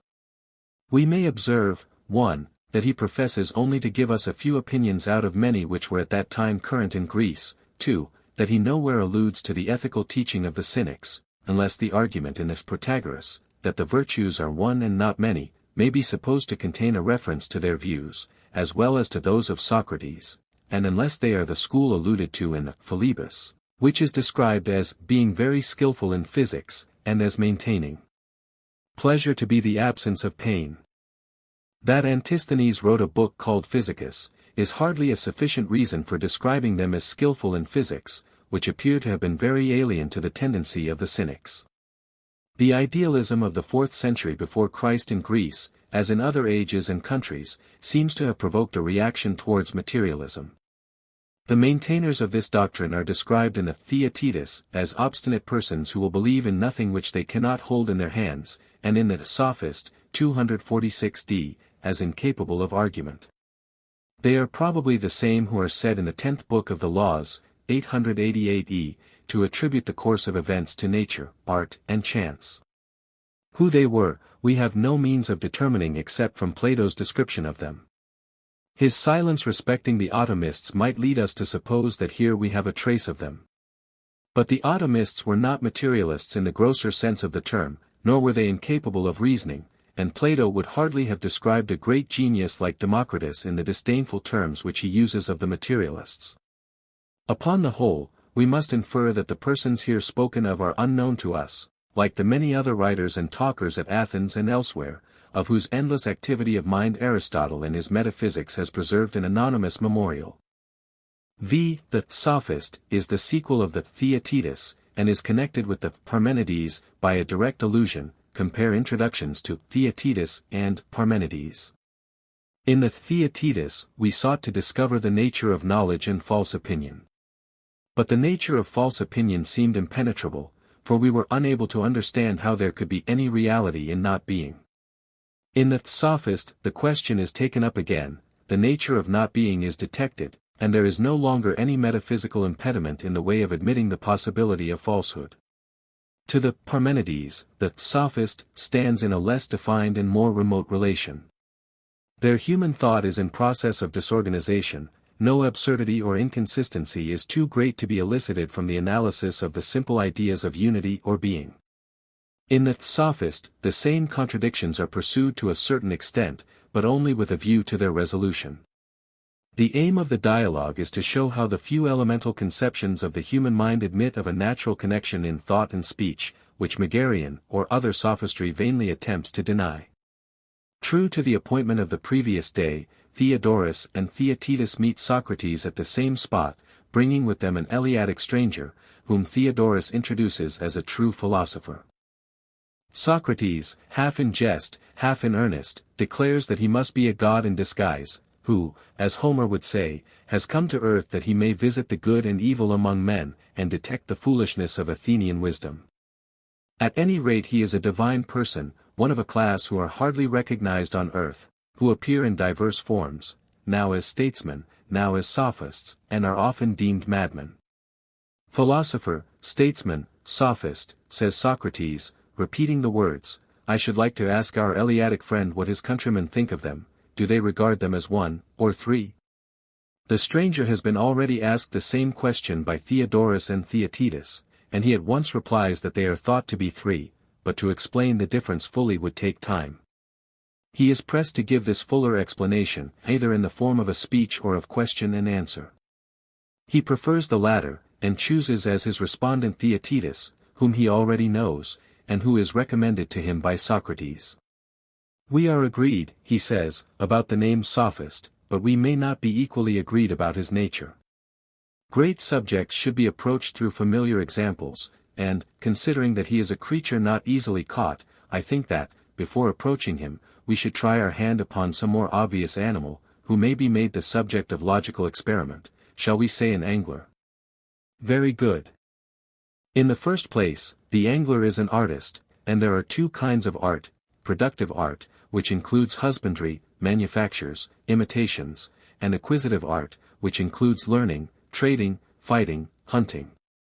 The angler's is an acquisitive art, and acquisition may be effected either by exchange or by conquest, in the latter case either by force or craft.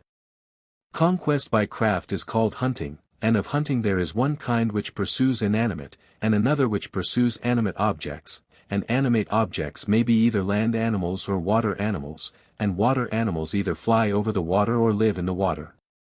The hunting of the last is called fishing, and of fishing, one kind uses enclosures, catching the fish in nets and baskets, and another kind strikes them either with spears by night or with barbed spears or barbed hooks by day. The barbed spears are impelled from above, the barbed hooks are jerked into the head and lips of the fish, which are then drawn from below upwards. Thus, by a series of divisions, we have arrived at the definition of the angler's art. And now by the help of this example we may proceed to bring to light the nature of the sophist. Like the angler, he is an artist, and the resemblance does not end here. For they are both hunters, and hunters of animals, the one of water, and the other of land animals. But at this point they diverge, the one going to the sea and the rivers, and the other to the rivers of wealth and rich meadowlands, in which generous youth abide. On land you may hunt tame animals, or you may hunt wild animals. And man is a tame animal, and he may be hunted either by force or persuasion, either by the pirate, man-stealer, soldier, or by the lawyer, orator, talker. The latter use persuasion, and persuasion is either private or public. Of the private practitioners of the art, some bring gifts to those whom they hunt, these are lovers. And others take hire, and some of these flatter, and in return are fed, others profess to teach virtue and receive a round sum. And who are these last? Tell me who. Have we not unearthed the sophist? But he is a many-sided creature, and may still be traced in another line of descent. The acquisitive art had a branch of exchange as well as of hunting, and exchange is either giving or selling, and the seller is either a manufacturer or a merchant, and the merchant either retails or exports, and the exporter may export either food for the body or food for the mind. Medicine and gymnastic are the internal purifications of the animate, and bathing the external, and of the inanimate, fulling and cleaning and other humble processes, some of which have ludicrous names. Not that dialectic is a respecter of names or persons, or a despiser of humble occupations, nor does she think much of the greater or less benefits conferred by them. For her aim is knowledge, she wants to know how the arts are related to one another, and would quite as soon learn the nature of hunting from the vermin-destroyer as from the general. And she only desires to have a general name, which shall distinguish purifications of the soul from purifications of the body. Now purification is the taking away of evil, and there are two kinds of evil in the soul, the one answering to disease in the body, and the other to deformity. Disease is the discord or war of opposite principles in the soul, and deformity is the want of symmetry, or failure in the attainment of a mark or measure. The latter arises from ignorance, and no one is voluntarily ignorant. Ignorance is only the aberration of the soul moving towards knowledge. And as medicine cures the diseases and gymnastic the deformity of the body, so correction cures the injustice, and education, which differs among the Hellenes from mere instruction in the arts, cures the ignorance of the soul. And so, from division comes purification, and from this, mental purification, and from mental purification, instruction, and from instruction, education, and from education, the nobly descended art of sophistry, which is engaged in the detection of conceit. I do not however think that we have yet found a sophist, or that his will ultimately prove to be the desired art of education, but neither do I think that he can long escape me, for every way is blocked. Before we make the final assault, let us take breath, and reckon up the many forms which he has assumed. 1. He was the paid hunter of wealth and birth. 2. He was the trader in the goods of the soul. 3. He was the retailer of them. 4. He was the manufacturer of his own learned wares. 5. He was the disputant. And 6. He was the purger away of prejudices, although this latter point is admitted to be doubtful. Now, there must surely be something wrong in the professor of any art having so many names and kinds of knowledge. Does not the very number of them imply that the nature of his art is not understood? And that we may not be involved in the misunderstanding, let us observe which of his characteristics is the most prominent. Above all things he is a disputant. He will dispute and teach others to dispute about things visible and invisible, about man, about the gods, about politics, about law, about wrestling, about all things. But can he know all things? He cannot. How then can he dispute satisfactorily with anyone who knows? Impossible. Then what is the trick of his art, and why does he receive money from his admirers? Because he is believed by them to know all things. You mean to say that he seems to have a knowledge of them? Yes. Suppose a person were to say, not that he would dispute about all things, but that he would make all things, you and me, and all other creatures, the earth and the heavens and the gods, and would sell them all for a few pence, this would be a great jest, but not greater than if he said that he knew all things, and could teach them in a short time, and at a small cost. For all imitation is a jest, and the most graceful form of jest. Now the painter is a man who professes to make all things, and children, who see his pictures at a distance, sometimes take them for realities, and the sophist pretends to know all things, and he, too, can deceive young men, who are still at a distance from the truth, not through their eyes, but through their ears, by the mummery of words, and induce them to believe him. But as they grow older, and come into contact with realities, they learn by experience the futility of his pretensions. The sophist, then, has not real knowledge, he is only an imitator, or image-maker. And now, having got him in a corner of the dialectical net, let us divide and subdivide until we catch him. Of image-making there are two kinds, the art of making likenesses, and the art of making appearances. The latter may be illustrated by sculpture and painting, which often use illusions, and alter the proportions of figures, in order to adapt their works to the eye. And the sophist also uses illusions, and his imitations are apparent and not real. But how can anything be an appearance only? Here arises a difficulty which has always beset the subject of appearances. For the argument is asserting the existence of not being. And this is what the great Parmenides was all his life denying in prose and also in verse. You will never find, he says, that not being is. And the words prove themselves. Not being cannot be attributed to any being, for how can any being be wholly abstracted from being?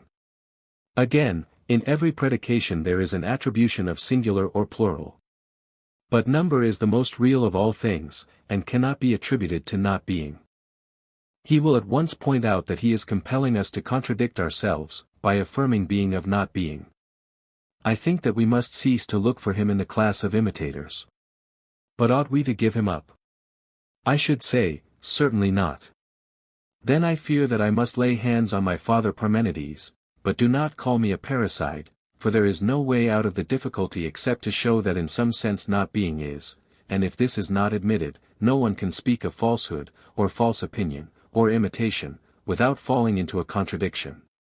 You observe how unwilling I am to undertake the task, for I know that I am exposing myself to the charge of inconsistency in asserting the being of not being. But if I am to make the attempt, I think that I had better begin at the beginning.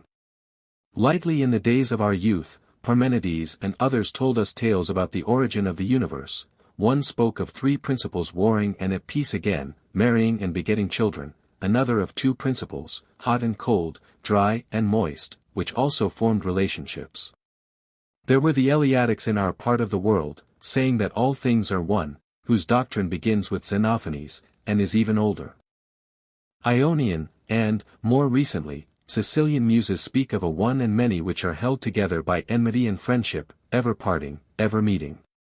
Some of them do not insist on the perpetual strife, but adopt a gentler strain, and speak of alternation only. Whether they are right or not, who can say? But one thing we can say, that they went on their way without much caring whether we understood them or not.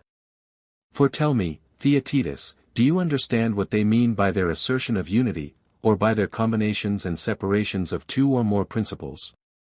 I used to think, when I was young, that I knew all about not being, and now I am in great difficulties even about being. Let us proceed first to the examination of being.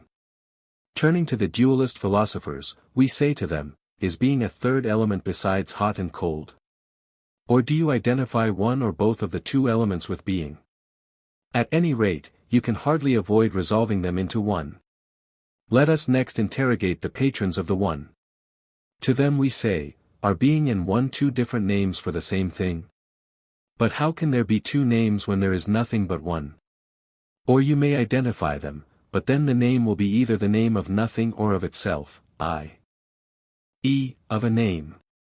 Again, the notion of being is conceived of as a whole, in the words of Parmenides, like every way unto a rounded sphere.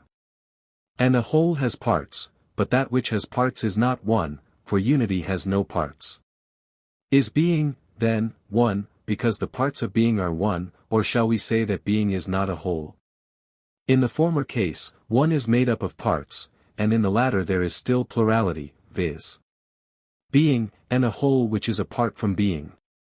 And being, if not all things, lacks something of the nature of being, and becomes not being. Nor can being ever have come into existence, for nothing comes into existence except as a whole, nor can being have number, for that which has number is a whole or sum of number. These are a few of the difficulties which are accumulating one upon another in the consideration of being. We may proceed now to the less exact sort of philosophers. Some of them drag down everything to earth, and carry on a war like that of the giants, grasping rocks and oaks in their hands. Their adversaries defend themselves warily from an invisible world, and reduce the substances of their opponents to the minutest fractions, until they are lost in generation and flux. The latter sort are civil people enough, but the materialists are rude and ignorant of dialectics. They must be taught how to argue before they can answer. Yet, for the sake of the argument, we may assume them to be better than they are, and able to give an account of themselves.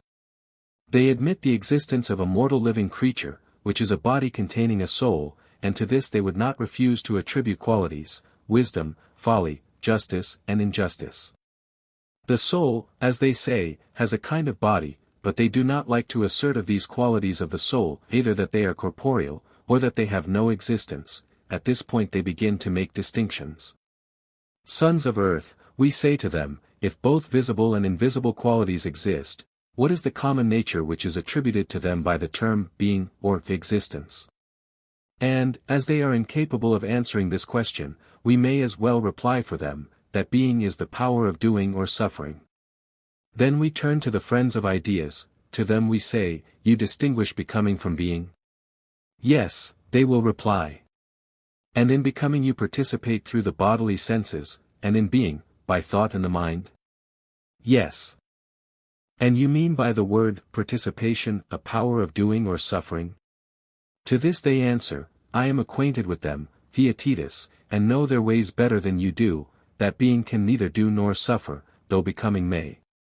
And we rejoin, does not the soul know? And is not being known? And are not knowing and being known active and passive? That which is known is affected by knowledge, and therefore is in motion. And, indeed, how can we imagine that perfect being is a mere everlasting form, devoid of motion and soul? For there can be no thought without soul, nor can soul be devoid of motion. But neither can thought or mind be devoid of some principle of rest or stability. And as children say entreatingly, give us both, so the philosopher must include both the movable and immovable in his idea of being. And yet, alas! He and we are in the same difficulty with which we reproached the dualists, for motion and rest are contradictions. How then can they both exist? Does he who affirms this mean to say that motion is rest, or rest motion? No, he means to assert the existence of some third thing, different from them both, which neither rests nor moves. But how can there be anything which neither rests nor moves? Here is a second difficulty about being, quite as great as that about not being. And we may hope that any light which is thrown upon the one may extend to the other. Leaving them for the present, let us inquire what we mean by giving many names to the same thing, e.g. white, good, tall, to man, out of which tyros old and young derive such a feast of amusement.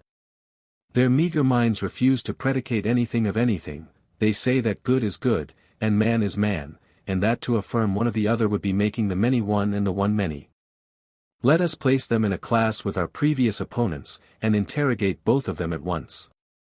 Shall we assume, 1, that being and rest and motion, and all other things, are incommunicable with one another?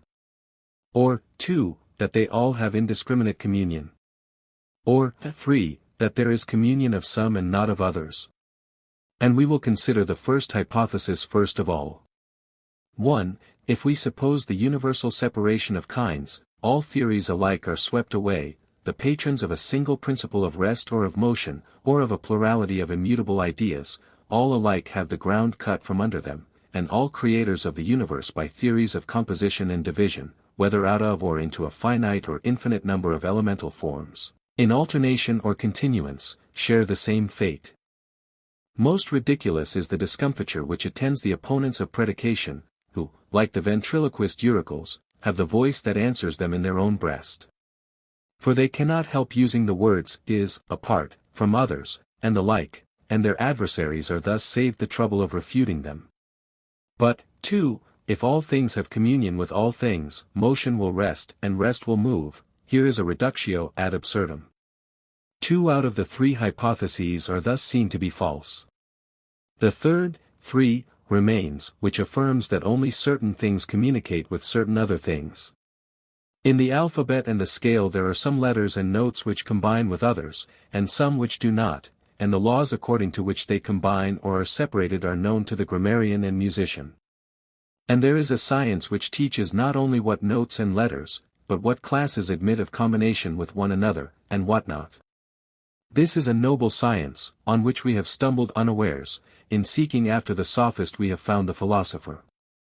He is the master who discerns one whole or form pervading a scattered multitude, and many such wholes combined under a higher one, and many entirely apart. He is the true dialectician. Like the sophist, he is hard to recognize, though for the opposite reasons. The sophist runs away into the obscurity of not being, the philosopher is dark from excess of light. And now, leaving him, we will return to our pursuit of the sophist.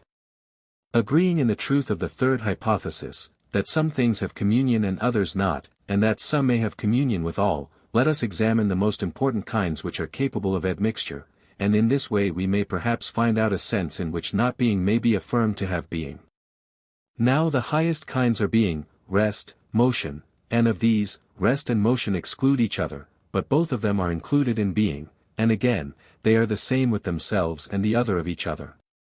What is the meaning of these words, same and other? Are there two more kinds to be added to the three others? For sameness cannot be either rest or motion, because predicated both of rest and motion, nor yet being, because if being were attributed to both of them we should attribute sameness to both of them. Nor can other be identified with being, for then other, which is relative, would have the absoluteness of being. Therefore we must assume a fifth principle, which is universal, and runs through all things, for each thing is other than all other things.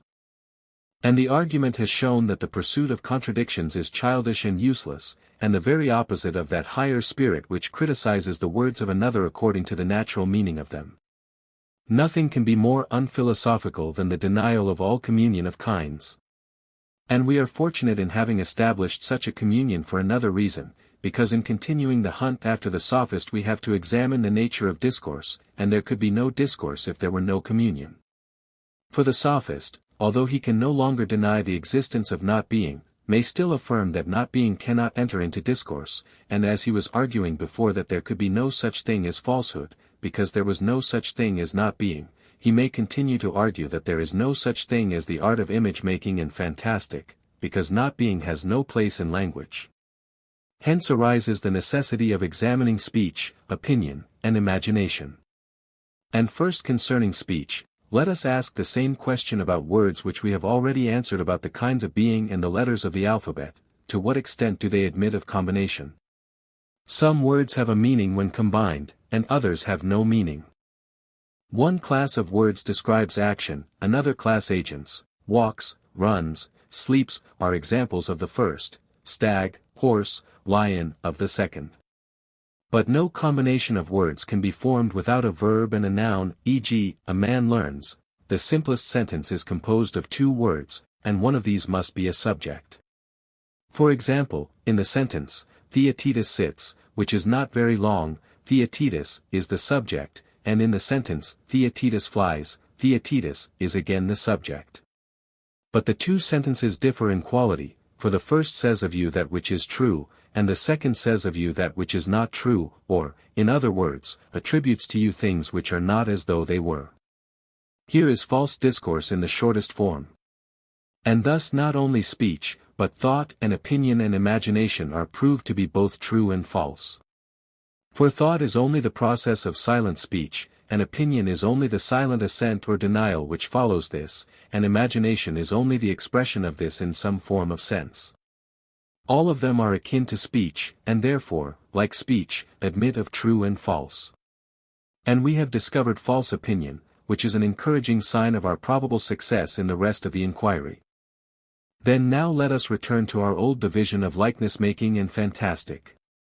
When we were going to place the sophist in one of them, a doubt arose whether there could be such a thing as an appearance, because there was no such thing as falsehood. At length falsehood has been discovered by us to exist, and we have acknowledged that the sophist is to be found in the class of imitators. All art was divided originally by us into two branches, productive and acquisitive.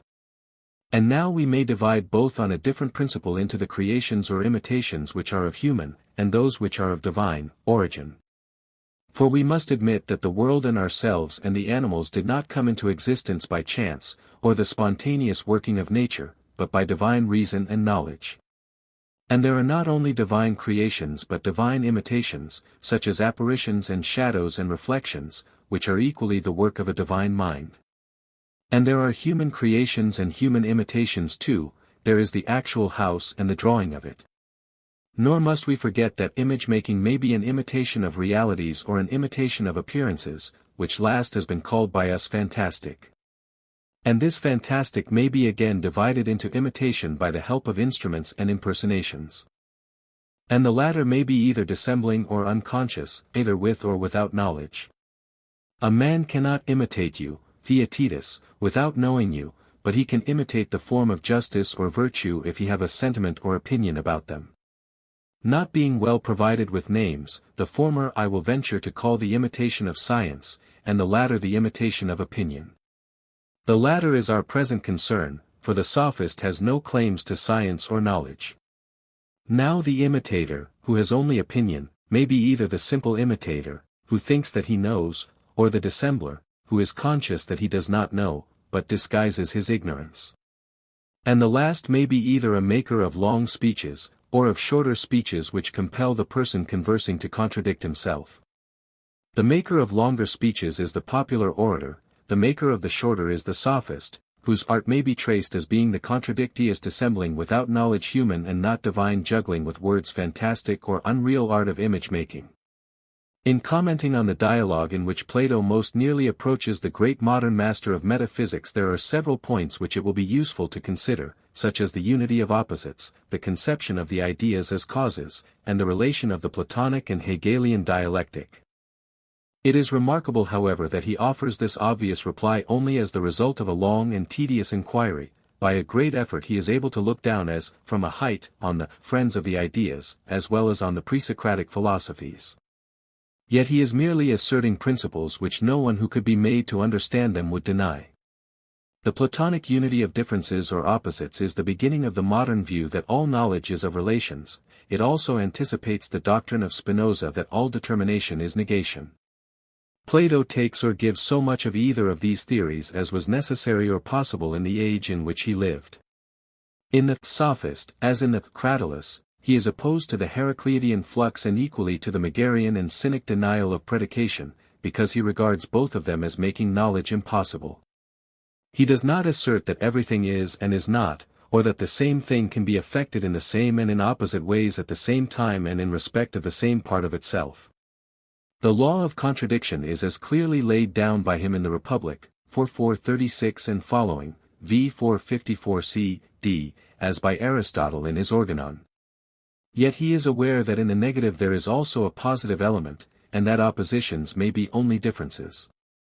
And in the Parmenides, he deduces the many from the one and not being from being, and yet shows that the many are included in the one, and that not being returns to being. In several of the later dialogues Plato is occupied with the connection of the sciences, which in the Philebus he divides into two classes of pure and applied, adding to them there as elsewhere, Phaedrus, Cratylus, Republic, Statesman, a superintending science of dialectic. This is the origin of Aristotle's architectonic, which seems, however, to have passed into an imaginary science of essence, and no longer to retain any relation to other branches of knowledge. Of such a science, whether described as philosophia prima, the science of ousia, logic or metaphysics, philosophers have often dreamed. But even now the time has not arrived when the anticipation of Plato can be realized. Though many a thinker has framed a hierarchy of the sciences, no one has as yet found the higher science which arrays them in harmonious order, giving to the organic and inorganic, to the physical and moral, their respective limits, and showing how they all work together in the world and in man. Plato arranges in order the stages of knowledge and of existence. They are the steps or grades by which he rises from sense and the shadows of sense to the idea of beauty and good. Mind is in motion as well as at rest, Sophist, 249b, and may be described as a dialectical progress which passes from one limit or determination of thought to another and back again to the first. This is the account of dialectic given by Plato in the 6th book of the Republic, 511, which regarded under another aspect is the mysticism of the Symposium, 211. He does not deny the existence of objects of sense, but according to him they only receive their true meaning when they are incorporated in a principle which is above them, Republic 6:511a, b. In modern language they might be said to come first in the order of experience, last in the order of nature and reason.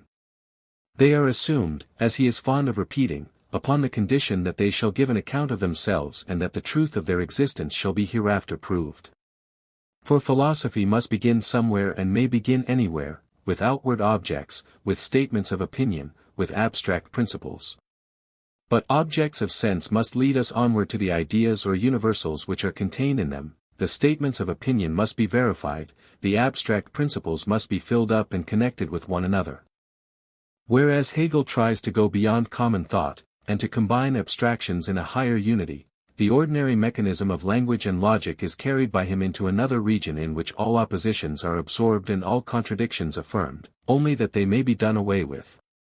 But Plato, unlike Hegel, nowhere bases his system on the unity of opposites, although in the Parmenides, he shows an Hegelian subtlety in the analysis of one and being. It is difficult within the compass of a few pages to give even a faint outline of the Hegelian dialectic. No philosophy which is worth understanding can be understood in a moment. Common sense will not teach us metaphysics any more than mathematics. If all sciences demand of us protracted study and attention, the highest of all can hardly be matter of immediate intuition. Neither can we appreciate a great system without yielding a half assent to it.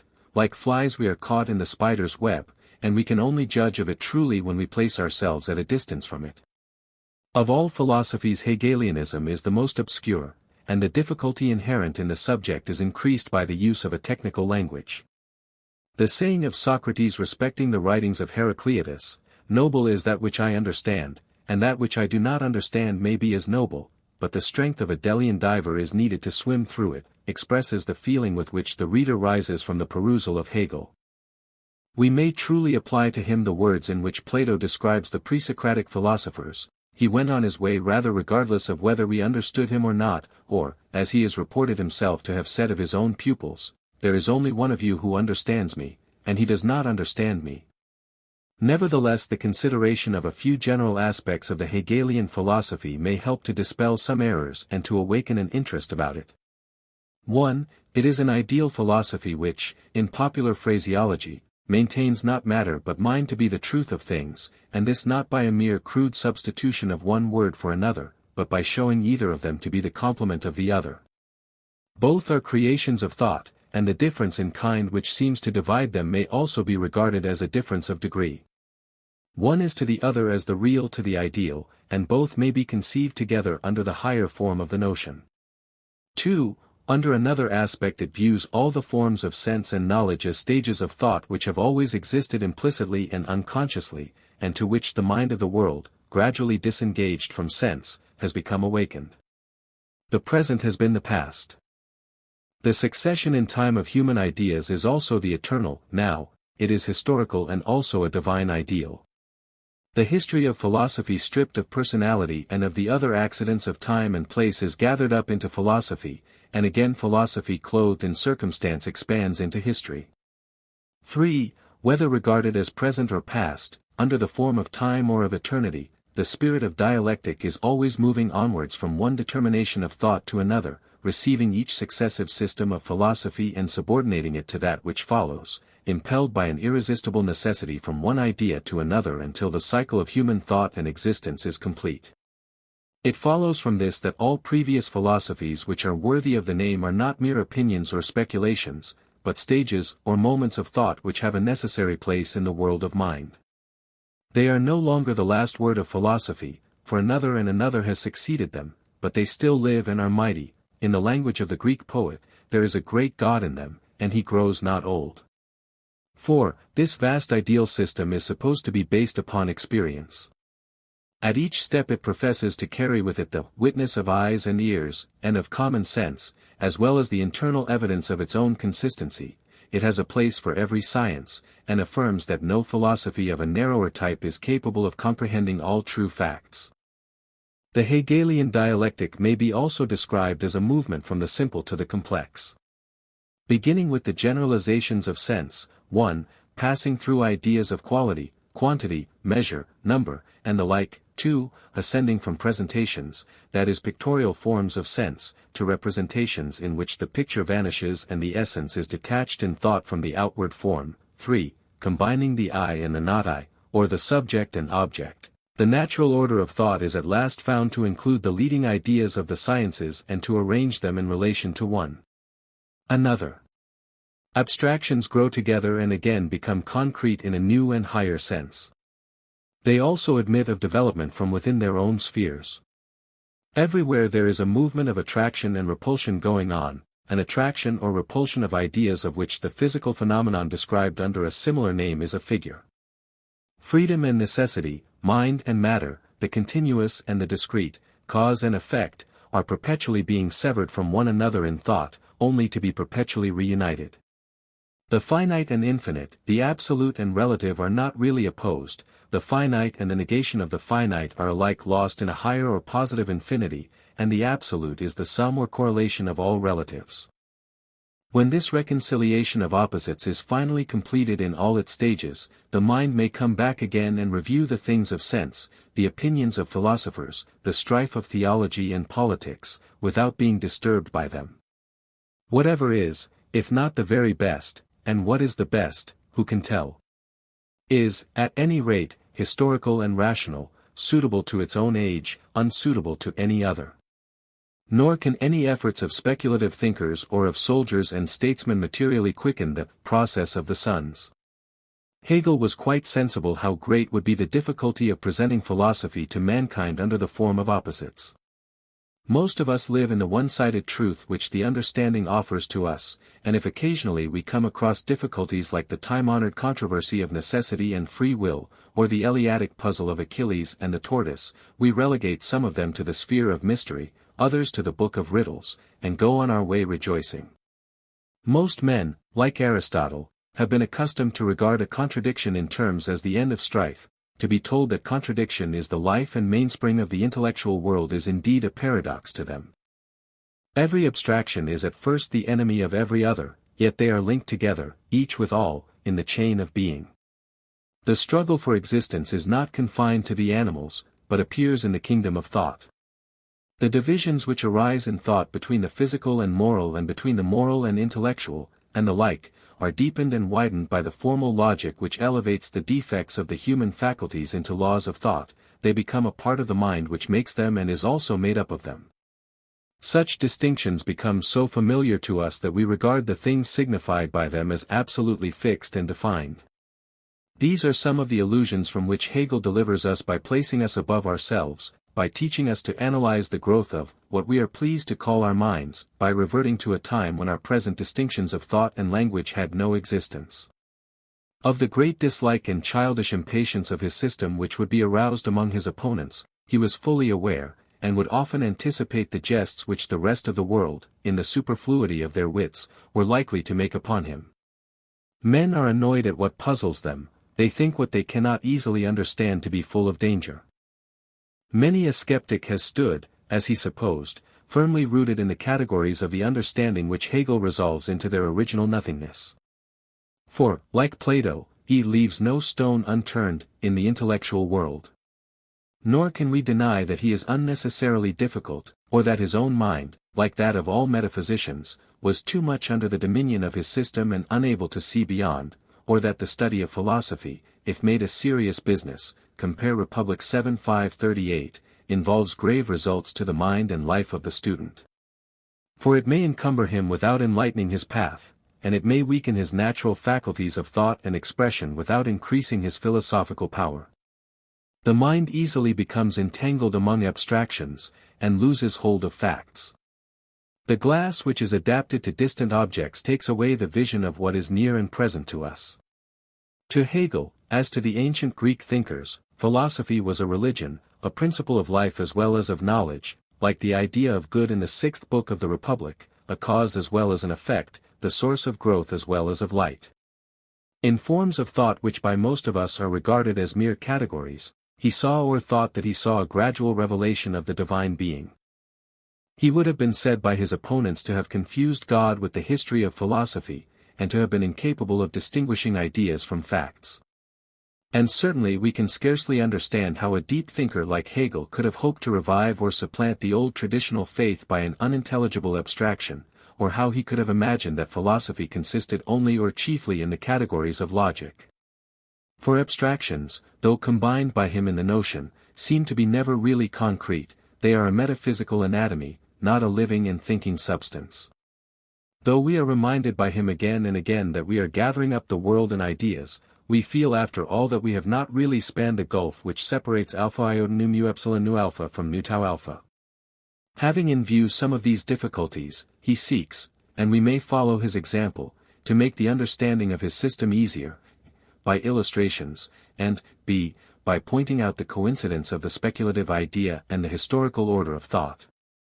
A. If we ask how opposites can coexist, we are told that many different qualities inhere in a flower or a tree or in any other concrete object, and that any conception of space or matter or time involves the two contradictory attributes of divisibility and continuousness.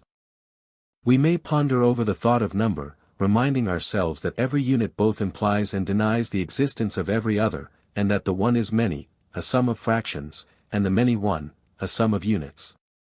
We may be reminded that in nature there is a centripetal as well as a centrifugal force, a regulator as well as a spring, a law of attraction as well as of repulsion. The way to the west is the way also to the east, the north pole of the magnet cannot be divided from the south pole, two minus signs make a plus in arithmetic and algebra. Again, we may liken the successive layers of thought to the deposits of geological strata which were once fluid and are now solid, which were at one time uppermost in the series and are now hidden in the earth, or to the successive rinds or barks of trees which year by year pass inward, or to the ripple of water which appears and reappears in an ever-widening circle. Or our attention may be drawn to ideas which the moment we analyze them involve a contradiction, such as beginning or becoming, or to the opposite poles, as they are sometimes termed, of necessity and freedom, of idea and fact. We may be told to observe that every negative is a positive, that differences of kind are resolvable into differences of degree, and that differences of degree may be heightened into differences of kind. We may remember the common remark that there is much to be said on both sides of a question. We may be recommended to look within and to explain how opposite ideas can coexist in our own minds, and we may be told to imagine the minds of all mankind as one mind in which the true ideas of all ages and countries inhere. In our conception of God in his relation to man or of any union of the divine and human nature, a contradiction appears to be unavoidable. Is not the reconciliation of mind and body a necessity, not only of speculation but of practical life? Reflections such as these will furnish the best preparation and give the right attitude of mind for understanding the Hegelian philosophy. b. Hegel's treatment of the early Greek thinkers affords the readiest illustration of his meaning in conceiving all philosophy under the form of opposites. The first abstraction is to him the beginning of thought. Hitherto there had only existed a tumultuous chaos of mythological fancy, but when Thales said, "All is water," a new era began to dawn upon the world. Man was seeking to grasp the universe under a single form which was at first simply a material element, the most equable and colorless and universal which could be found. Thus, according to Hegel, in the course of about 2 centuries by a process of antagonism and negation the leading thoughts of philosophy were evolved. There is nothing like this progress of opposites in Plato, who in the Symposium denies the possibility of reconciliation until the opposition has passed away. In his own words, there is an absurdity in supposing that harmony is discord, for in reality harmony consists of notes of a higher and lower pitch which disagreed once, but are now reconciled by the art of music, Symposium 187a, b. He does indeed describe objects of sense as regarded by us sometimes from one point of view and sometimes from another. As he says at the end of the 5th book of the Republic, there is nothing light which is not heavy, or great which is not small. And he extends this relativity to the conceptions of just and good, as well as to great and small. In like manner he acknowledges that the same number may be more or less in relation to other numbers without any increase or diminution, Theaetetus 155a, b. But the perplexity only arises out of the confusion of the human faculties. The art of measuring shows us what is truly great and truly small. Though the just and good in particular instances may vary, the idea of good is eternal and unchangeable. And the idea of good is the source of knowledge and also of being, in which all the stages of sense and knowledge are gathered up and from being hypotheses become realities. Leaving the comparison with Plato, we may now consider the value of this invention of Hegel. There can be no question of the importance of showing that two contraries or contradictories may in certain cases be both true.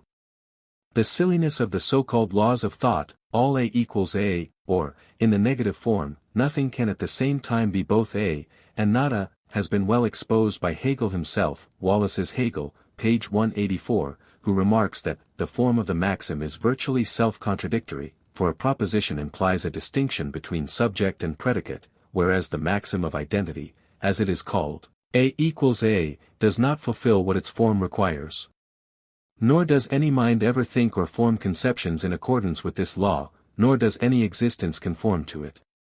Wisdom of this sort is well parroted in Shakespeare. 21 Unless we are willing to admit that two contradictories may be true, many questions which lie at the threshold of mathematics and of morals will be insoluble puzzles to us. The influence of opposites is felt in practical life. The understanding sees one side of a question only. The common sense of mankind joins one of two parties in politics, in religion, in philosophy. Yet, as everybody knows, truth is not wholly the possession of either. But the characters of men are one-sided and accept this or that aspect of the truth. The understanding is strong in a single abstract principle, and with this lever moves mankind. Few attain to a balance of principles or recognize truly how in all human things there is a thesis and antithesis, a law of action and of reaction. In politics we require order as well as liberty, and have to consider the proportions in which under given circumstances they may be safely combined. In religion there is a tendency to lose sight of morality, to separate goodness from the love of truth, to worship God without attempting to know Him. In philosophy again there are two opposite principles, of immediate experience and of those general or a priori truths which are supposed to transcend experience. But the common sense or common opinion of mankind is incapable of apprehending these opposite sides or views. Men are determined by their natural bent to one or other of them, they go straight on for a time in a single line, and may be many things by turns but not at once. Hence the importance of familiarizing the mind with forms which will assist us in conceiving or expressing the complex or contrary aspects of life and nature. The danger is that they may be too much for us, and obscure our appreciation of facts. As the complexity of mechanics cannot be understood without mathematics, so neither can the many-sidedness of the mental and moral world be truly apprehended without the assistance of new forms of thought. One of these forms is the unity of opposites. Abstractions have a great power over us, but they are apt to be partial and one-sided, and only when modified by other abstractions do they make an approach to the truth. Many a man has become a fatalist because he has fallen under the dominion of a single idea. He says to himself, for example, that he must be either free or necessary, he cannot be both. Thus in the ancient world whole schools of philosophy passed away in the vain attempt to solve the problem of the continuity or divisibility of matter. And in comparatively modern times, though in the spirit of an ancient philosopher, Bishop Berkeley, feeling a similar perplexity, is inclined to deny the truth of infinitesimals in mathematics. Many difficulties arise in practical religion from the impossibility of conceiving body and mind at once and in adjusting their movements to one another. There is a border ground between them which seems to belong to both, and there is as much difficulty in conceiving the body without the soul as the soul without the body. To the either, and, or, philosophy, everything is either a or nada, should at least be added the clause, or neither, or both.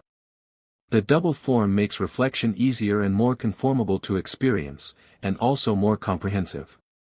But in order to avoid paradox and the danger of giving offense to the unmetaphysical part of mankind, we may speak of it as due to the imperfection of language or the limitation of human faculties. It is nevertheless a discovery which, in Platonic language, may be termed a most gracious aid to thought. The doctrine of opposite moments of thought or of progression by antagonism, further assists us in framing a scheme or system of the sciences. The negation of one gives birth to another of them. The double notions are the joints which hold them together. The simple is developed into the complex returns again into the simple. Beginning with the highest notion of mind or thought, we may descend by a series of negations to the first generalizations of sense. Or again we may begin with the simplest elements of sense and proceed upwards to the highest being or thought. Metaphysic is the negation or absorption of physiology, physiology of chemistry, chemistry of mechanical philosophy. Similarly in mechanics, when we can no further go we arrive at chemistry, when chemistry becomes organic we arrive at physiology, when we pass from the outward and animal to the inward nature of man we arrive at moral and metaphysical philosophy. These sciences have each of them their own methods and are pursued independently of one another. But to the mind of the thinker they are all one, latent in one another, developed out of one another. This method of opposites has supplied new instruments of thought for the solution of metaphysical problems, and has thrown down many of the walls within which the human mind was confined. Formerly, when philosophers arrived at the infinite and absolute, they seemed to be lost in a region beyond human comprehension. But Hegel has shown that the absolute and infinite are no more true than the relative and finite, and that they must alike be negative before we arrive at a true absolute or a true infinite. The conceptions of the infinite and absolute as ordinarily understood are tiresome because they are unmeaning, but there is no peculiar sanctity or mystery in them. We might as well make an infinitesimal series of fractions or a perpetually recurring decimal the object of our worship. They are the widest and also the thinnest of human ideas, or, in the language of logicians, they have the greatest extension and the least comprehension.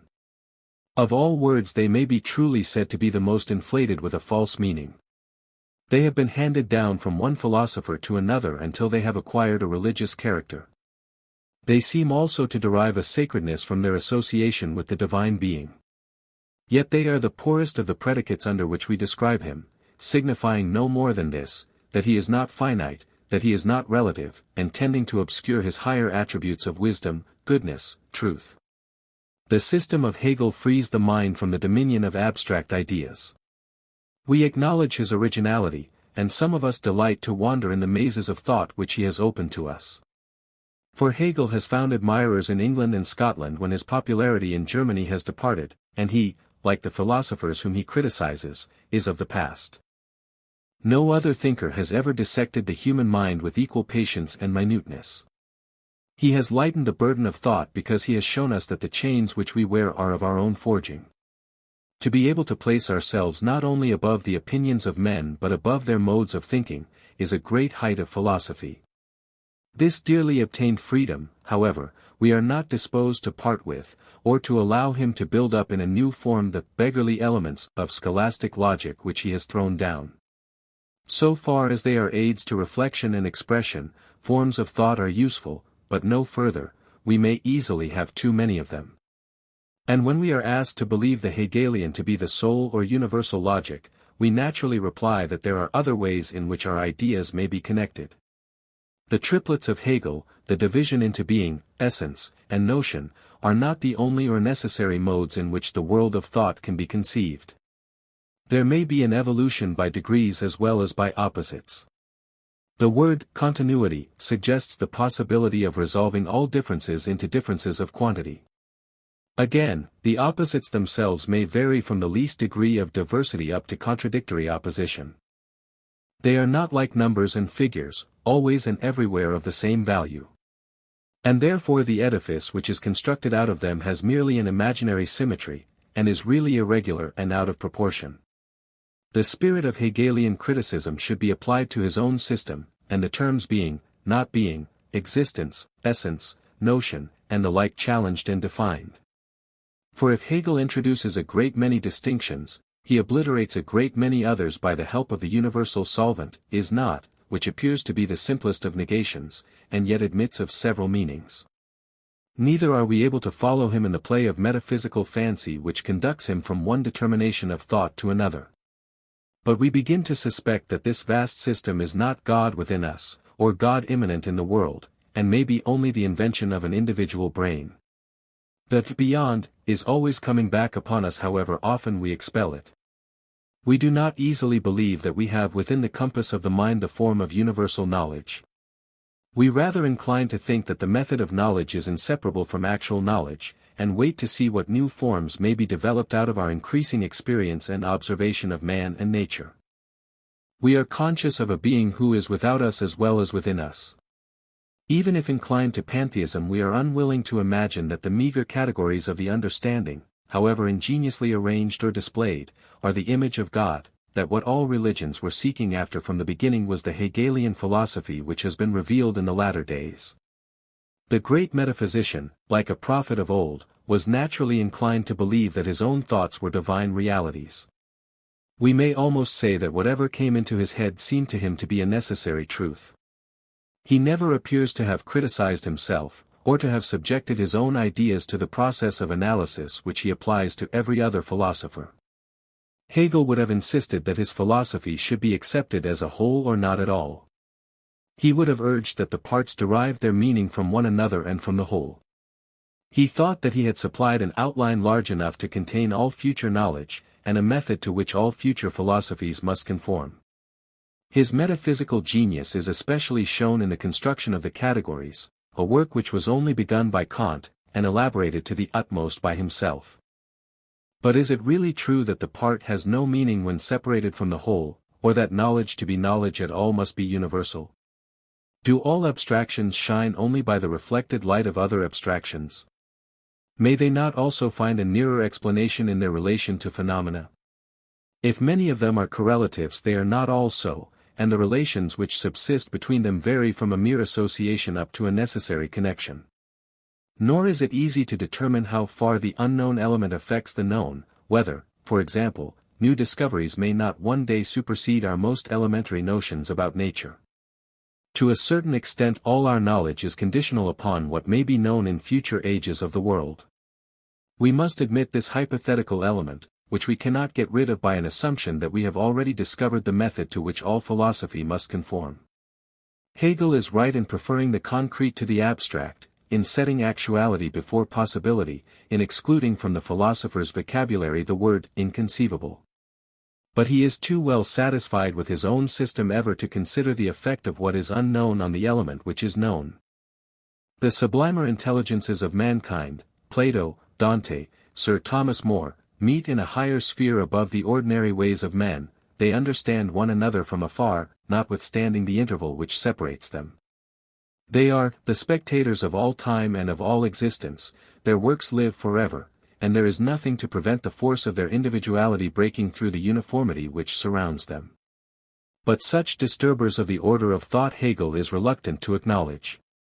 The doctrine of Hegel will to many seem the expression of an indolent conservatism, and will at any rate be made an excuse for it. The mind of the patriot rebels when he is told that the worst tyranny and oppression has a natural fitness, he cannot be persuaded, for example, that the conquest of Prussia by Napoleon I was either natural or necessary, or that any similar calamity befalling a nation should be a matter of indifference to the poet or philosopher. We may need such a philosophy or religion to console us under evils which are irremediable, but we see that it is fatal to the higher life of man. It seems to say to us, the world is a vast system or machine which can be conceived under the forms of logic, but in which no single man can do any great good or any great harm. Even if it were 1,000 times worse than it is, it could be arranged in categories and explained by philosophers. And what more do we want? The philosophy of Hegel appeals to an historical criterion. The ideas of men have a succession in time as well as an order of thought. But the assumption that there is a correspondence between the succession of ideas in history and the natural order of philosophy is hardly true even of the beginnings of thought. And in later systems forms of thought are too numerous and complex to admit of our tracing in them a regular succession. They seem also to be in part reflections of the past, and it is difficult to separate in them what is original and what is borrowed. Doubtless they have a relation to one another. The transition from Descartes to Spinoza or from Locke to Berkeley is not a matter of chance, but it can hardly be described as an alternation of opposites or figured to the mind by the vibrations of a pendulum. Even in Aristotle and Plato, rightly understood, we cannot trace this law of action and reaction. They are both idealists, although to the one the idea is actual and immanent, to the other only potential and transcendent, as Hegel himself has pointed out. Wallace's Hegel, p. 223, the true meaning of Aristotle has been disguised from us by his own appeal to fact and the opinions of mankind in his more popular works, and by the use made of his writings in the Middle Ages. No book, except the Scriptures, has been so much read, and so little understood. The pre-Socratic philosophies are simpler, and we may observe a progress in them, but is there any regular succession? The ideas of being, change, number, seem to have sprung up contemporaneously in different parts of Greece, and we have no difficulty in constructing them out of one another. We can see that the union of being and not being gave birth to the idea of change or becoming, and that one might be another aspect of being. Again, the Eleatics may be regarded as developing in one direction into the Megarian school, in the other into the Atomists, but there is no necessary connection between them. Nor is there any indication that the deficiency which was felt in one school was supplemented or compensated by another. They were all efforts to supply the want which the Greeks began to feel at the beginning of the 6th century before Christ, the want of abstract ideas. Nor must we forget the uncertainty of chronology. If, as Aristotle says, there were Atomists before Leucippus, Eleatics before Xenophanes, and perhaps patrons of the flux before Heraclitus, Hegel's order of thought in the history of philosophy would be as much disarranged as his order of religious thought by recent discoveries in the history of religion. Hegel is fond of repeating that all philosophies still live and that the earlier are preserved in the later, they are refuted, and they are not refuted, by those who succeed them. Once they reigned supreme, now they are subordinated to a power or idea greater or more comprehensive than their own. The thoughts of Socrates and Plato and Aristotle have certainly sunk deep into the mind of the world, and have exercised an influence which will never pass away, but can we say that they have the same meaning in modern and ancient philosophy? Some of them, as for example the words, being, essence, matter, form, either have become obsolete, or are used in new senses, whereas, individual, cause, motive, have acquired an exaggerated importance. Is the manner in which the logical determinations of thought, or categories, as they may be termed, have been handed down to us, really different from that in which other words have come down to us? Have they not been equally subject to accident, and are they not often used by Hegel himself in senses which would have been quite unintelligible to their original inventors, as for example, when he speaks of the ground of Leibniz, everything has a sufficient ground, as identical with his own doctrine of the notion, Wallace's Hegel, p. 195, or the being and not being of Heraclitus as the same with his own becoming. As the historical order of thought has been adapted to the logical, so we have reason for suspecting that the Hegelian logic has been in some degree adapted to the order of thought in history. There is unfortunately no criterion to which either of them can be subjected, and not much forcing was required to bring either into near relations with the other.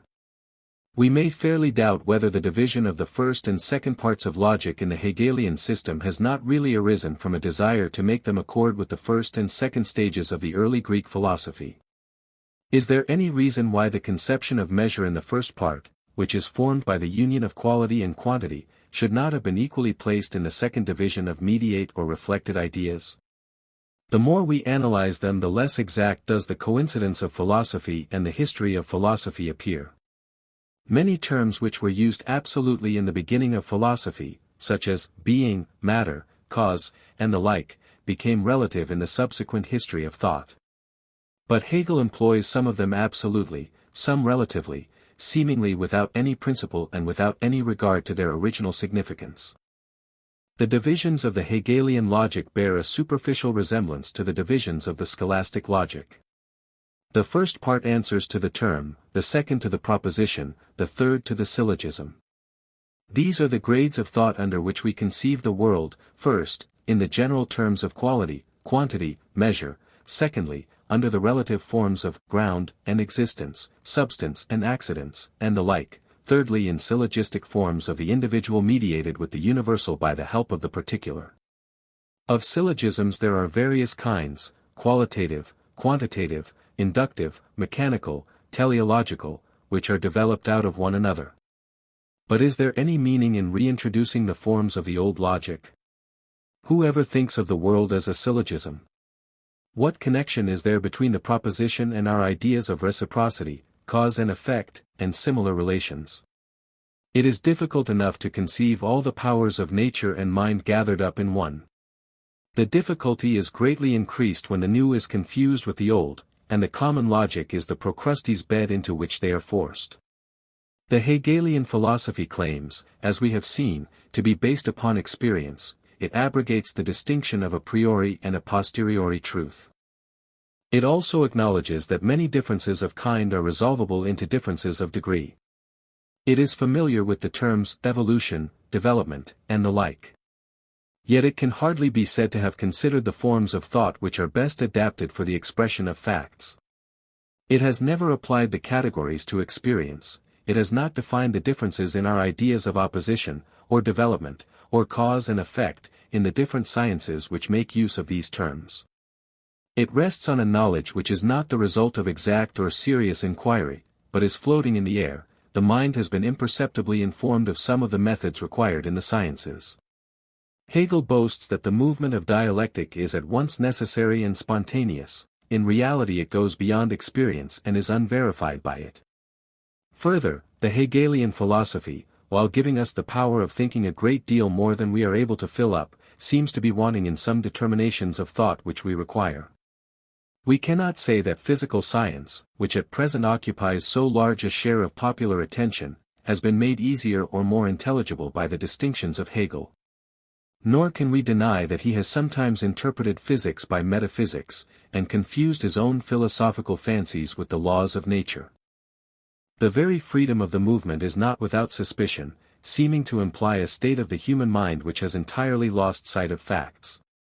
Nor can the necessity which is attributed to it be very stringent, seeing that the successive categories or determinations of thought in different parts of his writings are arranged by the philosopher in different ways. What is termed necessary evolution seems to be only the order in which a succession of ideas presented themselves to the mind of Hegel at a particular time.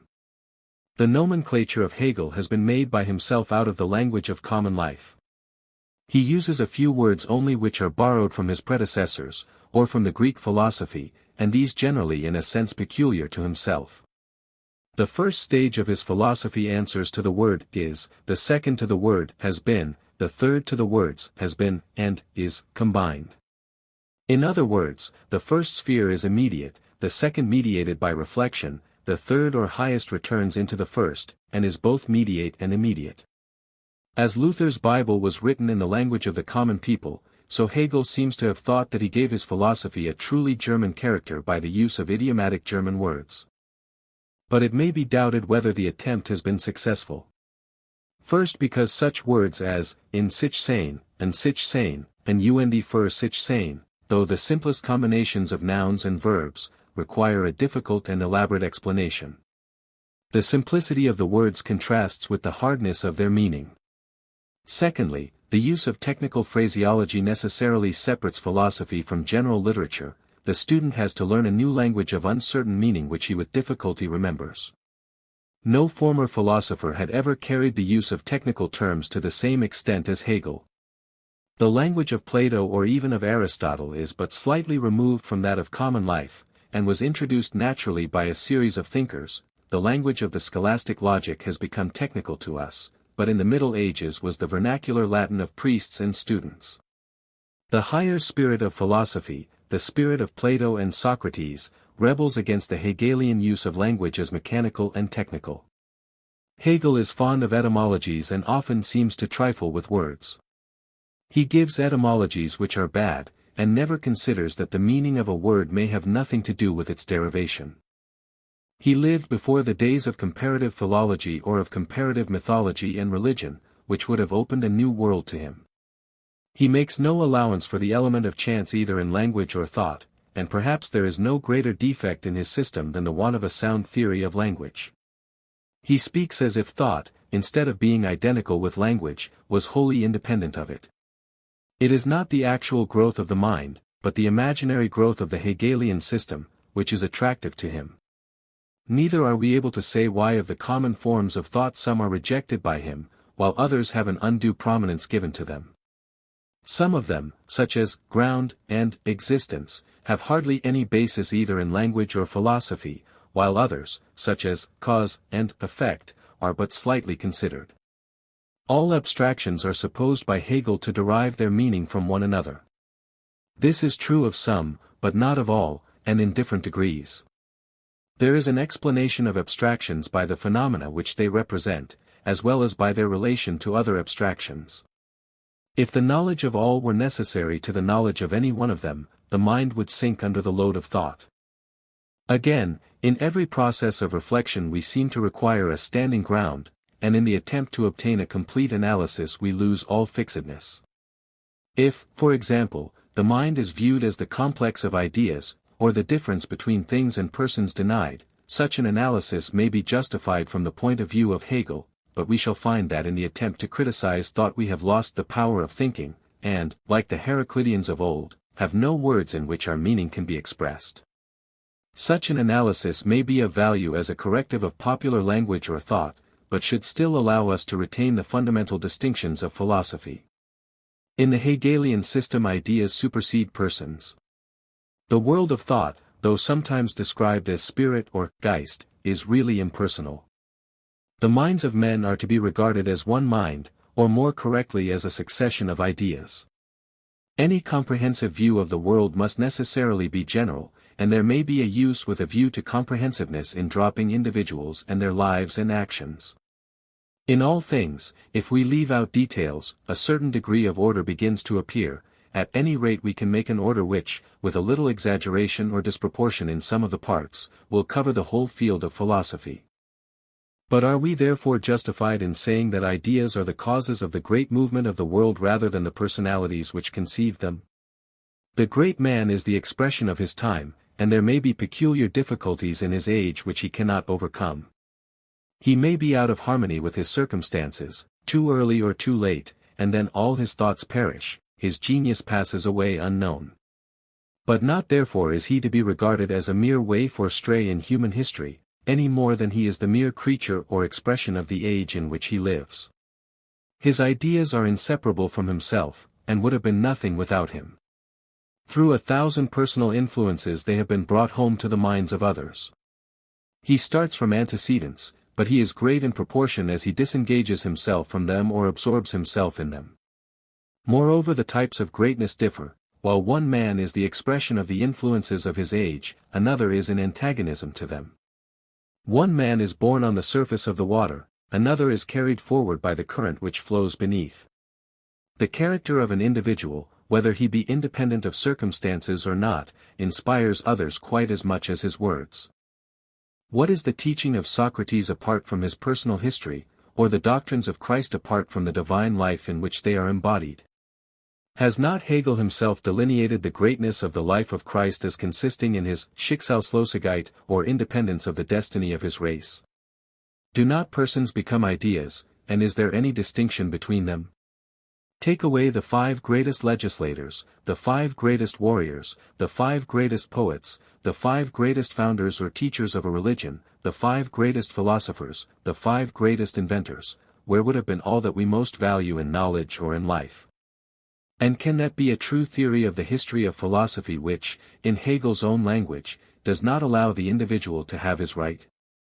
Once more, while we readily admit that the world is relative to the mind, and the mind to the world, and that we must suppose a common or correlative growth in them, we shrink from saying that this complex nature can contain, even in outline, all the endless forms of being and knowledge.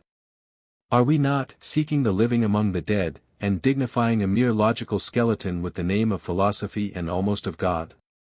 When we look far away into the primeval sources of thought and belief, do we suppose that the mere accident of our being the heirs of the Greek philosophers can give us a right to set ourselves up as having the true and only standard of reason in the world? Or when we contemplate the infinite worlds in the expanse of heaven, can we imagine that a few meager categories derived from language and invented by the genius of 1 or 2 great thinkers contain the secret of the universe? Or, having regard to the ages during which the human race may yet endure, do we suppose that we can anticipate the proportions human knowledge may attain even within the short space of 1 or 2,000 years? Again, we have a difficulty in understanding how ideas can be causes, which to us seems to be as much a figure of speech as the old notion of a creator-artist, who makes the world by the help of the demigods, Plato, Timaeus, or with the golden pair of compasses, measures out the circumference of the universe, Milton, Paradise Lost. We can understand how the idea in the mind of an inventor is the cause of the work which is produced by it, and we can dimly imagine how this universal frame may be animated by a divine intelligence. But we cannot conceive how all the thoughts of men that ever were, which are themselves subject to so many external conditions of climate, country, and the like, even if regarded as the single thought of a divine being, can be supposed to have made the world. We appear to be only wrapping up ourselves in our own conceits, to be confusing cause and effect, to be losing the distinction between reflection and action, between the human and divine. These are some of the doubts and suspicions which arise in the mind of a student of Hegel, when, after living for a time within the charmed circle, he removes to a little distance and looks back upon what he has learnt, from the vantage ground of history and experience. The enthusiasm of his youth has passed away, the authority of the master no longer retains a hold upon him. But he does not regret the time spent in the study of him. He finds that he has received from him a real enlargement of mind, and much of the true spirit of philosophy, even when he has ceased to believe in him. He returns again and again to his writings as to the recollections of a first love, not undeserving of his admiration still.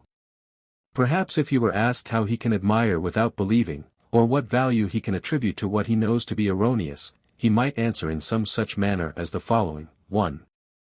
That in Hegel he finds glimpses of the genius of the poet and of the common sense of the man of the world. His system is not cast in a poetic form, but neither has all this load of logic extinguished in him the feeling of poetry. He is the true countryman of his contemporaries Goethe and Schiller. Many fine expressions are scattered up and down in his writings, as when he tells us that the Crusaders went to the sepulchre but found it empty. He delights to find vestiges of his own philosophy in the older German mystics. And though he can be scarcely said to have mixed much in the affairs of men, for, as his biographer tells us, he lived for 30 years in a single room, yet he is far from being ignorant of the world. No one can read his writings without acquiring an insight into life. He loves to touch with the spear of logic the follies and self-deceptions of mankind, and make them appear in their natural form, stripped of the disguises of language and custom. The disciple of Hegel will hardly become the slave of any other system-maker. What Bacon seems to promise him he will find realized in the great German thinker, an emancipation nearly complete from the influences of the scholastic logic. 3. Many of those who are least disposed to become the votaries of Hegelianism nevertheless recognize in his system a new logic supplying a variety of instruments and methods hitherto unemployed. We may not be able to agree with him in assimilating the natural order of human thought with the history of philosophy, and still less in identifying both with the divine idea or nature. But we may acknowledge that the great thinker has thrown a light on many parts of human knowledge, and has solved many difficulties. We cannot receive his doctrine of opposites as the last word of philosophy, but still we may regard it as a very important contribution to logic. We cannot affirm that words have no meaning when taken out of their connection in the history of thought. But we recognize that their meaning is to a great extent due to association, and to their correlation with one another. We see the advantage of viewing in the concrete what mankind regard only in the abstract. There is much to be said for his faith or conviction, that God is immanent in the world, within the sphere of the human mind, and not beyond it. It was natural that he himself, like a prophet of old, should regard the philosophy which he had invented as the voice of God in man. But this by no means implies that he conceived himself as creating God in thought. He was the servant of his own ideas and not the master of them. The philosophy of history and the history of philosophy may be almost said to have been discovered by him. He has done more to explain Greek thought than all other writers put together. Many ideas of development, evolution, reciprocity, which have become the symbols of another school of thinkers may be traced to his speculations. In the theology and philosophy of England as well as of Germany, and also in the lighter literature of both countries, there are always appearing fragments of the great banquet of Hegel. Sophist persons of the dialogue, Theodorus, Theaetetus, Socrates, an Eleatic stranger, whom Theodorus and Theaetetus bring with them.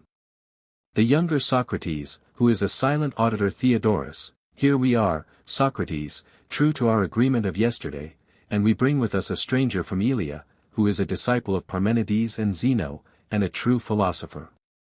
Socrates, is he not rather a god, Theodorus, who comes to us in the disguise of a stranger? For Homer says that all the gods, and especially the god of strangers, are companions of the meek and just, and visit the good and evil among men.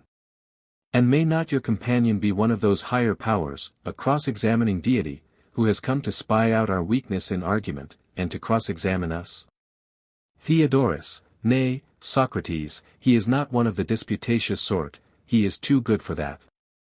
And, in my opinion, he is not a god at all, but divine he certainly is, for this is a title which I should give to all philosophers. Socrates, capital, my friend. And I may add that they are almost as hard to be discerned as the gods.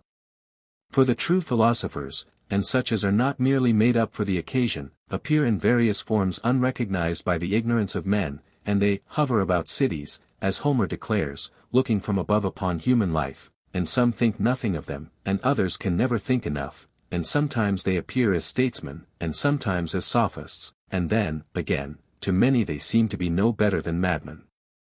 I should like to ask our Eleatic friend, if he would tell us, what is thought about them in Italy, and to whom the terms are applied.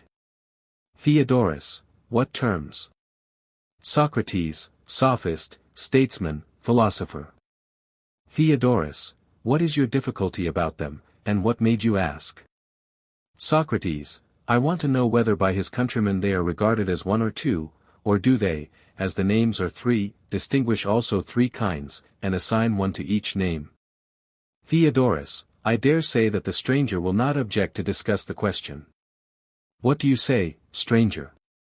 Stranger, I am far from objecting, Theodorus, nor have I any difficulty in replying that by us they are regarded as three. But to define precisely the nature of each of them is by no means a slight or easy task. Theodorus, you have happened to light, Socrates, almost on the very question which we were asking our friend before we came hither, and he excused himself to us, as he does now to you, although he admitted that the matter had been fully discussed, and that he remembered the answer. Socrates, then do not, stranger, deny us the first favor which we ask of you. I am sure that you will not, and therefore I shall only beg of you to say whether you like and are accustomed to make a long oration on a subject which you want to explain to another, or to proceed by the method of question and answer. I remember hearing a very noble discussion in which Parmenides employed the latter of the two methods, when I was a young man, and he was far advanced in years. Stranger, I prefer to talk with another when he responds pleasantly, and is light in hand. If not, I would rather have my own say. Socrates, any one of the present company will respond kindly to you, and you can choose whom you like of them. I should recommend you to take a young person, Theaetetus, for example, unless you have a preference for someone else. Stranger, I feel ashamed, Socrates, being a newcomer into your society, instead of talking a little and hearing others talk, to be spinning out a long soliloquy or address, as if I wanted to show off. For the true answer will certainly be a very long one, a great deal longer than might be expected from such a short and simple question. At the same time, I fear that I may seem rude and ungracious if I refuse your courteous request, especially after what you have said. For I certainly cannot object to your proposal, that Theaetetus should respond, having already conversed with him myself, and being recommended by you to take him. Theaetetus, but are you sure, stranger, that this will be quite so acceptable to the rest of the company as Socrates imagines? Stranger, you hear them applauding, Theaetetus, after that, there is nothing more to be said. And as I know that the tribe of sophists is troublesome and hard to be caught, I should recommend that we practice beforehand the method which is to be applied to him on some simple and smaller thing, unless you can suggest a better way.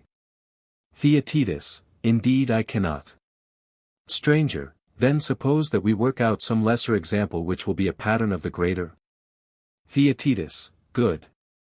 Stranger, what is there which is well known and not great, and is yet as susceptible of definition as any larger thing? Shall I say an angler? He is familiar to all of us, and not a very interesting or important person. Theaetetus, he is not. Stranger, yet I suspect that he will furnish us with the sort of definition and line of inquiry which we want. Theaetetus, very good. Stranger, let us begin by asking whether he is a man having art or not having art, but some other power. Theaetetus, he is clearly a man of art. Stranger, and of arts there are two kinds. Theaetetus, what are they? Stranger, there is agriculture, and the tending of mortal creatures, and the art of constructing or molding vessels, and there is the art of imitation. All these may be appropriately called by a single name. Theaetetus, what do you mean? And what is the name? Stranger, he who brings into existence something that did not exist before is said to be a producer, and that which is brought into existence is said to be produced.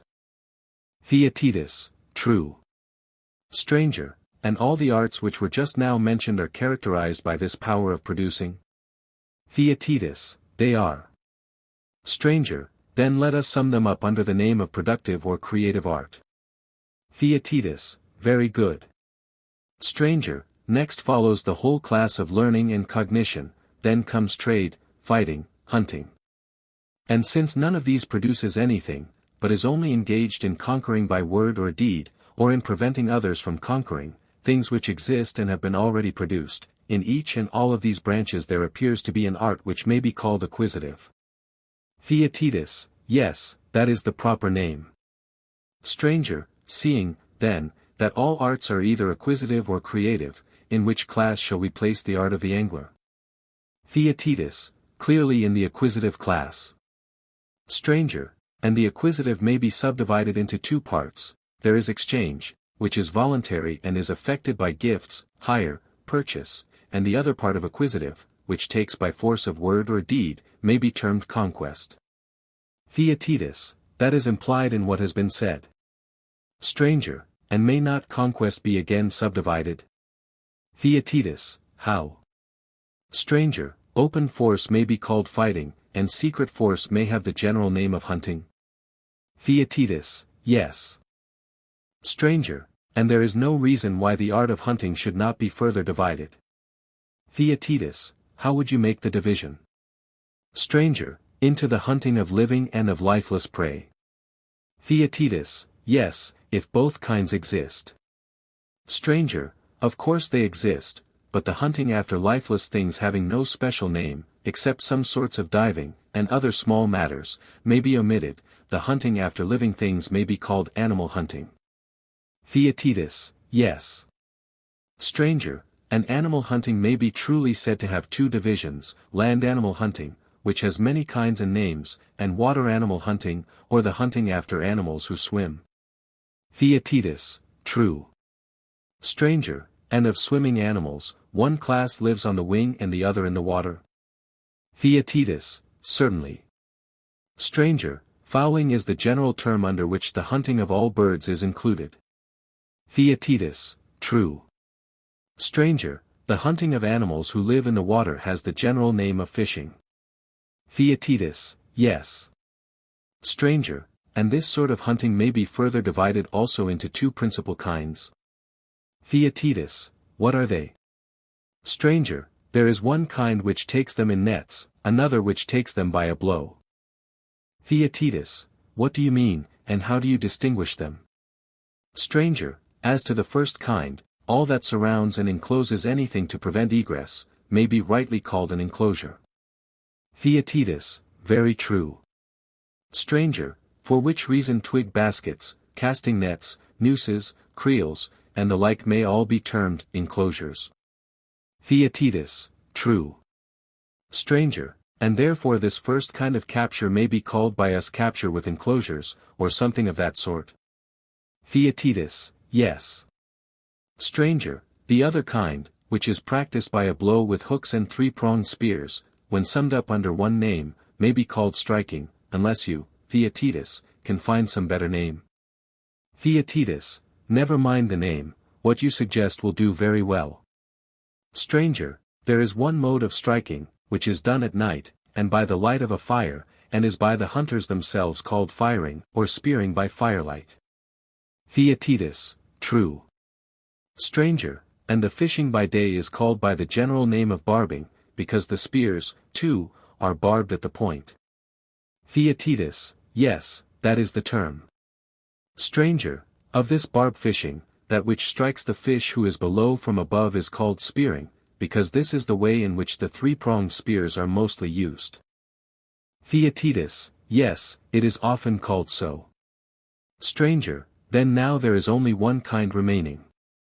Theaetetus, what is that? Stranger, when a hook is used, and the fish is not struck in any chance part of his body, as he is with the spear, but only about the head and mouth, and is then drawn out from below upwards with reeds and rods, what is the right name of that mode of fishing, Theaetetus?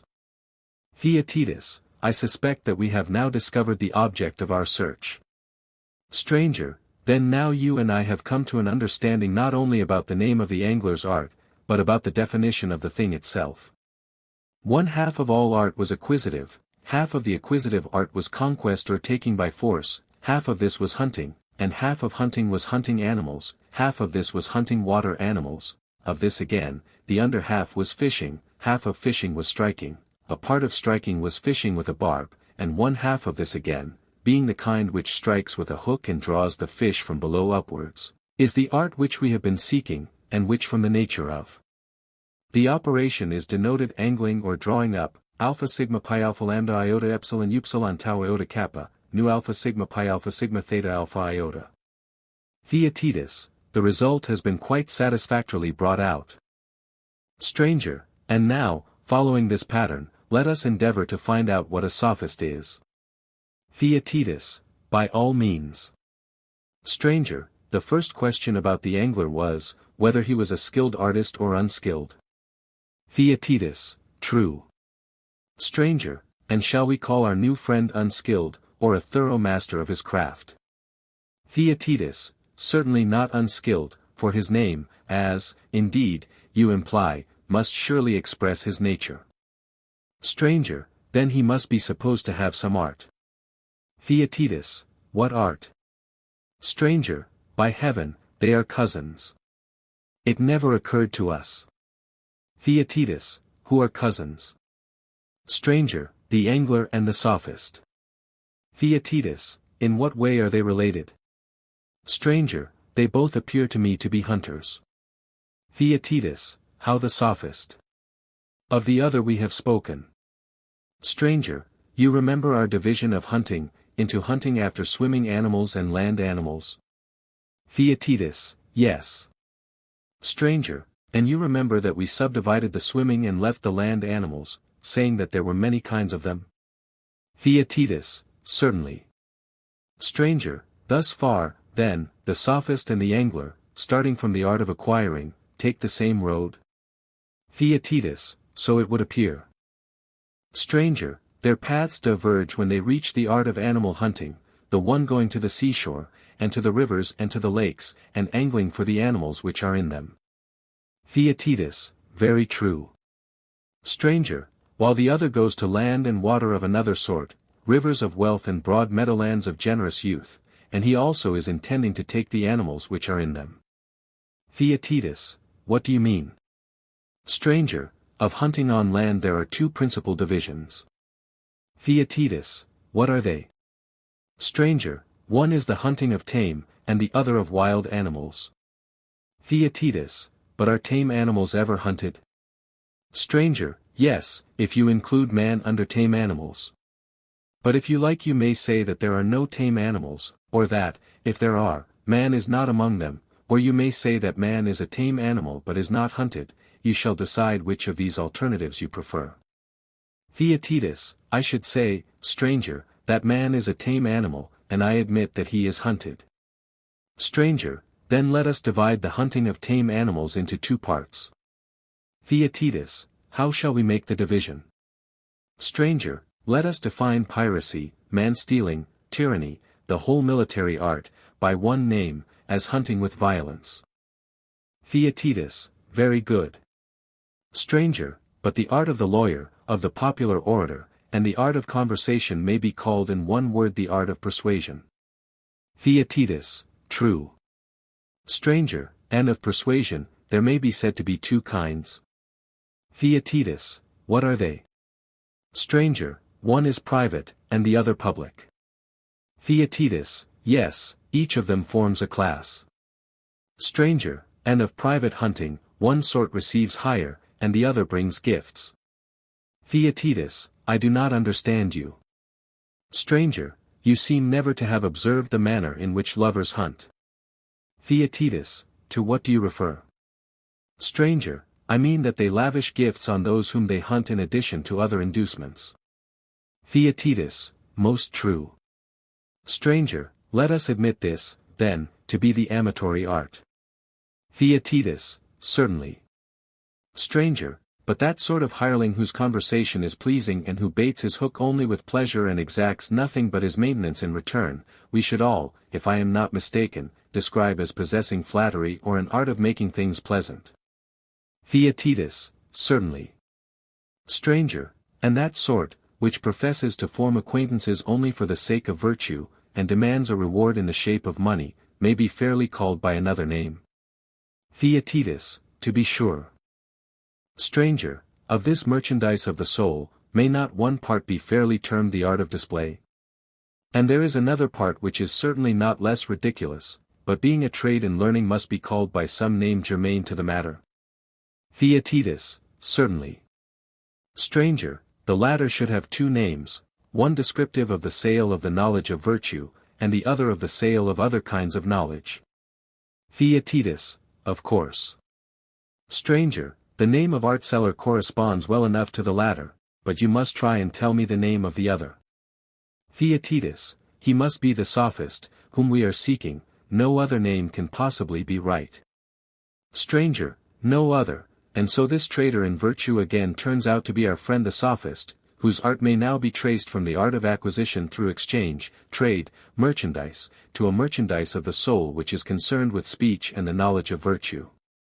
Theaetetus, quite true. Stranger, and there may be a third reappearance of him, for he may have settled down in a city, and may fabricate as well as buy these same wares, intending to live by selling them, and he would still be called a sophist. Theaetetus, certainly. Stranger, then that part of the acquisitive art which exchanges, and of exchange which either sells a man's own productions or retails those of others, as the case may be, and in either way sells the knowledge of virtue, you would again term sophistry. Theaetetus, I must, if I am to keep pace with the argument.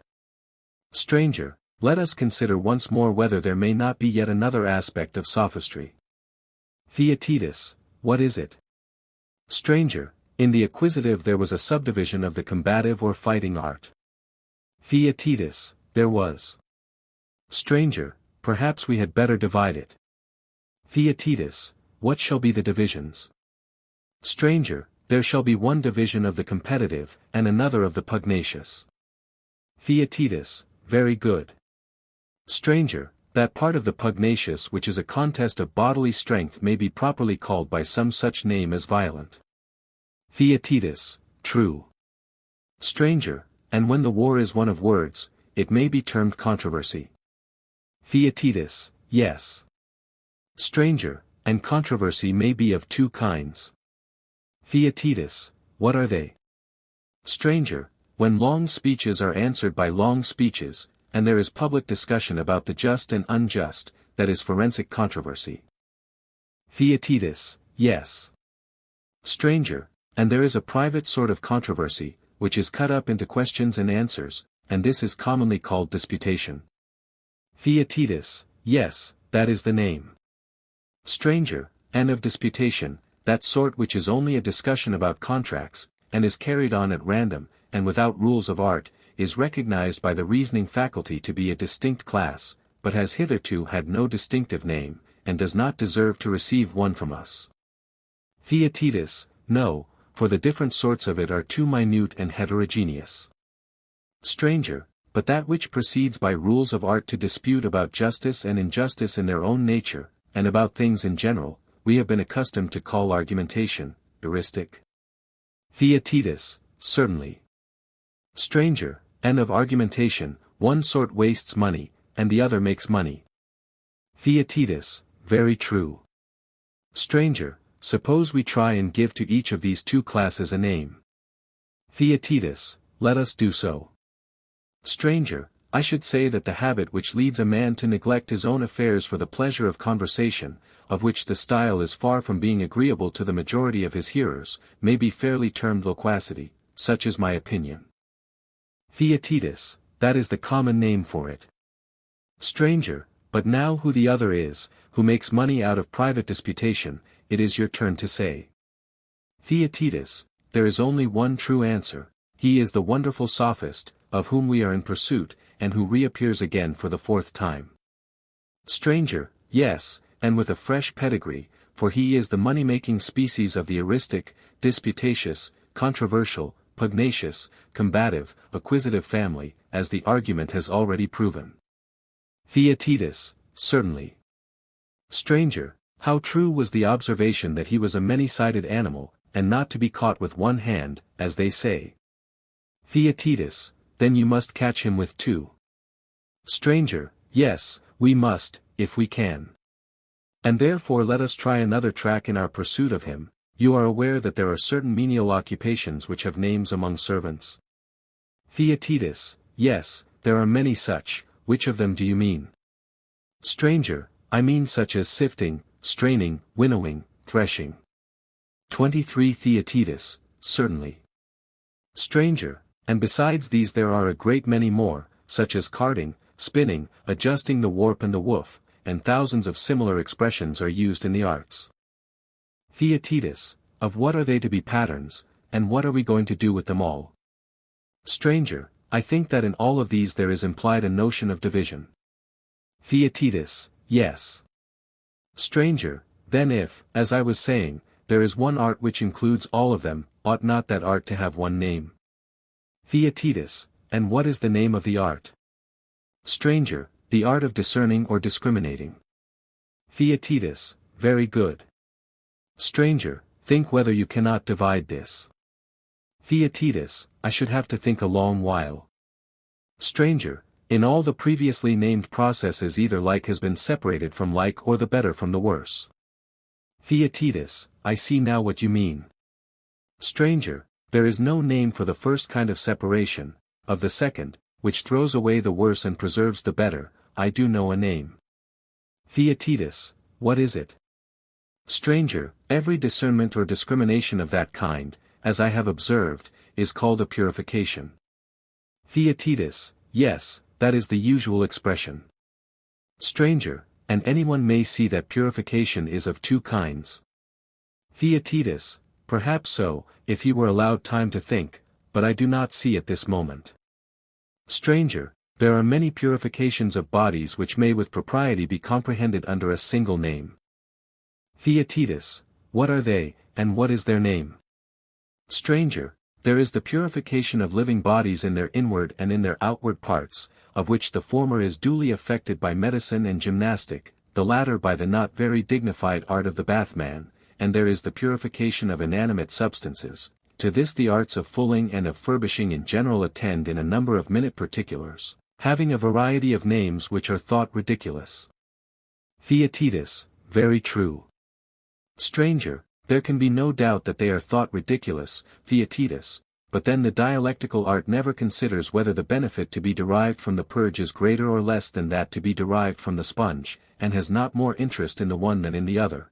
Her endeavor is to know what is and is not kindred in all arts, with a view to the acquisition of intelligence, and having this in view, she honors them all alike, and when she makes comparisons, she counts one of them not a whit more ridiculous than another, nor does she esteem him who adduces as his example of hunting, the general's art, at all more decorous than another who cites that of the vermin destroyer, but only as the greater pretender of the two. And as to your question concerning the name which was to comprehend all these arts of purification, whether of animate or inanimate bodies, the art of dialectic is in no wise particular about fine words, if she may be only allowed to have a general name for all other purifications, binding them up together and separating them off from the purification of the soul or intellect. For this is the purification at which she wants to arrive, and this we should understand to be her aim. Theaetetus: Yes, I understand, and I agree that there are two sorts of purification, and that one of them is concerned with the soul, and that there is another which is concerned with the body. Stranger: Excellent, and now listen to what I am going to say, and try to divide further the first of the two. Theaetetus: Whatever line of division you suggest, I will endeavor to assist you. Stranger: Do we admit that virtue is distinct from vice in the soul? Theaetetus: Certainly. Stranger: And purification was to leave the good and to cast out whatever is bad? Theaetetus: True. Stranger: Then any taking away of evil from the soul may be properly called purification? Theaetetus: Yes. Stranger: And in the soul there are two kinds of evil? Theaetetus: What are they? Stranger: The one may be compared to disease in the body, the other to deformity. Theaetetus: I do not understand. Stranger: Perhaps you have never reflected that disease and discord are the same. Theaetetus: To this, again, I know not what I should reply. Stranger: Do you not conceive discord to be a dissolution of kindred elements, originating in some disagreement? Theaetetus, just that. Stranger, and is deformity anything but the want of measure, which is always unsightly? Theaetetus, exactly. Stranger, and do we not see that opinion is opposed to desire, pleasure to anger, reason to pain, and that all these elements are opposed to one another in the souls of bad men? Theaetetus, certainly. Stranger, and yet they must all be akin? Theaetetus, of course. Stranger, then we shall be right in calling vice a discord and disease of the soul? Theaetetus, most true. Stranger, and when things having motion, and aiming at an appointed mark, continually miss their aim and glance aside, shall we say that this is the effect of symmetry among them, or of the want of symmetry?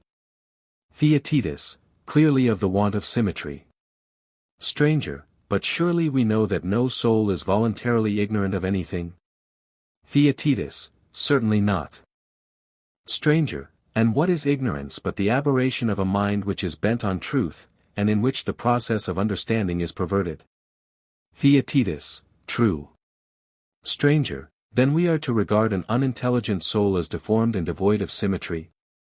Theaetetus, very true. Stranger, then there are these two kinds of evil in the soul, the one which is generally called vice, and is obviously a disease of the soul. Theaetetus, yes. Stranger, and there is the other, which they call ignorance, and which, because existing only in the soul 24 they will not allow to be vice. Theaetetus, I certainly admit what I at first disputed, that there are two kinds of vice in the soul, and that we ought to consider cowardice, intemperance, and injustice to be alike forms of disease in the soul, and ignorance, of which there are all sorts of varieties, to be deformity. Stranger, and in the case of the body are there not two arts which have to do with the two bodily states? Theaetetus, what are they? Stranger, there is gymnastic, which has to do with deformity, and medicine, which has to do with disease. Theaetetus, true. Stranger, and where there is insolence and injustice and cowardice, is not chastisement the art which is most required? 25 Theaetetus, that certainly appears to be the opinion of mankind. He, seeing this, is angry with himself, and grows gentle towards others, and thus is entirely delivered from great prejudices and harsh notions, in a way which is most amusing to the hearer, and produces the most lasting good effect on the person who is the subject of the operation. For as the physician considers that the body will receive no benefit from taking food until the internal obstacles have been removed, so the purifier of the soul is conscious that his patient will receive no benefit from the application of knowledge until he is refuted, and from refutation learns modesty. He must be purged of his prejudices first and made to think that he knows only what he knows, and no more. Theaetetus, that is certainly the best and wisest state of mind. Stranger, for all these reasons, Theaetetus, we must admit that refutation is the greatest and chiefest of purifications, and he who has not been refuted, though he be the great king himself, is in an awful state of impurity. He is uninstructed and deformed in those things in which he who would be truly blessed ought to be fairest and purest. Theaetetus, very true. Stranger, and who are the ministers of this art? I am afraid to say the sophists. Theaetetus, why? Stranger, lest we should assign to them too high a prerogative. Theaetetus, yet the sophist has a certain likeness to our minister of purification. Stranger, yes, the same sort of likeness which a wolf, who is the fiercest of animals, has to a dog, who is the gentlest. But he who would not be found tripping, ought to be very careful in this matter of comparisons, for they are most slippery things. Nevertheless, let us assume that the sophists are the men. I say this provisionally, for I think that the line which divides them will be marked enough if proper care is taken. Theaetetus, likely enough. Stranger, let us grant, then, that from the discerning art comes purification, and from purification let there be separated off a part which is concerned with the soul. Of this mental purification instruction is a portion, and of instruction education, and of education, that refutation of vain conceit which has been discovered in the present argument, and let this be called by you and me the nobly descended art of sophistry. Theaetetus, very well, and yet, considering the number of forms in which he has presented himself, I begin to doubt how I can with any truth or confidence describe the real nature of the sophist. Stranger, you naturally feel perplexed, and yet I think that he must be still more perplexed in his attempt to escape us, for as the proverb says, when every way is blocked, there is no escape. Now, then, is the time of all others to set upon him. Theaetetus, true. Stranger, first let us wait a moment and recover breath, and while we are resting, we may reckon up in how many forms he has appeared. In the first place, he was discovered to be a paid hunter after wealth and youth. Theaetetus, yes. Stranger, in the second place, he was a merchant in the goods of the soul. Theaetetus, certainly. Stranger, in the third place, he has turned out to be a retailer of the same sort of wares. Theaetetus, yes, and in the fourth place, he himself manufactured the learned wares which he sold. Stranger, quite right, I will try and remember the fifth myself. He belonged to the fighting class, and was further distinguished as a hero of debate, who professed the eristic art. Theaetetus, true. Stranger, the sixth point was doubtful, and yet we at last agreed that he was a purger of souls, who cleared away notions obstructive to knowledge. Theaetetus, very true. Stranger, do you not see that when the professor of any art has one name and many kinds of knowledge, there must be something wrong? The multiplicity of names which is applied to him shows that the common principle to which all these branches of knowledge are tending, is not understood. Theaetetus, I should imagine this to be the case. Stranger, at any rate we will understand him, and no indolence shall prevent us. Let us begin again, then, and re-examine some of our statements concerning the sophist. There was one thing which appeared to me especially characteristic of him. Theaetetus, to what are you referring? Stranger, we were saying of him, if I am not mistaken, that he was a disputer. Theaetetus,